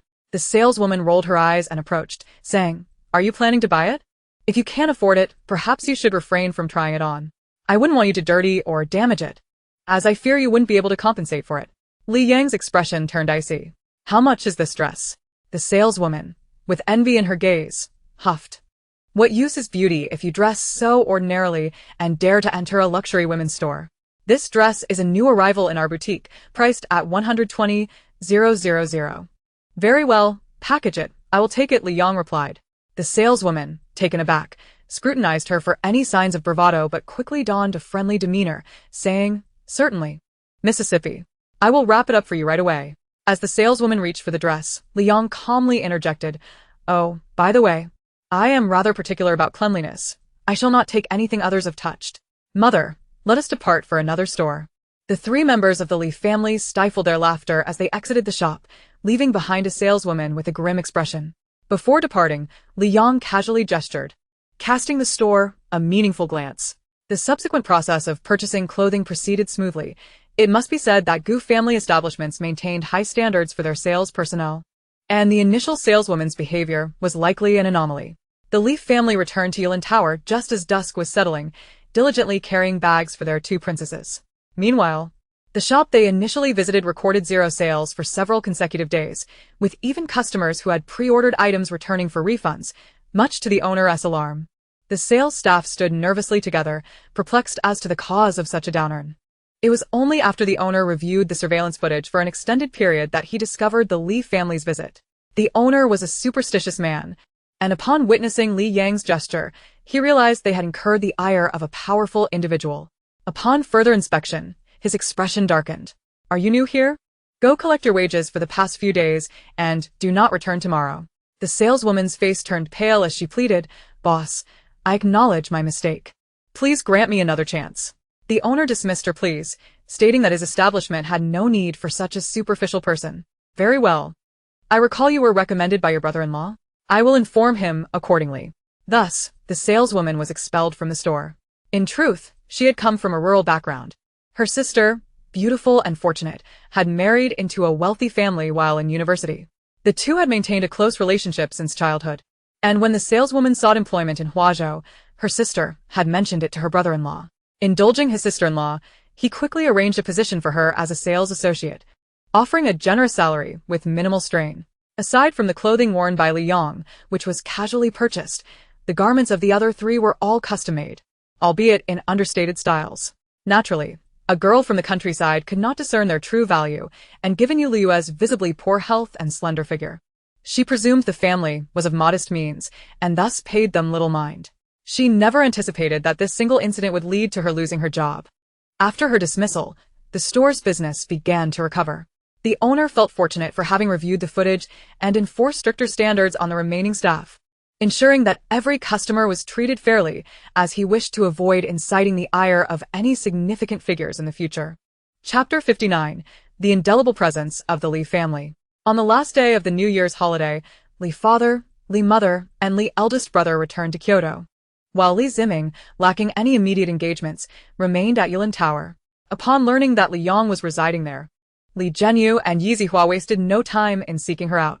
They had purposely chosen Saturday for their visit, and at that moment, Li Yang was engrossed in writing a song. The director of the play featuring Li Ziming had specifically requested her assistance in composing an ending theme, offering a generous remuneration of 5 million. Given that it was her second brother's production, Li Yang readily agreed. When she heard a knock at the door, she instinctively assumed it was Li Ziming or Gu Beichen, and thus promptly opened the door. Upon seeing the visitors, Li Yang paused, and just as she was about to close the door, she was stopped by Li Zhenyu. With a faint smile, he said, Yang, we came specifically to see you. There's nothing worth seeing, Li Yang replied, exerting force on the door, but Li Zhenyu pressed his body against it. Yang. We merely wish to have a conversation with you. May we come in? Li Yang, feeling impatient, had finally severed the ties that bound her to this family, and now had no desire to engage with them. Just as Li Zhenyu was tugging at the door, Li Ziming approached. What brings you here? Li Ziming frowned. Clearly disapproving of the two. After witnessing how this family treated Li Yang, he felt an urge to raze the Li family to the ground. There was no way they could expect a warm reception. Upon seeing him, Li Zhenyu instantly donned a submissive expression and remarked, Ah, you must be the second young Master Li. I am Yang's adoptive father. His outstretched hand was met with silence, and he awkwardly withdrew it. Li Ziming's demeanor was icy. Yang has no adoptive father. Since you yourself declared her unwanted, do not come here now with your face full of shame seeking a connection. Li Zhenyu's expression turned awkward, his lips moved as if to speak, but he hesitated. Observing this, Yi Zihua quickly intervened. He was momentarily confused. We all love Yang dearly. Otherwise, why would Ku Xian have returned and stayed with her at the Li residence? This child has always been a bit headstrong. Yi Zihua wore an expression of helplessness mixed with affection, sending chills down the spines of both Li Yang and Li Ziming. Let us not speak of love or affection. My Yang cannot bear the weight of your family's love, Li Ziming scoffed. Just say it plainly. What do you want from Yang? Can we come in and discuss this? Yi Zihua clung to Li Zhenyu's arm, her discomfort evident. Speak quickly if you have something to say. If not, please leave. Li Ziming threatened as he made a move to enter room 501 and shut the door. Li Zhenyu hurriedly interjected, with the new year approaching, we merely wish to invite Yang to celebrate with us, to have a reunion dinner as a family. Li Ziming appeared to find the statement amusing. Are you joking? You know the new year is approaching? If anyone is to have a reunion dinner, it should be with our family, not yours. Li Yang coldly added. If that is all you wish to convey, then I bid you farewell. Yang. After all these years of being raised by your parents, do you truly feel no affection for us? Yi Zihua said, her eyes reddening with self-pity. Li Yang scoffed. That question should be directed at you, shouldn't it? Let me ponder what your purpose for visiting truly is. Oh, is it that you learned I am of the Li family in Kyoto and thought to establish a connection?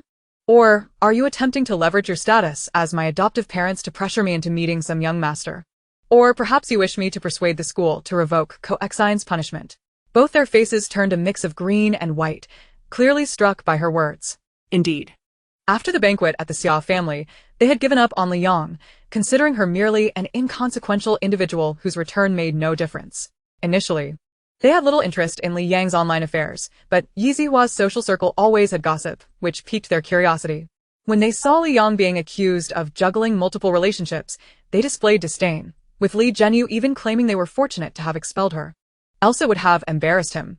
Yet, he never anticipated the situation would turn so swiftly, with Li Yang emerging as the daughter of the Li family in Kyoto. Yi Zihua was simply astonished, while Li Zhenyu felt a mix of surprise and regret. He understood well how Li Yang had come to reside with them.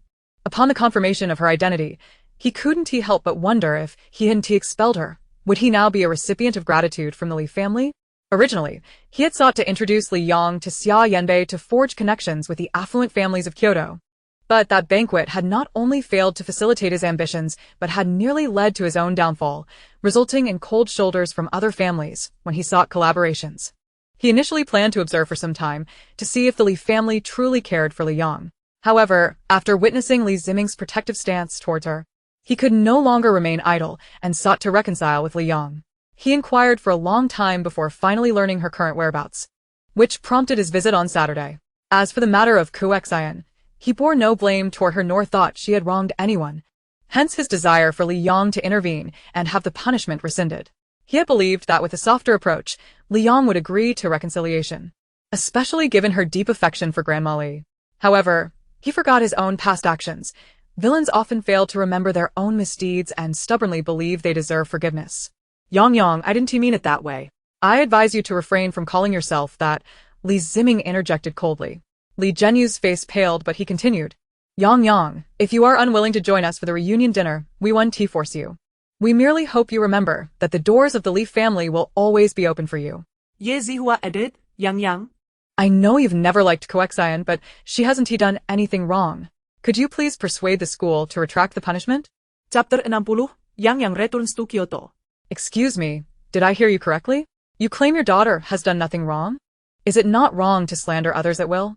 Thankfully, our Yang is sensible and obedient. Otherwise, she would have been led astray by you. Li Ziming could no longer contain himself and retorted sarcastically. Yi Zihua was taken aback momentarily, while Li Zhenyu interjected, Yang. This matter cannot be solely blamed on Koexien. Your school is not the only one that harbored doubts about you if your academic performance is so stellar. Why have you consistently ranked at the bottom all these years? The very nature of this issue was rooted in your own concealment. Is it not normal for others to harbor doubts? Ye Zihua timet in, Li, Yang. If your grades are so good, why have you never informed us? You've caused us to misunderstand you all along, and besides, you have not suffered any loss in this matter. So can't you forgive Koexien? No. I cannot forgive, Liang, disinterested in further discussion, pulled Li Ziming inside the room and slammed the door shut. In the aftermath, Yi Zihua's face flushed with embarrassment and anger. Li Zhenyu was equally infuriated, growling, enough. Given her attitude, we won't gain anything today. We shall think of another way. The two departed from Yulin Tower in a dejected manner. Inside Li Yang's room, brother, what brings you here? Is it so wrong for your brother to miss you? Li Yang retorted. We just had lunch together. Li Ziming chuckled foolishly, did we? But your brother missed you the moment I didn't see you. He suddenly turned serious. Yang, was the treatment method you suggested to Dad your own idea? I'm not doubting you, just wanting to confirm. Don't overthink it, Yang. Li Yang nonchalantly replied, yes, it was my idea. Is there a problem? Li Ziming sighed. You know our families have been close with the Gu family for generations. The elder of the Gu family has been unwell for years due to an accident 10 years ago, and we were hoping you could take a look. Li Yang pondered for a moment and agreed readily. All right, once the winter break begins in Kyoto, I will visit Gu Beichen's home. Li Ziming couldn't resist ruffling her hair. Our Yang is truly obedient. You needn't feel pressured. The elder's illness has stumped numerous doctors from both home and abroad. We only thought of this after seeing how quickly your mother improved following your suggested treatment. If it doesn't work out, that is fine too. We haven't informed the Gu family about your visit. We shall go under the pretext of a social call and see if there's any way you can help. Li Yang nodded. Before meeting anyone, she couldn't assert whether she could provide treatment. However, the world she came from was far more advanced than this one, and her medical knowledge surpassed that of this realm. Thus, it stood to reason that diseases she could not cure here were virtually non-existent, although she acknowledged that she would be unable to assist with certain late-stage ailments. As the final exams approached, Su Ning playfully inquired, Yang, you aren't still the top student in the entire school, are you? Leaning on her desk, she idly fiddled with her phone while looking at Li Yang. Well, I've decided not to hide it any longer, Li Yang replied, casting a glance at her languid demeanor. Aren't you going to study? She surveyed the classroom. Noting that most of her classmates were diligently poring over the review materials she had provided, even Ling Yuji was hardly sleeping. Yang studying is such a hassle. My foundation is too weak. Although your methods are excellent, I lack the patience to start from scratch. Su Ning's woeful expression elicited a chuckle from Li Yang. Then you better prepare yourself for being at the bottom of the class. I reckon everyone will perform quite well this time. Upon hearing this, Su Ning suddenly sat up straight, her expression turning serious. I've made up my mind. Knowledge is the ladder to human progress. How could such a minor review possibly daunt me? I'm going to study now, Yang. Please don't disturb me. Li Yang watched as she pulled out her books and began to write fervently, shaking her head in resignation. What was it like to have such a lively character by one's side? Thanks for the invite. Each day is filled with unique joys and delightful absurdities. Before long, the final exams arrived. This year's winter vacation for the senior year students spanned 21 days. From the 19th day of the 12th lunar month until the 10th day of the 1st lunar month, with reports due on the 11th. After the exams concluded, they would head directly into the holiday, as assignments had been released in advance, allowing the students to scatter like birds released from their cages. Yenyang, are you returning to Kyoto with Zimming tomorrow? Gu Beichen asked the girl in the passenger seat as he drove. Yes, my flight is in the afternoon, she replied.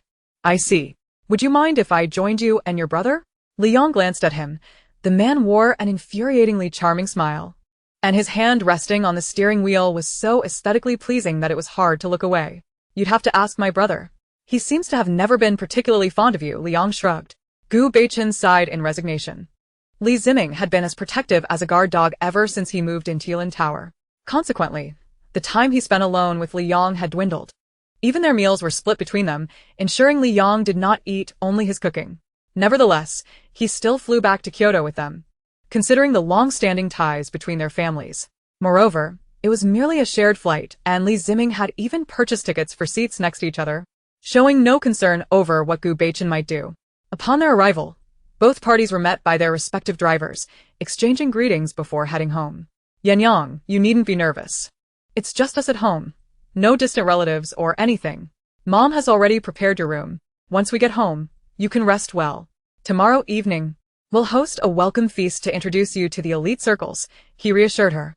Okay, I understand. Li Yang felt a bit fatigued. The previous night, she had been entangled with the little ones from class 16, nearly pulling an all-nighter. Her body was prone to drowsiness after staying up late. After more than an hour, the car halted outside a luxurious villa.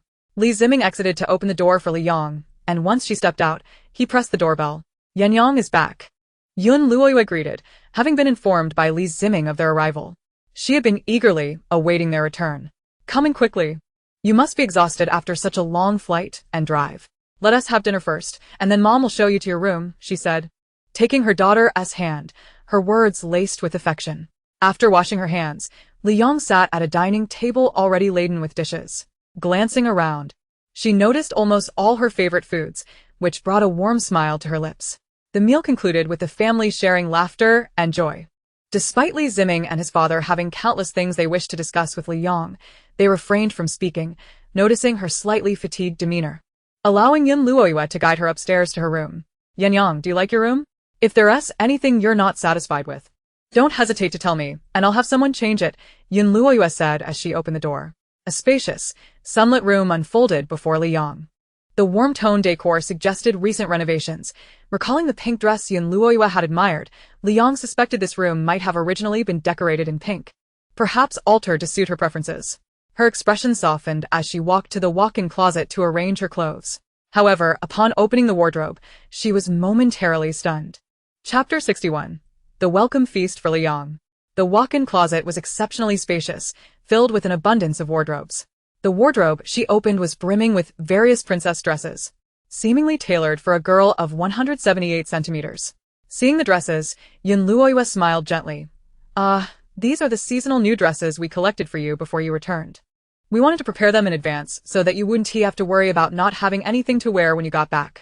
Li Yang remained silent, Methodically opening several wardrobes, discovering them stuffed with clothing ranging from baby outfits to elegant dresses for a 178-centimeter girl. The sheer volume of garments showcased how much her family adored her, always collecting the most beautiful dresses to ensure she could dress splendidly upon her return home. Her heart felt as though it were enveloped in warm water, both comforting and moving. Turning to Yun Luoyue, she softly expressed, Mom, thank you. I love all of this. Yun Luoyue beamed with delight. As long as Yenyang likes them. The wardrobes over there are empty. You can store your favorite clothes there. If you find these in the way, just let me know, and I'll have them all moved. No need, let us keep them here. I hardly have enough clothes to fill this much space, Li Yang replied, lowering her gaze. How could she ever consider these lovely dresses a nuisance? Although she doubted she would ever wear them, they symbolized her family's affection and longing for her, and thus she would keep them. All right. If Yenyang wishes to keep them, then they shall stay. A few days from now, I'll help you look through your clothes. If there's anything you like, just tell me and I'll buy it for you. Okay. After bidding farewell to Yun Luoyue, Li Yang washed up in the bathroom and lay down on the soft bed, her once cold heart finally finding peace as she drifted into slumber. The following day, after breakfast, Yun Luoyue took Li Yang to choose a gown. Yenyang, let us pick a dress for tonight's welcome feast. Li Yang gazed at the countless dress boxes scattered across the coffee table and the floor, her silence reflecting her surprise. Had her mother purchased every custom evening gown available? Take a look at this one. It's the latest creation from top designer Hua Wu in our country, entirely handmade. Do you like it? And this one? It's the new gown from Z Family this month. Currently, it's the only one available. And this, a piece from a foreign designer, reportedly hand-stitched by the designer themselves. Yun Luoyue enthusiastically introduced the various gowns, and Li Yong found herself patiently responding, enjoying the pleasant atmosphere. The entire day passed with Li Yong trying on dresses, ultimately selecting a stunning gown in autumn wave blue. The dress featured a drop-shoulder design, adorned with floral edging at the neckline, crafted from soft, comfortable shimmering tulle that sparkled under the light. The fitted bodice transitioned into a voluminous skirt, embellished with intricate embroidery, cascading to the floor and beautifully complementing Li Yong's complexion and grace. Yun Luoyue nodded approvingly. My Yenyang looks absolutely stunning. Let us settle on this one. Do you like it? Li Yong glanced at her reflection in the mirror, slowly responding, yes, I quite like it. Yun Luoyue instructed her team to pack away the other gowns and arranged for a makeup team to style Li Yong. With a meticulously crafted high bun and wisps of softly curled bangs framing her flawless face, the entire makeup look exuded a cool elegance. Paired with earrings, hair accessories, and a collar chain, Li Yong became even more captivating, rendering her almost impossible to look away from. Yun Luoyue also changed into her attire. Due to her body not having fully recovered, she deliberately chose a gown that could conceal her slender figure, exuding an aura of gentle elegance. The Li family men were all clad in suits, Li father in silver gray, Li elder brother in black, and Li's second brother in white. With the burden of their past lifted, Li Hongya had rejuvenated considerably over the past few days, his gray hair noticeably diminished, making him appear a decade younger. Together, they formed a striking tableau. They traveled to the banquet venue, a grand estate owned by the Li family in Kyoto. The overall ambience far surpassing that of the previous Xia family's gathering. The banquet commenced at 7 p.m., and the family arrived at the estate early. Taking a moment to rest on the second floor, Li Jingyuan and Li Ziming were tasked with greeting the guests. Soon, various prominent families sent their representatives, and soothing music filled the estate. Jingyuan, Ziming, and Gu Beichen arrived with 4 of his close friends, exchanging pleasantries. Now that you're here, I shan't entertain you further.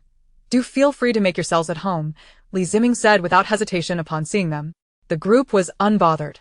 Understanding that this familiarity was the cause, and given the number of arrivals, the two were indeed quite busy. All right then, you carry on, Gu Beichen responded, leading his group to a secluded spot to sit. I never expected that the little girl from last time would turn out to be the missing daughter of the Li family, Jiang Yingzhou remarked. We must thank young Master Gu for that, when Xingjian smiled knowingly. Beichen, I heard you have a betrothal with the little princess of the Li family? Jiang Xiubai immediately began to gossip. Gu Beichen glanced at them, confirming the engagement was indeed a verbal agreement rather than a binding contract. Oh, Beichen, you must fess up. Do you harbor any unspeakable feelings for the Li family's little princess? Jiang Xiubai teased, poking Gu Beichen's shoulder playfully. When Xingjian added, I suspect our young Master Gu has fallen under the spell of beauty. Isn't it ironic, Beichen? You used to mock me, yet she isn't even of age. Jiang Yingzhou said indignantly. Gu Beichen lightly tapped the table, languidly replying, You're overthinking it. The group wore skeptical expressions, yet dared not jest too much. For this particular individual had a penchant for sparring at the slightest provocation, and they knew they could not withstand him. At 7 p.m. sharp, the trio on the second floor descended the staircase. The guests below instinctively turned their gazes toward them. Chapter 62, The Reception Banquet Incident. Gu Beichen also turned to look. And at the moment his eyes met the young girl's, his heart involuntarily skipped a beat. Even without adornment, she was already captivating. Now, dressed up, she was truly a vision. Scanning the venue, he noted many male guests captivated by her beauty, and even some affluent ladies could not hide their astonishment, some exhibiting a hint of satisfaction. Gu Beichen's expression darkened. It was likely many in attendance were harboring intentions toward Li Yong. After all, the Li family was a top-tier clan, and although they were unaware of the young lady's past, her status alone would draw many suitors. Now that she had made her grand entrance, her stunning appearance would surely have these wealthy matrons considering her as a potential daughter-in-law, as it would certainly enhance their family's prestige. With a soft huff inwardly, Gu Beichen met Li Yong's gaze, and he flashed a charming smile, his eyes deep and enigmatic. Li Yong paused momentarily before nonchalantly averting her gaze. Thank you all for attending this banquet. This occasion is also to introduce our little daughter to everyone. Yang, come up here, Li Hongya called from the stage, beckoning Li Yang to his side. This is our daughter, Li Yang. Our family holds her dear, and we hope you will take good care of her. Additionally, we at the Li family are fiercely protective. Should anyone dare to bully her, do not blame us for being ungracious, Li Hongya spoke with a smile. Now let us enjoy the evening.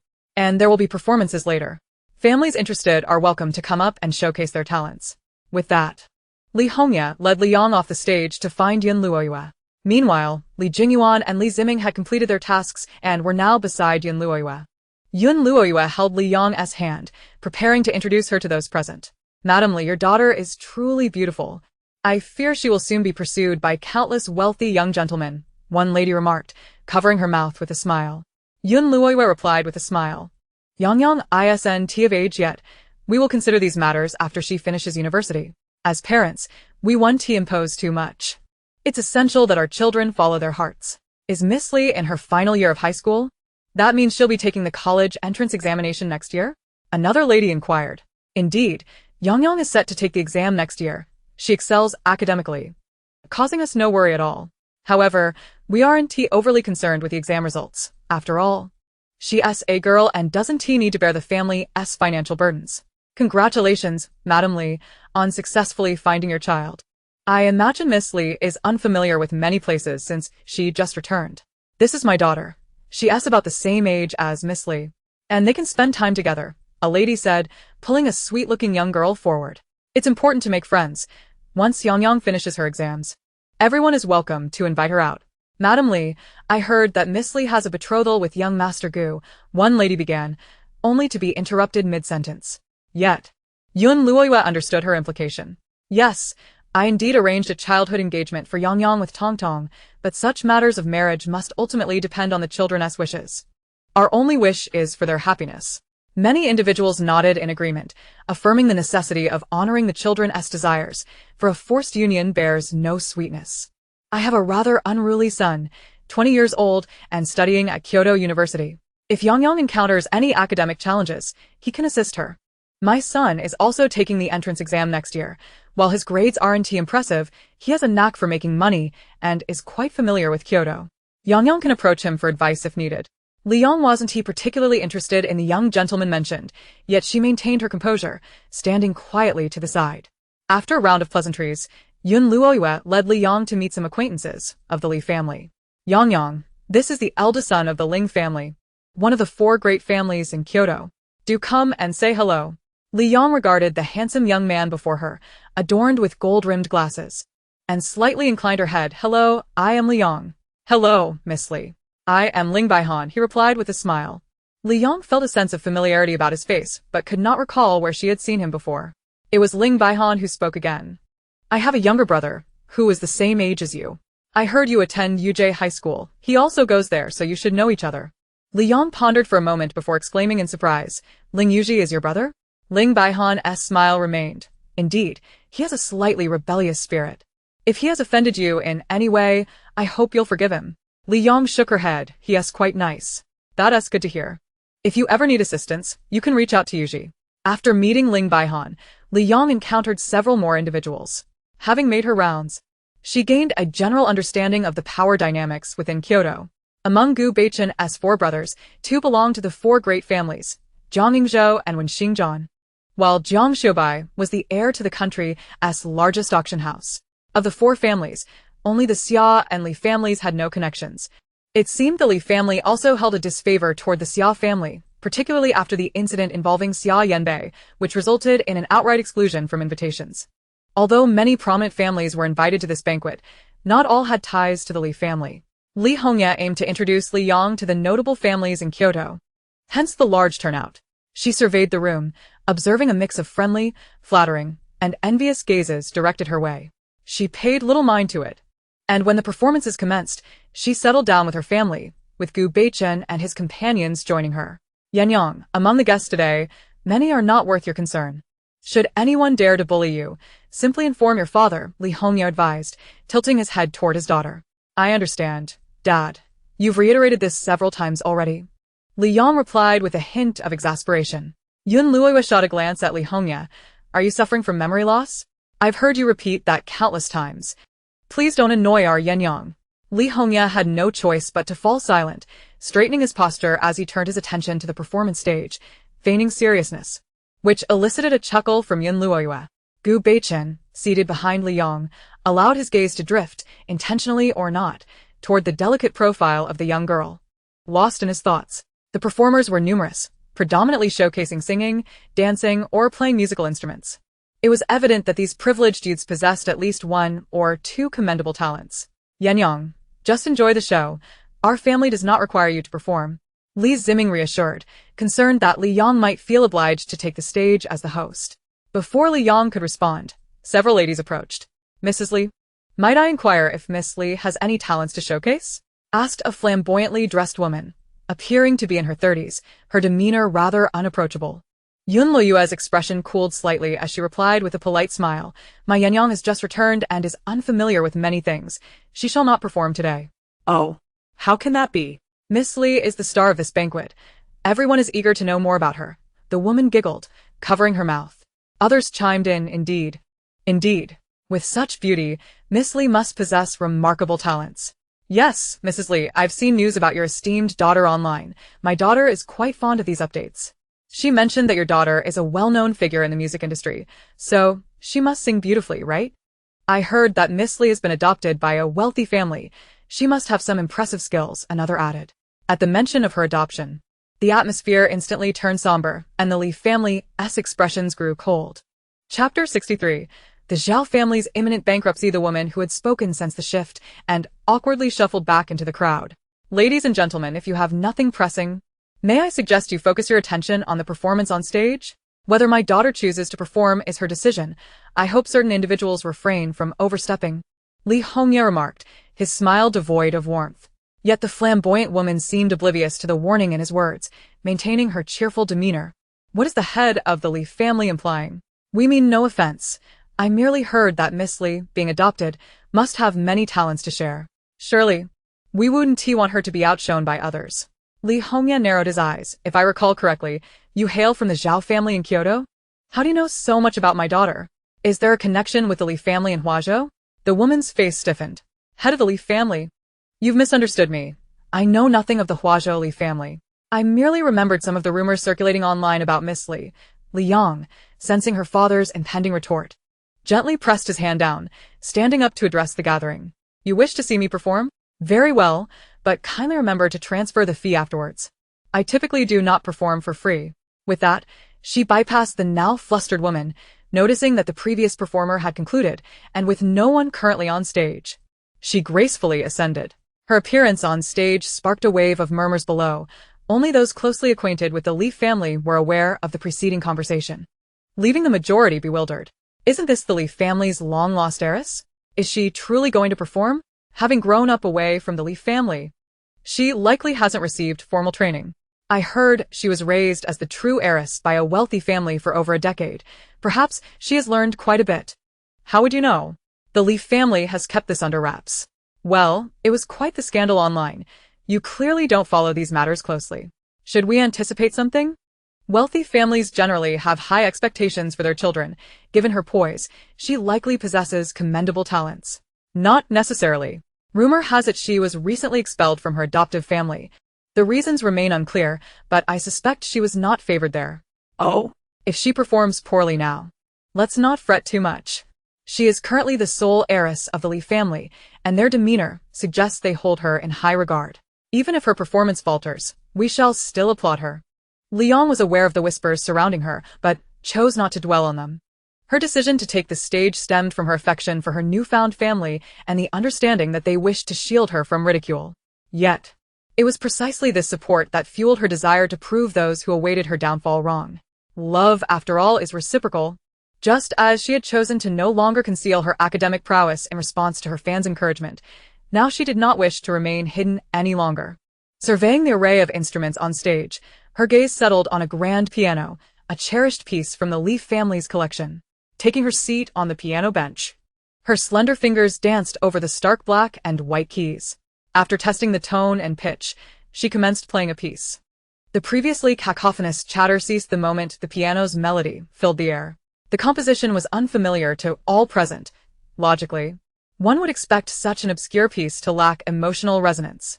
Yet, as Li Yang played, nearly everyone found themselves immersed in the music's ethereal essence.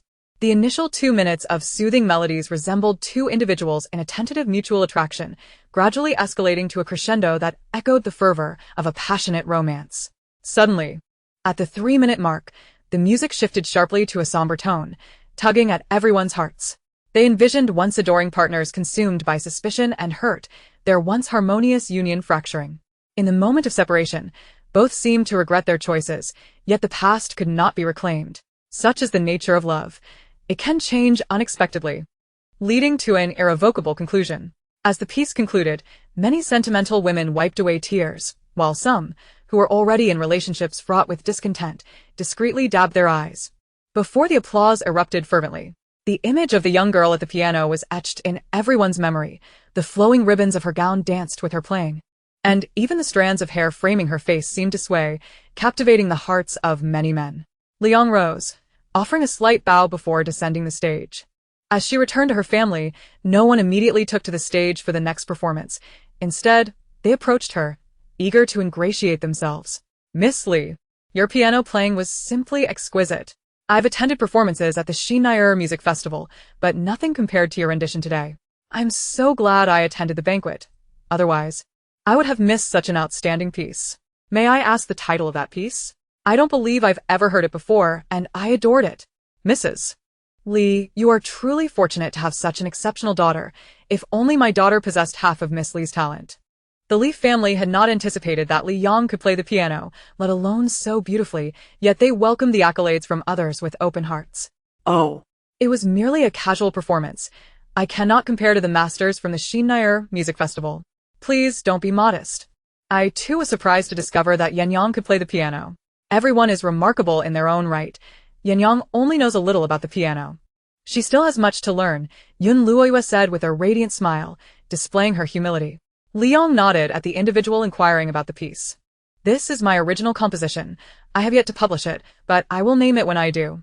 I heard Miss Li has a Weibo account. Is that correct? Will it be posted there? May I follow Miss Li?" "Of course." Li Yang divulged her Weibo account, unperturbed by the prospect of her not being found, as a simple search would yield her account as the first result. The woman, who had initially approached with a sarcastic demeanor, now bore a complexion of ashen hues. Taken aback by Li Yang's exceptional piano skills, her intentions had not only failed but had also earned her the disdain of the Li family, prompting her to wish to leave the premises swiftly. Yet, just as she exited the manor, she received a call from her husband. "What have you been doing out there?" Her husband's frantic inquiry made her grip the phone tightly as she stammered, I haven't done anything. Don't you dare deny it. Didn't you attend the Li family banquet today? Didn't I tell you to behave and keep a low profile? Who did you annoy?" "My assets have been frozen by more than half. You need to come back immediately, so I can deal with you." With a pale face, she hung up the call. She was significantly younger than her husband, having been drawn to the Zhao family's wealth. The reason for her provocative remarks during the banquet stemmed from two sources: jealousy of Li Yang, who effortlessly transformed from an outcast to a prominent heiress, and her brother's association with the Xia family. After being embarrassed by Li Yang, Xia Yanbei had taken an interest to her Weibo and instructed her brother to relay that if she could humiliate Li Yang at the banquet, he would promote him to a managerial position at the Xia company. Though the Zhao family was wealthy, they paled in comparison to the Xia family, and she was eager to elevate her brother's status, leading to her ill-fated actions at the banquet. Little did she realize how formidable Li Yang truly was. The Zhao family had swiftly become the target of scrutiny, as she had underestimated Li Yang's standing within the Li family. There was no turning back for her now. Unbeknownst to her, the incident was not orchestrated by the Li family. Gu Beichen, with narrowed eyes, grasped his phone, and with a smirk, thought, "If anyone dares to bully my little friend, they should be prepared for my retribution." Chapter 64. The first visit to the Gu family. The banquet continued until 11 p.m. with many attendees seeking Li Yang's contact details, which she declined to provide, suggesting they follow her on Weibo instead. Reluctantly, they exited. Beichen. "Tomorrow afternoon we will visit your grandfather. Please convey the message," Li Hongya said, stopping Gu Beichen. "Of course, I will inform my father. My mother will surely be delighted to know Aunt Yun is coming," Gu Beichen replied. Yun Luoyue smiled and patted his shoulder. "Tomorrow, we will bring Yang Yang along." It will be a perfect opportunity for your mother to meet her. She has always expressed a desire for a daughter but ended up with just you. Gu Beichen smiled silently and took his leave. Li Hongye drove his family back to the villa. Yang, when did you start learning the piano? It must have been tough. Yun Luoyue said, holding Li Yang's hand with concern. Every musical instrument requires immense dedication to master. How many people practice the piano until their fingers bleed, yet persevere? Yun Luoyue feared that Li Yang had been forced to learn during her time with the Li family, and the thought pained her. Liang 그래 수술했해, mom. Don't overthink it. I only learned the piano because I truly enjoy it, and it hasn't taken much time. Perhaps I simply have a knack for it, and picked it up quickly. This statement was a blend of truth and modesty in her past life. Li Yang had indeed invested considerable time into mastering the piano, enduring injuries to her fingers, but in this life, she had inherited the skills from her previous existence, maintaining her proficiency with occasional practice. Li Ziming proudly declared, as expected of my sister, so clever. My second brother took ages to learn the guitar without mastering it. Yang is far more talented. Indeed, Yang is remarkable, Li Jinyuan added in praise. Li Yang smiled. Within this family, she felt enveloped in unwavering love, enhancing her sense of belonging to this world. Yang, relax. Remember, even if you don't perform well, there's no need to feel guilty. We're merely visiting Grandfather Gu. The medical consultation is secondary, Li Ziming advised the following afternoon, still apprehensive. Li Hongye, exasperated, smacked him lightly, scolding, "Are you annoying? Yang is already bothered by your incessant chatter. Hurry up and drive us there." Yun Luoyue covered her mouth to stifle a laugh. Ziming, you really have a tendency to repeat yourself. Li Hongye grinned. You can't accuse me. Yeah, this little rascal takes after someone else, certainly not me. Li Yang rolled her eyes, recalling who had just been reprimanded by Yun Luoyue at the banquet the previous day. Ziming, not daring to retort against his father, went to drive, while Li Jinyuan sat in the passenger seat and their parents, along with Li Yang, occupied the back. Soon, they arrived at the Gu family villa, which was grander than the Li residence, as it housed two families. The door was opened by the Gu family's butler, a kindly middle-aged man. "Master Li, welcome." He greeted warmly, ushering them inside. "The third young master is waiting for you in the old master's room. Please follow me." As they ascended the staircase behind the butler, a young girl suddenly appeared. "Who might you be? What brings you to my home?" The girl, with exquisite features and cascading chestnut waves, spoke with a sharp tongue. She stood at the top of the staircase, arms crossed, looking down at the Li family. The butler frowned. "Miss, please be cautious with your words." "Why should I be cautious? I haven't said anything wrong. After all these years, the Li family has never visited. Their sudden appearance surely harbors ill intentions," she retorted. "Miss." The butler's voice turned stern. He had served the Gu family since he was 18 and had considerable authority. Gu Nianxing gritted her teeth. "You're just a butler. Why should you speak to me like that? Do you want me to tell my father to dismiss you?" The butler smiled faintly. "I was hired by the old master. Only he has the authority to dismiss me. Miss, the Li family is a guest of the third young master. If you have any issues, please take them up with him." Upon hearing that it was Gu Beichen's invitation, Gu Nianxing's expression darkened, and with a cold snort, she turned back into the house. "Master Li, I apologize for the rudeness of our young lady. Please do not take offense." The butler bowed to the Li family. Li Hongye hurried to assist him. "You don't need to apologize. We didn't take it to heart. Let's go see the old master." They proceeded to the second floor, where the butler knocked on the door. "Third young master, the Li family has arrived." With a click, Gu Beichen opened the door and welcomed them into the room with a smile, while the butler excused himself. "Hey, how is your health now?" A woman, appearing to be in her 30s, grasped Yun Luoyue's hand with concern. Tong, it's been a while. I'm feeling much better now." "So there's no need to worry," Yun Luoyue replied with a smile, as she was led to sit down. This was Gu Beichen's mother, Lin Luotong, a vivacious woman with a strong sense of loyalty. "That's great to hear. I must come to chat with you more often." "You have no idea how bored I've been at home all alone," Lin Luotong lamented. Yun Luoyue chuckled softly and waved to Li Yang, "Come here. This is your Aunt Lin. Come and introduce yourself." Li Yang approached the two, drawn by Lin Luotong's radiant gaze, and was gently placed in her hands by her mother. Tong, this is my daughter, Li Yang. I just found her not long ago, and today I brought her to meet you." Yang, right?" Come, sit presidente. Lin Luotong beckoned, pulling her to sit on her other side. "Oh my, Our Yang is incredibly beautiful. Aya, you truly know how to raise a child. She resembles you in your youth, but is even more stunning. Yun Luoyue took no offense to the playful jest. Instead, she was delighted to receive compliments about her daughter. Your Beichin isn't too shabby either. We owe him our gratitude. Without him, we wouldn't have known when we could find Yang. Humph.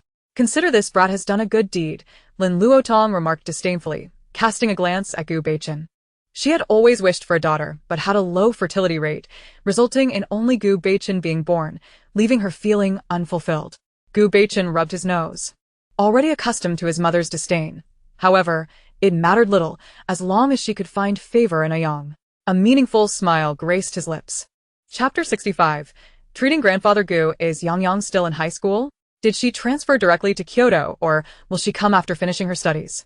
She is currently in Huazhou, in her 3rd year, and we thought it best to wait until after her college entrance examination before returning, lest we disrupt her studies. That's quite sensible.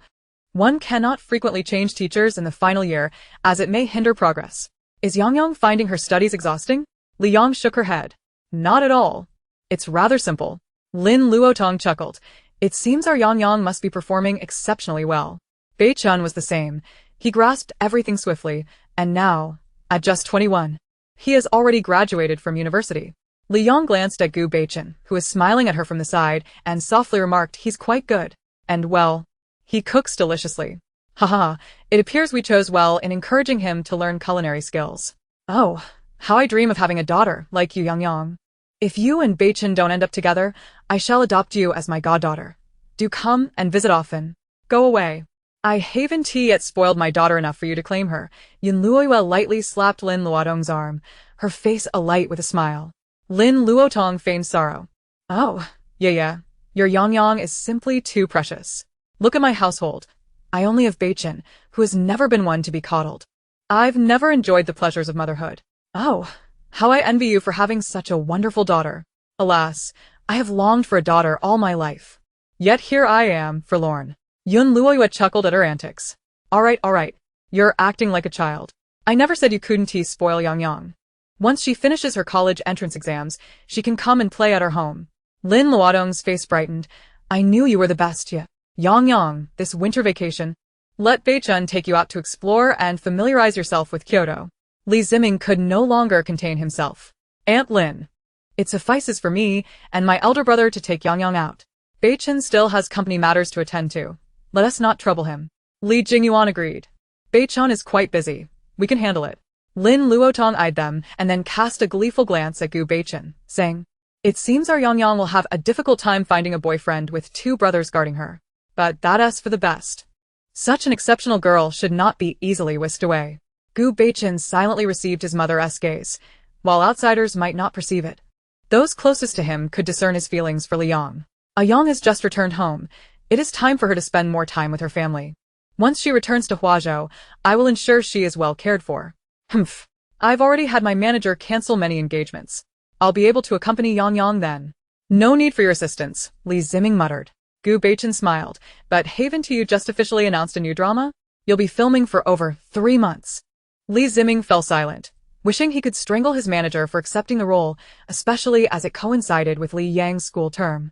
Was this not delivering the opportunity into the hands of his adversary? Yun Luoyue observed the undercurrents among the 3 men and shook her head in exasperation. All right, enough of this rivalry. She turned to Lin Luotong, her demeanor serious. Actually, we came here today for another matter. Lin Luotong noticed her seriousness and put aside her playful demeanor. Is there something wrong? Rest assured, if we can help, we will, Yun Luoyue replied, patting her hand. There has been a decline in your father's health over the past few years. Don't be deceived by my current appearance. Before finding Yang, You weighed merely over 60 pounds. Lin Luotong gasped, as they seldom saw Yun Luoyue in person, communicating mainly through text or voice. She was genuinely unaware of her friend's dire state. Yun Luoyue, standing at 168 centimeters, weighing over 60 pounds, wasn't that akin to being nothing but skin and bones? Why didn't you tell me? If something happened to you, I would be heartbroken. Lin Luotong's eyes brimmed with tears. Recalling how many young men had been enchanted by her friend's beauty in her youth, and the thought of her now frail form filled her with sorrow. Yun Luoyue embraced her, offering comfort. I am steadily recovering now, so you needn't worry. I mention this only to provide a reference. My health has improved thanks to Yang Yang. Without her, even the finest experts would struggle to effect such swift changes in my condition. The purpose of bringing Yang Yang here was also to allow her to examine the old gentleman. While there might not be a definitive solution, it was a glimmer of hope. He had always treated me like a daughter, and I cannot bear to witness his decline. Lin Luotong nodded in understanding. Let us have Yang Yang take a look then. She stood, addressing Li Yang. Regardless of the outcome, please do not feel burdened. Li Yang nodded in comprehension, and also rose to her feet. The room was designed as a suite, and they had been conversing in the outer hall. Within was a sunlit chamber, where Gu Jingheng was keeping Gu Yunguan company as he rested. Lin Luotong lightly knocked on the door, and upon Gu Jingheng's opening it, she led the Li family inside. The room was spacious, furnished with sofas for resting. The three men from the Li family, unable to contribute much, took a seat while Gu Jingheng explained the situation. Li Yang stood by the bedside, observing Gu Yunguan, who lay asleep. The elder's hair was gray, and his face, though lined with wrinkles, still bore traces of his former vigor. She gently lifted a corner of the blanket, revealing the old man's right hand, which she took to check his pulse, her brow furrowing in concentration. From the moment she laid eyes on him, she perceived a golden light of virtue surrounding him, indicating he had performed numerous good deeds in both this life and the last. Based on his features, he had faced a significant calamity a decade ago, and the fact that he was still alive suggested he had survived it. However, his pulse revealed severe internal injuries and traces of potent toxins, suggesting he had endured this ordeal through sheer willpower. After a full 10 minutes, Li Yang withdrew her hand, tucking the elder's hand back under the covers before turning to face the others. Lin Luotong and Yun Luoyue stood anxiously behind her, while Gu Beichen leaned against the wall, his eyes betraying a glimmer of hope. The four men present remained silent, awaiting her words. She exhaled softly, then spoke slowly. Grandfather Gu is not ill. Rather, he has unresolved internal injuries compounded by toxic poisoning, resulting in his current state. Lin Luotong tightened her grip on her friend's hand, urgently asking, can it be treated? Yang Yang? Chapter 66. You are in danger of bloodshed, it can be treated. As soon as Li Yang's words left her lips, Lin Luotong's legs buckled, and had it not been for Yun Luoyue's steadying hand, she would have fallen. Gu Jingheng was equally stirred, striding to the bedside, his voice lowered with excitement. Yang Yang, are you serious? My father can be cured? Gu Beichen stood tall, his gaze fixed intently upon her. She offered a faint smile, assuring him, Uncle Gu, when I say it can be treated, I mean it sincerely. However, the process may take some time. We must first restore Grandfather Gu's health before detoxifying him. Otherwise, even if the poison is expelled, his body may not withstand it. All right. Gu Jingheng's eyes brimmed with tears. Since childhood, Gu Yunguan had been strict with him. Yet he also showered him with affection. After Gu Beichen's birth, he treated him with equal kindness. A decade ago, during the kidnapping incident, Gu Yunguan had accompanied him to rescue Gu Beichen. In a bid to protect Gu Beichen, Gu Yunguan had taken a bullet meant for his heart and was struck by a dart. Although the bullet was ultimately extracted, it left significant health concerns behind. The once vigorous elder had suddenly grown frail, his health deteriorating year by year. They were aware that the dart was poisoned, having consulted numerous esteemed doctors. And the diagnosis was consistent with what Li Yang had said. The challenge lay in the fact that everyone was at a loss, unable to provide an effective treatment plan. Yang Yang, thank you, Annie truly appreciates your help, Lin Luodong said, wiping her tears as she grasped Li Yang's hand, her eyes filled with gratitude. Li Yang shook her head, replying, Gu Beichen helped me find my family. I owe him this favor. Moreover, I hold great affection for Grandpa Gu, so I would be delighted to restore his health. Gu Beichen stood silently by, his expression a complex tapestry of smiles and inscrutable emotions. Seeing this, Yun Luoyue quickly consoled Lin Luotong, Tuntong, let's not rush into discussions. Yang Yang has mentioned that the treatment will take a considerable time. You must be prepared. Yang Yang will return to Huazhou after the winter break, and during that time, you will need to take good care of the old gentleman. Lin Luotong nodded repeatedly. I understand. Yang Yang, please let us know if you need anything. We will prepare it promptly. After contemplating for a moment, Li Yang stated, Grandpa Gu will require 9 acupuncture sessions, once a week. Tomorrow, I will bring the golden needles to help him. She continued, additionally, we will need to prepare a specialized nutritional potion that must be administered daily via and for drip. I will write the prescription for you, and we can prepare it when I come back tomorrow. Is there anything else we need to prepare? Gu Jingheng asked, studying his emotions. For now, that should suffice. It would be beneficial to have a wheelchair to take Grandpa Gu outside for some sunlight, as it aids in recovery. Li Yang replied. After the Gu couple acknowledged this, Lin Luotong added, Yang, will weekly acupuncture sessions affect you? Li Yang glanced at Gu Beichen and assured her. It won't be a problem. I can take a day off from school. I will return with Gu Beichen after the sessions. As long as it doesn't interfere with your studies, Lin Luotong breathed a sigh of relief. Thus, the plan was set. The Gu family invited them to dinner. As it had been quite some time since their last meeting, and the Li family accepted the invitation, chatting as they awaited the meal. At 6 o'clock, the butler knocked on the door, and the group descended to the dining room, laughing and talking. The Gu family, consisting of 5 members, was already seated. Upon their arrival, Gu Nianxing was the first to speak. So, you haven't left yet? Gu Jingheng frowned and Gu Jingxiang quickly interjected, Nianxing, how can you speak like that? He then stood to greet them. Isn't this the head of the Li family? What brings you here today? I wasn't aware of your visit. My daughter was thoughtless in her remarks. Li Hongye replied nonchalantly, It's all right. We came to visit the old gentleman and will leave after dinner. Gu Jingheng added, Brother Hongye and his family are guests of Beichen. You must keep Nianxing's temperament in check. At 18, she shouldn't speak so indiscriminately. Gu Jingxiang felt a sense of injustice, but was burdened by guilt from the events of a decade ago. With Gu Jingheng now in charge of the Gu family, he refrained from retorting and turned to Gu Nianxing, admonishing, Did you hear what your uncle said? I see that your mother has spoiled you too much. Gu Nianxing bit her lip, silenced by Gu Beichen's frosty gaze, but she did not offer any apologies, merely lowering her head in anticipation of the meal. The adults, recognizing the situation, took their seats as well. Soon, the dishes were served. After Gu Jingheng took his first bite, the others followed suit. Both families were relaxed and engaged in conversation rather than adhering to the silence typically observed during meals. This is Yang, right? I missed the banquet yesterday, as I was away from Kyoto. No wonder, she's a child of the Li family so beautiful, Gu Jingxiang's wife, Yuan Ro, remarked with a smile. Your Nianxing is also quite lovely. Is she studying at Kyoto University now? I've heard she ranked in the top 100 during the college entrance exams. You truly are fortunate, Yun Luoyue replied politely.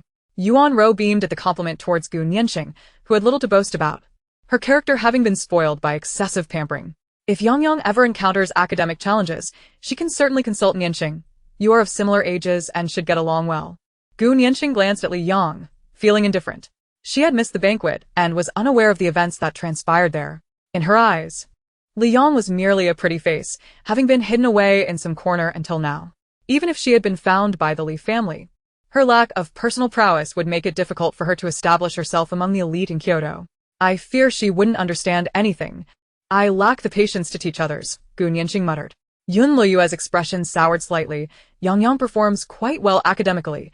She shouldn't trouble Nianxing. Besides, isn't Beichen here? He lives next to Yang at school, so if she has any questions, she can always ask him. Plus, she has her 2 older brothers to help her at home. Yuan Ro felt awkward, casting a disapproving glance at the taciturn Gu Nianxing. Indeed, but Yang should also spend time with Nianxing. It's good for peers to make friends. Gu Nianxing remained silent and Li Yang did not engage, but it was Gu Zishi, Yuan Ro's second child, who spoke up. Mom, Miss Li has just returned home. She should cultivate her relationship with her family. Nianxing has practical assignments to complete during the winter break. Let's discuss these things after Miss Li's college entrance exams. Gu Zishi was the only one from the Gu family who maintained a good relationship with Gu Beichen. At 22, he was pursuing a doctorate at Kyoto University and aspired to enter the field of research. Since childhood, he had been close to Gu Beichen. Despite his brother Gu Weiqian being influenced by their father's disdain for the Gu family and admonishing him not to associate with Gu Beichen, yet he felt the Gu family had done nothing wrong and never understood why his parents and older brother harbored such animosity, so he continued to seek out Gu Beichen. Yuan Ro was at a loss for words, realizing she had no argument against him, and fell silent. Li Yang observed Gu Zishi, noting his upright demeanor, which suggested he was a sensible individual. However, her brow furrowed slightly. He bore a red mark between his brows, indicating he had recently been through some misfortune. Chapter 67. Unusual final exam results. After dinner, Li Yang hesitated for a moment before bringing up her concerns to Gu Beichen. She handed him 2 talismans, saying, These are protective charms I made. You can carry one with you to ward off calamity. Gu Beichen raised an eyebrow, accepting the charms. You still practice these, Ayang? Watching him toy with the talismans, she instructed, take one for yourself and give the other to your second cousin. I observed his features earlier. Tell him to avoid the water's edge tomorrow afternoon to prevent any misfortune. Li Yang was not naive enough to approach Gu Zishi directly with such warnings.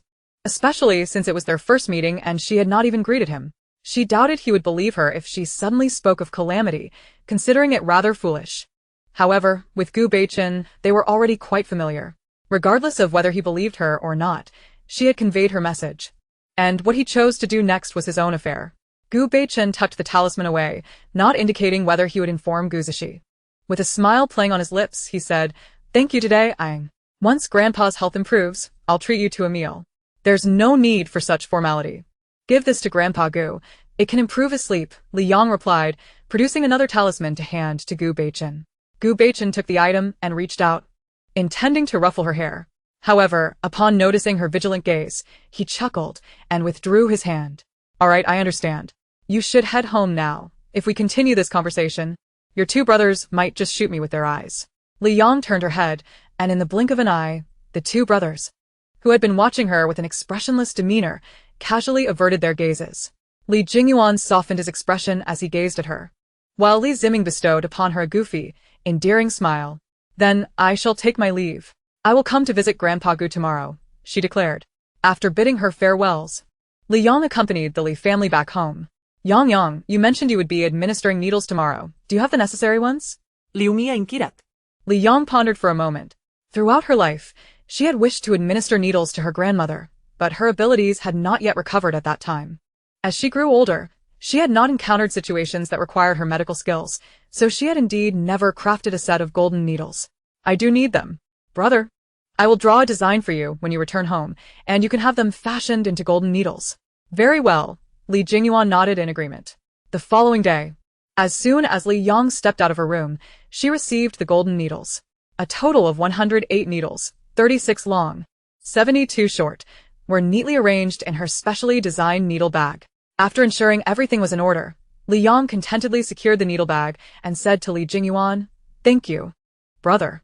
The needles are crafted beautifully, and I truly appreciate it. Li Jingyuan couldn't help but pat her head, gently saying, I'm glad to be of assistance. Now. Go have your breakfast. All right. Li Yang followed Li Jingyuan downstairs, where the dining table was already laden with a variety of breakfast dishes. Yang has risen. You must be hungry. Come and eat. Yun Luoyue greeted cheerfully upon seeing Li Yang approach. After the family finished their meal, and some time had passed, Li Ziming suddenly remarked, Yang, have your final exam results been released?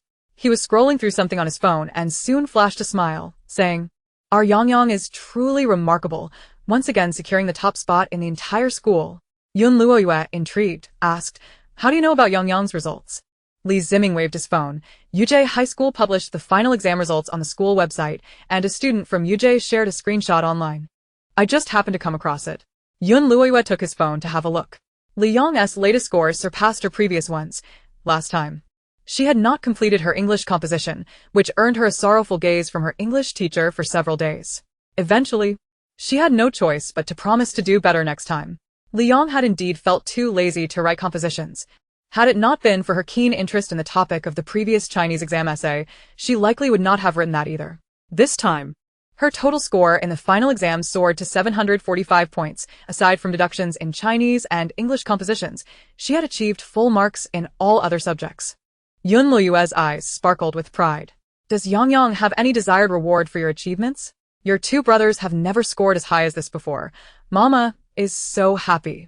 After reviewing the scores, Li Hongya puffed out his chest with pride, as if he had been the one to achieve this score. Li Yang, witnessing her family's joyous expressions, felt elated herself. It was truly wonderful to be a source of pride for others. However, Li Jingyuan suddenly furrowed his brows. What is going on? Why is everyone criticizing Yang's classmates? Upon hearing this, Li Ziming quickly retrieved his phone to check, while Li Yang pursed her lips and did the same. Among her peers in Class 16, there were only those she acknowledged and cared about. She would not permit anyone to bully her friends. The incident began with a Weibo post announcing the exam results. A single apricot. I am a sophomore at Yujie High School.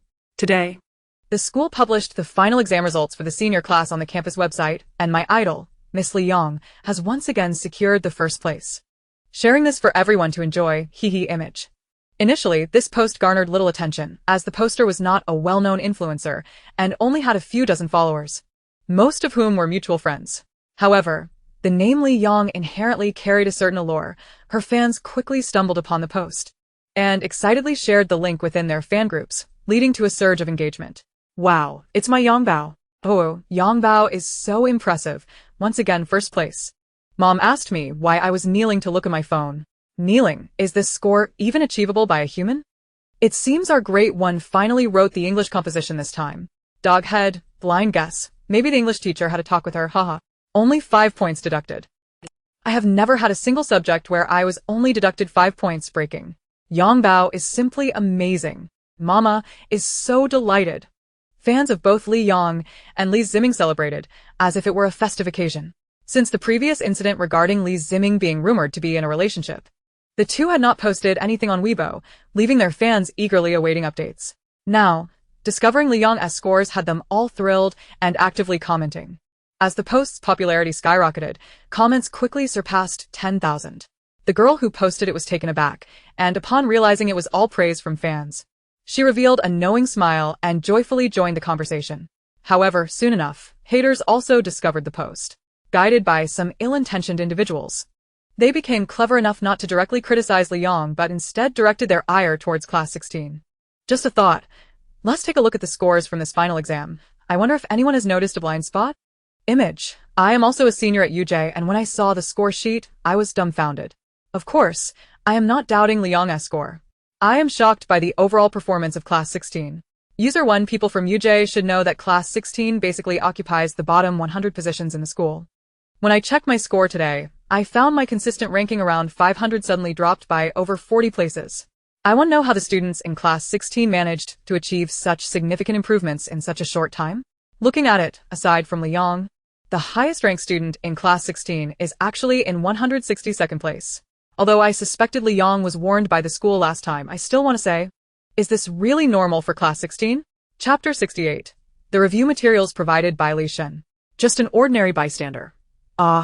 So you are suggesting that the entire Class 16 is guilty of cheating? I'm not saying that. Is it so wrong for others to perform well? The senior year is a stage where scores fluctuate greatly. Are we not allowed to progress? No one said progress is prohibited. But the student who ranked 162nd was previously in 931st place. Think about it, is that even possible? I haven't senior school as previous scores. But if it's as you say, it does seem suspicious. A student from the school casually mentions, the student who ranked 162nd is said to have come from Kyoto, and our school's grade director treats him with great respect. He seems to have quite the background show. No way? Is this another case of power suppressing the weak? I'm saying, are you all just bored? Last time when Yongbao scored first, you all jumped out to say her family pressured the school to change grades, and now you're at it again? Haven't you had enough? Smile. What a bunch of sour grapes. If you can't score as high as others, you resort to insinuating that others' scores are fraudulent. Real aristocrats wouldn't stoop to such behavior, alright? Please don't use your shallow perspectives to speculate on the thoughts of the elite. Then, why do you think the entire class improved so rapidly? If it were just one or two, that might be understandable, but all of them? But this score truly is astonishing. I just checked. Even the lowest ranked student is in 649th place. If it's true that the previous claims about their class occupying the bottom 100 are correct, it's no wonder others find it suspicious. I heard that classes at UJ are arranged by performance, so Class 16 should be the weakest class.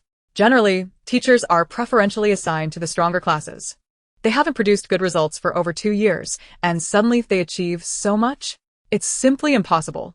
I firmly believe that the results are genuine, yet the authenticity of not cheating remains to be scrutinized.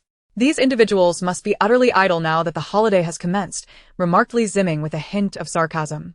Indeed, they appear to be at a loss for what to do, Li Yong replied, swiftly composing and posting a message on Weibo.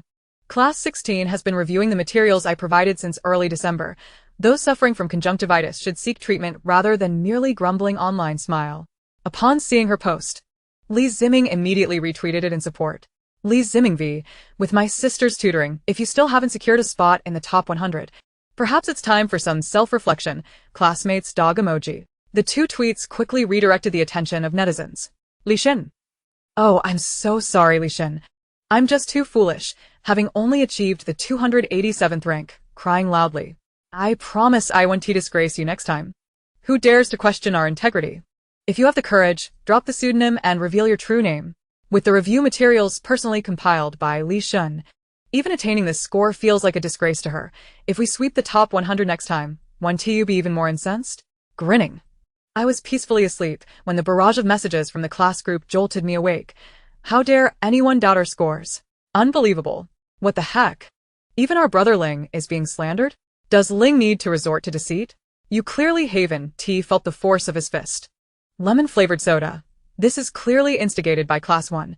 Seeing our class excel has made you envious, hasn't it? Jealousy is futile. Especially since you failed to appreciate Yang HMPF. Lingwoody, just wait until school resumes smile. The members of Class 16 quickly arrived at the scene, as netizens questioning their scores effectively amounted to questioning Li Yang herself. Could they simply endure this? Thus, they took to the comments section. The netizens, upon noticing their arrival, joined the discussion, but opinions were mixed.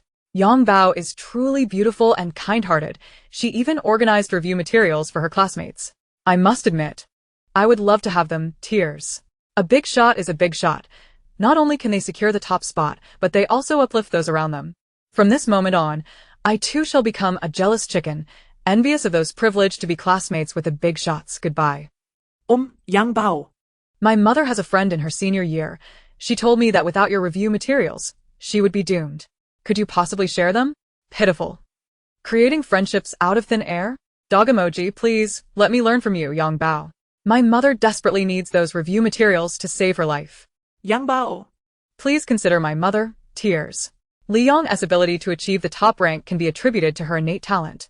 But how could a single set of review materials elevate so many scores in just over a month? That seems rather dubious. To be fair, there is a significant distinction between a scholar and a mentor. Being adept at studying does not necessarily imply proficiency in teaching. Li Yang's fans should exercise some rationality. With so many renowned mentors nationwide producing ample review materials, and with Yuze's teaching quality being widely acknowledged, how could you claim that it doesn't measure up to Li Yang's mere review materials? Li Jingyuan silently reported those making disparaging comments about Li Yang. Being at a loss for words, this was his only means of expressing his current frustration. Li Hongye and Yun Luoyue fumbled with their phones. Brows furrowed as they scrolled through Weibo. Who are these people? Is the internet truly a lawless realm where slandering others goes unchecked? Yang must have faced these insults multiple times, Yun Luoyue lamented. Dad, Mom, there's no need to worry. I will have the team send a lawyer's letter to these individuals immediately. Li Ziming's flurry of action soon had the team, which had been enjoying their holiday, bustling with activity. At that moment, Li Yang was messaging the principal. Shan Gao Shui Chong. What review materials? LY. Just some random stuff. LY. Those little brats wanted to improve their scores, so I compiled a few. Shan Gao Shui Chong. Ahem. Shan Gao Shui Chong. Well, I'd like a copy as well. LY. Sure. LY. File. Shan Gao Shui Chong. I knew you wouldn't be stingy. Shan Gao Shui Chong. Don't concern yourself with the online matters. The school will handle it. Li, understood. Li Yang set her phone down and addressed the group still frowning at their screens. I feel like taking a walk. Would anyone care to join me? In an instant, for pairs of eyes were fixed upon her, momentarily forgetting the online turmoil. Idua accompagni Yang. I can join as well. So, shall we head out now? Dad, you stay home and look after Mom. She is still recovering, and it's best if she doesn't venture out too much. Older brother, don't you have work to attend to? Although it's a holiday, I'm sure as the boss, you have plenty on your plate. I'll go with Yang, Li Ziming asserted, standing up and smiling at Li Yang.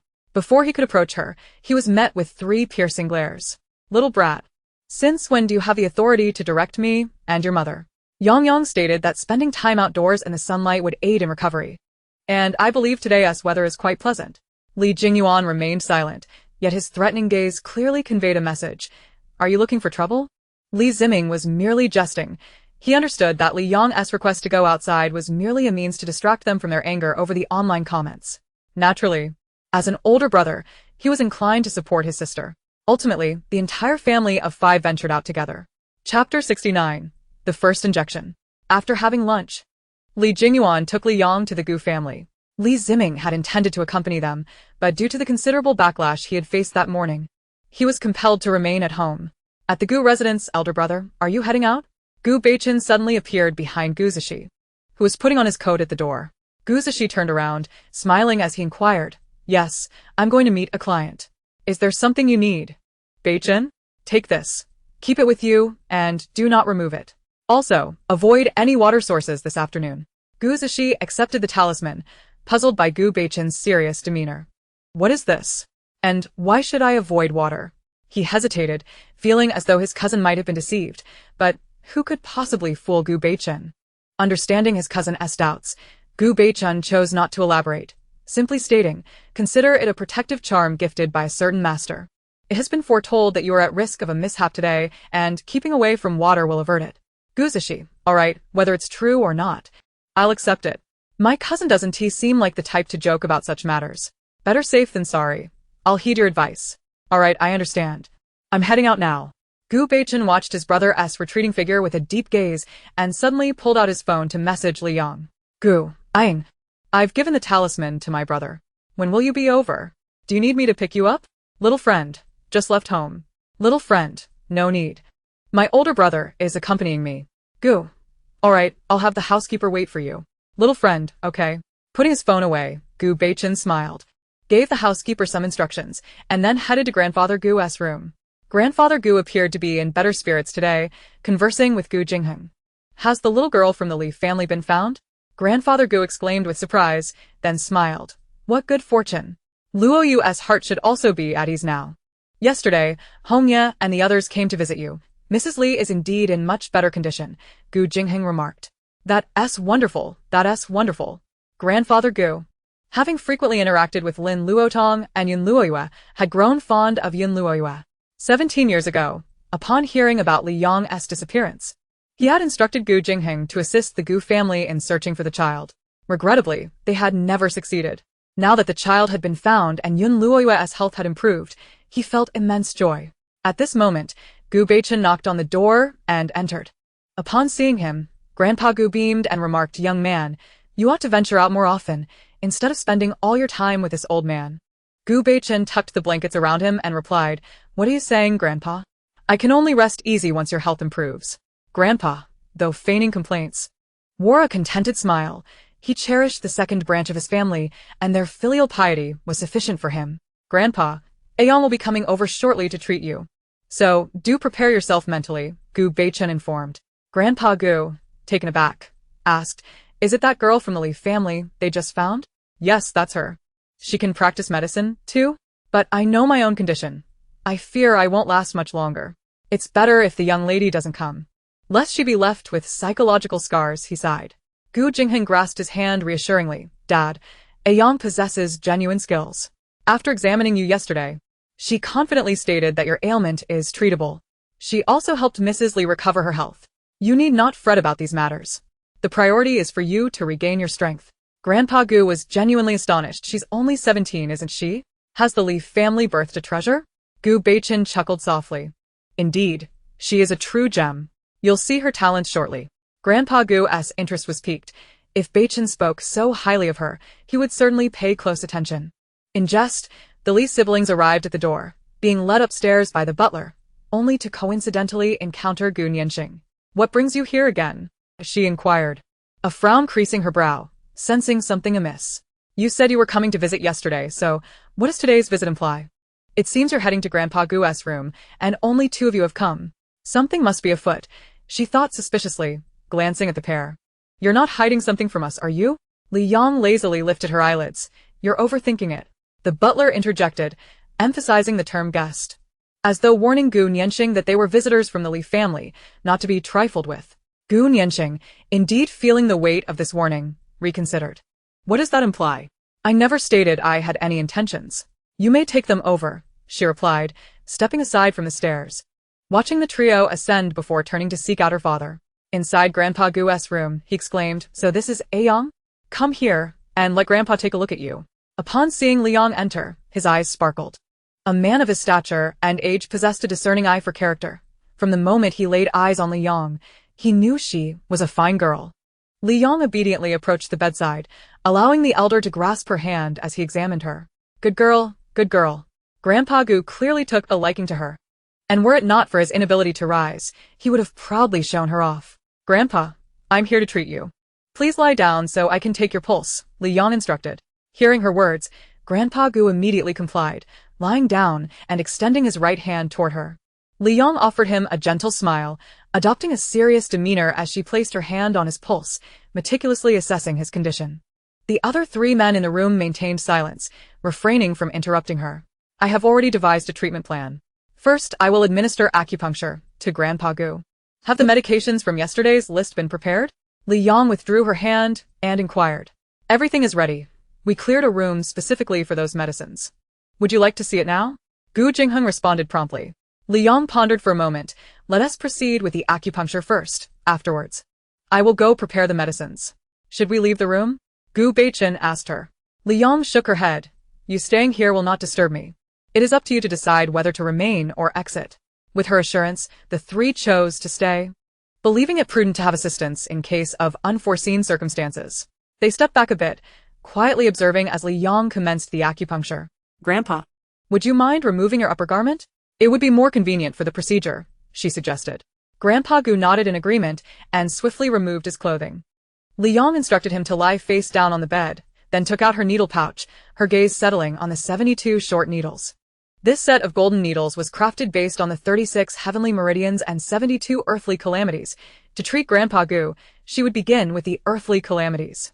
9 sessions of needling were required, each time targeting 12 acupoints, culminating in a final session that would fill 108 acupoints. Due to Grandpa Gu's severely depleted constitution, Li Yong slowed her pace, taking 15 minutes to insert the first needle. And it took 3 hours to complete the first phase of 12 needles. Exhaling softly, she assessed Grandpa Gu's condition and, finding no issues, stated, Let us wait an hour before removing the needles. Please take me to the pharmacy. Gu Beichen offered her a cup of warm water, which she graciously accepted. Sipping it slowly, Gu Jingyuan paused momentarily, then frowned in annoyance. In the presence of others, he had no opportunity to exhibit the concern of an elder brother. And his gaze towards Gu Beichen grew increasingly hostile. Feigning ignorance, Gu Beichen left Gu Jingheng to watch over Grandpa Gu and exited with Li Yong and Gu Jingyuan. Is that Jingyuan and Aiyang?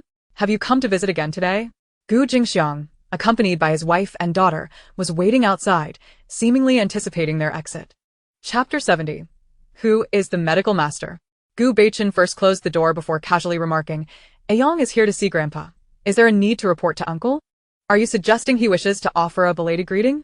Gu Jingxiang was momentarily taken aback, while Yuan Rose subtly nudged him, signaling to get to the point.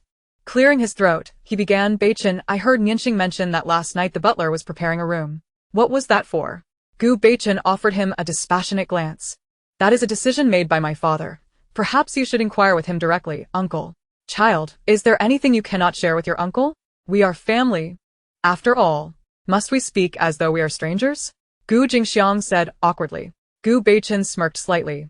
When the time is right, I shall inform you, Uncle. Now. If you would kindly step aside. We are pressed for time. Yuan Ro, pulling on Gu Jingxiang, shook her head subtly at him, allowing the trio to pass as they entered the room that had been organized the previous night and closed the door behind them. What was that tug for? Weren't we supposed to clarify what they are up to? Gu Jingxiang glowered at Yuan Ro. Gu Nianxing added, Yes, Mom, there must be something clandestine in that room. Yuan Ro chuckled. You know Gu Beichen's temperament. Who can extract anything favorable from him? While he is away, we can check on Grandpa. Your brother cannot possibly prevent you from seeing him. Gu Jingxiang considered this logic and replied amiably, You have a point. Nianxing, you should learn from your mother. Don't be so single-minded in your endeavors. Gu Nianxing pouted, begrudgingly acknowledging, I understand. Knock, knock. Jingheng, are you there? Gu Jingheng, who was tending to Grandpa Gu in the inner chamber, frowned upon hearing the voice. Dad, I'll step out to see what's the matter. Just call for me if you need anything, he said. Go ahead. I feel quite well, and there should be no issues, Grandpa Gu reassured him. Gu Jingheng exited the room, closing the door behind him before opening the door to the hall. Elder brother, is there something you need? He regarded Gu Jingxiang with a chilly demeanor, as the events of 10 years prior had left an unspoken understanding among them regarding Gu Jingxiang's actions. And he offered no warmth towards the man who nearly caused his own son's demise. Gu Jingxiang feigned ignorance to Gu Jingheng's attitude, smiling as he said, Jingheng, I came to check on Dad. He's not asleep, is he? I just saw two young members of the Li family leaving the room. Dad is well. He doesn't wish to see you, so it would be best if you didn't disturb him, Gu Jingheng replied, attempting to close the door. But Gu Jingxiang blocked his way. Elder brother, I am still Dad's son. You can't keep me from seeing him every day, can you? Gu Jingxiang frowned. Or is it true that something has happened to Dad that you're afraid to let me know? What nonsense are you spouting? Gu Jingheng was filled with ire. Father explicitly stated he did not wish to see you. As his son, I could never conceal any issues regarding his health. Did you not notice the multitude of doctors who came to see you before? Since this is the case, brother, permit me to enter and have a look. Why do you obstruct me when there is nothing to be concerned about?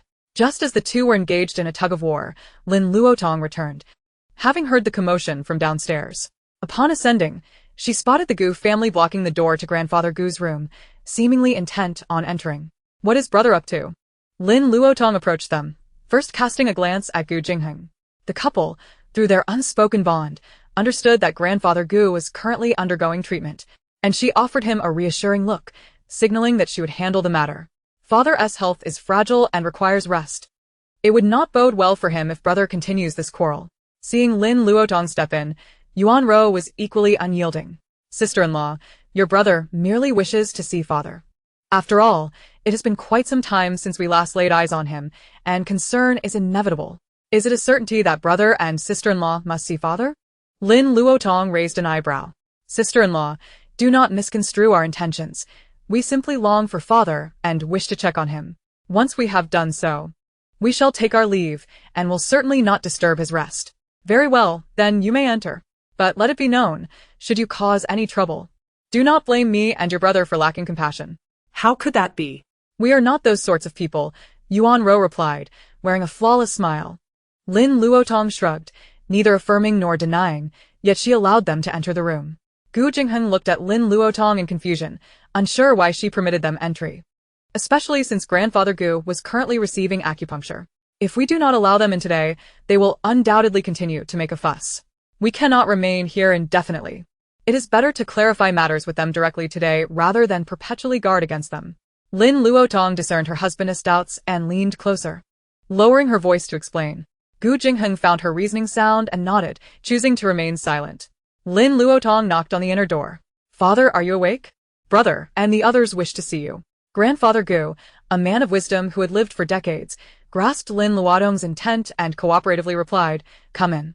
With a click, the door swung open, and Gu Jingheng stepped inside, followed by Gu Jingxiang and his family, with Lin Luotong being the last to enter. Shutting the door behind her. As she closed the door, 3 exclamations filled the air. Grandfather, what has happened to you? Gu Nianqing gasped, taken aback by the 12 golden needles embedded in Grandfather Gu's back. Father, who administered this? This is sheer nonsense. Gu Jingxiang exclaimed, both furious and anxious. Yuan Ro furrowed her brows, adding, Father, are you well? Perhaps these needles should be removed? Grandfather Gu lay on the bed, unable to move. Yet that did not hinder his authority. He snorted disdainfully, do you wish for me to perish sooner? These needles were administered by a medical master. Do you think such a distinguished figure would conspire against me? Father, what medical master? No doctors visited our home today, Gu Jingxiang replied, frowning. Father, have you been bullied by Jingheng? Tell me, and I will ensure he pays for it. You fool, do you think your brother would bully me? If I were to be riled up by you, I'd be eternally grateful. Enough. I am fine. If you have no other matters to discuss, leave me be and do not obstruct my view, Grandfather Gu retorted, his tone dripping with disdain, clearly unimpressed by the trio. Yuan Ro interjected, Father, Jingxiang is merely concerned for your well-being. Please do not hold it against him. It is true that no doctors visited today, and we merely worry that you might be deceived. After all, we all care deeply for your health and wish to prevent any mishaps. Enough. I have already stated I am fine. I have been examined thoroughly. I can live for at least a few more years without your needless fretting. Just as Gu Jingxiang was about to respond, the door swung open once more, and in entered Li Yang and her companions. Li Yang held 2 freshly prepared bottles of nutritional fluid and in foresight, completely disregarding Gu Jingxiang and his family. She turned to Gu Jingheng, saying, Uncle Gu, here are today's nutritional fluids. After you remove the needles, I will administer the 4 to Grandfather Gu. Remember to switch to the second bottle once the first is finished. And I will return to prepare the dosage for the following week, administering 2 bottles daily, with a follow-up needle treatment in a week. Very well, I shall remember. Gu Jinghyun responded with a smile. Could you possibly be the medical master father mentioned? Gu Jingxiang asked incredulously. Chapter 71. No one but me can heal. Li Yang cast a dismissive glance at him, ignoring his presence. Grandfather Gu scolded. Indeed, it is Yang Yang who treats me. What, do you have an objection? Father, have you lost your senses? How could you call this little girl a medical master? Gu Jingxiang, now disregarding respect for his elderly father, questioned vehemently. Father, if your health is poor, we can invite renowned doctors to treat you. Are you truly jesting with your own health? While I do appreciate Yang Yang, her age is a concern. What if something were to go wrong? Yuan Ro attempted to mediate. Gu Nianqing, however, had no such reservations and scornfully declared, I believe grandfather has been deceived by her. I wondered why she suddenly appeared after such a long absence. Perhaps she intends to harm grandfather and repay us with malice. Li Jingyuan frowned, positioning himself protectively in front of Li Yang. Our family does not engage in such treacherous acts. Yang Yang is excellent, and you shall not insult her.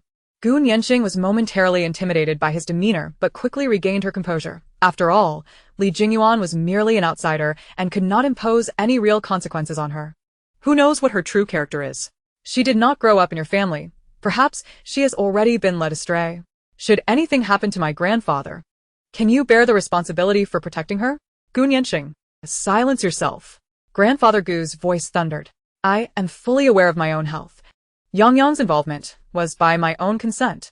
If you 3 do not wish to be cast out of my home, mind your manners. Brother, the doctors who have treated father for so long have all been invited by us. I have yet to see you summon anyone. Lin Luotong sneered. Do you truly understand father's condition? Sister-in-law, that is quite a serious claim. It has always been you caring for father, has it not? We are unaware of his health status, and with you inviting doctors, we have been at ease. However, this time, you have indeed gone too far, Yuan Ro retorted, shifting the blame back onto them. Ha! Allow me to inform you, we have consulted every renowned physician, both domestically and internationally. All have declared his condition untreatable. Save for Yang Yang. Are you intent on letting father languish while you obstruct her? Gu Jingxiang expressed his frustration. There are indeed many doctors in the world. How could it be that none can treat him? Yuan Ro interjected, her voice laced with impatience. If she were a qualified and experienced physician, I would not voice my doubts, but she has yet to even attend university. Do you expect me to take this seriously? Brother, are you aware that there are always people beyond those you know? How can you be so certain that Yang Yang is not among them? We care for father's health far more than you, and we would never jest about such matters. If you do not believe us, invite another physician to assess him. And you shall see. Li Yang finally spoke up, doubting my medical skills? Very well, as long as you can find another who can treat Grandfather Gu. I will immediately apologize and never approach him again. Li Yang, are you serious? Do you genuinely believe you are the most exceptional in the world? Gu Nianqing could hardly comprehend her arrogance. After all, she was merely a high school student. What Yang said is entirely true. If you have any further queries, feel free to discuss them with me. Gu Beichen added with a smile that concealed his true feelings. Cousin, do remember, I am your own cousin. She is merely an outsider. Why do you consistently side with her? Gu Nianqing gritted her teeth. Because she is more charming, more obedient, and more intelligent than you. Oh, and she possesses many other superior qualities. Would you like to hear them all? Gu Beichen replied with a knowing smile. Gu Nianqing, exasperated, swallowed her retort. Yuan Ro held deep affection for Gu Nianqing and, witnessing her being bullied, could not help but interject. Beichen, although you maintain a good relationship with the Li family, you shouldn't speak to your cousin in such a manner. Gu Beichen remained noncommittal and replied, I apologize, aunt, but I am one who speaks only the truth. If I have caused any offense, it certainly was not my intention. Would you not agree? Yuan Ro found herself at a loss for words, and she nudged Gu Jingxiang, saying, since you and your sister-in-law insist on having Yang Yang treat him, we cannot simply stand by idly. Coincidentally, a relative of a senior from Nianqing School is a renowned medical expert in the country. We will invite him tomorrow to examine my father. And I hope Yang Yang will keep her word. Rest assured, I, Li Yang, have never been one to go back on my word. Li Yang yawned lazily. Yuan Ro nodded in agreement and addressed Grandpa Gu. Father, we shall contact the doctor now. If you need anything, please call us. If you're leaving, then be quick about it, Grandpa Gu said impatiently. Thus, the three exited the room. Li Yong stepped forward to assess the position of the needle. Noting that it would be ready to be removed in half an hour, let us wait here. Yang, do not take their words to heart. Once Grandpa's health improves, we shall teach them a lesson, Grandpa Gu said kindly to Li Yong. Years ago, Grandpa Gu and Grandpa Li shared a close bond, often bickering and wagering on who could father a daughter first, only to have sons instead. They then bet on who would be the first to hold a granddaughter. But before the arrival of the granddaughter, Grandpa Li fell ill and passed away. With Grandpa Li gone, unable to dote on the granddaughter he longed for, Grandpa Gu was willing to shower her with affection in his stead. Li Yong sensed the warmth in the elder's words and smiled. It's all right, Grandpa Gu. I don't mind. I just wish for you to recover swiftly.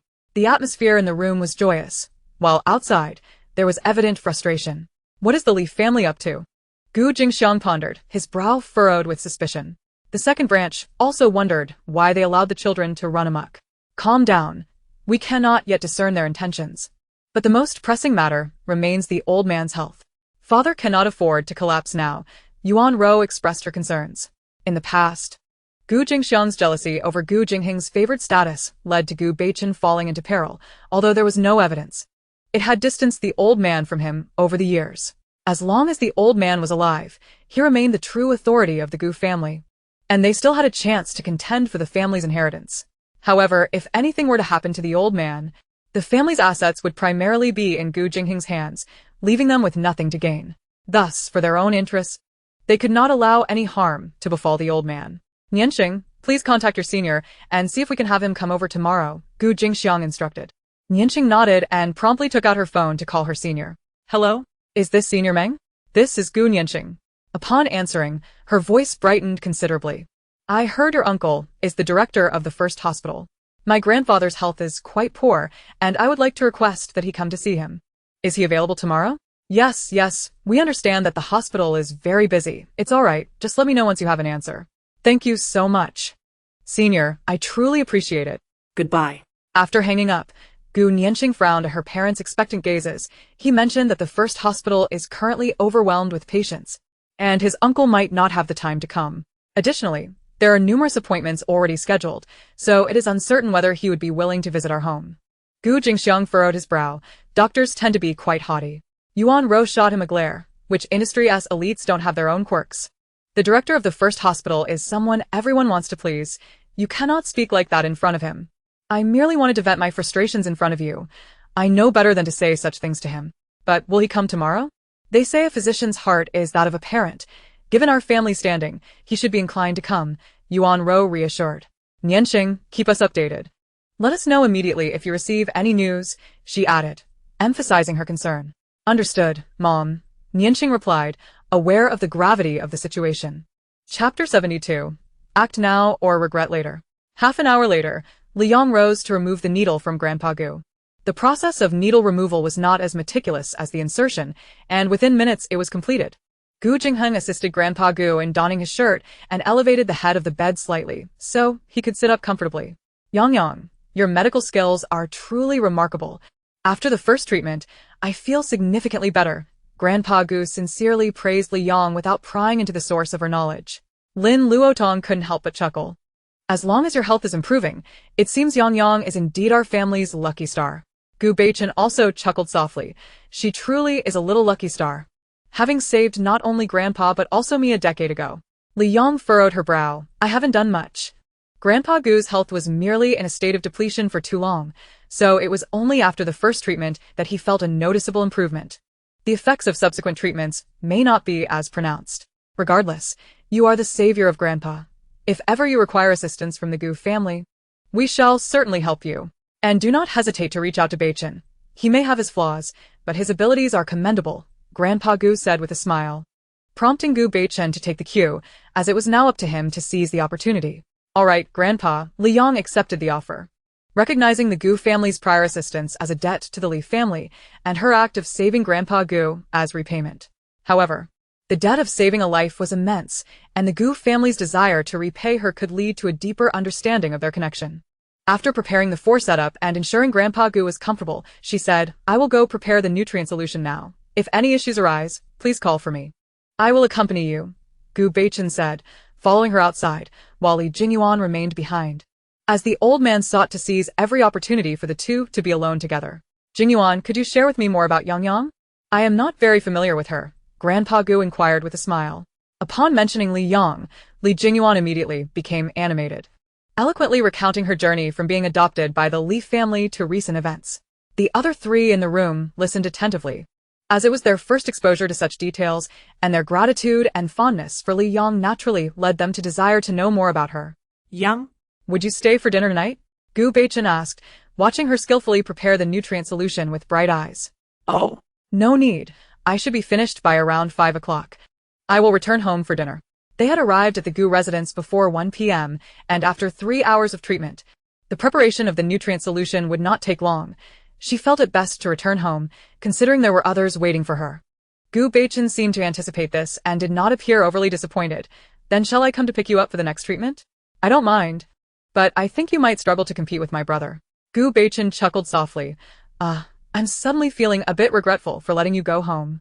Previously, he had been the sole recipient of affection, but now several people were rallying around her, making him wonder if he had inadvertently shot himself in the foot. Li Yang glanced at him. I can't tell how much you regret it. All right, next time I will inform my brother, and you may come to pick me up.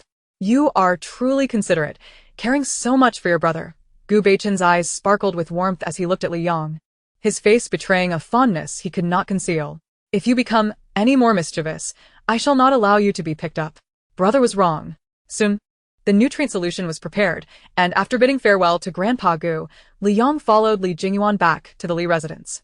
Grandpa Gu regarded Gu Beichen with a teasing glint in his eye. Are you fond of that young lady? Do you think you stand a chance with her? Lin Luotong also became quite interested. Beichen, she said, I must speak frankly. If you have feelings for her, you should pursue her without delay. Yang is so exceptional. Once she enters university and encounters numerous outstanding young men, you, as an older man, will find your advantages significantly diminished. Gu Beichen sighed. Mom, I'm only 21. How can I be considered old? Lin Luotong shot him an incredulous look. What do you mean, only 21? Are you unaware of the generational gap that occurs every 3 years?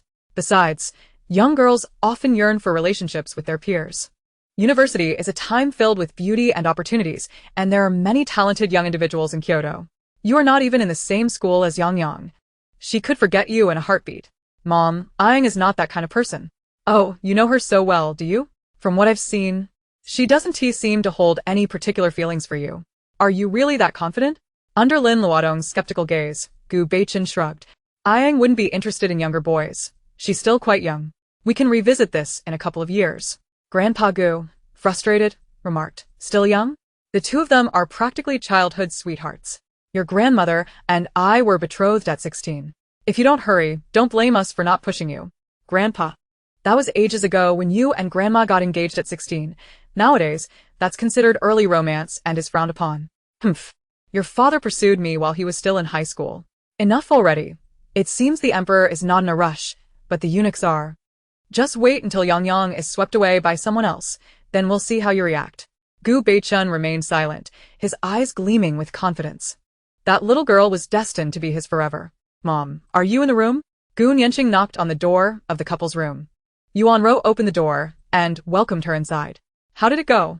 Did the senior reply? Gu Nianqing nodded enthusiastically.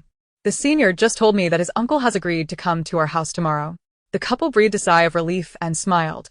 That's wonderful, Nianqing. We owe you for this. Dad will transfer you some pocket money. Buy whatever you like. Thank you, Dad. Gu Nianqing was overjoyed. Although being part of the Gu family meant she had a steady supply of pocket money, the family's business had little to offer her. Her older brother was a carefree spirit who never brought in any money, while her second brother was frugal, never giving her any extra allowance. She never minded having more money. It would always come in handy, wouldn't it? What they did not know was that the director of the first hospital had agreed to visit the Gu family because Gu Jingheng had previously invited him. However, he had been abroad for an exchange program at that time and had just returned. When his nephew asked him to see a patient, he readily agreed upon learning that it was the elderly master of the Gu family. Chapter 73. The Terrifying Cement Mixer. After leaving in the afternoon, Gu Zishi was preoccupied with Gu Beichen's warning, feeling increasingly uneasy. He sat in the back seat of the car while his secretary drove, taking out a red silk pouch to examine it closely. The fabric was indeed of high quality, and the embroidered patterns were intricate, almost possessing a unique visual appeal. Without delving further, he opened the pouch. Inside lay a folded piece of paper. After a moment's hesitation, he took it out, unfolding it to discover that it was a talisman. The characters on the talisman were inscribed in vermilion, and though he could not decipher them, he felt they exuded a certain charm. After studying it for a while, without finding anything extraordinary, he refolded it and put it back. Logically, Gu Beichen should not be easily deceived. The talisman appeared quite authentic, so was it possible that he would indeed face some peril today? Gu Zishi furrowed his brows in contemplation when his secretary suddenly spoke up. "Boss, should we take the main bridge or a detour? The bridge has been congested lately, and it might take about half an hour to cross. The detour would take an hour." The client this time was from abroad, and securing this deal could yield a profit of 100 million for their company, not to mention opening up international markets. Its benefits were evident. However, the client was pressed for time, allowing only 1 hour for the meeting scheduled for 2:30 p.m. It was nearly 1 p.m. now, and after crossing the bridge, they would still need half an hour to reach the company. If they opted for the bridge, they could arrive by 2 p.m. and prepare. If they took the detour, they risked exceeding the 2:30 p.m. deadline. The bridge in question was the most renowned and expansive in Kyoto, constructed over 40 years ago without any major incidents, and below it flowed the clear and rushing Dijiang River. Gu Zishi felt a tug of indecision, as Gu Beichen's warning to avoid waterlogged areas echoed persistently in his mind. As the vehicle drew closer to the riverbank, a sudden wave of trepidation surged within him. Resolutely, he declared, "Let us take the detour." The secretary, puzzled, said nothing more and turned the car around. Just after they changed course, Gu Zishi instinctively glanced at the congested bridge, only to witness a cement mixer barreling onto it at breakneck speed. Amidst a cacophony of honking, the driver slammed the brakes. But it was futile. The massive mixer toppled over, crashing into 4 or 5 cars at the tail end of the queue, crushing the last 2 vehicles almost entirely. It was a chilling sight. Gu Zishi felt his scalp prickle, and his secretary was drenched in cold sweat. The realization struck them. Had they not chosen to divert, they would have been at the very back of that pileup. Gu Zishi's heart raced, still reeling from the shock. "B-boss," the secretary stammered. "How did you know not to take the bridge? Thank goodness you made us take the detour, or... Snapped back to reality by his secretary's voice, Gu Zishi took a deep breath, forcing himself to suppress the shock within. He stated calmly, "Let's hurry to the company. We can discuss everything after we finalize this deal." The secretary nodded vigorously, as if that would dispel his lingering fear, and he accelerated the car. Arriving at the company by 2:20 p.m., Gu Zishi splashed cold water on his face to fully regain his composure before meeting the client. The negotiation went smoothly, and an hour later, as he bid farewell to the client, he gradually let go of the smile that had adorned his face. Returning to his office, he took out the pouch. It was still intact, and the talisman within was undamaged. He couldn't help but wonder if the master Gu Beichen had mentioned truly possessed genuine abilities. If he had not diverted his route this afternoon and had chosen to cross the bridge, would this talisman have saved his life? Unfortunately, this question remained unanswered, and he could not risk his life to test its efficacy, so he resolved to inquire further with Gu Beichen after work. That evening, at the Gu residence, after finishing dinner, Gu Zishi called out to Gu Beichen. "Beichen, do you have a moment? I need to discuss something with you." Gu Beichen, noting his serious demeanor, nodded in understanding and replied, "What is it, second brother? Let us go to my room." The two made their way to Gu Beichen's spacious room, adorned in a minimalist gray and white style, furnished with 2 comfortable sofas. Seated, Gu Zishi inquired, "Did something happen this afternoon?" He produced the pouch and asked Beichen, "Does this pouch truly have any efficacy?" Gu Beichen's gaze flickered momentarily before he replied candidly, "I only know that it serves as a talisman. As for its specific effects, I cannot say." Gu Zishi felt a bit stumped and exchanged a glance with his younger cousin, sighing, "This afternoon, I was initially supposed to cross the Dijing Bridge, but I changed my route after recalling your warning." Gu Beichen nodded, urging him to continue. "Just after we changed course, a car accident occurred on the bridge." Gu Zishi recalled the scene from earlier, still feeling shaken. If you check the local news now, you should find reports on it. Generally, such a severe accident, especially on the Dijing Bridge, would not go unrecorded. There's a chance someone captured footage before the authorities arrived, and it may have already been uploaded online. He indeed was not mistaken. Shortly after the incident, A fellow individual who had been queuing but narrowly escaped unharmed captured a video of the scene and posted it on Weibo, which subsequently sparked a trending topic about the accident, drawing countless online discussions. Gu Beichen took out his phone to check, and naturally, he came across these videos. With a serious expression, he inquired, "Are you suggesting that had you crossed the bridge today, the accident would have befallen you?" Gu Zishi nodded. "Beichen. Who exactly is this master? I wish to seek her out for clarification, especially regarding this talisman. I apologize, second brother. But I cannot introduce her to you at this time." Gu Beichen pondered for a moment before declining Gu Zishi's request. Despite their close relationship, the rest of Gu Zishi's family was not particularly amiable. Moreover, since Li Yang had chosen to relay her message through him rather than speak directly to Gu Zishi, it was likely due to her unfamiliarity with him and a desire to keep her affairs private. Thus, he felt compelled to protect her. Gu Zishi sighed, unsurprised by the response. "I understand. Then, Beichen, please convey my gratitude to this master. Should she require anything, she may come to me." "Very well. Just keep this matter to yourself for now and refrain from discussing it with others." "Understood. I shall take my leave now. Do rest well." Once Gu Zishi departed, Gu Beichen opened WeChat. "Gu, my second brother narrowly escaped a calamity this afternoon. Please allow me to extend my thanks to you." "Little one, there's no need. It was a mere act of convenience." Gu Beichen chuckled softly. "Gu, what is the purpose of that talisman?" "Little one, as I mentioned previously, it serves to ward off disaster. Little one, for instance, had your second brother disobeyed and approached the water's edge today, the bloodshed that would have otherwise befallen him would have been repelled by the talisman. The accident would still have occurred, but he would remain unscathed. Gu, Aang is truly remarkable. It seems I must safeguard this talisman diligently. Little one, simply carry it with you. Should the need arise one day, you can request another for me." Gu Beichen gazed at his phone, his eyes brimming with tenderness. The little one was indeed obedient, not only providing a warning but also offering a second layer of protection with the talisman. Though he did not comprehend such metaphysical matters, he understood that had it been presented to those esteemed masters, a fierce competition would likely ensue over the talisman. Yet, the little one had nonchalantly given him two, and even assured him that there was plenty to go around. How could he not be moved by such generosity? Chapter 74. This illness is beyond my cure. Early the next morning, the director of the first hospital rang the doorbell of the Gu residence. The Gu family, having received prior notice, had already finished breakfast and awaited his arrival in the living room. Upon hearing the doorbell, they hurriedly approached. "Greetings, I am Zhao Yicheng, the director of the first hospital. Is the patient at home?" Zhao, aged 41, wore a pristine white coat. "Hello, Director Zhao. My father is currently resting in his room. Please come in." Gu Jingxiang ushered him into the living room, where Yuan Ro presented a cup of warm water. "You've come quite early. Please have some water. We appreciate your efforts in making this trip." Zhao accepted the cup, expressing his gratitude. "I have a surgery scheduled for this afternoon. I heard that Elder Gu's condition is quite severe, so I thought it best to come and see him as soon as possible. Your consideration is commendable. My father will surely be grateful to know you came personally." After finishing the water, Zhao waved his hand dismissively. "Such matters are of little consequence. Kindly take me to see Elder Gu." "Of course, Director. Please follow me." Knock, knock.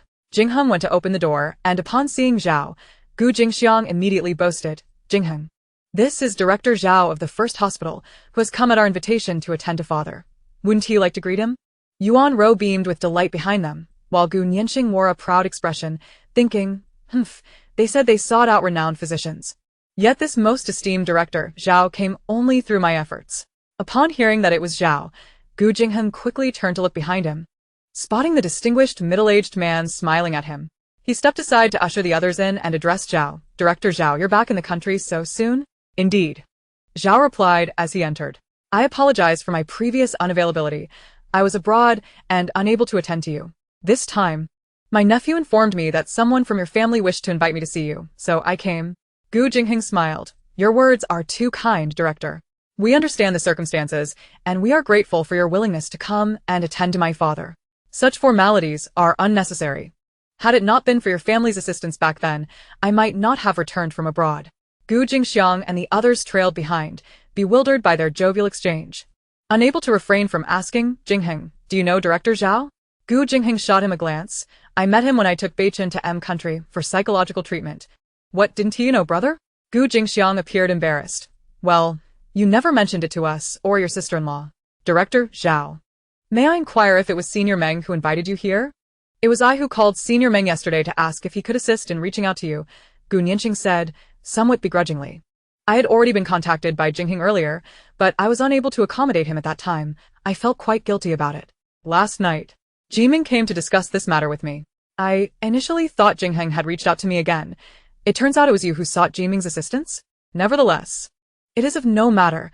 I intended to visit your family upon my return, and today I just happened to have the time, Zhao remarked, first in surprise, then with a smile. Neither Gu Jingheng nor Zhao thought much of the situation, but Gu Jingxiang and the others wore grim expressions, realizing they had overestimated their own importance. They had assumed they were the ones who had secured the esteemed physician, only to discover he had come on account of Gu Jingheng's reputation. The thought of boasting to Gu Jingheng's family moments ago made them feel awkward enough to wish for a hole to hide in. Yet, despite the embarrassment, they had pressing matters to address. Their primary objective remained to drive Li Yang away and prevent her from interfering with Elder Gu. Upon entering the inner room, they found Grandfather Gu awake, conversing with Lin Luotong about Li Yang, both wearing smiles. Seeing the visitors, Lin Luotong promptly stood to greet them. Director Zhao. What brings you here so unexpectedly? We did not receive any notice. Please forgive us if we have seemed remiss. No need for such formalities. I am here to attend to Elder Gu's health. There's no need for pleasantries. Do you have all the necessary medical equipment here? Gu Jingheng nodded eagerly. Indeed. My father has been recovering at home, so we have many advanced medical devices. Director Zhao, please let me know what you need, and I will fetch it for you. Thus, Gu Jingheng listened attentively as Zhao instructed him to retrieve some basic medical equipment. Elder, please relax. I shall conduct an examination, Zhao said, and Elder Gu nodded, allowing him to proceed with the stethoscope. Are the previous medical records still available? After some time, Zhao furrowed his brow. Yes, Gu Jingheng handed over a stack of documents. And as Zhao reviewed them, his expression grew increasingly grave. Gu Jingxiang, feeling anxious, interrupted, Director Zhao, is my father's illness difficult to treat? Gu Jingheng shot him a disapproving glare. His elder brother really lacked awareness, as the director was still reviewing the medical records when he began to inquire. Fortunately, Zhao did not mind, assuming Gu Jingxiang's concerns stemmed from his deep care for his father.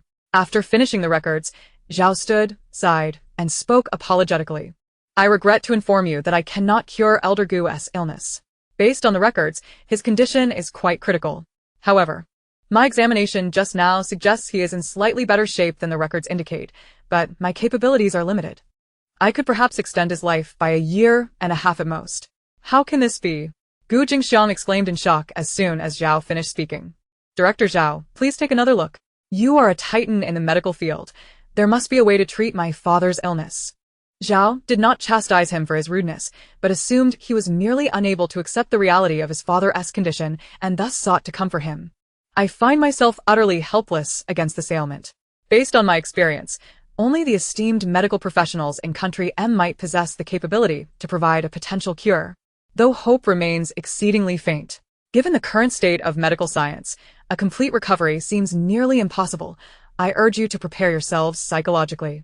Gu Jingxiang incessantly muttered about the improbability of it all, and Yuan Rou, in a state of urgency, implored Director Zhao. Is there truly no way to treat my father's illness? Director Zhao offered no further words, merely expressing his regret with an apologetic tone. Impossible. If even you, Director Zhao, cannot effect a cure, then why did Li Yang so confidently claim yesterday that she could? Gu Nianqing, caught in a moment of impulsiveness, voiced her skepticism. Director Zhao appeared puzzled. Li Yang? Who is this so-called medical master? I seem to have never encountered that name before. Did she genuinely assert she could remedy the old gentleman's condition? She is no medical master, merely a brash fraud, still in her university years. Gu Nianqing seethed, casting a glance at Gu Jingheng. Uncle, you heard that too, right? Even Director Zhao has stated the chances of healing are slim. Will you allow Li Yang to continue her reckless course? Director Zhao, bewildered by the unfolding situation, instinctively looked toward Gu Jingheng for clarification. Gu Jingheng exchanged a glance with Lin Luotong and admitted, Director Zhao, to speak candidly, my father's treatment has indeed been entrusted to Yang Yang. Though she is quite young, she is not acting recklessly. I just heard you mention that your diagnostic findings differ from the medical records. I believe this discrepancy arises from the fact that Yang Yang administered her first acupuncture yesterday. Old Master Gu interjected. After Yang Yang's acupuncture yesterday, I felt significantly more at ease, and my sleep quality has markedly improved. I woke up this morning feeling rejuvenated. Director Zhao's eyes suddenly brightened, and he eagerly inquired, "Might I ask when this young friend Liang will be visiting the Gu family again? Could you kindly introduce us?" Chapter 75. Depart if you do not apologize. Director Zhao is a man of remarkable talent in the field of medicine. He gained admission to the nation's premier institution, the Kyoto Concordia Hospital, and after completing his undergraduate studies, pursued a doctorate at the world-renowned Harvard University, obtaining his degree by the age of 25 before returning to his homeland. In his philosophy, the depth of knowledge is not bound by age, for there are always a few prodigies capable of mastering in a single year what takes others a decade. His life has been dedicated to the study of medicine. The year he was rescued by Gu Jingheng abroad was due to a professor at Harvard who informed him of a medical quandary he had solved and invited him to witness it, only for it to turn out to be a trap. The individuals from Country M coveted his medical prowess and sought to coerce him into servitude, should he refuse. Imprisonment, or even death, awaited him. Fortunately, Gu Jingheng intervened, liberating him from dire straits and facilitating his return home. Had it not been for the professor's invitation, he would never have ventured abroad to begin with. Thus, upon hearing that Li Yang could potentially cure old Master Gu, he felt an urgent desire to meet this individual. To him, age and gender were trivial. What truly mattered was the ability to heal what he could not. "Director Zhao, are you mistaken? That Li Yang is merely an immature fraud," Gu Nianqing exclaimed in disbelief. Director Zhao shot her a stern look, admonishing her that there are always those who surpass us, and that the pursuit of knowledge is unending. One must not judge solely by appearances. The old gentleman's condition has indeed improved. If this young friend is the one responsible, then she surpasses even my expertise. However, before Gu Nianqing could retort, she was interrupted by Gu Beichen, who had just entered. "Director Zhao, I just inquired with a Yang. She will return to the Gu family in a week to administer another acupuncture session for grandfather. She mentioned that if you wish to meet her, you're welcome to come then." With the inner door ajar, he had overheard their conversation and, after contacting Li Yang for her consent, stepped in to relay the message. Director Zhao's face lit up with joy. "Excellent, excellent. You must be Beichen. Have you grown so much? The last time I saw you, you were but a child." Gu Beichen smiled. "Director Zhao, with your patriotic fervor, I am certain Yang would be delighted to share her treatment techniques with you." Director Zhao, feeling somewhat bashful, replied, "Oh, I merely wish to meet this young friend and discuss matters with her. As for the treatment process, which is rather private, I would not dare intrude. I regret I am unable to cure the old gentleman's illness. It is a disappointment to you all. Fortunately, your family has been blessed to know this young friend. I shall not impose further. I will return in a week." "Very well, Director Zhao. I shall see you out." Gu Jingheng escorted Director Zhao to the door before returning to the room. "Elder uncle, now that Director Zhao has assessed the situation, should we not extend an apology to Yang?" Though Gu Beichen bore a smile, it exuded an immense pressure. Gu Jingxiang turned pale, struggling to maintain composure. "I am the elder. When has an elder ever apologized to a junior?" Yuan Ro echoed. "Indeed, Beichen, we never stated we would apologize. Yang only mentioned that if someone else could treat him, then she would apologize. Now that the misunderstanding has been cleared, let us leave it at that." Lin Luotong rolled her eyes, exclaiming, "Do you still have any shame? Yang refrained from demanding an apology yesterday out of respect for our family. You questioned her credibility. And now that Director Zhao has confirmed your father's condition has improved, you still defame her. Is it not reasonable to expect an apology? If you do not wish to apologize, that is quite all right. Conveniently, we have a villa on the outskirts of Kyoto that has remained unoccupied. Perhaps you and elder uncle should go warm the place up?" Gu Beichen suggested with a smile that carried a hint of menace. "Gu Beichen, I am your elder. Do you intend to cast us out?" Gu Jingxiang scowled, reprimanding him. "Depart if you do not apologize. I declare this." Old Master Gu could no longer restrain himself, his expression stern. Gu Jingxiang immediately deflated, while Yuan Ro attempted to salvage the situation. "Father, what are you saying?" "We certainly wish to apologize when Yang comes next. We will ensure to do so sincerely." Gu Nianqing, frightened by their exchange, hid behind Yuan Ro, too intimidated to speak. It was well known throughout Kyoto's elite circles that the eldest son of the Gu family was less favored than the second. At school, she had been the subject of whispers and scorn. Should she be cast out of the Gu family villa, the ridicule upon her return would be unbearable. Old Master Gu snorted. At least you are sensible. When Ayang arrives, none of you are permitted to leave the house. Leave that scoundrel Wei Qian here as well. He was the eldest. How had you two managed to rear such a wayward child? He has been gallivanting with his disreputable friends. For this period, he is not to set foot outside. If he dares, I shall have your entire family relocated to the outskirts. I understand, father. Please do not be angry. We will have a serious conversation with Wei Qian, Yuan Ro replied, her tone submissive. Wei Qian, now 25, had achieved nothing in life, lacking his own enterprise. He did not even seek employment within the Gu family business, instead squandering his days reveling with affluent companions, often vanishing from sight.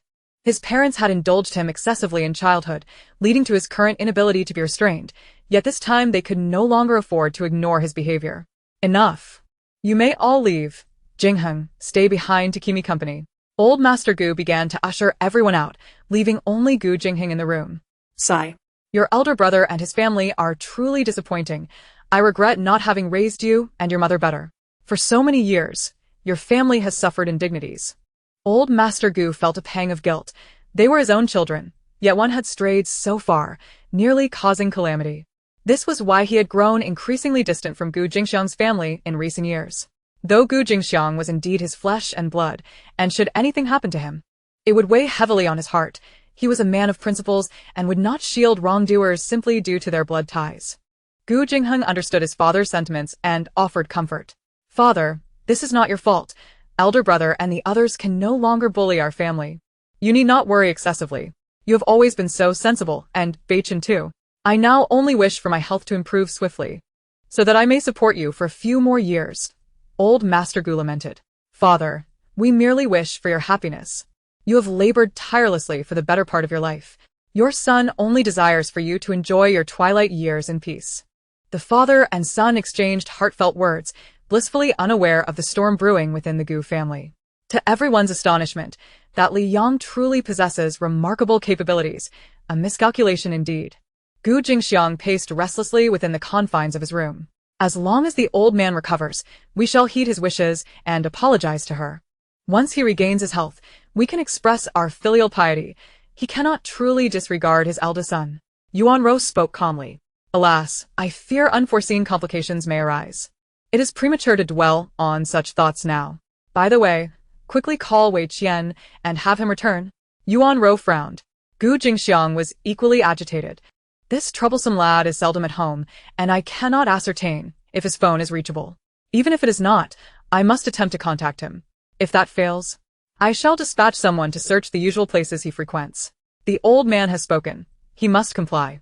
Meanwhile, Gu Wei Qian, oblivious to the impending end of his carefree days, was singing at a KTV. Chapter 76, Officially Recognized Excellence. At the Li residence, Li Yang was engaged in a video call with Su Ningyi.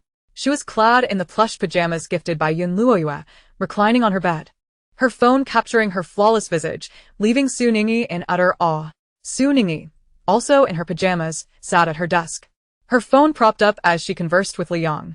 She covered her face, exclaiming, "Ah, Yang, you are exceedingly beautiful." I cannot believe that just a few days apart has rendered me defenseless against your beauty." Li Yang chuckled. "It's not that exaggerated. Have you started on your winter break assignments yet?" Su Ningyi grimaced. "The teachers have gone too far. Why assign so much homework? It's not that I don't want to do it. I simply don't know where to begin." "You're just lazy. Don't forget, the vacation lasts only 21 days. And 5 days have already elapsed," Li Yang pointed out. Yang, have you started your assignments? What have you completed so far?" Su Ningyi sighed. Li Yang Bao said, Cleared her throat, and stated, "I have finished mine." Su Ningyi's eyes widened. "What? The signal is poor. I didn't catch that." Li Yang, suppressing a loud, repeated, "I have completed my assignments, so good luck to you." "Ah, How did you finish so quickly? This is so unfair.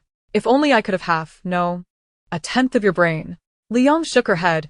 "Assignments are not like exams. They are not difficult, and if you begin writing a bit each day, you will finish in no time." Su Ningyi remained despondent. "You, the academic genius, cannot possibly understand the plight of us underachievers." Suddenly, Su Ningyi perked up, Yang. "Did you see Weibo?" This afternoon, the school's official account posted a compliment about you. Ha ha ha, those haters have been silenced. This is the happiest thing that's happened to me recently.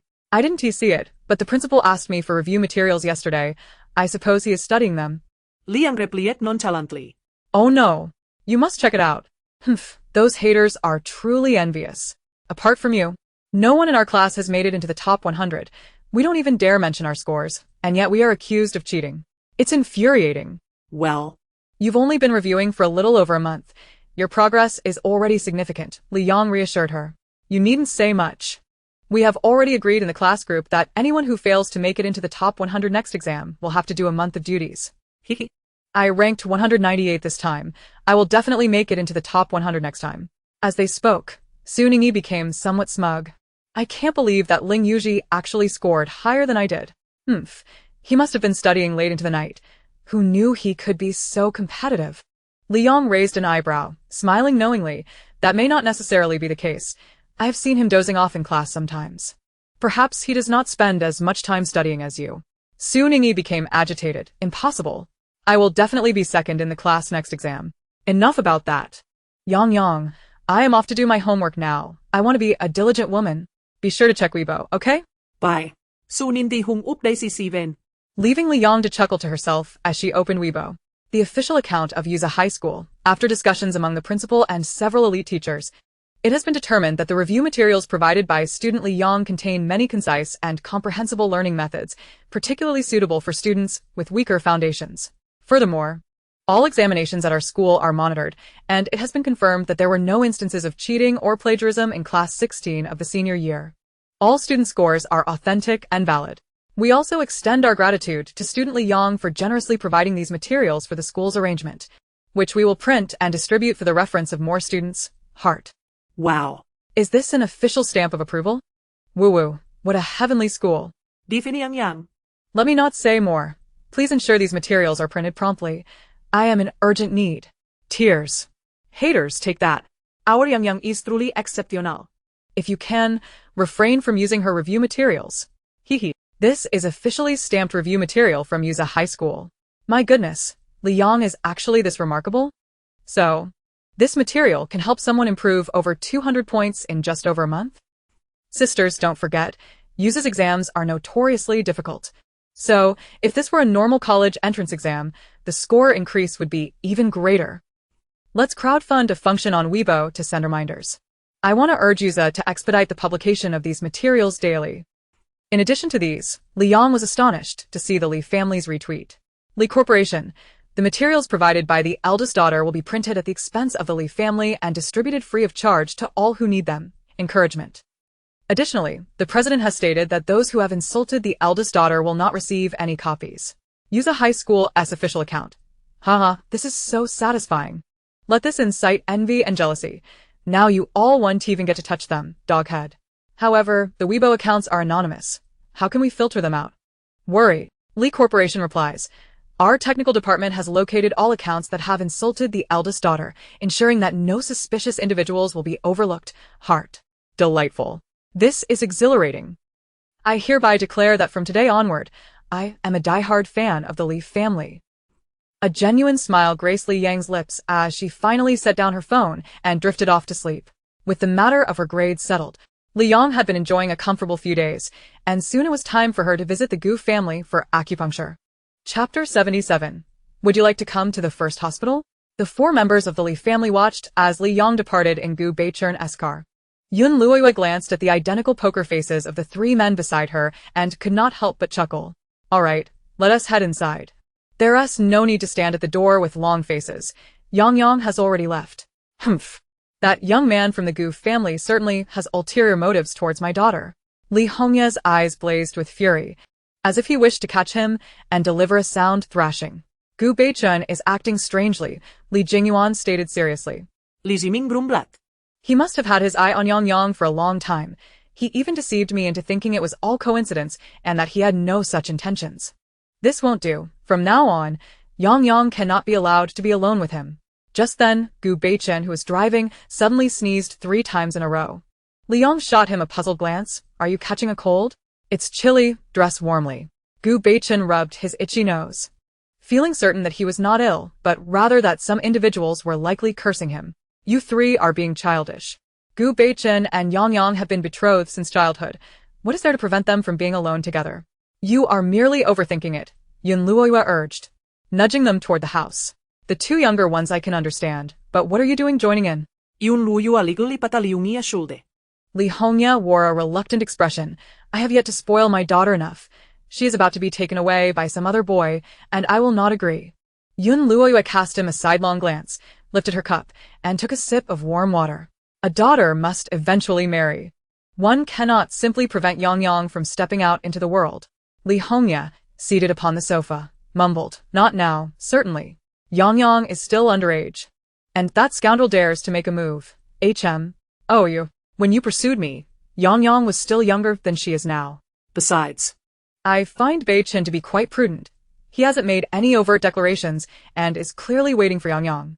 You are simply overreacting, Yun Luoyue replied with exasperation. Li Hongya glared. If he were to make his intentions clear now, I would break his legs today. It won't be easy for him to pursue Yang Yang. He must first get past me.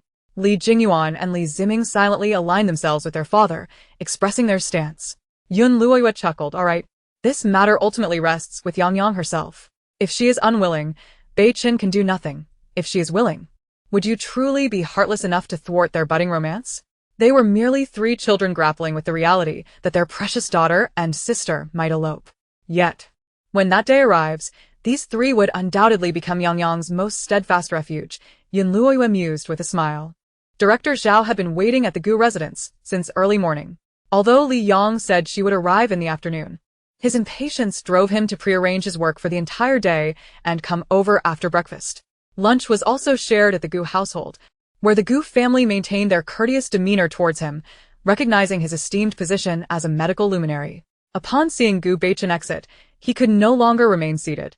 Apologizing, he moved from Grandfather Gu's room to the living room, eagerly gazing towards the door. Click. Director Zhao's eyes lit up as he hastily approached the entrance.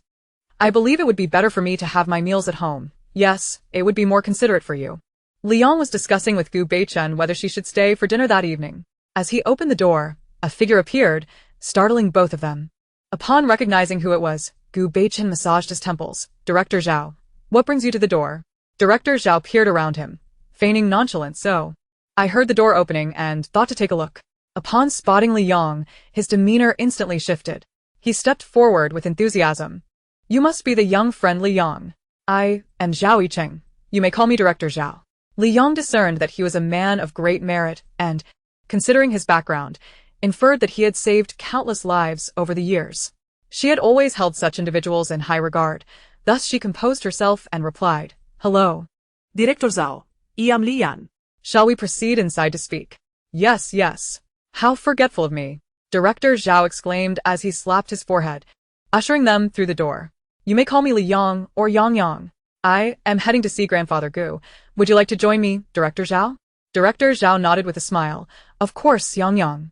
Would you mind if I observe your acupuncture technique? He asked cautiously, fearing that Li Yang might take offense. I am merely curious and have no intention of stealing your methods. If you prefer, I can wait outside. Li Yang shook her head dismissively. Not at all. It is not a secret technique. If Director Zhao wishes to learn, I can teach you. Director Zhao's eyes sparkled with excitement. How embarrassing. Please. You go ahead with the acupuncture. We can discuss everything else afterward. Thus, the three entered Grandfather Gu's room, where Li Yang prepared for a moment before commencing the acupuncture. This session required a total of 24 needles, but since the meridians had already been opened in the previous session, the process was completed in just over 3 hours. Li Yang exhaled lightly, a slight sheen of sweat forming. Gu Beichen, ever considerate, handed her a clean handkerchief, which she accepted to wipe her brow. I will wait an hour. I need to prepare this week's nutrient solution. The couple nodded eagerly, signaling Gu Beichen to accompany Li Yang. Director Zhao, having remained silent, was wrapped in contemplation of the acupuncture technique Li Yang had just demonstrated. It was only after the two had been gone for quite some time that he came back to his senses. His expression was one of excitement, only to realize the two had vanished. Has Yang Yang already gone home? Lin Luotong stifled a laugh, reassuring him. Director Zhao, there is no need to hurry. Yang Yang is still at the Gu residence, preparing the nutrient solution, and should be back shortly. Hearing this, Director Zhao sighed in relief. He restrained his eagerness to seek out Li Yang, pacing by the bedside while observing the placement and depth of the 24 needles from various angles, his admiration growing with each glance. Though he did not specialize in traditional Chinese medicine, he possessed knowledge of acupuncture points. He recognized that the 24 points Li Yang had targeted belonged to the 72 earthly evil points. What astonished him was that these points formed two complete lines. He had never heard of anyone using acupuncture specifically on the 72 earthly evil points, nor had he known that the points could be interconnected through complete meridian lines. His desire to consult with Li Yang grew insatiable. When Li Yang returned, he hurriedly inquired, "Yang Yang, do these points hold any particular significance?" "Indeed, they do," Li Yang replied, glancing at the clock to note that there were still 10 minutes until she would remove the needles, and began explaining to Director Zhao. "The human body contains numerous acupuncture points, but this particular technique I utilize targets the 36 celestial points and the 72 earthly evil points. Each cycle comprises 12 points, selected based on the specific ailments presented. For Grandfather Gu's condition, a complete course of 9 sessions is necessary for a cure, and it must be supplemented with nutrient solutions at various stages for optimal recovery. Generally, less severe cases only require 37 sessions for full healing." Director Zhao nodded vigorously, mentally noting her words. Observing the calm demeanor of the young girl as she spoke, he couldn't help but express, "Yang Yang, would you consider joining the first hospital? I could offer you the position of vice director." Chapter 78. The Value of Self-Awareness. The moment those words escaped his lips, everyone in Li Yang's room was taken aback. While Li Yang's ability to heal Grandfather Gu was a testament to her medical prowess, her youth raised concerns.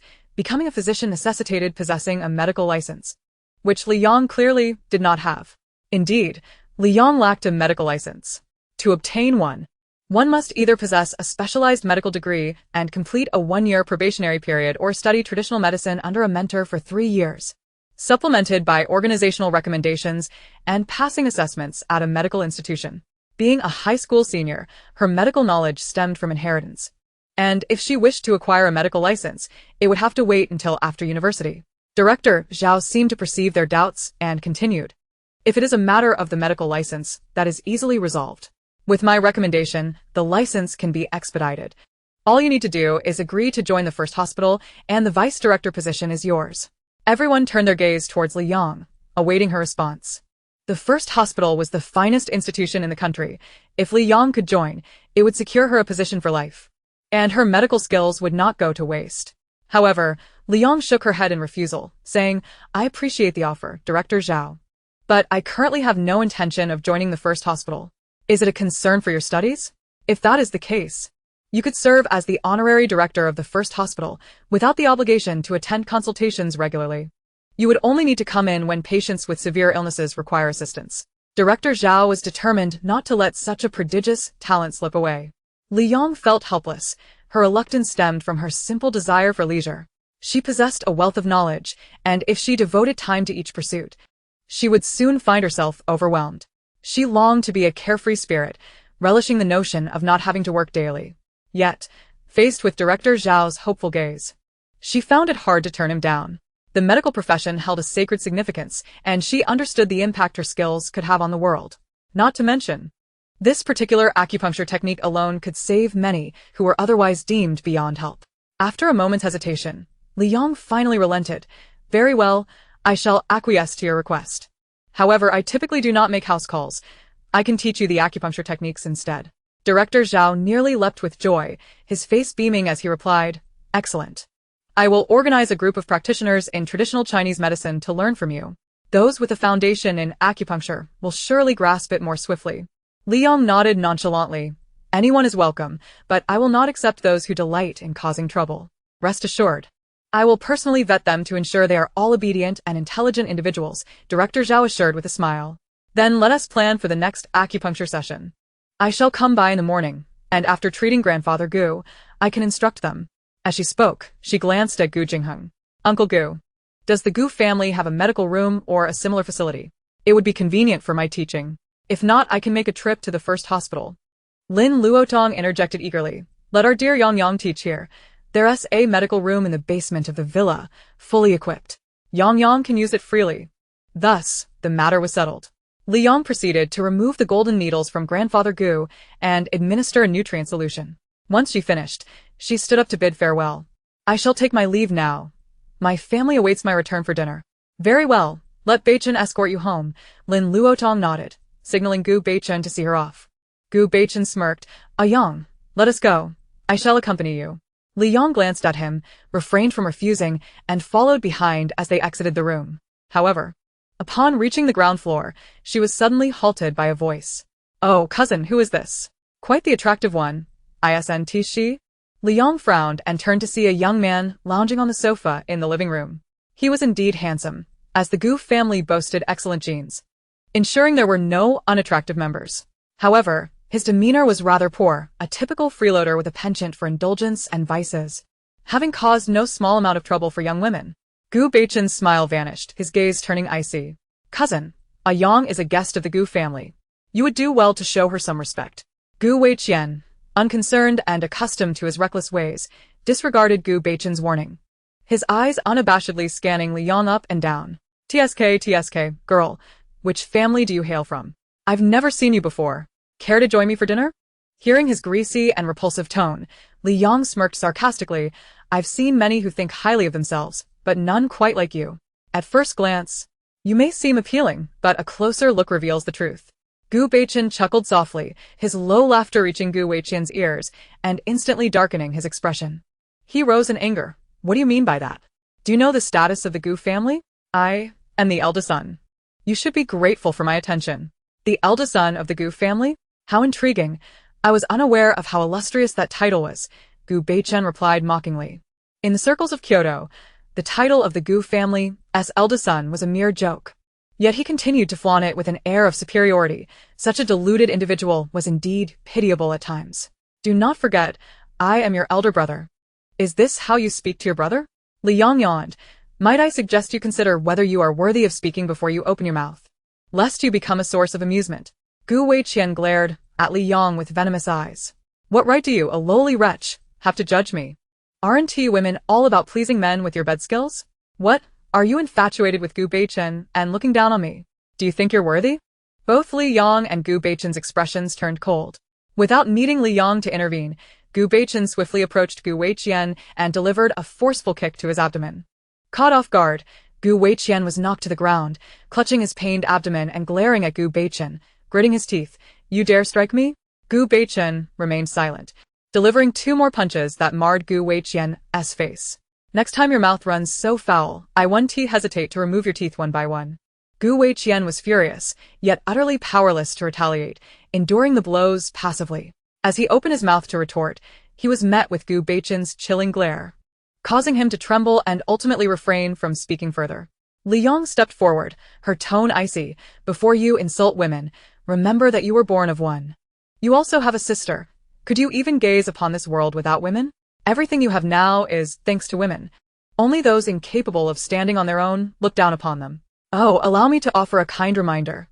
Your brow is darkening, suggesting you may soon encounter treachery. Be wary of those dubious friends of yours. Gu Weiqian, impervious to her warnings, felt his face flush with a mix of anger and embarrassment at her preceding words. Yet under Gu Beichen's pressure, he could only twitch his lips without uttering a sound. Let us go. Spending another moment with such a person is merely a waste of life. Li Yong, uninterested in further engagement, turned to Gu Beichen and began walking toward the door. Gu Beichen's expression softened slightly as he stepped over Gu Weiqian's legs, ignoring the man's contorted face, and followed Li Yong out. Gu Weiqian glared fiercely at their retreating figures, disregarding Li Yang's identity. Her being noticed by him was a stroke of fortune for her. However, her attitude had genuinely infuriated him. A malignant glint flickered in the man's eyes as he schemed. Chapter 79. When one seeks destruction, no one can intervene. Gu Weiqian had been on the brink of madness these past few days. After being beaten by Gu Beichen, he initially intended to play the victim during dinner with his family, hoping to receive some sympathy and perhaps teach Gu Beichen a lesson in return.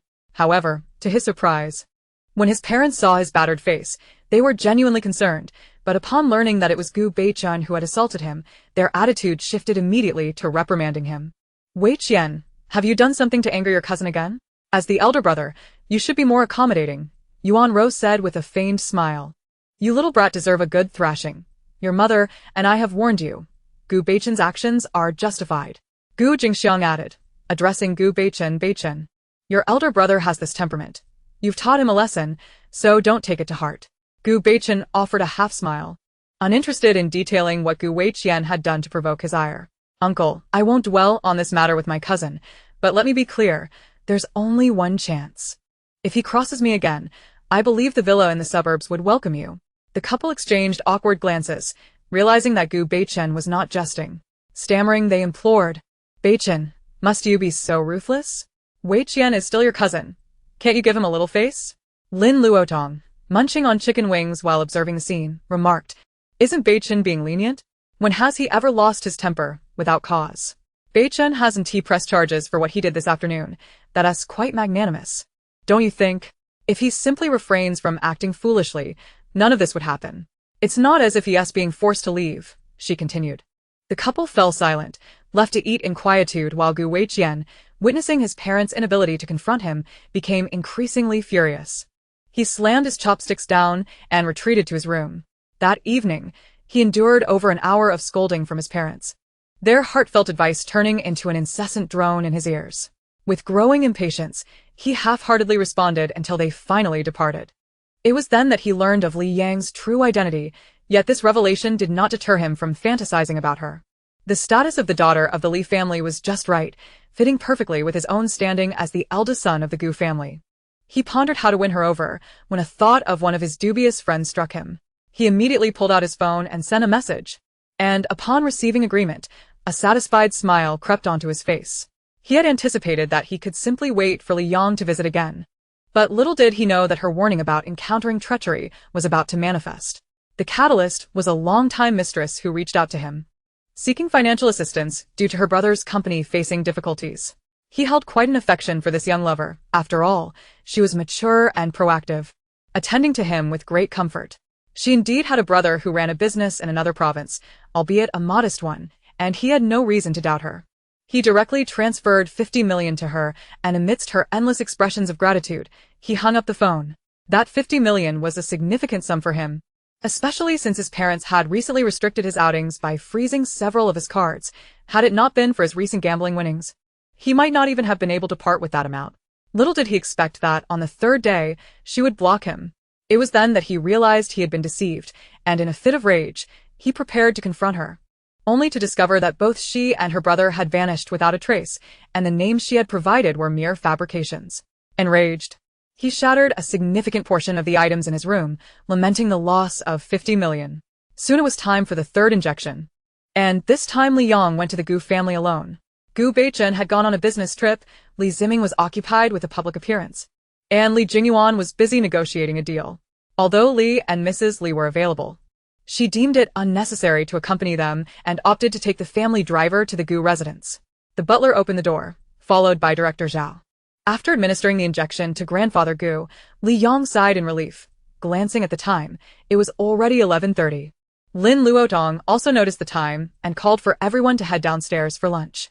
Yang, I've selected 5 individuals to learn acupuncture, to avoid disturbing Grandfather Gu. I've asked them to come this afternoon.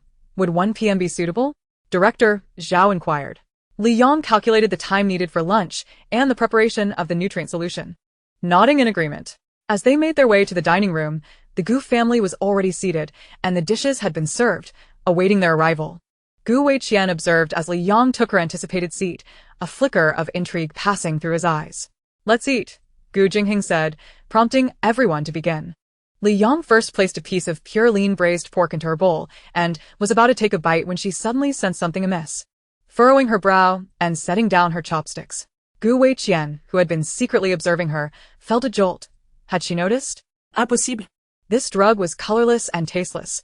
How could it be detected? While Gu Weiqian struggled to reassure himself, Li Yang was already certain that something unclean had been added to her food. Her gaze swept across the table, honing in on Gu Weiqian. She narrowed her eyes and, without a hint of decorum, directly confronted him. Did you put something in my bowl? Seated to her right, Lin Luotong sensed the tension when she set down her chopsticks and had been waiting for her to speak.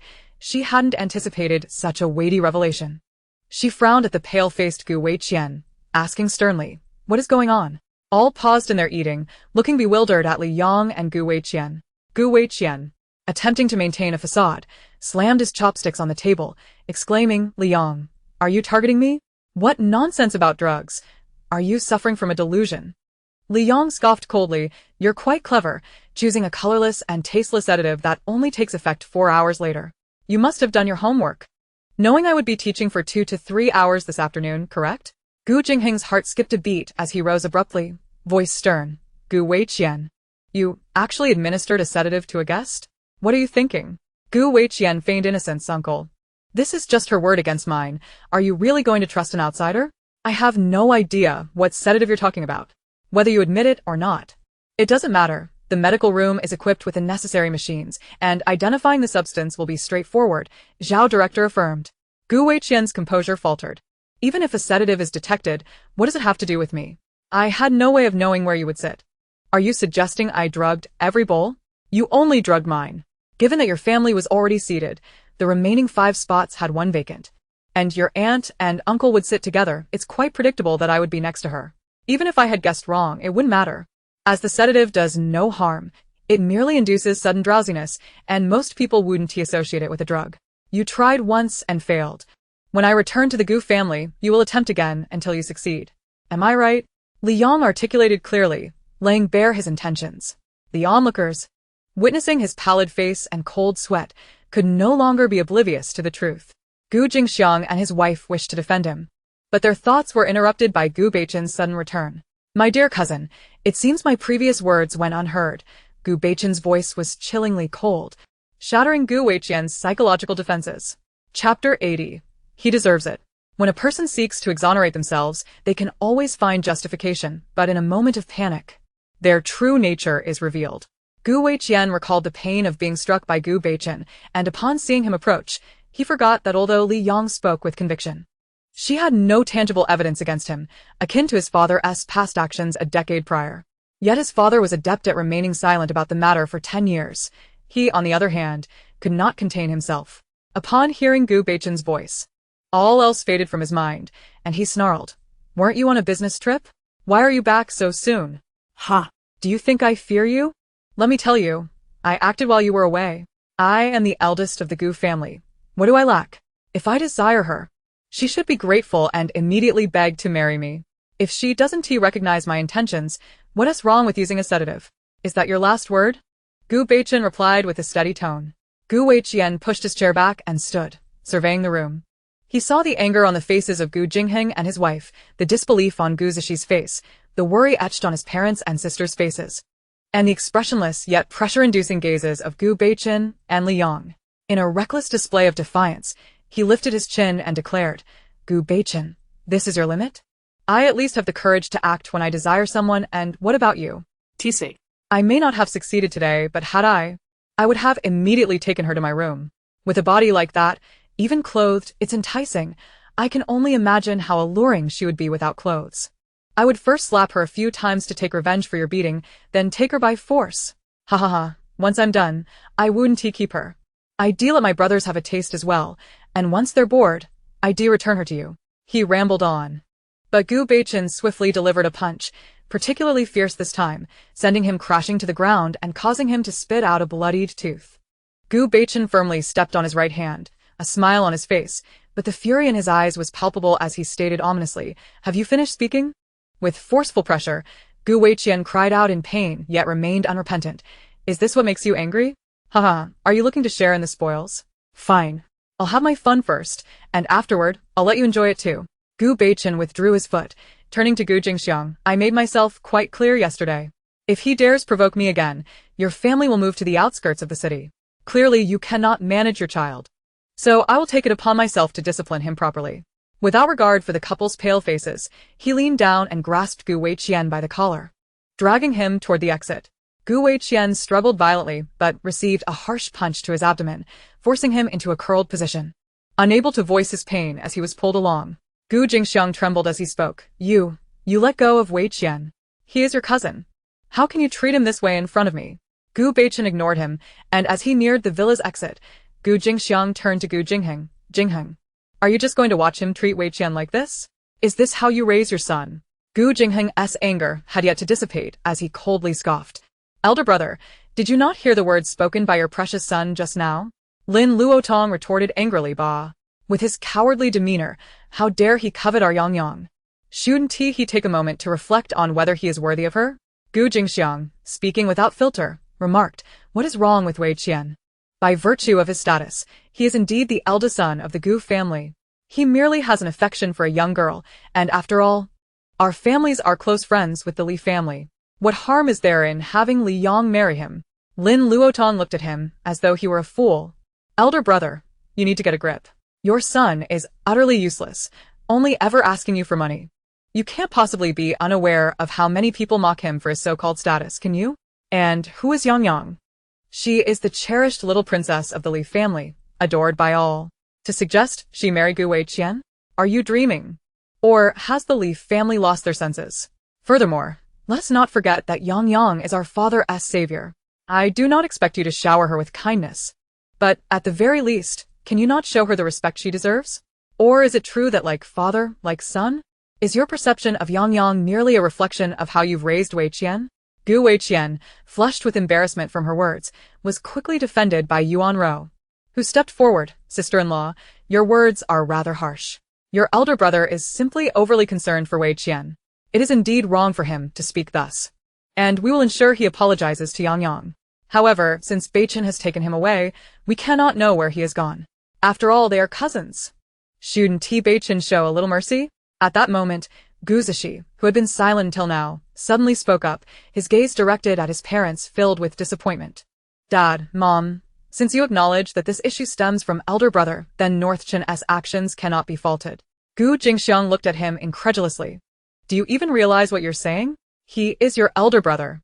How can you not stand by him? Gu Zishi pressed his lips together and replied resolutely. Precisely because he is my elder brother, I believe Northchen acted rightly. You and Mom know all too well what kind of person he has been over the years. He has caused countless troubles, and I have always been the one to clean up after him. While it is my duty as his brother to do so, have you ever considered compensating those he has harmed? I have witnessed a young girl whom he deceived, ruining her innocence and her life. And she now suffers from severe depression that may never heal. This is just one of the many victims I cannot bear to recount. Gu Zishi closed his eyes and continued, elder brother has committed too many wrongs under the guise of being the eldest son of the Gu family. Were it not for this status, he would have long been imprisoned. Do you understand? You have never cared nor could you control him. Even if Northchen had not taken action today, I would not have stood idly by. Letting Northchen take him away is the only way to save him. He is your elder brother. You cannot speak of him in such a manner, Yuan Ro said, her voice trembling. Did she not know what Gu Wei Qian had done? Of course, she did. Yet, she had always been indulgent towards her firstborn and did not perceive any wrongdoing in Gu Wei Qian's pursuit of young girls. In her eyes, these were matters of mutual consent. Had those individuals not been greedy, they would not have gotten involved with Gu Wei Qian. Thus, he was not at fault. The true fault lay with those shameless individuals who approached him. Gu Zishi found it impossible to comprehend his mother's flawed reasoning. It was a clear case of victim blaming. Setting aside the fact that not everyone was motivated by greed, even if they were, inflicting irreversible harm on another's body is still a crime. Among those harmed by Gu Wei Qian, over 80% were not willing participants. For Gu Wei Qian thrived on coercion. He slowly rose to his feet, weary, and said, if you truly wish for elder brother's well-being, cease your involvement in this matter. I am tired. I shall return to my room to rest. Chapter 81. Oddities abound every year, with this family particularly abundant in them. After Gu Zishi departed, Director Zhao coughed lightly and said, I shall check on the old master. After all, these are family matters of the Gu clan. It would be inappropriate for me to remain here. Lin Luotong apologized. I apologize for the embarrassment. I will have the kitchen prepare fresh dishes and join father in his room for a meal. Director Zhao waved his hand dismissively, indicating that it was of no concern, and ascended the stairs. Elder brother, I do not believe Northchen has done anything wrong in this matter. If we were to ask father, I am confident he would support Northchen. Now, it seems you ought to apologize to Yang. Lin Luotong seemed to recall something and agreed. An apology is indeed due. Father had asked you to apologize to Yang last time, but we were all too busy and forgot. Now that everyone is present, And given that Gu Weiqian's actions are largely your responsibility as parents, it would be unreasonable not to apologize. Yuan Ro bit her lip and ultimately relented, fearing that further obstinacy would worsen the situation. She bowed to Li Yang, saying, "I am sorry, Yang Yang.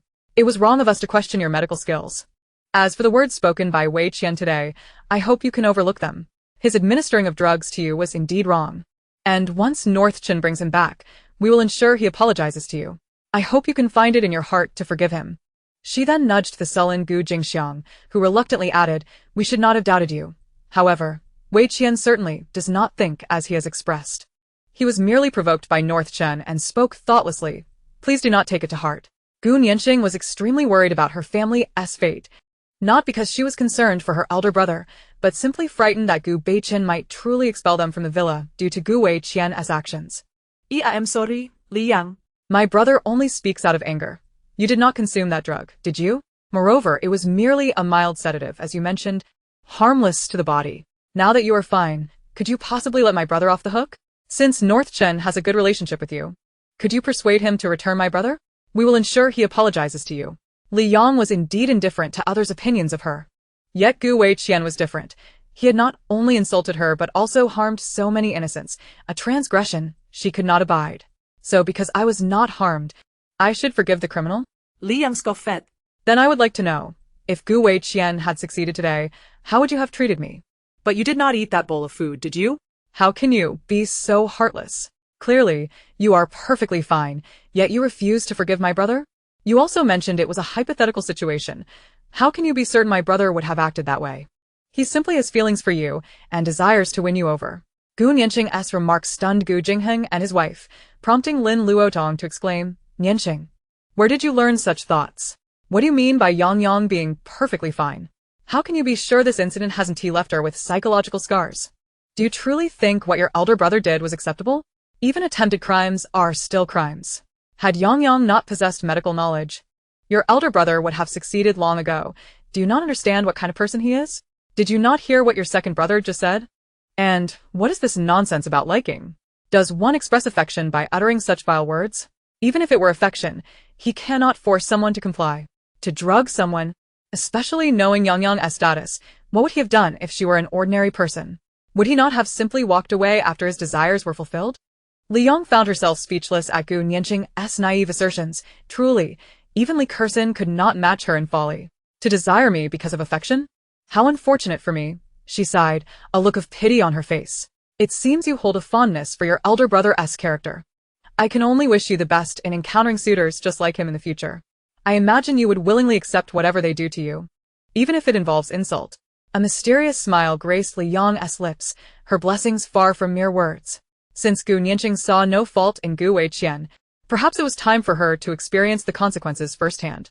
Some individuals, unless they undergo similar experiences, can never truly empathize with others. This situation also reflects the gaps in the nation's educational quality. Yuan Ro, quick-witted and agile, restrained Gu Nianxing, who was still eager to speak out. Though her heart remained inclined towards her own son, she was acutely aware that the current circumstances were decidedly unfavorable for them. I apologize, Yang Yang. It is the aunt's failure in nurturing her children, and I sincerely express my regrets to you. Li Yang remained silent, neither accepting nor rejecting the apology. The one who intended to harm her today was Gu Weiqian, who had already been taken away by Gu Beichen. She would never implicate others in her grievances. Thus she wished only for the troubles to be out of sight and out of mind. Aunt Lin, I shall go visit Grandpa Gu. After speaking, she nodded at Lin Luotong and ascended the stairs. Lin Luotong cast a knowing glance at Gu Jingheng and turned to the kitchen to instruct them to prepare another meal for upstairs. Gu Jingheng understood his wife's unspoken message and, with a serious expression, said, "Elder brother, you should return to pack your things. When Beichen returns, he will likely arrange for you to move to the villa in the outskirts." The family of three immediately grew anxious. "Jingheng, can't you persuade Beichen? We will ensure Wei Qian is properly educated. Just let him off this time. Jingheng, we have lived together for so long. Family members should not speak in a way that divides us. How will others perceive us if we are expelled? Isn't that tantamount to making your brother a target for ridicule? Uncle, I won't leave. Boo, I had plans with my friends to come over after school. Can I go apologize to Li Yang?" Elder brother will also come to apologize. She isn't harmed, so can't she just forgive my brother? Gu Jingheng wore a stern face, refusing to relent. You should discuss this with Beichin. He is resolute in his decisions, and my wife and I never interfere with his choices. I cannot assist you with this matter. Upon seeing Lin Luotong exit the kitchen, he hurried to take her hand, saying as they ascended, "Let us go visit father. You all should wait for Beichin to return." With that, they reached the staircase, and in the next moment, entered the room, leaving the three standing dumbfounded at the dining table. Father, mother, what shall we do? Gu Nianxing was truly in tears, unable to accept this outcome. Gu Jingxiang remained silent, his expression one of despair. Yuan Ro paused for a moment, then resolutely stated, "We shall also seek out father." I refuse to believe he could be so heartless.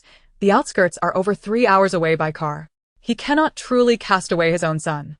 Gu Jingxiang's eyes brightened. Yes, you are right. Father would never expel me. Come, let us hurry to father's room. Thus, the three rushed upstairs in haste. Chapter 82. Shall I assist you in severing it? Grandpa Gu was already aware of the events that transpired downstairs. He was taken aback when Director Zhao arrived, upon inquiry. Director Zhao, initially reluctant to divulge family matters, eventually relented under persistent persuasion and recounted the situation. Grandpa Gu was so incensed he nearly rose from his bed, but fortunately, Director Zhao sensed the impending danger and pressed down on his shoulder.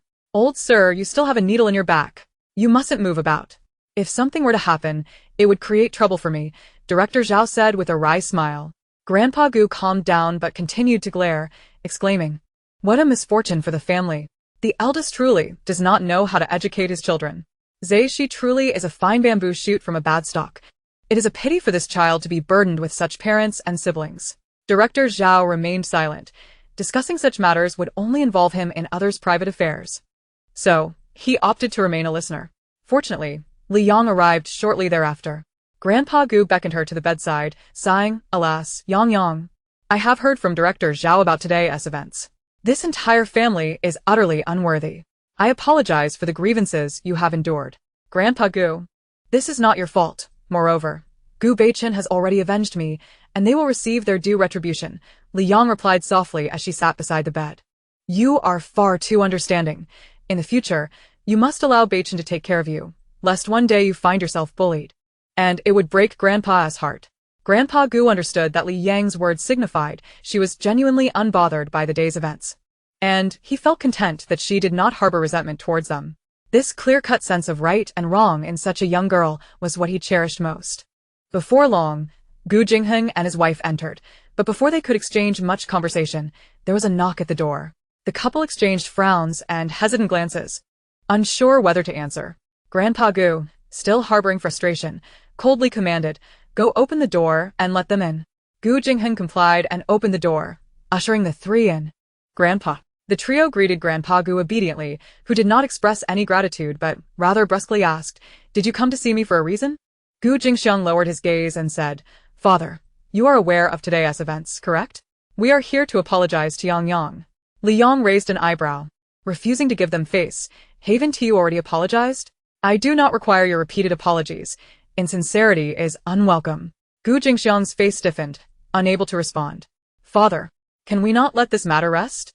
Wei Qian has learned his lesson, and Yang Yang is perfectly fine.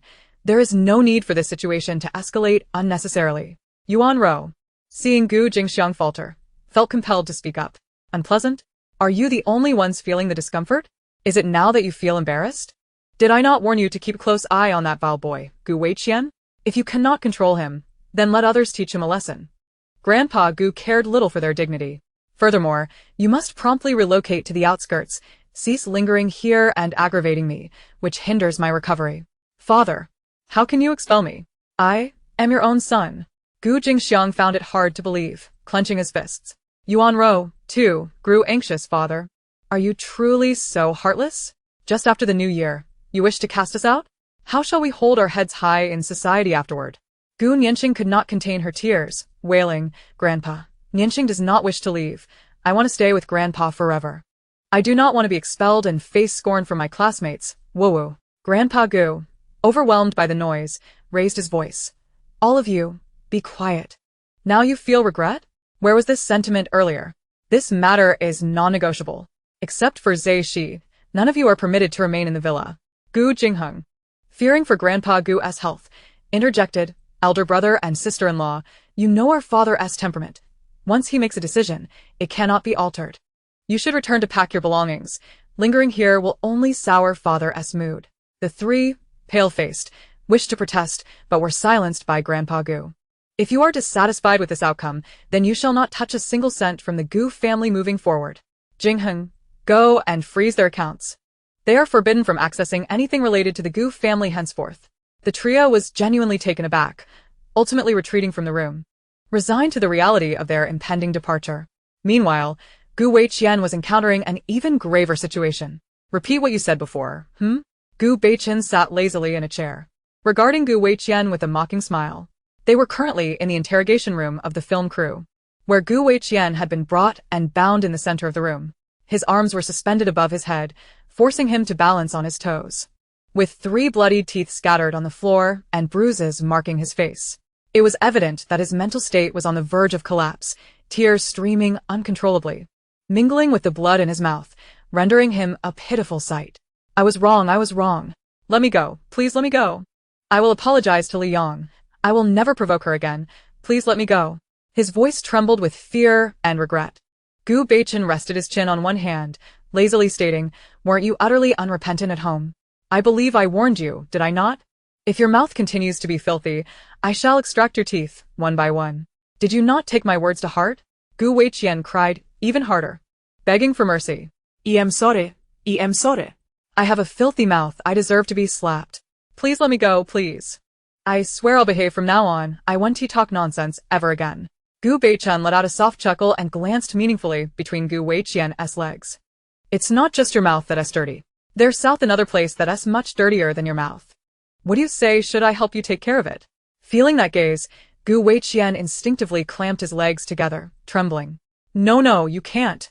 Gu Beichen raised an eyebrow and gestured for the enforcer beside Gu Weiqian to pull down his pants. Gu Weiqian felt a chill on his backside and thighs as things that should never be exposed were suddenly laid bare to the air. He couldn't help but scream in terror. Gu Beichen clicked his tongue, glanced at him twice, and said with obvious disgust, I'm suddenly regretting this. With something this small, you can even do that? TSK. I hope I don't get irate. He looked away, leisurely observing Gu Weiqian's tear-streaked face, then said to the enforcer, cut it off. The enforcer quickly brought over a dagger, squatted down with a look of distaste, and began measuring between Gu Weiqian's legs. Gu Weiqian felt his soul nearly fly out of his body. He struggled desperately to avoid the icy touch, his voice breaking. Gu Beichen. I'm your brother. You can't do this to me. Get away. Big cousin, I suggest you don't move, Gu Beichen said with a teasing tone. Otherwise, if the blade slips and stabs somewhere it shouldn't, that'd be unfortunate. Hearing this, Gu Weiqian froze, not daring to move an inch. He lowered his head, looking between his legs, and begged, I'll listen to everything you say. Please don't do this. Don't do this to me. Do it, Gu Beichen said. The enforcer understood and applied a little force with the dagger. The next second, the smell of urine spread through the air. Gu Weiqian had been scared into wetting himself and passed out. Gu Beichen lowered his eyes in boredom and stood up. That's enough. I'm leaving first. Clean him up and send him to a villa in the suburbs. I'll send you the address later. Yes, boss. The enforcer stood up as well and gave a solemn salute. After Gu Beichen left, the disgust on the enforcer's face was almost overflowing. He stared for a while before finally starting to clean Gu Weiqian up. Of course, that thing was still intact. Gu Beichen had only been scaring him. After all, he was still a Gu family descendant and couldn't he be punished too severely. Still, that part of him was probably useless now. After such a fright, his abilities would surely be greatly diminished, which could be considered saving countless innocent girls. Chapter 83. Someone more suitable than me, these 108 acupuncture points. You should all know their names. I'll first explain their precise locations to you. The most important thing in acupuncture is accuracy. It's fine if you're not precise while practicing, but once you begin actual treatment, one wrong step leads to more wrong steps, often resulting in irreversible consequences. I hope none of you ever make that mistake. First are the 72 Earth Fiend points. This is Earth Leader point, this is Earth Fiend point. This is Earth Brave Point. This is after eating reheated food, removing the needles from old Master Gu, and preparing his nutrient solution. It was already 1 in the afternoon. The 5 people who had come to learn the needle technique had all arrived. At this moment, Li Yang was explaining the acupuncture points to them in the Gu family's medical room. Among the 5, 3 were in their 30s, while the other 2 were over 60, but full of vigor. All of them carried a faint medicinal scent, clearly seasoned practitioners of traditional Chinese medicine. Originally, they hadn't taken Dean Zhao's request very seriously, but they weren't the type to nitpick either. So they came to the Gu residence to meet this so-called medical master. As for the needle technique itself, they cared even less. Only those who had studied acupuncture knew how difficult it was to master. At present, acupuncture techniques in Huaguo weren't particularly advanced, and their effects were often inferior even to herbal prescriptions. That was why, when they saw Li Yang, they couldn't believe that such a young girl could know any life-saving needle technique. At best, they thought she might just recognize all the acupuncture points on the human body. Still, none of them said much. They followed her calmly into the medical room. But as she continued explaining, the astonishment in their eyes grew deeper, gradually turning into eager curiosity. They knew of the 108 points. But since no acupuncture system ever required using all of them, they hadn't studied them deeply. They mostly only knew the names and approximate locations. Even though they hadn't yet seen the needle technique itself, just her fast, precise, and accurate identification of every acupuncture point was enough to impress them. Their attitude toward Li Yang unconsciously became far more respectful. After finishing the explanation of the 108 points, Li Yang began explaining the meridians. I've divided these 108 points into 9 meridians. Each one forms a cycle. You only need to apply the needles to the corresponding meridian for different illnesses. For example, the 12 points Earth Leader, Earth Fiend, Earth Brave, Earth Hero, Earth Might, Earth Prestige, Earth Elite, Earth Wonder, Earth Fierce, Earth Scholar, Earth Correct, and Earth Break form a cyclic meridian specifically targeting heart-related conditions. Some illnesses require multiple meridians to be used together. Usually, acupuncture is done once a week, and each session adds 1 more meridian based on the previous one, until all meridians have been treated. I've named this needle technique 9 Life Golden Needles. That's all for today. Do you have any questions? After finishing her explanation, Li Yang drank some water and waited. The oldest of the group rubbed his hands excitedly and spoke up. Miss Li, no, Divine Dr. Li, may I ask when the next lesson will be? Li Yang thought for a moment and said, I'll be starting school soon. Today I'll tell Li the key points of the needle technique and send them to you. If there's anything you don't understand, you can contact me. The 5 nodded repeatedly and hurriedly took out their phones to add her on WeChat. At this moment, their hearts were filled only with admiration and respect. There was no trace left of their earlier indifference. Although they hadn't begun practicing yet, just listening to her theoretical explanations had already been a revelation. Not only was their anticipation for this needle technique sky high, but many of their long-standing questions about acupuncture suddenly made sense. After the teaching session ended, Li Yang returned to old Master Gu's room. He was already asleep, and the 2 bottles of nutrient solution had finished dripping. She then bade farewell to Gu Jingheng and his wife. Lin Luotong walked her to the door. Yang, you're about to start school, right? Why don't you let Beichen take you around Kyoto these next couple of days? Relax a bit. I'm planning to return to Huazhou the day after tomorrow. Li Yang's eyes flickered slightly. Alright, just have him come to the Li residence to find me. Lin Luotong wore a delighted, matchmaker-successful smile. Then it's settled. Is your family driver waiting for you? Do you want Annie to have someone send you home? Li Yang shook her head. The driver's been waiting outside. Aunt Lin, I'll be leaving first. I'll come see you again next time. Alright. Be careful on the road. After returning home, Li Yang didn't tell her family about what had happened today. She felt it wasn't necessary. The trouble had already been resolved, and she didn't want her family to get angry over it again. What she didn't know was that someone had already told them everything and even apologized on her behalf. Seeing that Li Yang didn't seem inclined to bring it up, everyone tacitly avoided the topic and instead secretly planned how to make that family's life difficult. After dinner, Li Yang received a call from Gu Beichen. Yang, have you eaten dinner? The man's low, magnetic voice came through the phone, making her ears itch. Yes. Have you already returned to the Gu residence? Yes. I've already had my uncle's family move out. From now on, when you come over, you won't have to worry about anyone blind enough to bully you again. Li Yang curved her lips slightly. It doesn't matter. The ones who suffer are always them anyway. Gu Beichen chuckled softly, then said more seriously, Yang, I want to ask you about Gu Weiqian. What is it? Do you want to send him to prison? Li Yang Bao said. She could roughly guess what Gu Beichen had done after taking Gu Weiqian away. But she hadn't thought about sending him to prison. As much as one might say, Gu Weiqian is still the legitimate offspring of the Gu family. Although he is deserving of his fate, the two families share a long-standing friendship, making it improbable for her to be the one to propose that they send Gu Weiqian away. Sensing her silence, Gu Beichen seemed to understand her thoughts and took the initiative to say, I have already discussed this matter with my grandfather, and he has given his consent. In the earlier years, Gu Weiqian was not as he is now. It was only about 5 years ago that he began to indulge in debauchery with his so-called friends. By that time, grandfather's health had already deteriorated significantly, and we did not wish for these matters to affect his mood, so we kept it from him. Grandfather only knew that Gu Weiqian was often absent from home, mingling outside, but he remained unaware of the specifics of his actions. Grandfather's health has improved considerably. I spoke with him at length today, and he agreed to let you decide how to handle Gu Weiqian. Therefore, you need not bear any psychological burden. Whatever your decision may be, we will support you. After pondering his words for a moment, Li Yang broke into a smile and replied, I believe there is someone more suited to make this decision than I. Chapter 84. Off to the amusement park. After finishing the call with Gu Beichen, Li Yang proceeded to organize the key points of the 9 Lives Needle method and was occupied until 9 p.m. She stretched lazily.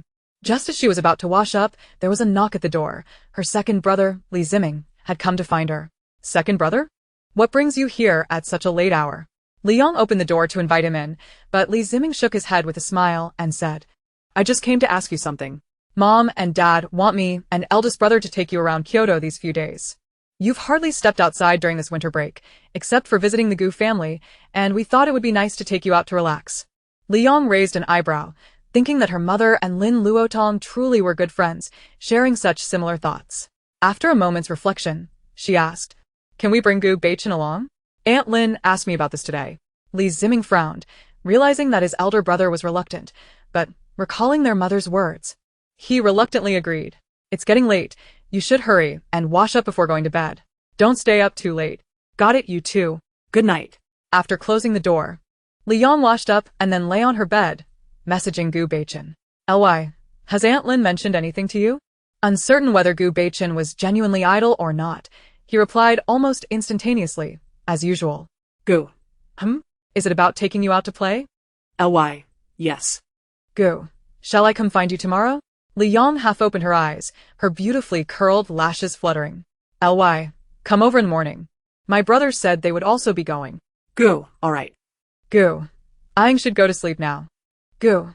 Kitten patting head JPG. Li Yang thought. Why does this man use such a cute emoji? Ly. You should sleep early too. At that moment, Gu Beichen was also in his pajamas, reclining on his bed, unable to suppress the smile that crept upon his face as he read Li Yang's messages. He gazed at the emoji on the screen, feeling quite satisfied. Indeed. As Zhang Yingzhou had shared with him, girls tend to adore such adorable emojis.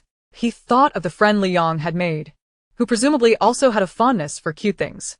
After exchanging goodnights with Li Yang, he opened the chat window with Zhang Yingzhou and transferred 500,000. Underage kidnapper. Gu. Thank you, Fee. Smile. Underage kidnapper. Underage kidnapper. Have you won her over? Eating melon. Gu. Almost there. He set his phone down, contemplating where to take Li Yang tomorrow, gradually drifting off to sleep. Give him 5 minutes. If he doesn't show up, we won't wait any longer. Just after 8 a.m., Li Ziming began to grumble. Yun Luoyua shot him a glare. Have you looked at the time? Does Beichen not need breakfast? Does it not take time to travel from the Gu family? Li Ziming dared not argue with his mother, fearing a reprimand from his father. So he plastered on a smile and said, Mom, that wasn't my intention. I was just wondering if Beichen has a sense of time. Ding dong. As soon as he finished speaking, the doorbell rang. He.s. here. Li Yang glanced at the message from a certain someone on her phone and said, Hurry and open the door. Why is everyone just sitting there? Yun Luoyua shot a warning look at the 3 men who remained motionless. Li Hongya, having been nudged, reluctantly went to open the door. Uncle Li, good morning. Is Aang still at home? Gu Beichen greeted with a smile. One cannot strike a smiling face. But he still retorted, She's at home. Do you wish to come in, or shall we set off now? Gu Beichen smiled and said, I'll wait outside. Please ask Aang and the others to come out. closing the door as he walked back to the living room. Gu Beichen rubbed his nose outside, knowing better than to challenge his future father-in-law. After all, what would he do if he lost his fiancée? Seeing only him enter, Yun Luoyue questioned, "Why is it just you? Where's Beichen?" Li Hongya's expression shifted instantly, and he evaded the question with a smile. He chose to wait outside. "It's not that I wouldn't let him in." Yun Luoyue was speechless. "Is that how you behave as an elder? Forget it, Yang, you all hurry up and get ready to go play. Don't keep Beichen waiting too long." Li Yang nodded. She had little to prepare, as they were merely going to have fun in Kyoto, not embarking on a long trip. Li Ziming had initially wanted to suggest that Li Yang change into several outfits and put on makeup to delay their departure, allowing Gu Beichen to endure a bit more of the cold wind, but he ultimately fell silent upon meeting his mother's threatening gaze. Li Jingyuan also remained silent, quietly following the two out the door. In the car, Gu Beichen took the wheel, while Li Jingyuan sat in the passenger seat, and Li Ziming and Li Yang occupied the back. "Do you have any plans?" Gu Beichen inquired as he started the car. Ziming suggested going to the amusement park. Li Jingyuan replied without glancing away. At the mention of this, Li Ziming became animated. "Yes, to the amusement park. Yang has never been there before, as her older brothers. We must take her to experience a bit of childhood." Coincidentally, Gu Beichen had also thought of taking Li Yang to the entertainment district, and the three men, now in agreement, shared a more harmonious atmosphere as Gu Beichen activated the navigation and discussed which attractions to try first. "Let us start with a swinging pendulum." "Girls love that," suggested an enthusiastic Li Ziming. "I think the haunted house would be interesting, to be honest. I'm quite curious to see Yang reaction when she gets scared," added Gu Beichen with a glimmer in his eye. "The carousel," came the hesitant suggestion from Li Jingyuan after a long pause. The mention of the carousel left the others momentarily speechless, but Li Ziming, understanding his brother well, explained to Li Yang, "What eldest brother means is that when we were kids, we always rode the carousel at the amusement park. Do you have any attractions in mind that you'd like to try?" Li Yang's eyes sparkled slightly. While she had visited amusement parks in her past life, due to her physical condition, she had been unable to enjoy many rides. If there was any regret, it certainly existed. "I want to try something thrilling," Li Yang declared without hesitation. The four exchanged glances through the rearview mirror, silently agreeing to indulge the young lady's wishes. All right. Second brother enjoys thrilling rides too. Let us start with a roller coaster, shall we? The giant swing and drop tower are also great," Li Ziming chimed in. "Yes, bungee jumping, that's exhilarating." And so, the group engaged in a lively discussion all the way to the entrance of the amusement park. The holiday crowd was substantial. They instructed Li Yang to rest on the side while they dashed to queue for tickets. After about half an hour, the four finally entered the amusement park. "Should we head straight to the roller coaster?" Li Ziming asked. Everyone turned to Li Yang, who nodded, "Sure." Thus, the group followed the signs to the roller coaster area. This amusement park was the largest and most luxurious in Kyoto, and its roller coaster was renowned as one of the most thrilling rides in the country. The total length of the ride spans 2,400 meters, with the highest point reaching an impressive altitude of 130 meters. It features a suspended design and numerous death-defying loops that could induce a heart attack in those with fragile hearts merely by witnessing it. The ride has stringent health requirements, and those who do not meet the criteria are prohibited from even lingering in the vicinity. Despite the risks, a few individuals, undeterred by fear, climbed aboard and opted for the front seats. Chapter 85 is set in a haunted house. "Yang, if you feel scared later, just hold on to Ji's hand, alright?" Li Ziming reassured Li Yang, who sat beside him in the front row. With excitement gleaming in her eyes, Li Yang nodded in agreement. Once the safety measures for all passengers were thoroughly checked, the vehicle began to move slowly. Initially, the pace was quite leisurely. However, once it veered off the track, the speed surged. The initial stretch of the route was relatively mundane, merely winding tracks, yet the rapid acceleration was enough to ignite a sense of thrill within. Li Yang reveled in the brisk wind and the cacophony of screams from the passengers behind her, gradually breaking into a radiant smile that only widened with joy. Upon noticing her elation, Li Ziming couldn't help but mirror her smile, but as the vehicle ascended to the 130-meter peak, his expression stiffened, and he repressed his grin. Being in the front row undoubtedly exposed Li Ziming to the most intense sensations, and he suddenly realized that he might, possibly, perhaps, have a fear of heights. He dared not look down, yet even maintaining a level gaze was terrifying. No, he absolutely could not embarrass himself in front of his sister. As he engaged in this mental pep talk, Li Yang inadvertently glanced over and noticed his pale complexion. Stifling a chuckle, she took his hand and exclaimed, Ergo. I'm a bit scared. Will you scream with me later? Li Ziming was taken aback, turning to her and instantly grasping her intent, a warm sensation enveloping his heart. He smiled anew, saying, Of course, Yenyang, don't be afraid. Ergo is here with you. Just as he finished speaking, the stationary ride suddenly plummeted straight down the tracks. Amidst a chorus of screams, it became impossible to discern whose cries belonged to whom. Yet, once they descended, beyond the initial fear and tension, an inexplicable exhilaration lingered in their hearts, and every face radiated excitement. No longer concerned about maintaining his composure, Li Ziming found himself hoarse from shouting as the subsequent suspended tracks and loops elicited pure joy. Li Yang joined in the screams numerous times. It was simply exhilarating. Riding a roller coaster without screaming was devoid of spirit. After a little over 2 minutes, the ride came to a gradual halt at the exit. The four disembarked, slightly wobbly not from fright, but simply from the chill of the wind and the tension of 2 minutes of gripping the seats.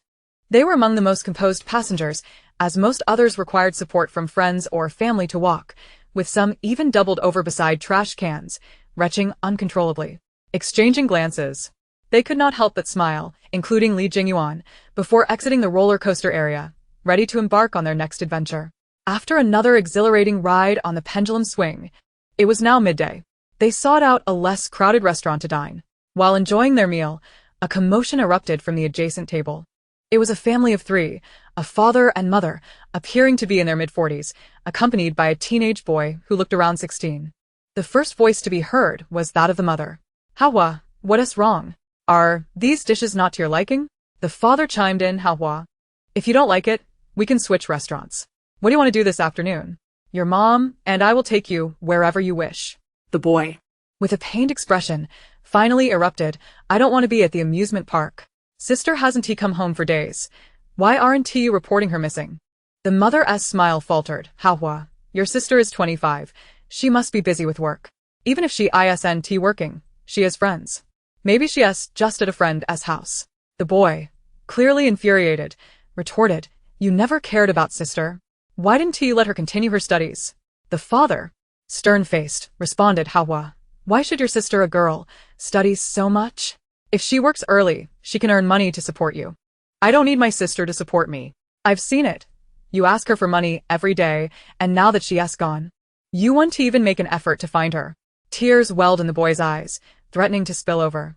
The mother, feeling a pang of guilt, took out a handkerchief to wipe his tears. Haohua, this is all for you. We're saving your sister's money. When you get married one day, this will be enough for you. Why can't you understand? The boy turned away, dodging her hand and firmly wiping his tears. If you want to look for her, I will. With that, he stormed out. The parents, suddenly alarmed, attempted to pursue him but were stopped by a waiter who insisted they settle the bill first. Fearing they would lose him if they delayed, they hurriedly tossed down several hundred-yuan notes and rushed outside. Numerous onlookers had gathered, and Li Yang squinted at the retreating figures of the parents before finally retracting her gaze, opting not to interfere in their family matters. Gu Beichen glanced at her and inquired, Aying, what is wrong with that family? Li Yang paused before shaking her head, saying, It's nothing. Let us continue our meal. I want to try the drop tower later. Li Ziming smiled indulgently, ruffling her hair. All right, today whatever Yenyang wants to do, we'll accompany you. If we don't have enough fun, we can always come back tomorrow. How does that sound? Li Yang chuckled helplessly, bemused by Li Ziming's tone, as if he were comforting a child. The meal passed in a cheerful atmosphere, and after a brief respite, they made their way to the drop tower. After enjoying the drop tower, the pirate ship, and the log flume, they finally reached their last destination of the day, the haunted house. This amusement park, renowned for its roller coaster, was also infamous for this haunted house. Claimed to be one of the most terrifying places in the country, with few daring enough to complete the entire experience. Most were too frightened to proceed, and had to be escorted out by the staff. Li Yang felt no fear whatsoever. Not only did she believe there were no real ghosts here, but if there were, she was convinced they would avoid her rather than the other way around. At this hour, there were few patrons in the haunted house, and a strict rule dictated that only one group could enter at a time. After all had exited, the next group would be permitted entry. Li Yang and her friends happened to be the final group of this time slot, meaning they would be the only 4 inside the haunted house. Before entering, they were informed the rules, Under no circumstances should they assault the staff within the haunted house, or they would incur a fine. Everything inside was artificial, devoid of real ghosts. Should anyone wish to exit prematurely, they could press the red button on their wristbands, and a staff member would come to escort them out. After confirming they understood the regulations, the guide exited and closed the door, plunging the four into darkness. In the next moment, eerie green lights illuminated the path ahead, barely guiding their way. Li Ziming rubbed his arms, feeling an inexplicable thrill. Yanyang, are you scared? If you are, just stay behind Erga. Li Yang shook her head, excitedly declaring, I'm not scared. If you're scared, you can hide behind me. Gu Beichen chuckled, earning a glare from Li Ziming, while Li Jingyuan remained silent, unnoticed by the others. I'll go first, Gu Beichen said, stepping forward, with Li Yang following closely behind, while Li Jingyuan and Li Ziming brought up the rear. The initial stretch of the pathway was unremarkable until they arrived at a more expansive area. The light dimmed even further, and peculiar sounds began to echo around them. Li Yang squinted for a moment and remarked, this seems to be set up like a hospital scene. Indeed, it perfectly aligns with the eerie ambience of a haunted house. Gu Beichen nodded in agreement. Li Ziming was already feeling a twinge of fear.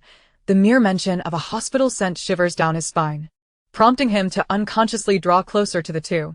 No way, a hospital? That's utterly terrifying. Aren't haunted houses supposed to have staff scare the visitors along the way? Why are there actual scenes? Li Yang tilted her head, suggesting, let us proceed forward and see what unfolds. The group slowly advanced, when suddenly a loud crash echoed, akin to a door being forcefully flung open.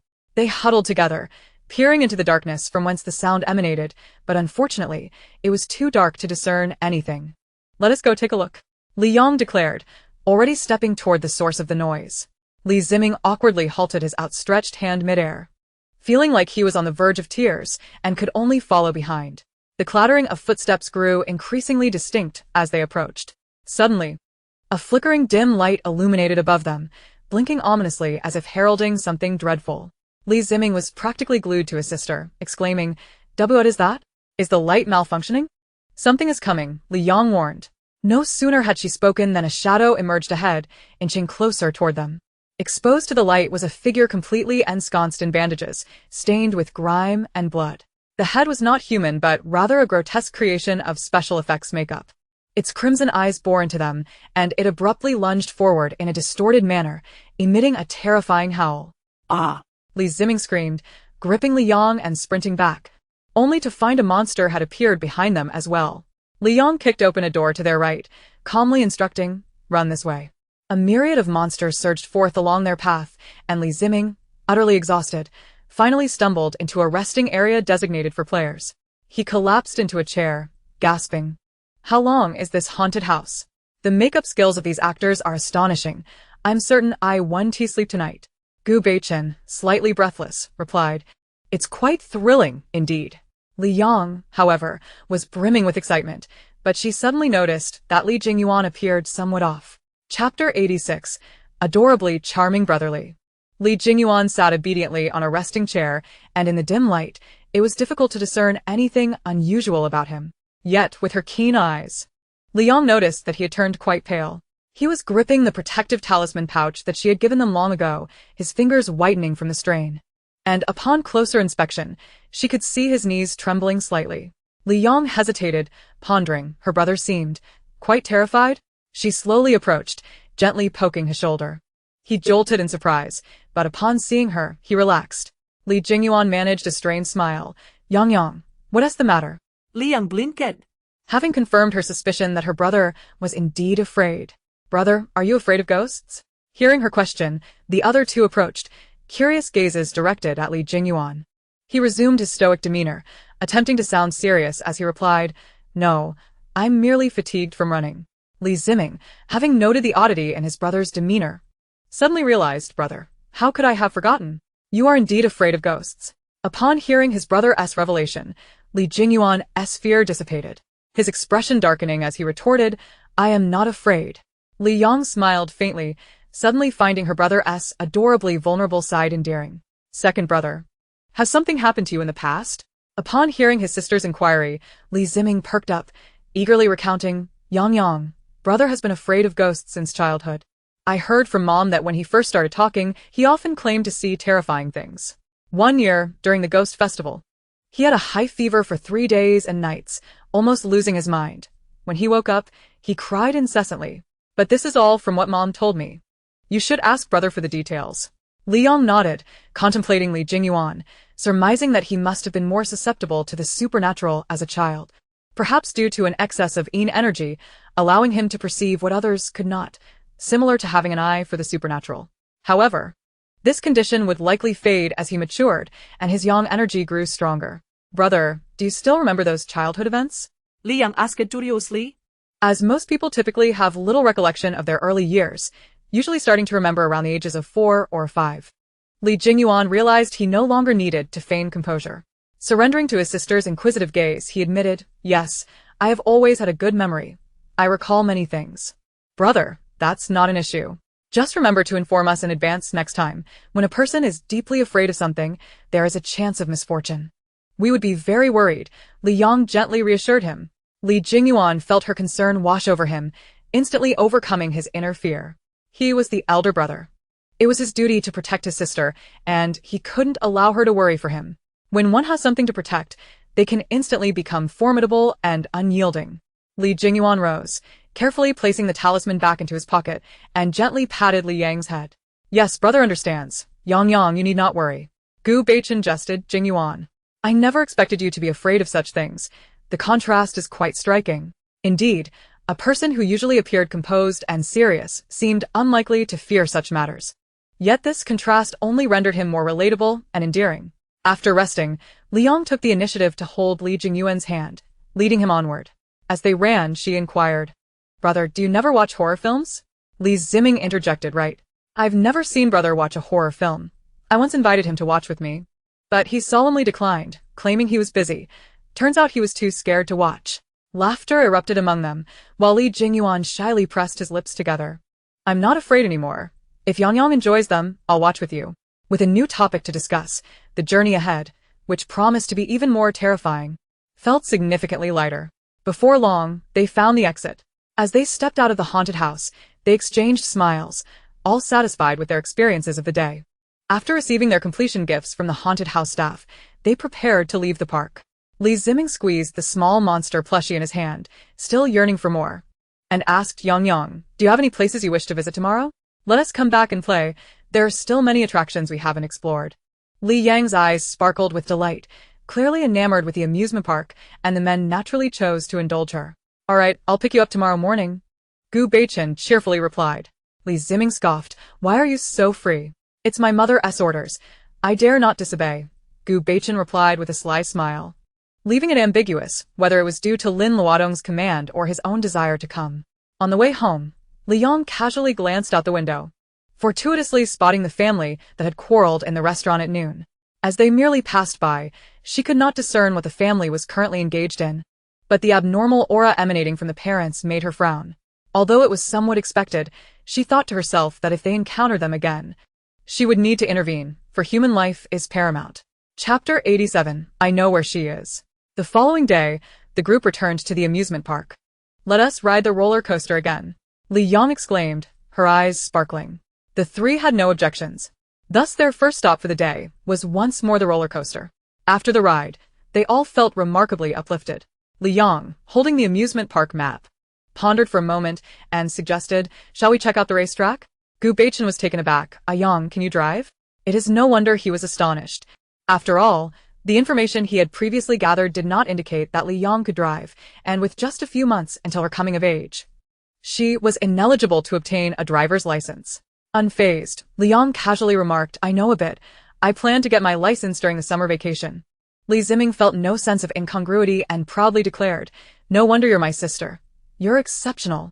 The racetrack at the amusement park was not vast, nor was it designed for professional racing. It merely served to indulge the average person's thrill-seeking whims. The vehicles were go-karts, with separate tracks for adults and children. Li Yang felt a twinge of disappointment. She had anticipated a more exhilarating and authentic racing experience, but it was evident that such excitement was beyond the park's offerings. The fact that they had managed to create something of this caliber was already quite impressive. The four of them chose their vehicles and headed to the track. which was sufficiently wide to accommodate 3 cars side by side. After testing the controls and discovering their simplicity, Li Yang eagerly began to accelerate. Despite being merely go-karts, the adult versions were carefully selected by the organizers for speed and maneuverability, making for a delightful experience for those who knew how to handle them. The 3 followed her at a leisurely pace, captivated by the joyful expression on her face as she deftly navigated turns and sped along, drawing the admiration of onlookers. Not only the trio but also the tourists nearby expressed their astonishment, with some even pulling out their phones to capture the moment. The young girl, donned in a protective helmet, could not conceal her grace and beauty, her hair danced in the wind, and her spirited demeanor elicited applause. After completing a lap, Li Yang, still yearning for more, turned to the 3, her bright eyes sparkling with excitement. The trio fell silent, their hearts seemingly pierced by an arrow, and exchanged glances before accompanying her for 3 more laps. Only then was Li Yang satisfied, and she obediently followed them to dinner. In the afternoon, they engaged in shooting games and VR experiences, ultimately choosing bungee jumping as their final adventure. The bungee site at the amusement park stood at an impressive height of 80 meters, the tallest in Kyoto, attracting long lines of eager participants every day. As the 4 ascended the bungee platform, they debated who would jump first. Li Ziming, glancing at the height, turned pale and said, "You all go ahead." "I'm not doing this." Li Jingyuan scoffed, "How shameful." Li Ziming was undeterred, with his sister by his side at the roller coaster. He was simply not suited for the bungee jump. He believed that rather than hesitating or fainting after jumping, it was far better to observe quietly from the sidelines. Gu Beichen chuckled softly and said, "Then I'll jump first. Yang, you can go last?" Li Yang, indifferent, nodded in agreement. Gu Beichen chose the ankle harness, positioned himself on the jump platform facing the crowd, his gaze locking onto Li Yang's face. With a slow smile, he leaned back and plunged into the void. Watching him leap, an inexplicable flutter gripped Li Yang's heart, her eyes instinctively following him, almost sensing that even in freefall, his gaze remained fixed upon her. She pinched her fingertips, lost in thought. When it was Li Jingyuan's turn, he, too, opted for the ankle harness, but he walked straight off the edge. Perhaps interpreting the act as a leap from despair, Li Yang selected the back harness, prompting the instructor to look at her with surprise. "Young lady, is this your first bungee jump? If it is, I would not recommend the back harness." The back harness was regarded as the most heart-pounding method of bungee jumping and was typically discouraged for novices. Instructors usually urged participants to choose a safer option. Yet, Li Yang remained resolute, her expression unwavering as she replied, "I've done it many times before." The instructor, skeptical, scrutinized her, but ultimately yielded to her calm demeanor and reluctantly equipped her with the necessary gear. Once everything was secured, he allowed her onto the jump platform.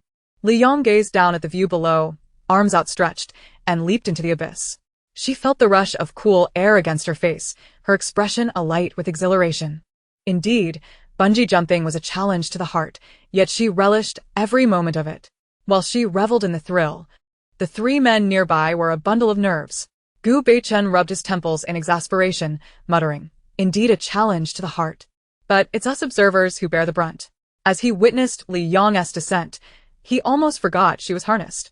His pulse quickening and his complexion paling as he gripped the railing, his knuckles turning white. The other 2 were no better off. Beads of cold sweat formed on their foreheads as they anxiously watched Li Yang, only exhaling in relief when she was safely brought back up. Li Ziming forced a bitter smile, saying, "We should refrain from bringing her here again. I fear for my heart." Li Jingyuan nodded in agreement. "It's too dangerous. It's not suitable for her." However, none of the 3 voiced their concerns to Li Yang. Instead, they greeted her with smiles, eager to hear her recount the thrill and excitement of the experience. After the final stop, they prepared to head home. On the way back, Li Yang unexpectedly spotted the family she had seen the previous day. Furrowing her brow, she said, "Stop the car. I have something to do." Gu Beichen did not inquire further, but found a place to pull over. After getting out, Li Yang walked a short distance to a residential building, the 3 men silently trailing behind her. The housing prices in this area of Kyoto were not exorbitant, as it was already on the outskirts of the city. The family from yesterday was engaged in a heated argument below. The young man's face was flushed with anger, flanked by 2 young police officers.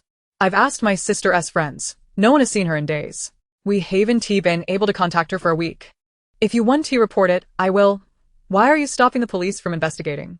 The mother wore an awkward smile, softly saying, I'm sorry, officer. My child is being unreasonable. My daughter isn't missing. She's just at work. The young man looked at her incredulously, about to speak when his father restrained him. Yes, officer, my daughter is perfectly fine. This brat is just making a fuss. The two police officers exchanged glances, sensing something amiss, but since the parents were insisting, they felt it inappropriate to press further. Just then, Li Yang spoke up. I know where their daughter is. Could the officers please follow me?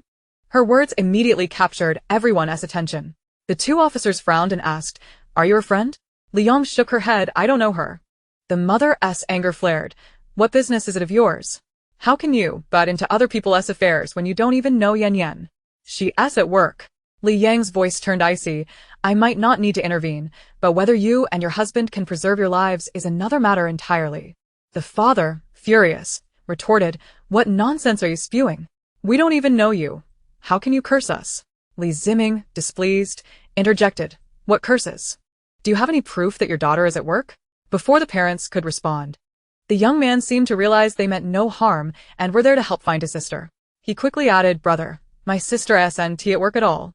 A few days ago, someone from her company called to ask why she hadn't shown up, but my parents didn't take it seriously. The parents exchanged worried glances.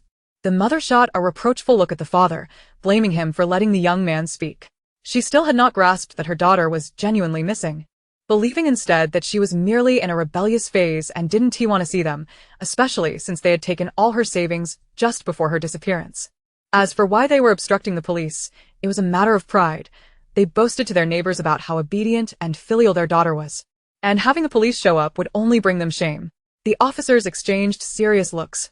If that were the case, they would promptly arrange for assistance in locating the missing person, but they would need the family's cooperation. The parents, however, were adamant in their refusal, still insisting they didn't need help, seemingly forgetting about Li Yang and the others. I said. Li Yang calmly interjected, interrupting the heated argument among the group. If you seek someone, follow me. There's no need for you to return and arrange anything. The officer hesitated, responding, Miss, are you serious? Initially, you claim not to know the missing person. Not knowing does not imply ignorance of her whereabouts. If you trust my words, come with me. She is not far from here. After a brief internal struggle, the officers decided to place their faith in her. Very well, we will accompany you. However, if we fail to locate her, you will be charged with obstructing justice, one officer warned. Unfazet, Li Yang replied, I understand. Shall we proceed? Do you have a vehicle? If not, I suggest you take a cab. Our destination is near the train tracks in the suburbs. Upon hearing train tracks, the officers felt a chill of foreboding. We have a car. Lead the way, and we shall follow. The parents, initially inclined to return home without getting involved, were halted by the officers who insisted they join. Unable to refuse, the trio boarded the police car, trailing behind Li Yang's vehicle. Li Yang, which direction shall we take? Gu Beichun inquired, refraining from probing into her intentions, but seeking clarification on the route. Li Yang directed them, and after a brief journey of 10 minutes, they arrived at the outskirts. As it was unsuitable to drive further, they disembarked and followed her on foot. Upon reaching a section of the tracks, Li Yang came to a halt and stated, This is the spot. Before the officers could respond, the parents could no longer contain themselves.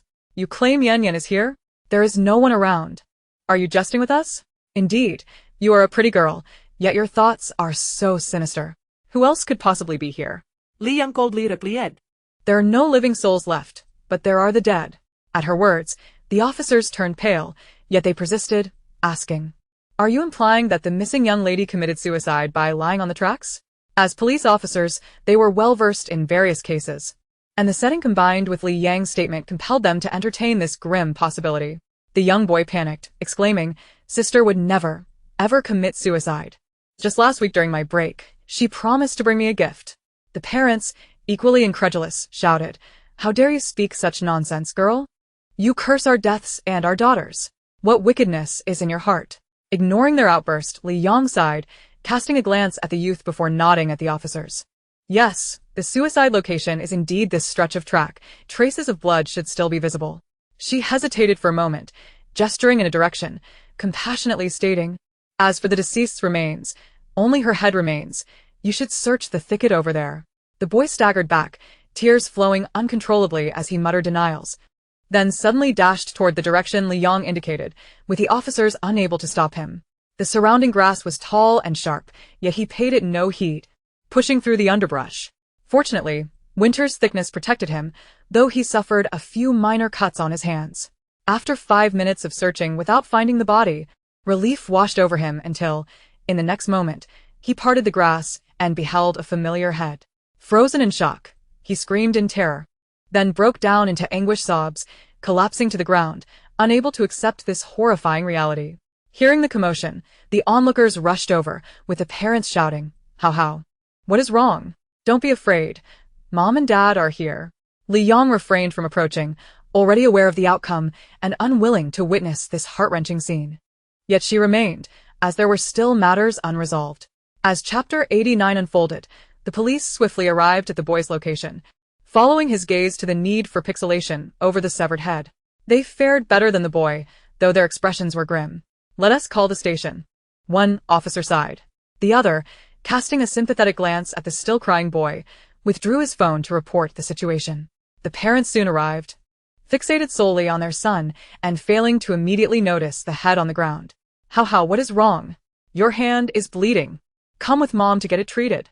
The boy, regaining composure from the horror of seeing his sister's head, felt a surge of anger overshadowing his grief as he yelled, "It's all your fault. You drove her to her death. How? What nonsense are you spouting?"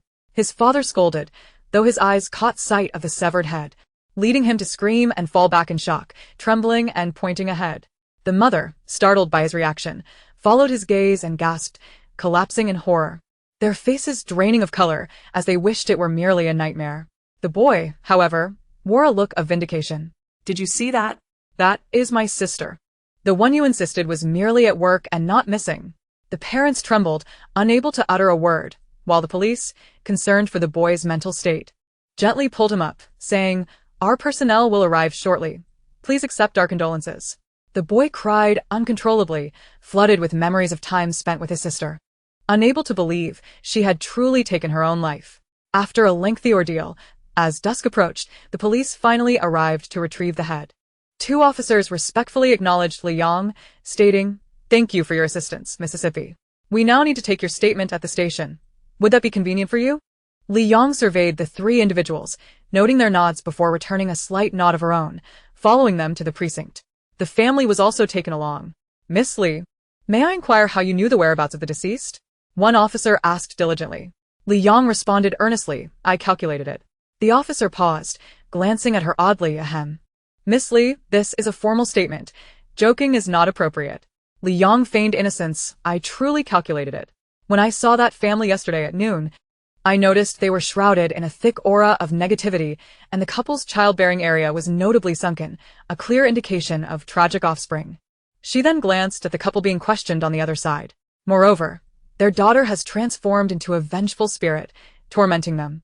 If left unchecked, it won't be long before they meet a tragic end." The officer felt a chill creeping up from his feet, shifting uncomfortably, his face paling as he asked, "Miss Li, are you associated with the realm of the metaphysical?" He was aware of this due to a mandatory course for police officers in Kyoto, which cover matters of the occult. The leadership had stated that the world does indeed harbor the metaphysical, encompassing practices such as fortune-telling, feng shui, and ghost hunting, skills possessed only by those of the metaphysical realm. Thus, hearing Li Yang's explanation did not overly astonish him, though he sought further confirmation. "You could interpret it that way," Li Yang replied noncommittally. She indeed possessed abilities related to the metaphysical, yet she did not belong to any faction within that world. Categorizing her as such was not erroneous. The officer regarded her with newfound respect. In their eyes, those of the metaphysical were not to be trifled with. For one could never be certain they wouldn't use one's photograph for nefarious purposes. "Miss Li, you mentioned the vengeful spirit. Can that be resolved?"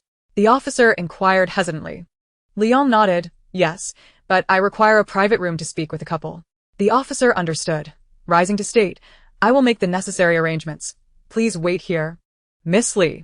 He walked away, inadvertently overhearing the couple's conversation. "How could I know why she committed suicide? She has been missing for a week and never contacted us." The mother, at this point, remained utterly unconcerned for her daughter. The police officer responsible for taking their statements could no longer contain herself. "She is your biological daughter. How can you be so indifferent toward her? The mother, seemingly struck on a sore spot, retorted angrily, What do you mean I haven't cared for her? I raised her with my own hands, through thick and thin. She insists on pursuing her master's degree, and even when she earns a salary, she never thinks to give us any of it. Every time we ask her for money, it's as if we're asking for her life. If anyone has neglected anyone, it's her towards us. The officer was utterly astounded.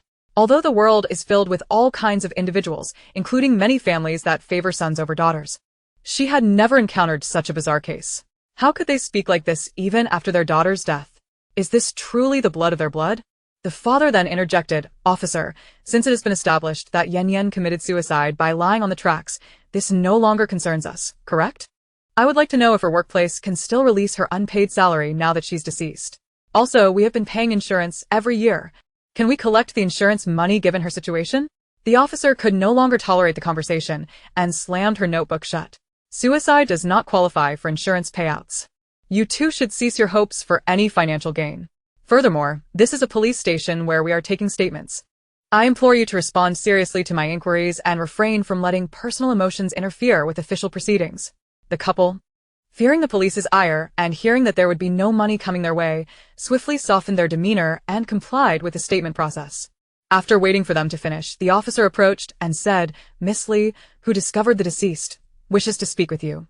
The couple erupted in anger, refusing to listen. If it weren't for her, how could my daughter have died? She must have cursed her. With that wicked appearance, she clearly is no good. The officer clenched her fists, suddenly contemplating whether to simply disregard this family. After all, if they were haunted by vengeful spirits, wouldn't that be fitting? Even if they were to meet a tragic end, they would have brought it upon themselves. Chapter 90. The cycle of joy and sorrow is indifferent. Yet, as a police officer, her duty was to serve the people, and the weight of responsibility upon her did not permit personal decisions. This is a matter of life and death for you. The decision to meet Miss Lee rests in your hands. The two exchanged glances, internally rejecting the notion, yet they couldn't help but wonder how Li Yang, who had never met Yan, could locate her body. Could she truly possess some special ability? Ultimately valuing their lives, they raised their heads with a false sense of pride. Very well, we shall meet her. However, if she spouts nonsense or curses us, do not blame us for lacking compassion. The officer, uninterested in their theatrics, turned away with a stony expression and said, Follow me. She sought out Li Yang and led the three of them to an empty interrogation room. Closing the door and standing guard outside, the three sat on chairs, with Li Yang crossing her arms in silence, staring intently at them. Under her unwavering gaze, the couple felt a chill run down their spines. The mother, unable to bear the tension, blurted out, Why do you keep staring at us? Aren't you supposed to have something to say? If not, we will take our leave. Li Yang glanced over her shoulder and tilted her head. Would you like to see your daughter once more? The couple felt an icy shiver race up their spines, and in anger, they retorted, What nonsense are you spouting? Yan is dead. What do you mean by that? Are you trying to frighten us? I mean it literally, Li Yang replied with an enigmatic smile. Though she is gone, her spirit has remained with you, right behind you. The couple stiffened, paralyzed with fear, cold sweat dripping down their brows. The mother trembled. You look back. The father glared, equally terrified. Why don't you look back? Aren't you the boldest among us? Just as the couple was about to argue once more, Li Yang kindly said, Rest assured, you cannot see her with your naked eyes. Only those with awakened sight can perceive her.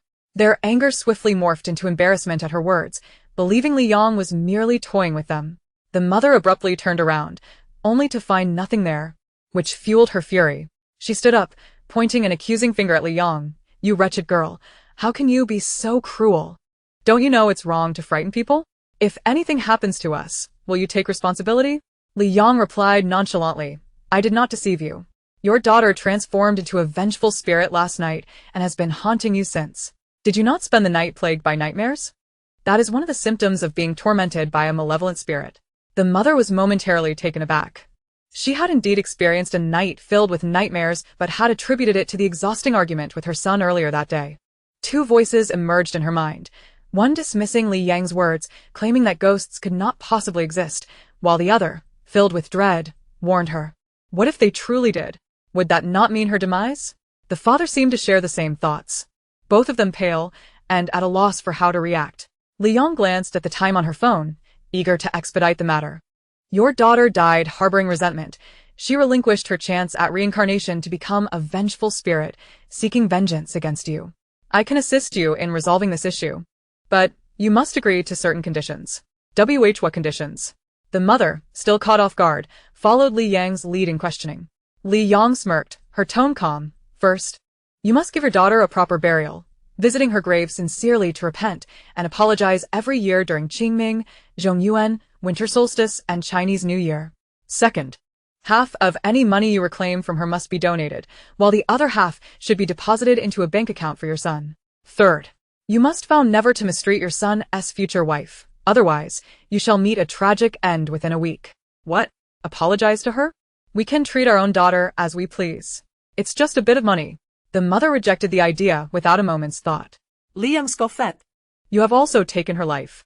As she spoke, she produced a piece of talisman paper, tracing her fingers over its inscriptions before pointing it towards their eyes.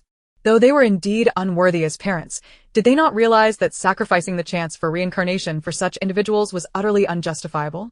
Following her gaze, the parents looked up, only to be met with a piercing scream as they scrambled to the farthest corner of the room, pointing at the ghost hovering in the air, rendered speechless. Li Yang temporarily awakened their sight, allowing them to see their daughter's spirit. Suspended in midair, the woman was drenched in blood, her body dismembered, her eyes a fiery red, glaring at her parents with unrestrained hatred. Though she retained her consciousness, her overwhelming rage dominated her being. Hearing Li Yang's words, she howled. It is worth it. Why wouldn't it be? Even in death, I shall drag them down with me. They will not have a peaceful end, nor will they be reincarnated. I want them to suffer in hell. Let them experience the torment of the 18 layers of hell. Li Yang sighed. She harbored no fondness for this couple. Her choice to save them was ultimately to rescue this woman. In life, she had not been a wrongdoer. Rather, she often fed stray animals, a genuinely kind-hearted person. Such individuals could choose their next lives, and it was utterly unworthy to forsake a bright future for the sake of two scoundrels. While turning into a vengeful spirit did still offer a chance at reincarnation, once one was tainted with a life taken, they would be condemned to the depths of hell for eternity. Li Yang paused before continuing. You may wish for vengeance against your parents, but do not forget, you have a younger brother. He is still in high school, having lost his sister. Do you think he would find happiness if he were to lose his parents too? The mention of her brother struck a chord within the woman, but as a ghost, she could shed no tears. She could only lament. It's all their fault. All their fault. That money. The money I painstakingly saved to buy gifts for Haohua. And they took it from me. Vuvuvu. Haohua. Em sore. Observing her tumultuous spirit, Li Yang frowned and performed a gesture, and in an instant, the woman's body returned to its original state, devoid of blood. Her scarlet eyes restored to black. After the transformation, she appeared markedly more composed, her murderous rage subsiding, though the sorrow in her eyes deepened significantly. I have been afflicted with a profound and severe depression. I do not wish to succumb to despair, yet I yearn to consult a psychologist. However, they refuse to provide me any financial assistance.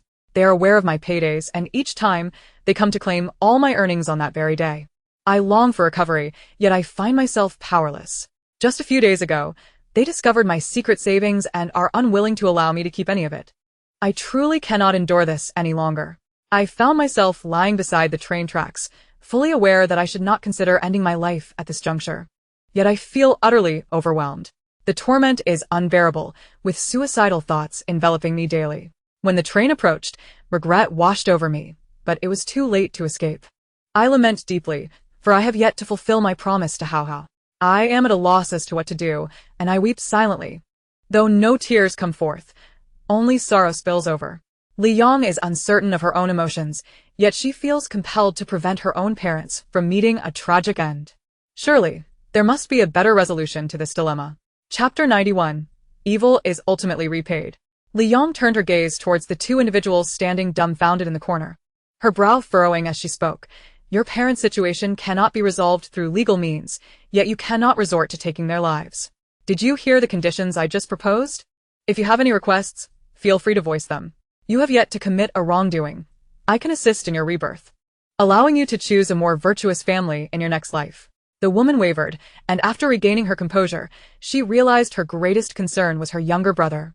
If their parents were to perish, he would become an orphan.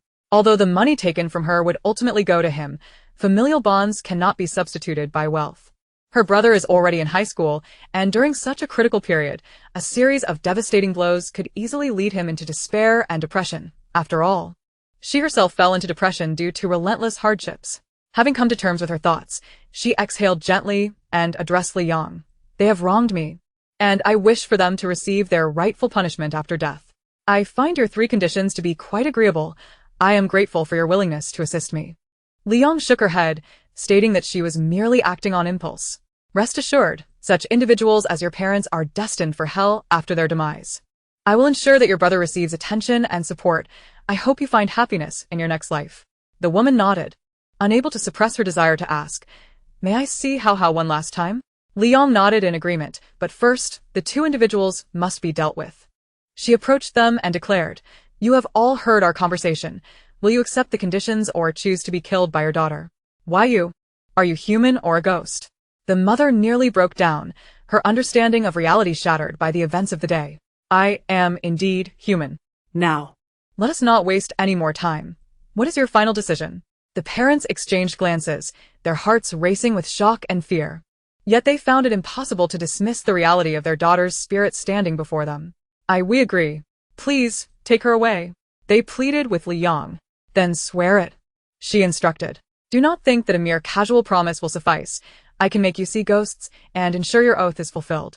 It would be wise not to contemplate breaking your vow, for should anything occur, no one will come to your aid," Li Yang warned, raising an eyebrow. The couple nodded fervently, eager to escape this nightmarish situation and to relinquish their daughter's spirit. They quickly raised their hands and swore according to Li Yang's 3 conditions. As they uttered their oaths, Li Yang performed a gesture, observing the golden light flicker above their heads, a sign that their vows had been sealed. Should they ever breach their promises or harbor thoughts of doing so, they would be subject to divine retribution. can we leave now? They asked cautiously. Li Yang glanced at the woman who nodded and replied, "Yes, you may go. You need not worry about your son. There will be someone to care for him in the hospital. You can return tomorrow morning to collect him." The couple dared not speak further, hastily helping each other as they navigated a wide berth to avoid the woman's spirit before exiting. "Your brother is currently in the hospital. He has been deeply affected and is somewhat unstable, even running a fever. Shall I take you there now?" Li Yang inquired. The woman, heartbroken, replied, "Yes. I would appreciate your assistance." "Not a problem," Li Yang assured her as they made their way outside. The police officer stationed at the entrance noticed her emergence and quickly approached, saying, "Miss Li, are you leaving?" "Yes. I am going to check on that young man in the hospital," Li Yang responded, her tone devoid of emotion. The officer hesitated, sensing her unspoken concern about potential retribution from their daughter. Yet, he understood that evil deeds would ultimately meet their reckoning, and the couple's future would not be bright. He exhaled in relief, knowing she had taken matters into her own hands. Having some knowledge of the supernatural, he did not doubt Li Yang's abilities or the truth of her words. Reflecting on the sorrowful fate of the deceased girl, he offered Li Yang a respectful nod, sincerely stating, "Thank you, Miss Li. Please take care." Li Yang waved him off and approached the 3 men waiting outside. "Yang, are you all right?"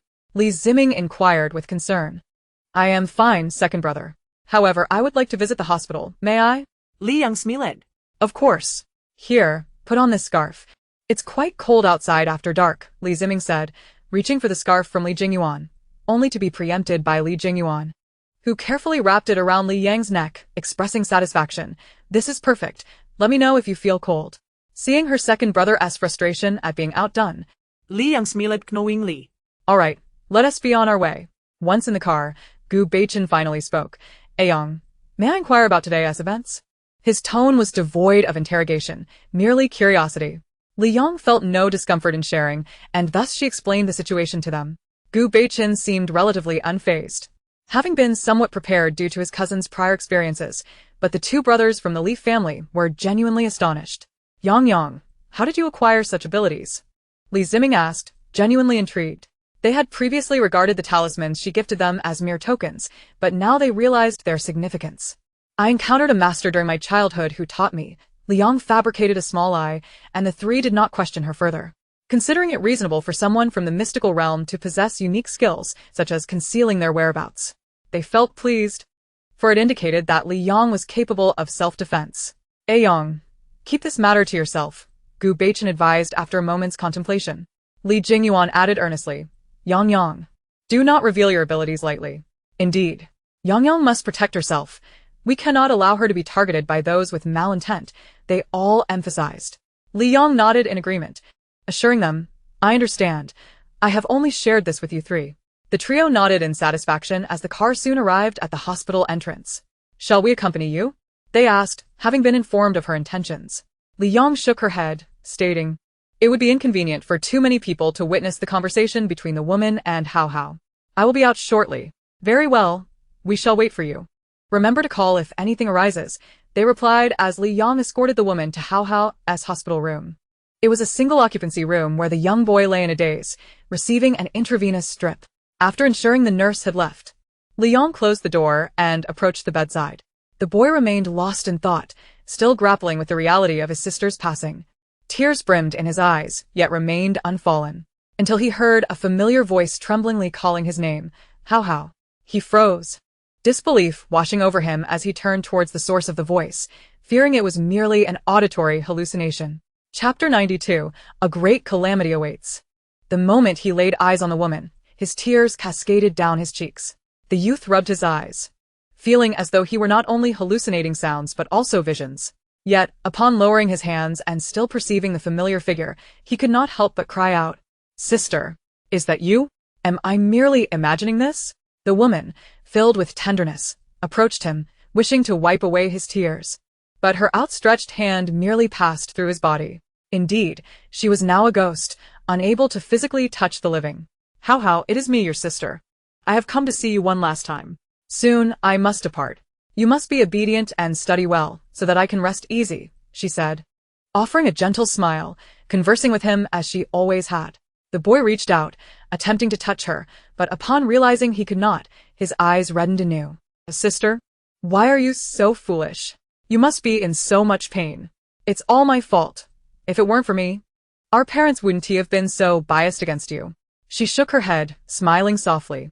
How none of that matters anymore. In truth, this is a form of liberation for me, yet I cannot help but worry about you. You are already in high school. In 2 years you will be an adult. A young man must not cry so easily. I am about to be reincarnated, and I came to speak with you one last time. The boy wiped away his tears, suppressing his sorrow as he listened quietly to his sister's gentle admonitions. Li Yang sat on a chair in the corridor, sensing something, and turned her gaze toward the hospital room door, just as the woman emerged. Have you said everything? Li Yang inquired. The woman nodded, glanced back at the room, and then resolutely stated, I have said all I needed. Let us go. Li Yang rose and led her to a corner of the hospital devoid of surveillance. I shall perform a rite for you now. Remember to choose a good family in your next life.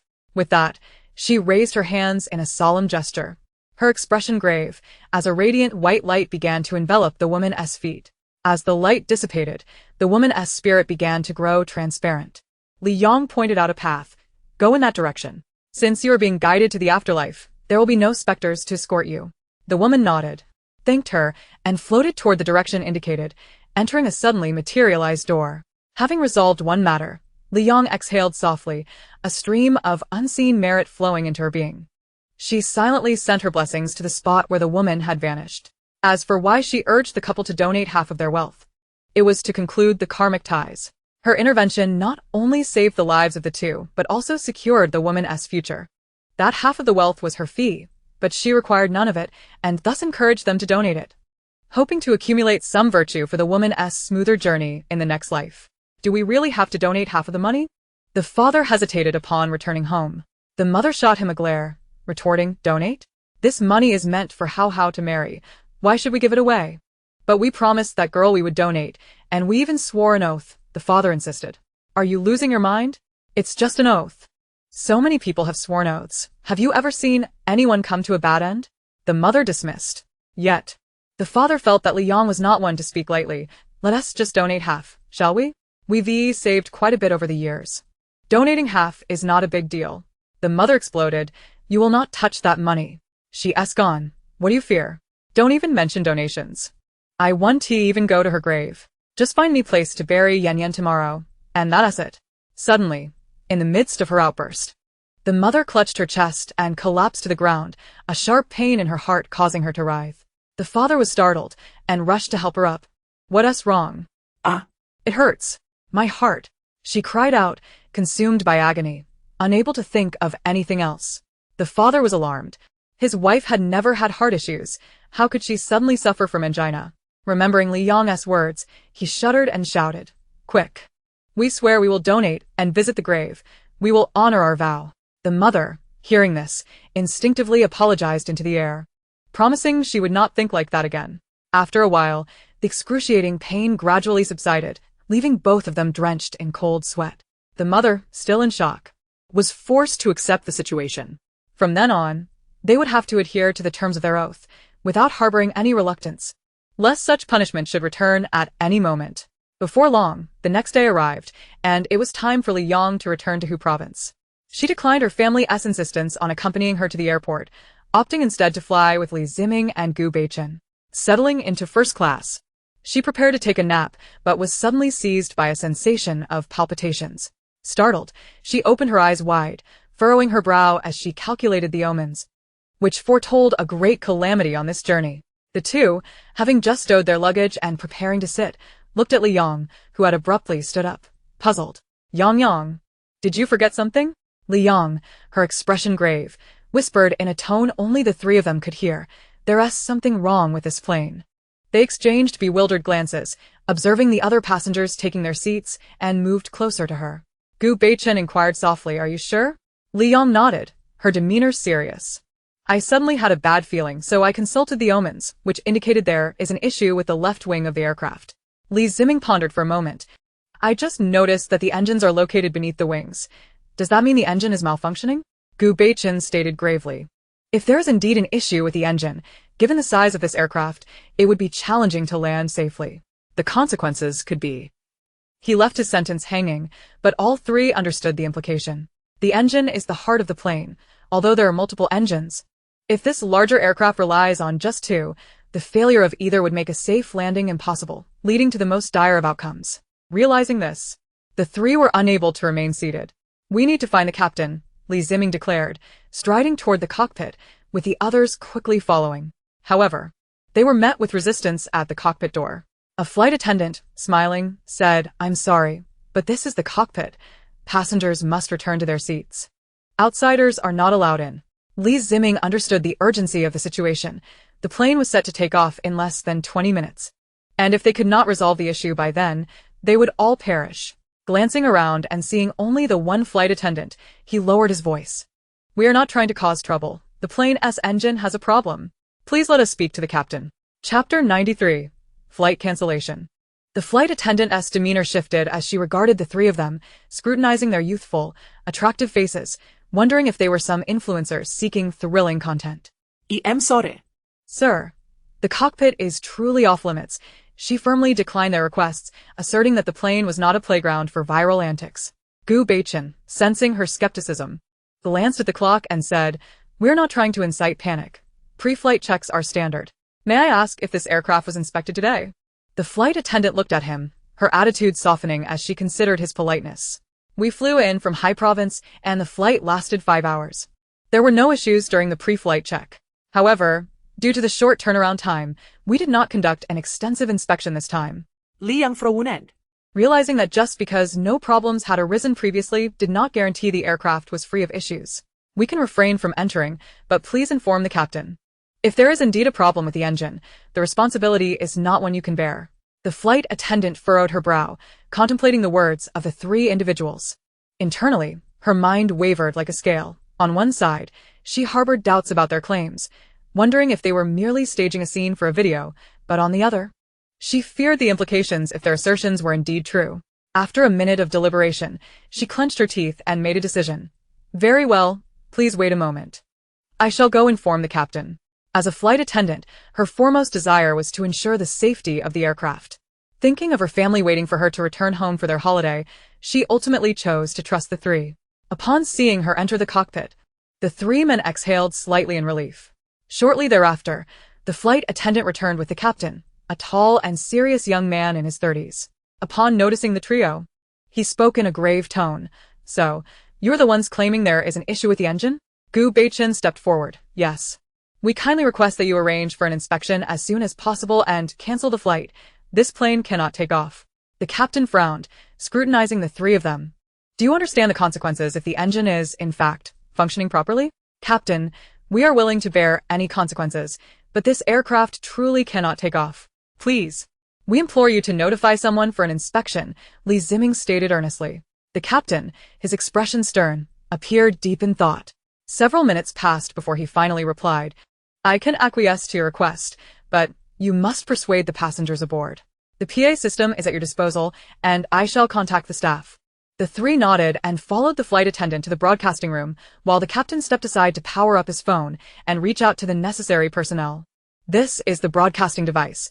Once activated, you may address the passengers, and they will hear you, the flight attendant explained briefly. Li Yong gestured for her to proceed, allowing her to take a seat. Clearing her throat lightly, Li Yong activated the device and spoke clearly. Ladies and gentlemen, please take note. This flight has been cancelled due to unforeseen circumstances. We sincerely apologize for any inconvenience caused. Kindly gather your belongings and exit the aircraft in an orderly manner. Ticket refunds will be issued at 3 times the original price. We appreciate your understanding. She repeated the announcement 3 times in both Chinese and English, then switched off the device and nodded at the flight attendant before returning to first class with Li Ziming and Gu Beichen. As they entered the first-class cabin, they were met with a cacophony of voices. Why was the flight suddenly cancelled? Why was there no prior notice? What am I supposed to do to get to Huazhou? This cancellation disrupts my plans. What's going on? My father urgently needs to see a doctor in Huazhou. Frowning at the tumultuous crowd, the three noticed that even with a few first-class passengers present, several were already expressing their dissatisfaction. It was easy to imagine the chaos unfolding in business and economy class. It seems we must return to the broadcasting room, Gu Beichen sighed. Thus, the trio made their way back to the broadcasting room, where Li Yong reactivated the device. Ladies and gentlemen, please do not panic. Kindly step outside the aircraft. Staff members will be available to address your concerns. Without delay, they returned to their seats, gathered their belongings, and exited the plane. Outside, a small group of passengers was already waiting, and as more individuals emerged, they found a spot to stand. Once the captain exited and signaled that all passengers had disembarked, the three returned to the aircraft and stood beside him. Confused, the onlookers regarded them. A middle-aged man urgently inquired, Are you the captain? May I ask why the flight was suddenly cancelled? We were just minutes away from takeoff. The captain remained silent, prompting Gu Beichen to clear his throat and say, Ladies and gentlemen, this matter is unrelated to the captain. We urged him to halt the flight. If you have questions, please direct them to us. The passengers eager to reach Huazhou grew increasingly restless, bombarding them with questions. Who are you to cancel our flight? Do you realize how much you've disrupted my plans? I am a lawyer. If you cannot provide a reasonable explanation, I shall pursue legal action. Do you think this is a game? Young man, you should consider the consequences of your actions. Yet, amidst the uproar, a few remained silent, observing the trio, as if recognizing their faces from somewhere. Finally, a young man exclaimed, Excuse me, are you Gu Sanshao? He belonged to a minor aristocratic family in Kyoto, rarely having the opportunity to interact with the Gu family, but he had glimpsed Gu Beichen at a banquet and remembered his features distinctly. His tone brimmed with excitement. Gu Beichen glanced at the man, not recalling him but responding courteously, If you are referring to the Gu family of Kyoto, then yes, that would be me. The mention of the Gu family silenced the crowd. Few locals in Kyoto were unfamiliar with the Gu family, whose enterprises were widespread. Upon learning that Gu Beichen was indeed a member, many reconsidered their grievances. After all, a single flight was hardly worth offending a member of the Gu family. However, some still had pressing matters, such as the woman anxious to take her father to Huazhou for treatment. Gu Sanshao, I understand your noble status, but this flight is critical for my father's health. I implore you for an explanation and a solution. I sincerely apologize for the distress this has caused you, madam. The flight was halted due to an engine malfunction, and the consequences of takeoff would be dire, Gu Beichen explained, pausing before continuing. The flight duration from Kyoto to Huazhou is 3 hours by plane and 6 hours by high-speed rail. The next train departs in 3 hours, while the subsequent flight is scheduled for 8 hours later. The Gu family possesses a private jet, and we can arrange a flight to Huazhou within 3 hours. If you require assistance, I can facilitate an introduction to the director of the first hospital regarding your father's condition. The woman's eyes lit up, Her father's ailment did not strictly necessitate travel to Huazhou, but the best surgeon besides Director Zhao was located there. Director Zhao's appointments were booked a month in advance. And lacking the influence to expedite the process, she felt time slipping away. If Gu Beichen could indeed secure Director Zhao as assistance, it would be a boon. Ignoring the concerns about the engine, she expressed her gratitude. Thank you, Gu Sanshao. I would greatly appreciate your help in contacting Director Zhao. Gu Beichen nodded in acknowledgement, only to hear a voice press for clarification. Gu Sanshao, did you just say there was an issue with the aircraft's engine? How do you know this? The question came from the lawyer. He recognized Gu Beichen's status, but felt compelled by his sense of justice to seek clarity. Gu Sanshao. Many of us here are anxiously trying to reach Huazhou. As far as I know, inspections are typically conducted before takeoff. How did you ascertain the engine was malfunctioning? If this is merely a conjecture without substantiation, I believe an apology is in order. Before Gu Beichen could respond, Li Yang stepped forward, grasping his sleeve, and stated earnestly, "It was I who informed him about the engine issue, and I regret to say that I cannot divulge the source of my knowledge at this moment." Observing the puzzled expressions among the crowd, she continued calmly, "The captain has already contacted the staff, and an inspection will commence shortly. Should the engine be found in working order, I will personally apologize and compensate you for your inconveniences." Li Ziming, seeing his sister take the initiative, added, "If the engine proves to be functioning, I hope those who questioned us will also come forth to apologize." Li Ziming's prominence in the entertainment industry eclipsed even Gu Beichen's, and upon recognizing him, the crowd hesitated to voice further dissent. Soon, the personnel responsible for the inspection arrived, focusing their scrutiny on the engine located beneath the left wing of the aircraft. The captain stood aside, awaiting the outcome. Half an hour later, a maintenance worker gravely announced, "There is indeed a problem with this engine. The aircraft cannot take off for the time being and requires an engine replacement." Upon hearing this, everyone turned in astonishment towards the three individuals involved, prompting the lawyer to step forward and express his apologies. He bowed to them, stating, "I sincerely regret having said such things to you, and I am grateful that you had the courage to speak up, thereby saving us all." Others quickly followed suit, offering their thanks. The trio, who could have easily opted out of the flight, chose instead to halt the departure amidst the skepticism of others, ultimately saving the lives of everyone on board. They exchanged glances, dismissing the earlier remarks made by the crowd. Any individual in their position might have been viewed as speaking out of turn, yet the fact that they were able to save these lives brought them genuine joy. "Hello. May I have the pleasure of knowing you?" As the crowd began to disperse, a stunning woman with cascading waves of hair and oversized sunglasses approached Li Yang. Li Yang glanced at her, perceiving no malice. Her demeanor, while not radiating virtue, was also devoid of any nefarious deeds, so she responded, "My name is Li Yang. May I ask yours?"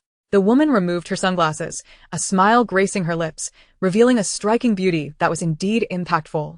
"I am Emps. Do you not recognize me?" Li Yang was puzzled, as she did not know this person, and neither did Gu Beichen. However, Li Ziming expressed surprise. "You are that superstar Emps from Country M, aren't you?" Upon closer inspection, the woman's features bore the distinct depth characteristic of M country citizens, yet also exhibited traits of Chinese descent. She tossed her hair playfully and replied, "Yes, that is indeed me. You must be the star Li Ziming from China. I have seen you online." Li Yang glanced at the two men, questioning, "Did you come to speak with us about something? If you wish to board a private plane, you can head over there to rest while you wait." "Oh, it's nothing of great significance. I simply wanted to get to know you, the beautiful Miss Li. May I have your contact information?" The alluring smile of the woman caused both men to furrow their brows. Li Yang, however, felt no discomfort. Her first impression of the woman was quite positive, yet she was generally reluctant to add strangers and declined, "I'm sorry, but I prefer not to connect with unfamiliar individuals." Gu Beichen relaxed his brow, adding, "Indeed, RIing as contact information is not something just anyone can possess. If you have no further business, we shall take our leave." Emps seemed to sense the conclusion, and without pressing further, she put her sunglasses back on and said with a smile, "What a pity. However, I am certain we will meet again. I hope next time, Miss Li, you might grant me that opportunity. I shall not disturb your rest any longer. Farewell." With that, she walked away toward her anxious assistant, and the three soon departed the airport. After her departure, the trio found a place to rest. Gu Beichen inquired, "Ziming, do you know her?" Li Yang was also curious, and under the scrutiny of their expectant gazes, Li Ziming shrugged, "I only know her name. I have never met her." Who is she? Li Empreset. After a moment's contemplation, Li Ziming slowly elaborated. The name Emps is well known in the entertainment industry. She is of mixed heritage from China and country M. Having lived in M country for many years, where her acting career flourished. It is said that she comes from a prestigious family. Her father is a national-level professor in M country. She began acting at a young age and has expressed her love for the craft in past interviews. At the age of 21, she won the International Golden Phoenix Award for Best Actress, and she should be around 24 now. With a considerable fan base and significant recognition in our country, many films currently playing in theaters feature her as the lead. Li Yong nodded thoughtfully, then asked, "But why is she here in Kyoto?" Li Ziming scratched his head. "I'm not entirely sure. Generally, celebrities keep their private itineraries quite confidential. However, over 3 months ago, media captured her at an airport in Huazhou, reporting that she was visiting family. The specifics were not disclosed by her team." Li Yong pondered. 3 months ago, Emps. I feel as though I am forgetting something. Yet she soon dismissed the thought, reasoning that it was merely a fleeting encounter, should they cross paths again. It could be addressed then. Once the inspection of the Gu family's private plane was complete, they were finally able to return to Huazhou. Upon arriving home, Li Yong's first action was to immerse herself in the freshly prepared bed, which had been arranged for her long before. After waiting at the airport and enduring a lengthy flight, combined with a less-than-satisfactory lunch, she yearned for a good night's sleep. Planning to visit the Gu family for a meal upon waking. In no time, she drifted into slumber. The next day as reporting went smoothly, and after 2 days of restful recuperation at home, Li Yong returned to campus. "Yong, it's been ages. Did you enjoy your winter break?" As soon as Suning entered the classroom and spotted Li Yong, she fluttered over like a little butterfly. Li Yong sighed. "We just had a video call last night." Suning was indeed quite clingy, often video calling her daily, sometimes even inviting her to play games. Li Yong wondered if Suning would exhibit the same clinginess with her future boyfriend. How could it be the same? "I must say, Yong, you look far more stunning in person than on video. I missed you so much over the summer. Did you miss me?" Li Yong couldn't help but smile and reassured her, "Of course I missed you. Now let us get back to our seats. Class is about to start." Once seated, Li Yong casually glanced at Ling Yuji, pondering why he, the second young master of the Ling family, chose to study in Huazhou instead of Kyoto. Chapter 95, Suning's True Identity. Li Yong observed Suning again. Their close relationship indicated they must have known each other for a long time. Yet it seemed Suning had always lived in Huazhou. Did Ling Yuji come to Huazhou early to be near her? During the break, between classes, Li Yong voiced her curiosity. "Ningyi, do you know why Ling Yuji has been staying in Huazhou?" Suning shook her head disinterestedly. "I'm not sure. However, he has been at the same school as me since elementary school and has always enjoyed bullying me." Li Yong contemplated for a moment. Deciding to calculate their romantic prospects, the outcome was somewhat anticipated. Her gaze flitted between the two, and with a knowing smile directed at Suning, she thought, "Perhaps playing matchmaker occasionally wouldn't be so bad." Days passed, and the tranquility returned. Fewer troublemakers sought confrontation. Class 16 performed admirably in the start-of-term exams, with nearly all members securing positions within the top 100 of the school rankings. The two who did not willingly accepted a month of cleanup as punishment, ultimately managing to enter the top 100 in the monthly exams. Once the results were posted online, no one dared to question their authenticity any longer, as they feared the consequences. Over a month later, the college entrance examination review materials, funded by the Li family and compiled by Li Yong, finally hit the market. Those previously barred from access had not forgotten, and at this point no one dared to spread rumors online. The Li family was true to their word. The materials were offered for free, redeemable with identification, restricted to high school students, and limited to 1 copy per person. Those who had previously insulted Li Yong were blacklisted. Students eagerly tore open the materials upon receipt, leading to an avalanche of positive reviews flooding Li Yong's comment section, overwhelming even the official Weibo accounts of Yuza and the Li family. Countless students experienced rapid improvement in their grades, drawing the attention of the Education Bureau, which personally presented Li Yong with a banner of commendation, subsequently hung in Li Ziming's bedroom. As time progressed to May 7th, only a month remained until the college entrance examinations. Li Yong suddenly noticed that her desk mate seemed to be in a rather low mood today. Upon learning that she had taken leave for both the afternoon and evening study sessions, she couldn't help but furrow her brow. After finishing lunch, instead of immediately messaging Su Ningyi, she inquired about Ling Yuji. "Ly, do you know what's wrong with EE today?" Lingwudi. Today marks the anniversary of her mother's passing. Lingwudi. I'll accompany her to the gravesite this afternoon. Would you like to join? Upon reading this, Li Yang felt compelled to go. After arranging a time with Ling Yuji, she set out. She stopped by a fruit store to purchase a fruit basket filled with oranges, apples, and persimmons, assuming Su Ningyi would bring paper money. She refrained from buying more and headed to meet Ling Yuji. Didn't you come with the E? Li Yang asked, frowning at the sight of Ling Yuji alone. Ling Yuji sheepishly replied, actually, I always secretly follow her from behind. I don't walk alongside her. Li Yang was speechless. It seemed Ling Yuji was indeed a gallant protector, yet his timid demeanor made her wonder when he would muster the courage to pursue her. All right then, let us go together, she conceded.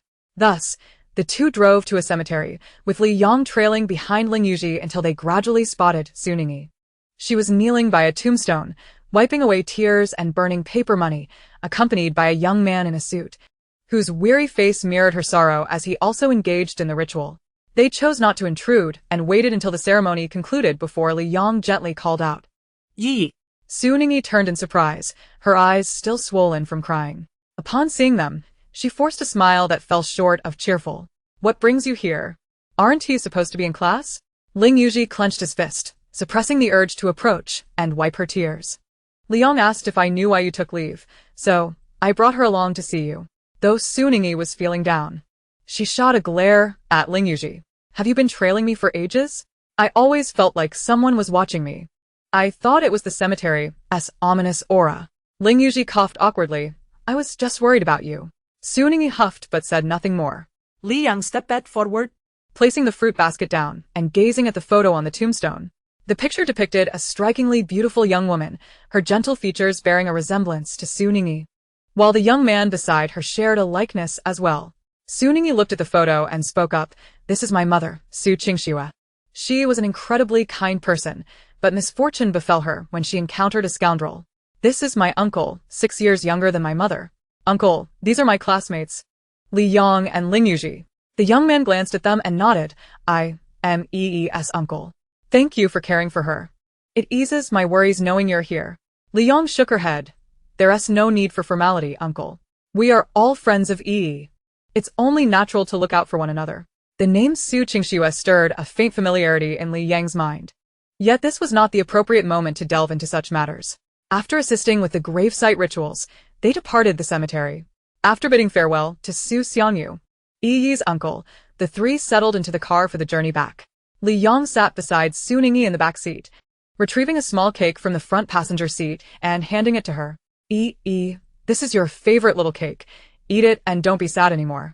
She patted Su Ningyi's head, attempting to dispel some negativity. Su Ningyi felt a refreshing relief from the pain in her head after crying. And although she was unsure of what had transpired, she offered Li Yang a grateful smile as she accepted the cake. Tang Yu, Yang. It's nothing, Li Yang replied, finally at ease as she watched Su Ningyi enjoy the cake. After noticing her mood lifting, she tentatively asked, Yi, would you be comfortable sharing about your mother? Su Ningyi smiled. There's really nothing I can't share, and you probably already know. You just might not have known me. My mother was the ex-wife of Xia Zhoumu, the head of the Xia family in Kyoto. She's well known in the high society there. My mother was genuinely a gentle soul. I remember her cooking every day, making dishes that Xia Zhoumu loved. At first, he treated her well, but somewhere along the line he changed. Then he brought home Ji Yunan, the mistress. I still recall my mother's disbelief upon seeing her.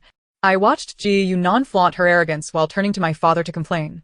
My mother couldn't withstand the cold violence and humiliation and passed away. Ji Yunan was cruel to me as well, often abusing me in secret, while Xia Yanbei, taking advantage of his age, bullied me relentlessly. Eventually, my uncle came to my rescue, forcefully taking me away from the Xia family. I changed my surname, but my uncle's family lacks the Xia family's standing, and Xia Zhoumu frequently suppressed his company. Fearing retaliation from Ji Yunan and worried he wouldn't be able to care for me while managing his business, he sent me to Huazheng province, arranging for a nanny and a housekeeper to look after me. With a sigh, Su Ningyi continued, honestly, I'm much better now. I used to cry often as a child, but growing up, I realized that crying wouldn't change anything, so I let go. However, I truly can't forgive Xia Zhoumu and Ji Yunan. If given the chance, I will definitely seek revenge. She smiled at Li Yang. Do you think I'm too vengeful for saying this? Silly remembering the wrongs of those people is the right thing to do. Rest assured. We will help you exact your revenge. Chapter 96. The College Entrance Examination. The matter of avenging Suningyi would not be rushed. Liang decided to wait until after the college entrance examination to take action. Although the entire class 16 had performed remarkably well, with Suningyi and Ling Yuji even ranking in the top 30 of the school.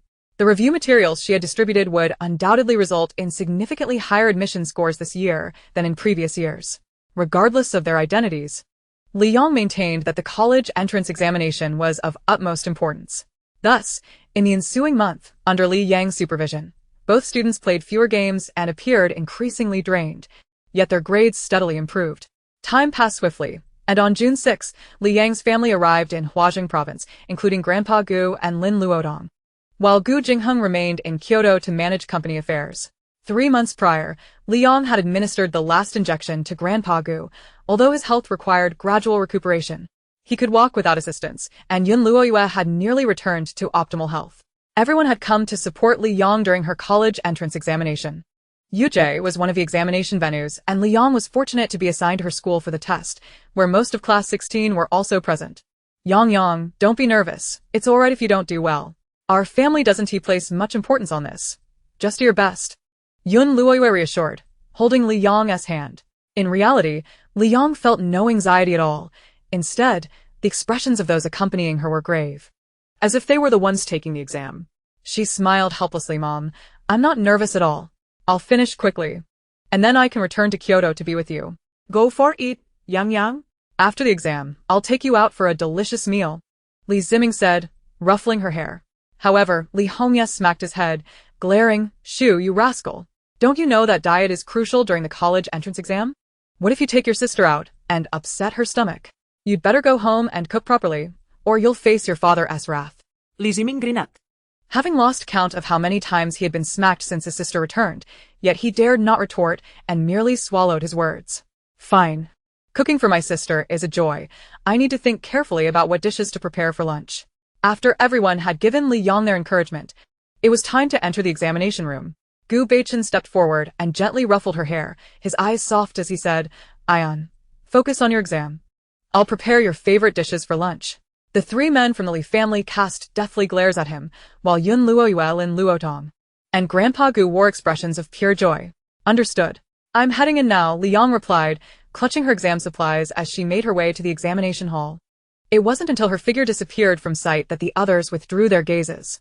Ziming, you should accompany Beichen to prepare the meal, Yun Luoyue suggested with a smile. Li Ziming, reluctant, replied, I can manage cooking for my sister on my own. There's no need for him. Yun Luoyue's expression turned serious. Beichen's culinary skills surpass yours. Hurry along. If you're unwilling, then let Beichen handle it alone.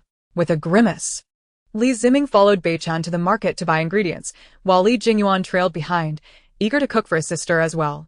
Once the 3 departed, Li Hongye led the others to a shaded area to wait, mindful that Yun Luoyue and Grandpa Gu had not yet fully recovered. The June heat in the capital was beginning to rise, and they needed to avoid heatstroke. Growing old brings such worries. Watching Yang enter the exam room, I feel more anxious than she does, Lin Luotong remarked with a smile. Yun Luoyue sighed in agreement. Indeed. We weren't this concerned when her brothers were taking their exams. After all, she's a girl, and it's different. Liu Miyashkufa. How can that brat be compared to my daughter? The 2 women chuckled, but Grandpa Gu suddenly interjected. Isn't Yang nearing adulthood? I recall she was born in summer. Right? Shouldn't we begin preparations for her coming-of-age ceremony? The couple became animated discussing this matter. Yang's birthday is on June 24th, which coincidentally falls the day after the college entrance exam scores are released. We plan to hold her coming-of-age ceremony in Kyoto, Lin Luotong explained. We don't intend to make it too extravagant. Just inviting a few close families and some of her friends will suffice. Grandpa Gu nodded in agreement. That sounds appropriate. No need for a grand affair, lest some outsiders crash the event and spoil the mood. Lin Luotong, equally enthusiastic, turned to Yun Luoyue. Let us discuss the arrangements between our families during this period. We must not be careless with a girl's coming-of-age ceremony. The group engaged in lively conversation about the event while, on another side, Li Yang found her examination venue. Just as she was about to enter, she encountered someone she hadn't seen in a long while. Li Kursin had been enduring a rough patch lately, not due to her living conditions, but rather the psychological strain. Ever since Li Yang ceased to conceal her true academic performance, Kursin had been relegated to the second position, consistently trailing Li Yang by several scores. Naturally, due to prior scrutiny, she had not received Li Yang's review materials, which she initially dismissed as exaggerated claims by the school. However, witnessing the uniform praise online and the impressive results of a select few who had never spoken ill of Li Yang, she nearly ground her teeth in frustration. To prevent being surpassed by these individuals, she dedicated nearly all her time to studying. Despite Li Mother's concern and her efforts to prepare various tonics for her, Kursin still lost several pounds. Every day, she felt infuriated by the online accolades for Li Yang, and after discovering that her parents had sought out Li Yang, she was filled with both fear and anxiety. She worried they would regret having sent Li Yang away and that Li Yang might accept their affection, thereby diminishing her own presence in the family. Fortunately, her fears had not materialized. Yet, she dared not relax, imposing increasingly stringent demands on herself lest she incur their displeasure. Upon seeing Li Yang, Kursin naturally held no pleasant demeanor. Taking advantage of the examination hall's atmosphere, where the Li family parents were absent, Kursin felt no need to feign civility, sneering at Li Yang. What bad luck to share the same examination hall as you. Li Yang had no intention of engaging with her, yet Kursin insisted on provoking her. I dare return that remark to you. Instead of wasting time sparring with me, perhaps you should genuinely concern yourself with achieving a good score, especially since our classmates have truly begun to put in the effort this time. Kursin's face darkened, and she retorted coldly, Li Yang, what good is academic excellence? The affluent care little for such things. You lack skills, and you'll realize the embarrassment when you return to Kyoto. Li Yang found her laughable. Kursin had relentlessly targeted her before she left the Li family, and now that she was gone, Kursin still couldn't find peace. Worry not about my affairs. Tell me, if you perform poorly on this exam, will your esteemed parents care at all? With that, she stepped into the classroom and took her seat, leaving Kursin standing at the door with a grim expression. Kursin's seat was positioned slightly behind and to the side of Li Yang, allowing her to catch a glimpse of Li Yang as she worked on her exam. Perhaps provoked by Li Yang's words, or perhaps unsettled by witnessing Li Yang submit her paper early, Kursin felt her composure slip. It wasn't tea until the bell rang, signaling the end of the exam and prompting the teacher to instruct everyone to stop writing, that she broke into a cold sweat. Finished? She still had a significant portion of her essay left unwritten. Chapter 97. This is youth, isn't it? With a dazed expression, Kursin handed in her paper and exited the examination hall, her face pale. Li Zhenyu and his wife had come to accompany her for the exam and hurried to her side upon seeing her emerge. Kursin, how did you do? Why do you look so pale? Is it too hot? Yi Zihua inquired with concern upon noticing her complexion. This weather is stifling. Let us head home so Kursin can rest. Stop asking the child about her exam. Li Zhenyu frowned, ushering them to the car. Kursin managed a reassuring smile, unwilling to confess that her essay remained unfinished, convincing herself that even if her language score suffered, she could recover with the other subjects. Dad, Mom, don't worry. I'm just too nervous. A bit of rest at home will do me good. Meanwhile, Li Yang had already submitted her paper and left the examination hall, being the first to do so, which naturally drew many gazes. A social media influencer, eager for attention, approached her with a phone in hand, asking, little sister, you're the first to submit your paper. Won't turning it in so early affect your score? Irritated by the interruption, Li Yang cast her a sidelong glance. The questions were straightforward. Simply having hands is sufficient, she replied dismissively, and without lingering to see how many photos the influencer took, she made her way toward her family, who had just arrived. Yun Luoyue handed her a cup of her favorite drink, Yang. Have a sip of this mango sago. You must be tired from the exam. Li Hongya took the exam bag from her hands. Let us head home. Since Yang submitted her paper early, those boys probably haven't finished cooking yet. I'll go check. Yes, let us return. Yang needs to rest properly, Grandpa Gu chimed in with a smile. The group returned to Yulin Building, where indeed, the food was still being prepared. The three women and Grandpa Gu gathered in Li Yang's room to wait, while Li Hongya went to lend a hand. Not once throughout the afternoon did anyone inquire about how Li Yang had performed. They were intent on not adding pressure. They simply watched her re-enter the examination hall, silently cheering her on in their hearts. The 2 days of exams soon concluded, and Li Yang felt indifferent. The difficulty of this year's college entrance examination was notably high, likely due to the review materials she had received. If the level of difficulty hadn't been increased, Many students might have achieved high scores, complicating the determination of the cutoff. However, this level of challenge posed no significant difference for Liang, who had resolved to exert herself fully, aiming to achieve a distinct top score that would make her family proud. On the evening of the 8th, Liang informed her family that she would be dining out with her classmates, since most of them would soon be parting ways. The students of class 16 were reluctant to separate and decided to gather one last time. This was Liang's first participation in a class gathering, and upon arriving at the address provided by Su Ning, she discovered it was a bustling hot pot restaurant. As she stepped inside, she happened to spot her male classmates from class 16 heading to fetch drinks and beer. A few individuals caught sight of Liang, their eyes lighting up as they rushed towards her, clutching various bottles and containers. "Li Shun, you're here," they exclaimed. "Li Shun, I performed exceptionally well in this exam. I am certain I will be admitted to a prestigious university. Ha! Come with us. We've already reserved a private room." Thus, Liang found herself enveloped by the group, ushered into the cozy chamber. Within, 3 tables adorned with rotating hot pot setups awaited, each capable of accommodating 20 individuals, perfectly suiting the needs of class 16. The moment Su Ning noticed Liang, she immediately withdrew her hand, which had been engaged in a playful tussle with Ling Yuji, and rushed over to greet her. Yang. "How did you fare in the exam?" "Wait, why am I even asking that? Boo-woo, how could a university deity like you regard the mere college entrance examination?" Liang chuckled at her antics. "All right, let us take our seats. Everyone is eagerly awaiting the feast."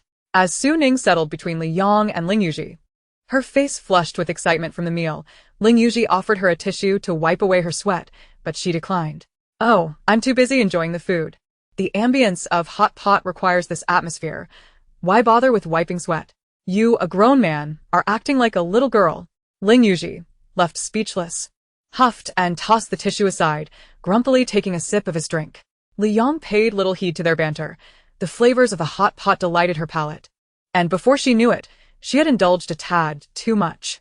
Sated and merry, the group, initially planning to go karaoke, found themselves inebriated, leading to hasty farewells. "Woo-woo. Li Shun, I will miss you so much. Now that the exams are over, can we still game together?" A few of the most avid gamers gazed at Liang with tearful eyes. Liang, caught between laughter and exasperation, assured them she would indeed play games with them. Settling their concerns, "Li Shun, I am incredibly grateful to you. My parents never imagined I could achieve admission to university through my own efforts. You are my savior."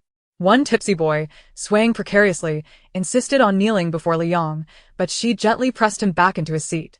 "Li Shun, will you be attending Kyoto University? I think I might aim for it as well, haha. If you're there, then I can continue to be your classmate." Liang. Observing the room full of intoxicated revelers, rubbed her temples in exasperation, surrendering to the inevitable. She and a few sober girls began retrieving their phones to call for rides home.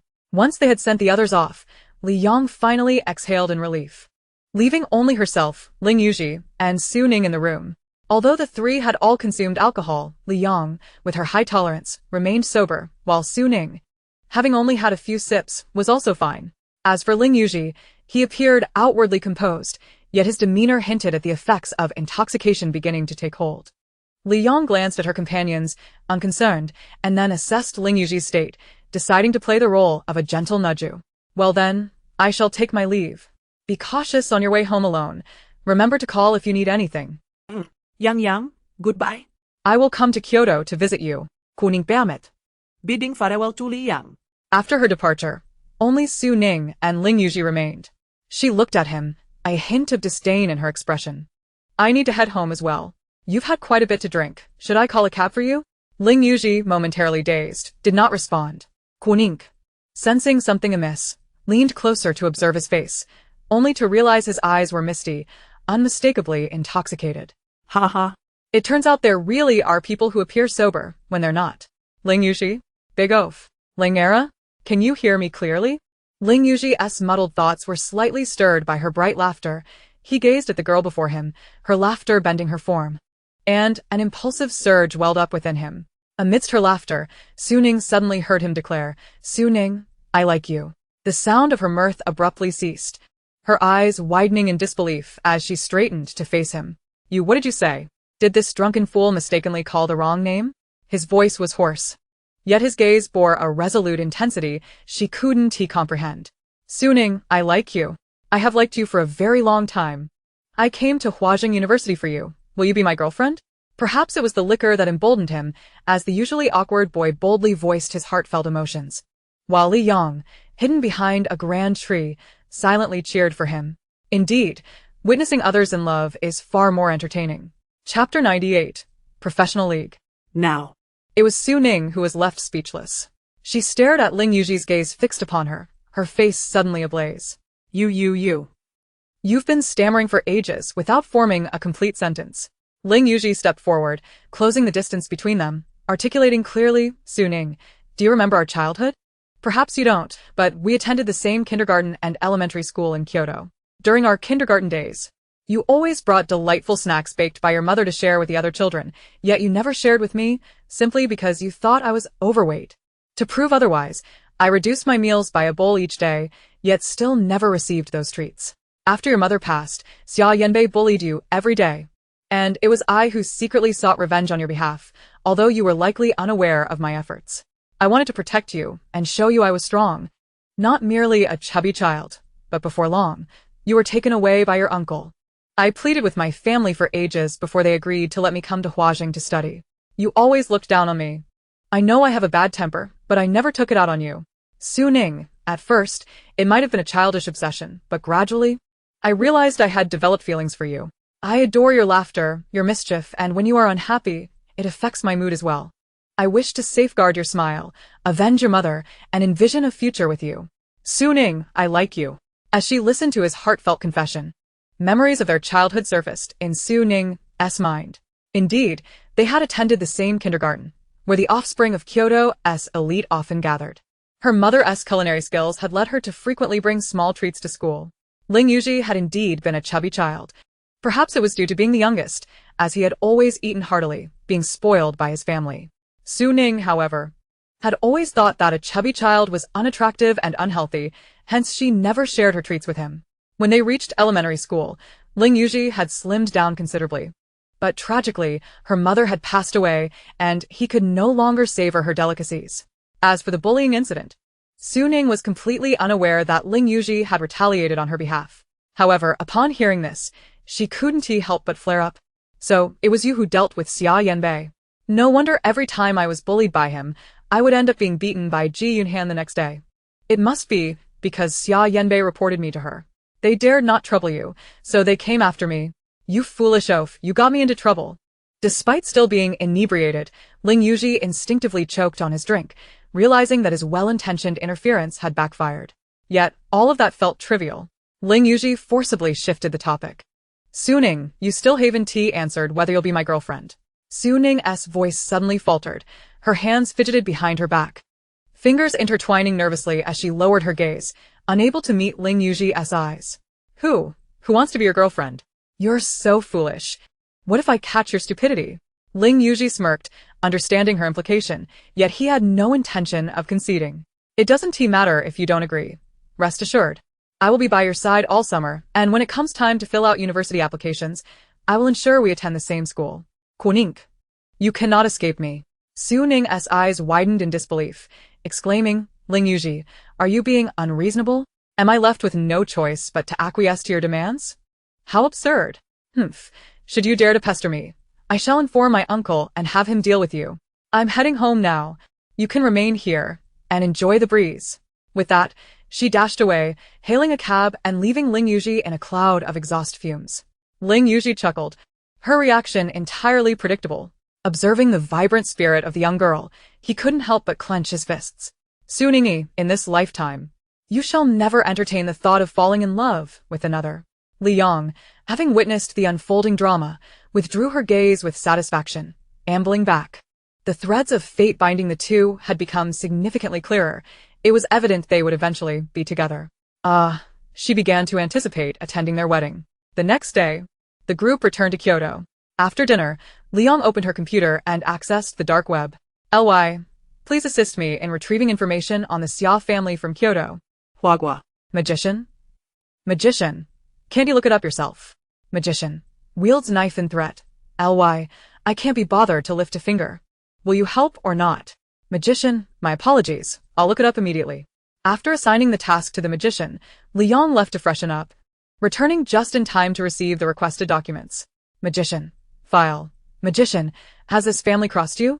Gossip. Ly. Indeed. Ly. Any noteworthy occurrences recently? Magician. Nothing major. But there are still bounties out for your true identity. Magician. By the way, have you encountered the Empress? She mentioned to me that she was still in Huagua. Liang paused, a fleeting thought darting through her mind but slipping away before she could grasp it. She furrowed her brow and typed. Ly. No. Ly. Did she mention what she was doing in Huagua? Magician. Not at all. Magician. But I suspect she may be on the prowl for a suitor. Considering her penchant for admiring handsome men, shrugs. Liang pondered this, but soon dismissed the thought as her classmates from class 16 inundated her group chat with messages. After informing the magician of her departure, she closed her computer and pulled out her phone to check the messages. Where is Li Shen? Is she asleep? It's not even 7 p.m. yet. Is Li Shen going to bed this early? A little lemon. Su Jia? Do you know what Li Shen is up to right now? A little lemon. No idea. Maybe she's taking a shower. Ling invincible. Why not just call her? Lingo, are you going to make the call? As they bickered and filled the chat with banter, Liang finally made her appearance. Ly, is there something you need? Li Shen, you finally showed up. Li Shen, the CTA Professional League Finals are in a few days. Will you join us to watch? Yes. Lingo has secured a plethora of tickets. Li Shen, come with us. A little lemon, Yang. You should come too, little cat rubbing paws. Liang raised an eyebrow. CTA is the largest professional King of Glory league in the country, held annually, with the finals typically commencing around June 13th. She checked this year's teams and discovered, quite coincidentally, that all 4 teams were familiar to her. This acquaintance was not merely superficial, she genuinely knew individuals within them. Upon reviewing the player roster, she frowned, noting that several players she had known for quite some time had been relegated to substitutes, despite their exceptional skills. What had transpired? Chapter 99. The New Teams. Ly, when are we going to the venue? This league will take place on the 12th and 13th, in Kyoto, starting at 2 p.m. and 7 p.m. each day. We plan to arrive on the 12th in the morning, check into a hotel, and head to the venue after lunch. Li Shen, where are you currently? Kyoto. Then Li Shen can wait for us in Kyoto, right? You don't have to stay at the hotel with us. We can meet at the entrance of the venue. A little lemon. Yes, Yang, just stay at home. I'll come find you. I've never been to your house. Ly, sounds good. Ly, a little lemon, call me when you arrive, and I'll come pick you up. A little lemon, yay. Ling invincible, I'll go with you.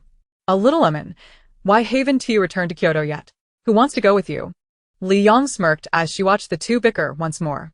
After a moment, she exited WeChat, contemplating her next move before opening the game, logging into her account.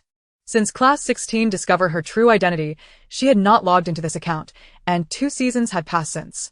The next update was due at the end of this month.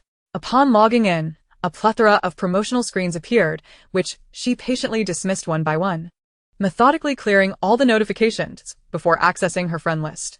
Her friend list, aside from her classmates from Class 16, comprised only professional players and some skilled streamers she had met while gaming. At this hour, most professional players were offline, likely engaged in pre-final training, typically conducted on dedicated accounts. However, a few players who had not made it to the finals were online. She perused the list and messaged someone she had played with frequently. Lee, are you there? The recipient, not engaged in a team match, quickly replied. QAQ Team Hualien? QAQ Team Hualien, you finally decided to log in? QAQ Team Hualien, people on the forum are about to explode over your absence. QAQ Team Hualien, a whole bunch of folks are saying something happened to you. They're nearly preparing a floral tribute online in your honor. Lee, I had some matters to attend to that prevented me from logging in. Lee, I have a serious inquiry for you.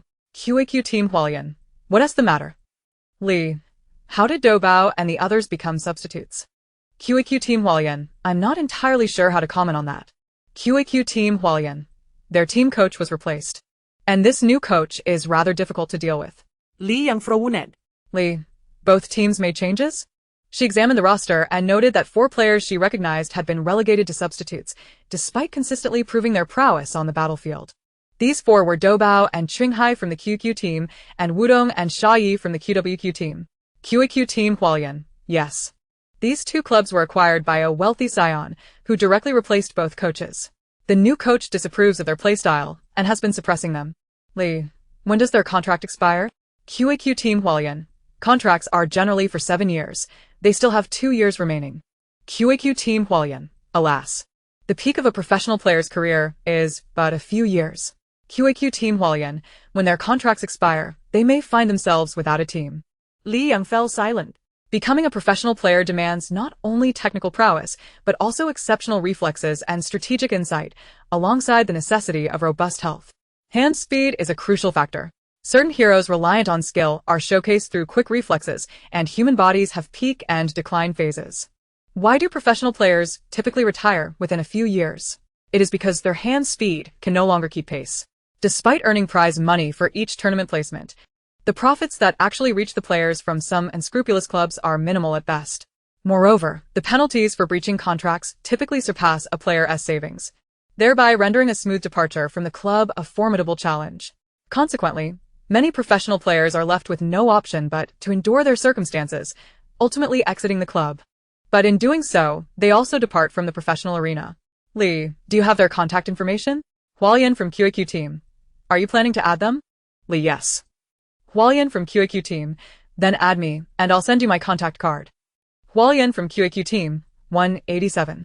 After memorizing the number, Liang opened WeChat, contemplated for a moment, and decided to use her main account to add them as friends. After all, she seldom posted on her current account, so there was little risk of being recognized. Hualien. Contact card 4. Hualien, I didn't expect to add you as a friend because of this matter. Hualien. Previously, when our coach sought your contact, you didn't provide it. Hua Lian, eating melon Li, thanks. Ly. Please don't give my contact information to your coach, smile. Hualien. Alright, I'm just afraid you might delete me if you're upset. After concluding the conversation with Hualien, Li Yang sent out friend requests one by one, with the only note being the character Li. Perhaps due to their status as substitute players, which rendered them less significant, they had not been assigned any training matches. Soon enough, all 4 accepted her friend request, prompting Li Yang to create a small group chat. Ly, do you have time to chat now? What the heck, is that really you, Li? How come a group was formed? Why are you 3 here as well? Li, why have you been offline for so long? Ly, I'll explain later. Ly, I do like to know about your situation. What's going on? Have you all become substitutes? We offended the new coach. That bald old man just knows how to complain. He thinks he can win the championship this time. I see he's just dreaming. Being a substitute isn't too bad, though. The strategies he provides leave me speechless for my teammates on the field. So your team is like that too? That young Master Xia seems to have found people from nowhere, talking nonsense without knowing anything. Ly, young Master Xia.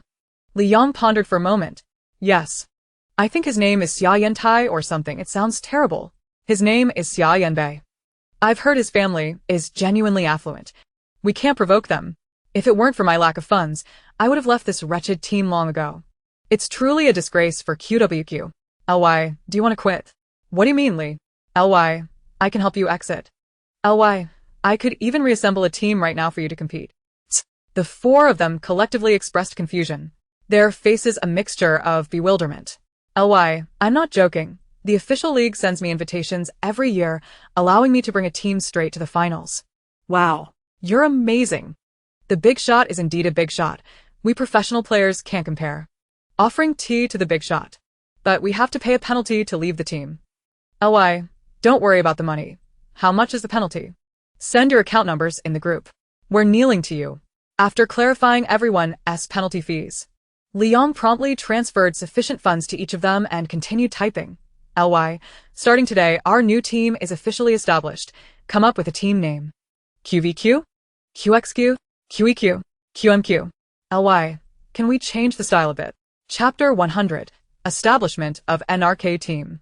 Ultimately, the team name was decided by Li Yang. NRK Team, derived from Nirvana and Rebirth of the King, signifying the King's resurrection. Ly, you all need to exit the team promptly. I will seek official recognition for NRK Team, and then you can change your game names. Okay. The 4 of them approached the new coach and requested to leave the team. What did you say? Quit the team? The coach exclaimed in astonishment. Your looks are unappealing, and your ears aren't even functional. With your capabilities, if you can lead QQ to victory, I'll kneel before you. Dobao. Possessing a cherubic face and standing at only 172 centimeters, looked 20 years old but appeared like a minor, and immediately launched into a tirade that contradicted his appearance. How dare you speak to me like that? Do you believe I won't let you step on the field again? The coach was fuming. Hey, fat old man, are you losing your marbles? We've stated we want to quit the team. Whether we can play in the future is none of your concern. Qinghai, a youth with a height of 180 centimeters and a somewhat charming appearance, retorted. All right, you want to quit the team? Then pay the penalty. If you can't afford it, you'll remain substitutes. The coach slammed the contract onto the table, his expression foul. The two rolled their eyes. Having money in their accounts gave them a surge of confidence. Such a trifling sum. Do you honestly think we can't afford it? Qinghai stated while pulling out his bank card and slapping it on the table, with Dobao mimicking him. With heads held high and arms crossed, they declared. The penalty is in the cards. The password is 6 zeros. We won't be accompanying you any longer. You can play with that young master Xia. Oh. By the way, we're returning these team uniforms. We're no longer associated with you. See you on the battlefield. As they spoke, the two tossed their uniforms onto the table and turned to exit the office, intending to return to their dormitory and pack their belongings.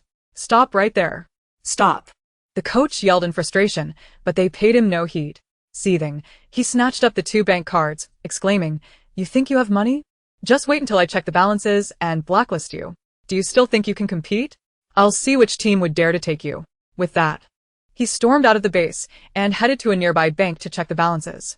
Quickly check the balances of these 2 cards for me. He tossed the cards to the staff, impatiently urging them on.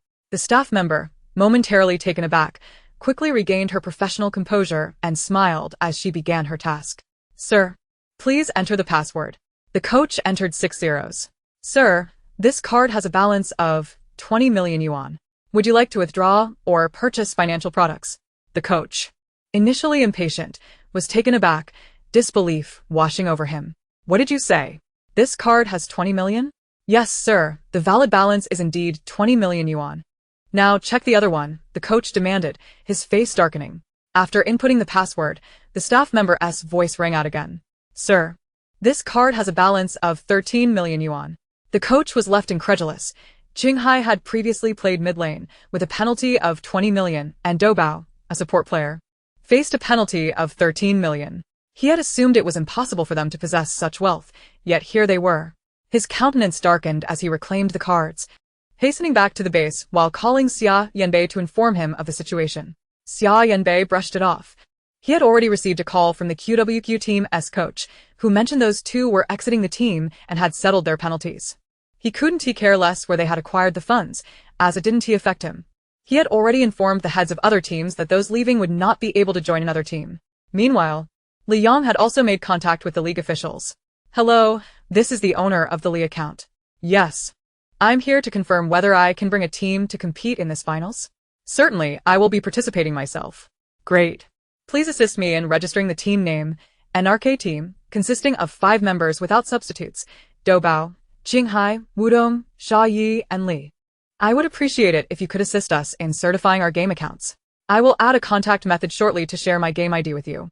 You may arrange the schedule and promote it, but for now, please refrain from disclosing anyone else's name besides mine. Thank you. Once the call ended, Li Yang let out a soft sigh and opened the group message. LY, have you all prepared? We are moving dorms. LY, please change your game names first. I'm ready on my end to assist with the certification.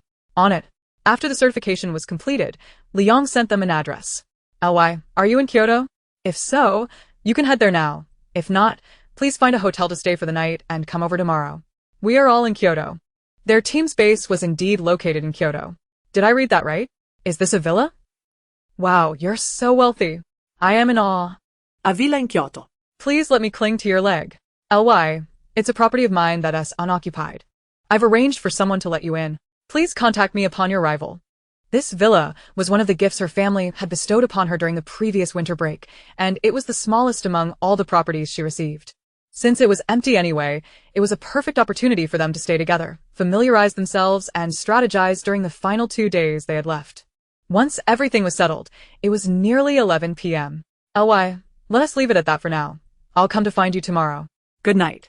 Her biological clock urged her to sleep, and without paying heed to the chatter in the group, she covered herself with a blanket, turned off the light, and soon fell asleep.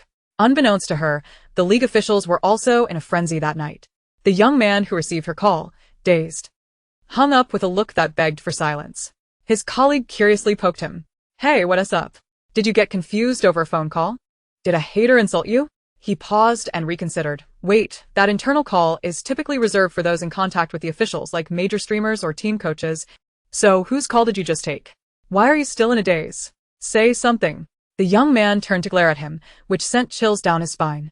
Hey, don't look at me like that at this late hour. Suddenly, the young man grabbed his arm, startling him so much that he nearly jumped out of his chair. With tears welling in his eyes, the young man exclaimed, I just got a call from Lee. She's coming to participate in the finals. What? Not just him, but the others in the room were quickly drawn in by the excitement. Lee. Is it the Lee I'm thinking of? Yes, it's the very same Lee. The one who has been invited since the league's inception, but never responded. No way. Is it really him? Wait. Is Lee a boy or a girl? Surely a boy, right? The young man's expression shifted, and with a faltering tone, he replied, the voice on the phone was female, and quite pleasant too. What? Lee is actually a girl? Such monumental news, if exposed, would surely leave many in shock. Chapter 101. How to compete in the league. Quick, tell us what Lee said on the phone. Why the sudden interest in participating in the finals? The young man took a sip of water to calm his racing heart, gripping the cup tightly. Actually, it's not just Lee, the other 4 members of her team are quite impressive as well. After the young man finished recounting the details of the call, everyone exchanged glances. So is Lee poaching players? That is not poaching. It's those 2 teams that didn't appreciate their talents. How can we blame Lee? This person is a fan of Qinghai. Looking at it this way, the team composition seems rather formidable, with an MVP marksman, mage, top laner, and support. So Lee is planning to play jungle? That is quite normal, isn't it? Lee started as a jungler when she first began playing. Hey. Have you all forgotten something? Lee hasn't logged into her game account for over 6 months. She is currently only at diamond level. As soon as this was said, the expressions of several people twisted in disbelief. Lee had not logged in during the last seasons, and the ranking had indeed been updated twice since then. The first time her rank was stellar, and the second time she plummeted to diamond. But which professional player has an account that isn't at glory? Does she really intend to enter the finals with a diamond account? They all shivered at the thought. If that were the case, they could already envision the astonishment that would sweep through the arena. After a restful night, the following morning, Li Yong had breakfast and bid her family farewell before heading to the villa. Meanwhile, the other 4 were still sound asleep. It was their first time staying in such a luxurious house. As professional players, they typically resided in base dormitories, which were hardly better than university accommodations. The combination of a comfortable environment and the late-night discussions about strategies left them unable to rise early the next day. Thankfully, Li Yong had arranged for a housekeeper, otherwise, she might have waited indefinitely for someone to open the door for her. Sitting on the living room sofa, Li Yong instructed the housekeeper to wake them up. With the league set to commence on the 12th, and today being the 10th, time was of the essence. Although each of them was a top-tier player in terms of skill and awareness, the other teams in the finals would also be formidable opponents. So they needed to prepare thoroughly. Half an hour later, the 4 finally finished washing up and came down from the 2nd floor. Lee, you woke up way too early. Going to bed early and rising early doesn't quite fit the gaming prodigy stereotype, Doubao remarked, rubbing his eyes as he descended. His words halted abruptly as he looked up and saw Li Yong. Wait, can someone explain why Lee is actually a girl? He glanced down at his attire. Oh dear, I'm in full duck pajamas. He paused, then dashed back upstairs, slamming the door shut to change, leaving the other 3 who had just emerged utterly perplexed. What's wrong with Doubao? He seems flustered, Wu Tong, who was 21 and had a sunny disposition, wondered aloud. Not sure, maybe he needs to use the restroom. Qinghai shrugged, yawning nonchalantly. Shall we head downstairs first? Said Xia Yi, a gentle-looking young man with a warm smile. So the 3 of them proceeded down together. Li Yong glanced up and said, coolly up already? The 3 paused and exchanged glances. You early? Qinghai was the first to speak. Li Yong nodded, yes please. Have a seat. Would you like breakfast first? Oh. Qinghai stammered a few responses, moving towards the sofa. Once seated, he finally processed her words. Wait, no way. You're actually a girl, and so young? He widened his eyes in disbelief. He had met Li Yang 4 years ago, having encountered her in ranked matches 5 times in a row. Every time she was on his team, they won. When she was on the opposing side, they lost. Intrigued, he added her as a friend. At that time, the game had only been out for 6 months, and Li Yang's fame had yet to blossom. The league was still in its infancy with little popularity, and professional players were not held in high regard. As they frequently teamed up, they grew familiar with one another. Then, as the game surged in popularity and underwent numerous updates, Li Yang maintained her reign at the top of the national server and peak matches, drawing increasing attention. Her account became revered among esports enthusiasts, and despite her hiatus of over 6 months, most still assumed she had a valid reason for her absence rather than doubting her skills. Li Yang remained unflustered. Is it that surprising? Gaming skills are not dictated by one's gender. Qinghai swallowed hard, and though I do not harbor any gender bias, it is undeniable that there are significantly fewer female players among the elite. Of course, I do not question your intentions. I merely observe. Shay and Wudong, who had regained their composure, chuckled at his incoherent ramblings. Shay, seated comfortably on the sofa, remarked with a smile. All right, Qinghai, we understand your point. No need for further clarification. Qinghai fell silent, succumbing to a moment of existential doubt. Shall we eat while we chat? Li Yang proposed, believing that breakfast was indeed crucial. Without it, she feared her energy might wane throughout the day. Thus, they all gathered around the dining table, and Doubao, having changed clothes, finally joined them. His cheeks flushed as he awkwardly confessed, I thought you were a boy, so I didn't change out of my pajamas. Li, can you forget that image? He looked at Li Yang with wide, pleading eyes. Li Yang chuckled, reassuring him, Don't worry, I won't tease you. Let us eat. Once they had finished their meal, they returned to the living room, their demeanor shifting to one of seriousness. Li, are you preparing to take the jungler role? Someone inquired. You've all played fixed roles for so long that suddenly switching positions might hinder your performance, another observed. Shall we consider some team compositions? Once we hit the arena, the opponents will undoubtedly target our heroes, and it may not bode well for us, especially given that their former teammates from the disbanded team knew them best. And having offended their coach, they would likely ban their most skilled heroes. I was just about to mention this. Today, let us finalize our team composition and then practice in a match, Li Yang said, tapping the coffee table.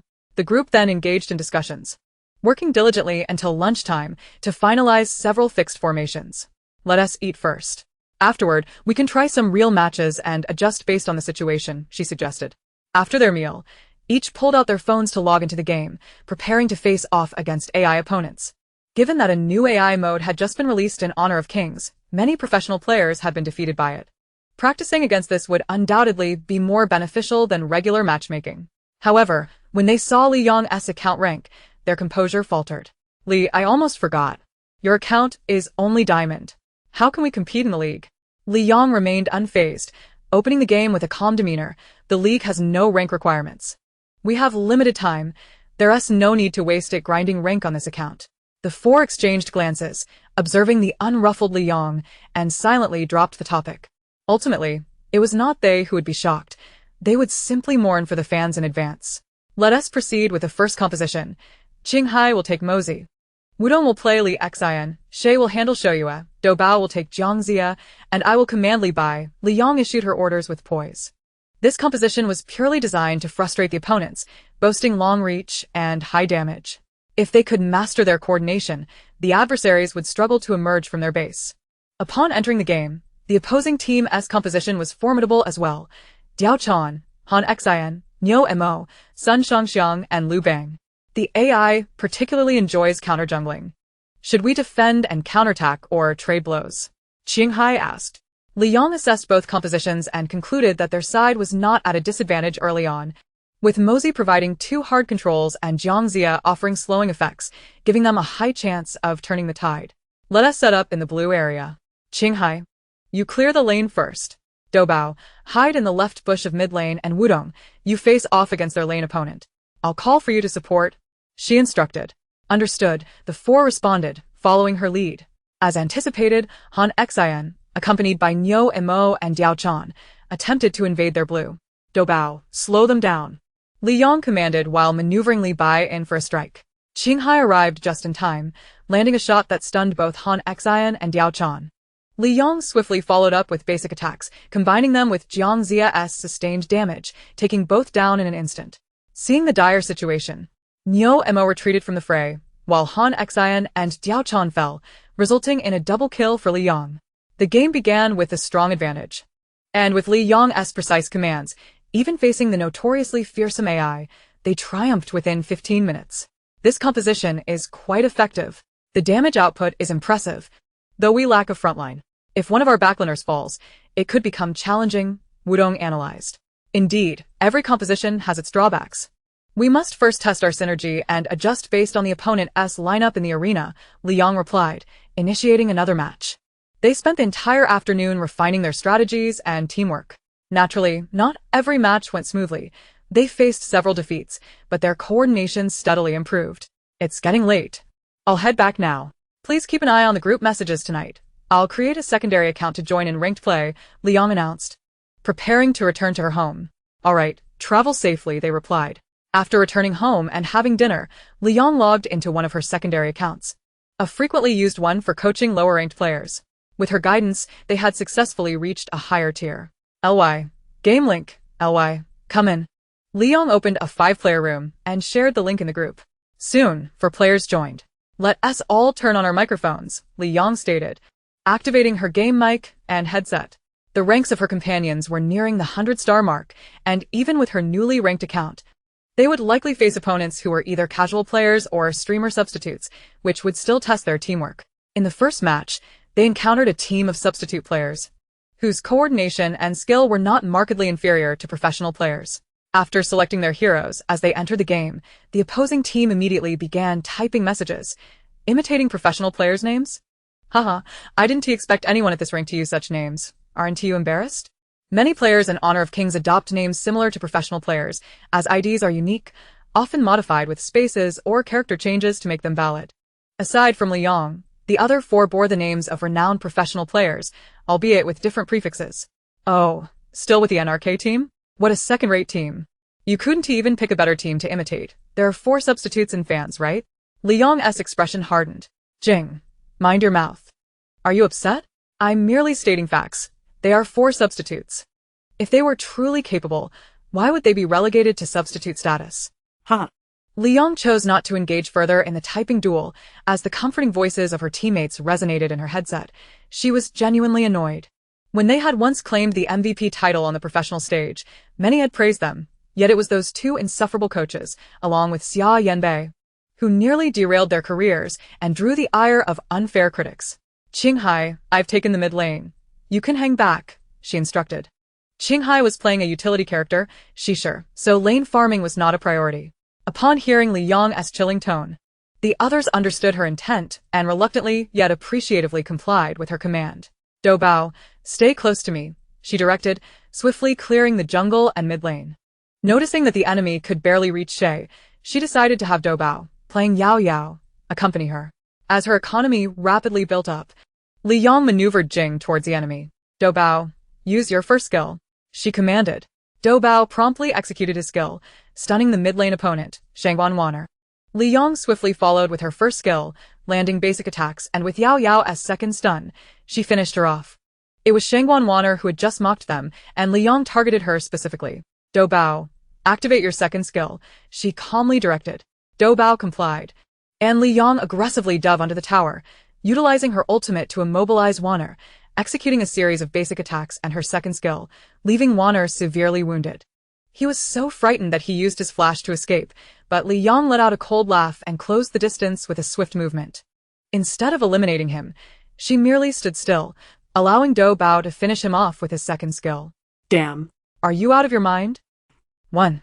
This marked the 11th time he had been caught and eliminated by Li Yong, leaving his record at 0-1-14. As he gazed upon his lifeless body, taken down by a mere support character, his mental state shattered, and he could only utter obscenities that were muted. Jing, what? Not satisfied? Jing, being killed by a support, what gives you the audacity to look down on professional players? If you have the guts, why not challenge me one-on-one in this match? Is it really worthwhile to kill me with such an inflated economy? I see you just. Jing. TSK, TSK, TSK, so you're using a booster, huh? Better prepare to compensate the account owner. After typing this, Liang promptly muted the opposing team's messages, planning to report them later. Boosting has always been an unrecognized method in official gaming, yet there are always those who, feeling inadequate, seek to pay others to elevate their rank. Of course, if issues arise from boosting during the match, the booster can be held accountable. Without a doubt, Li Yang and her team secured victory in this match. First, they reported Warner for her abusive language, resulting in a deduction of points. Subsequently, the 4 professional players submitted the account for official review, confident that it wouldn't be long before the account faced suspension and the abusive player would incur financial penalties.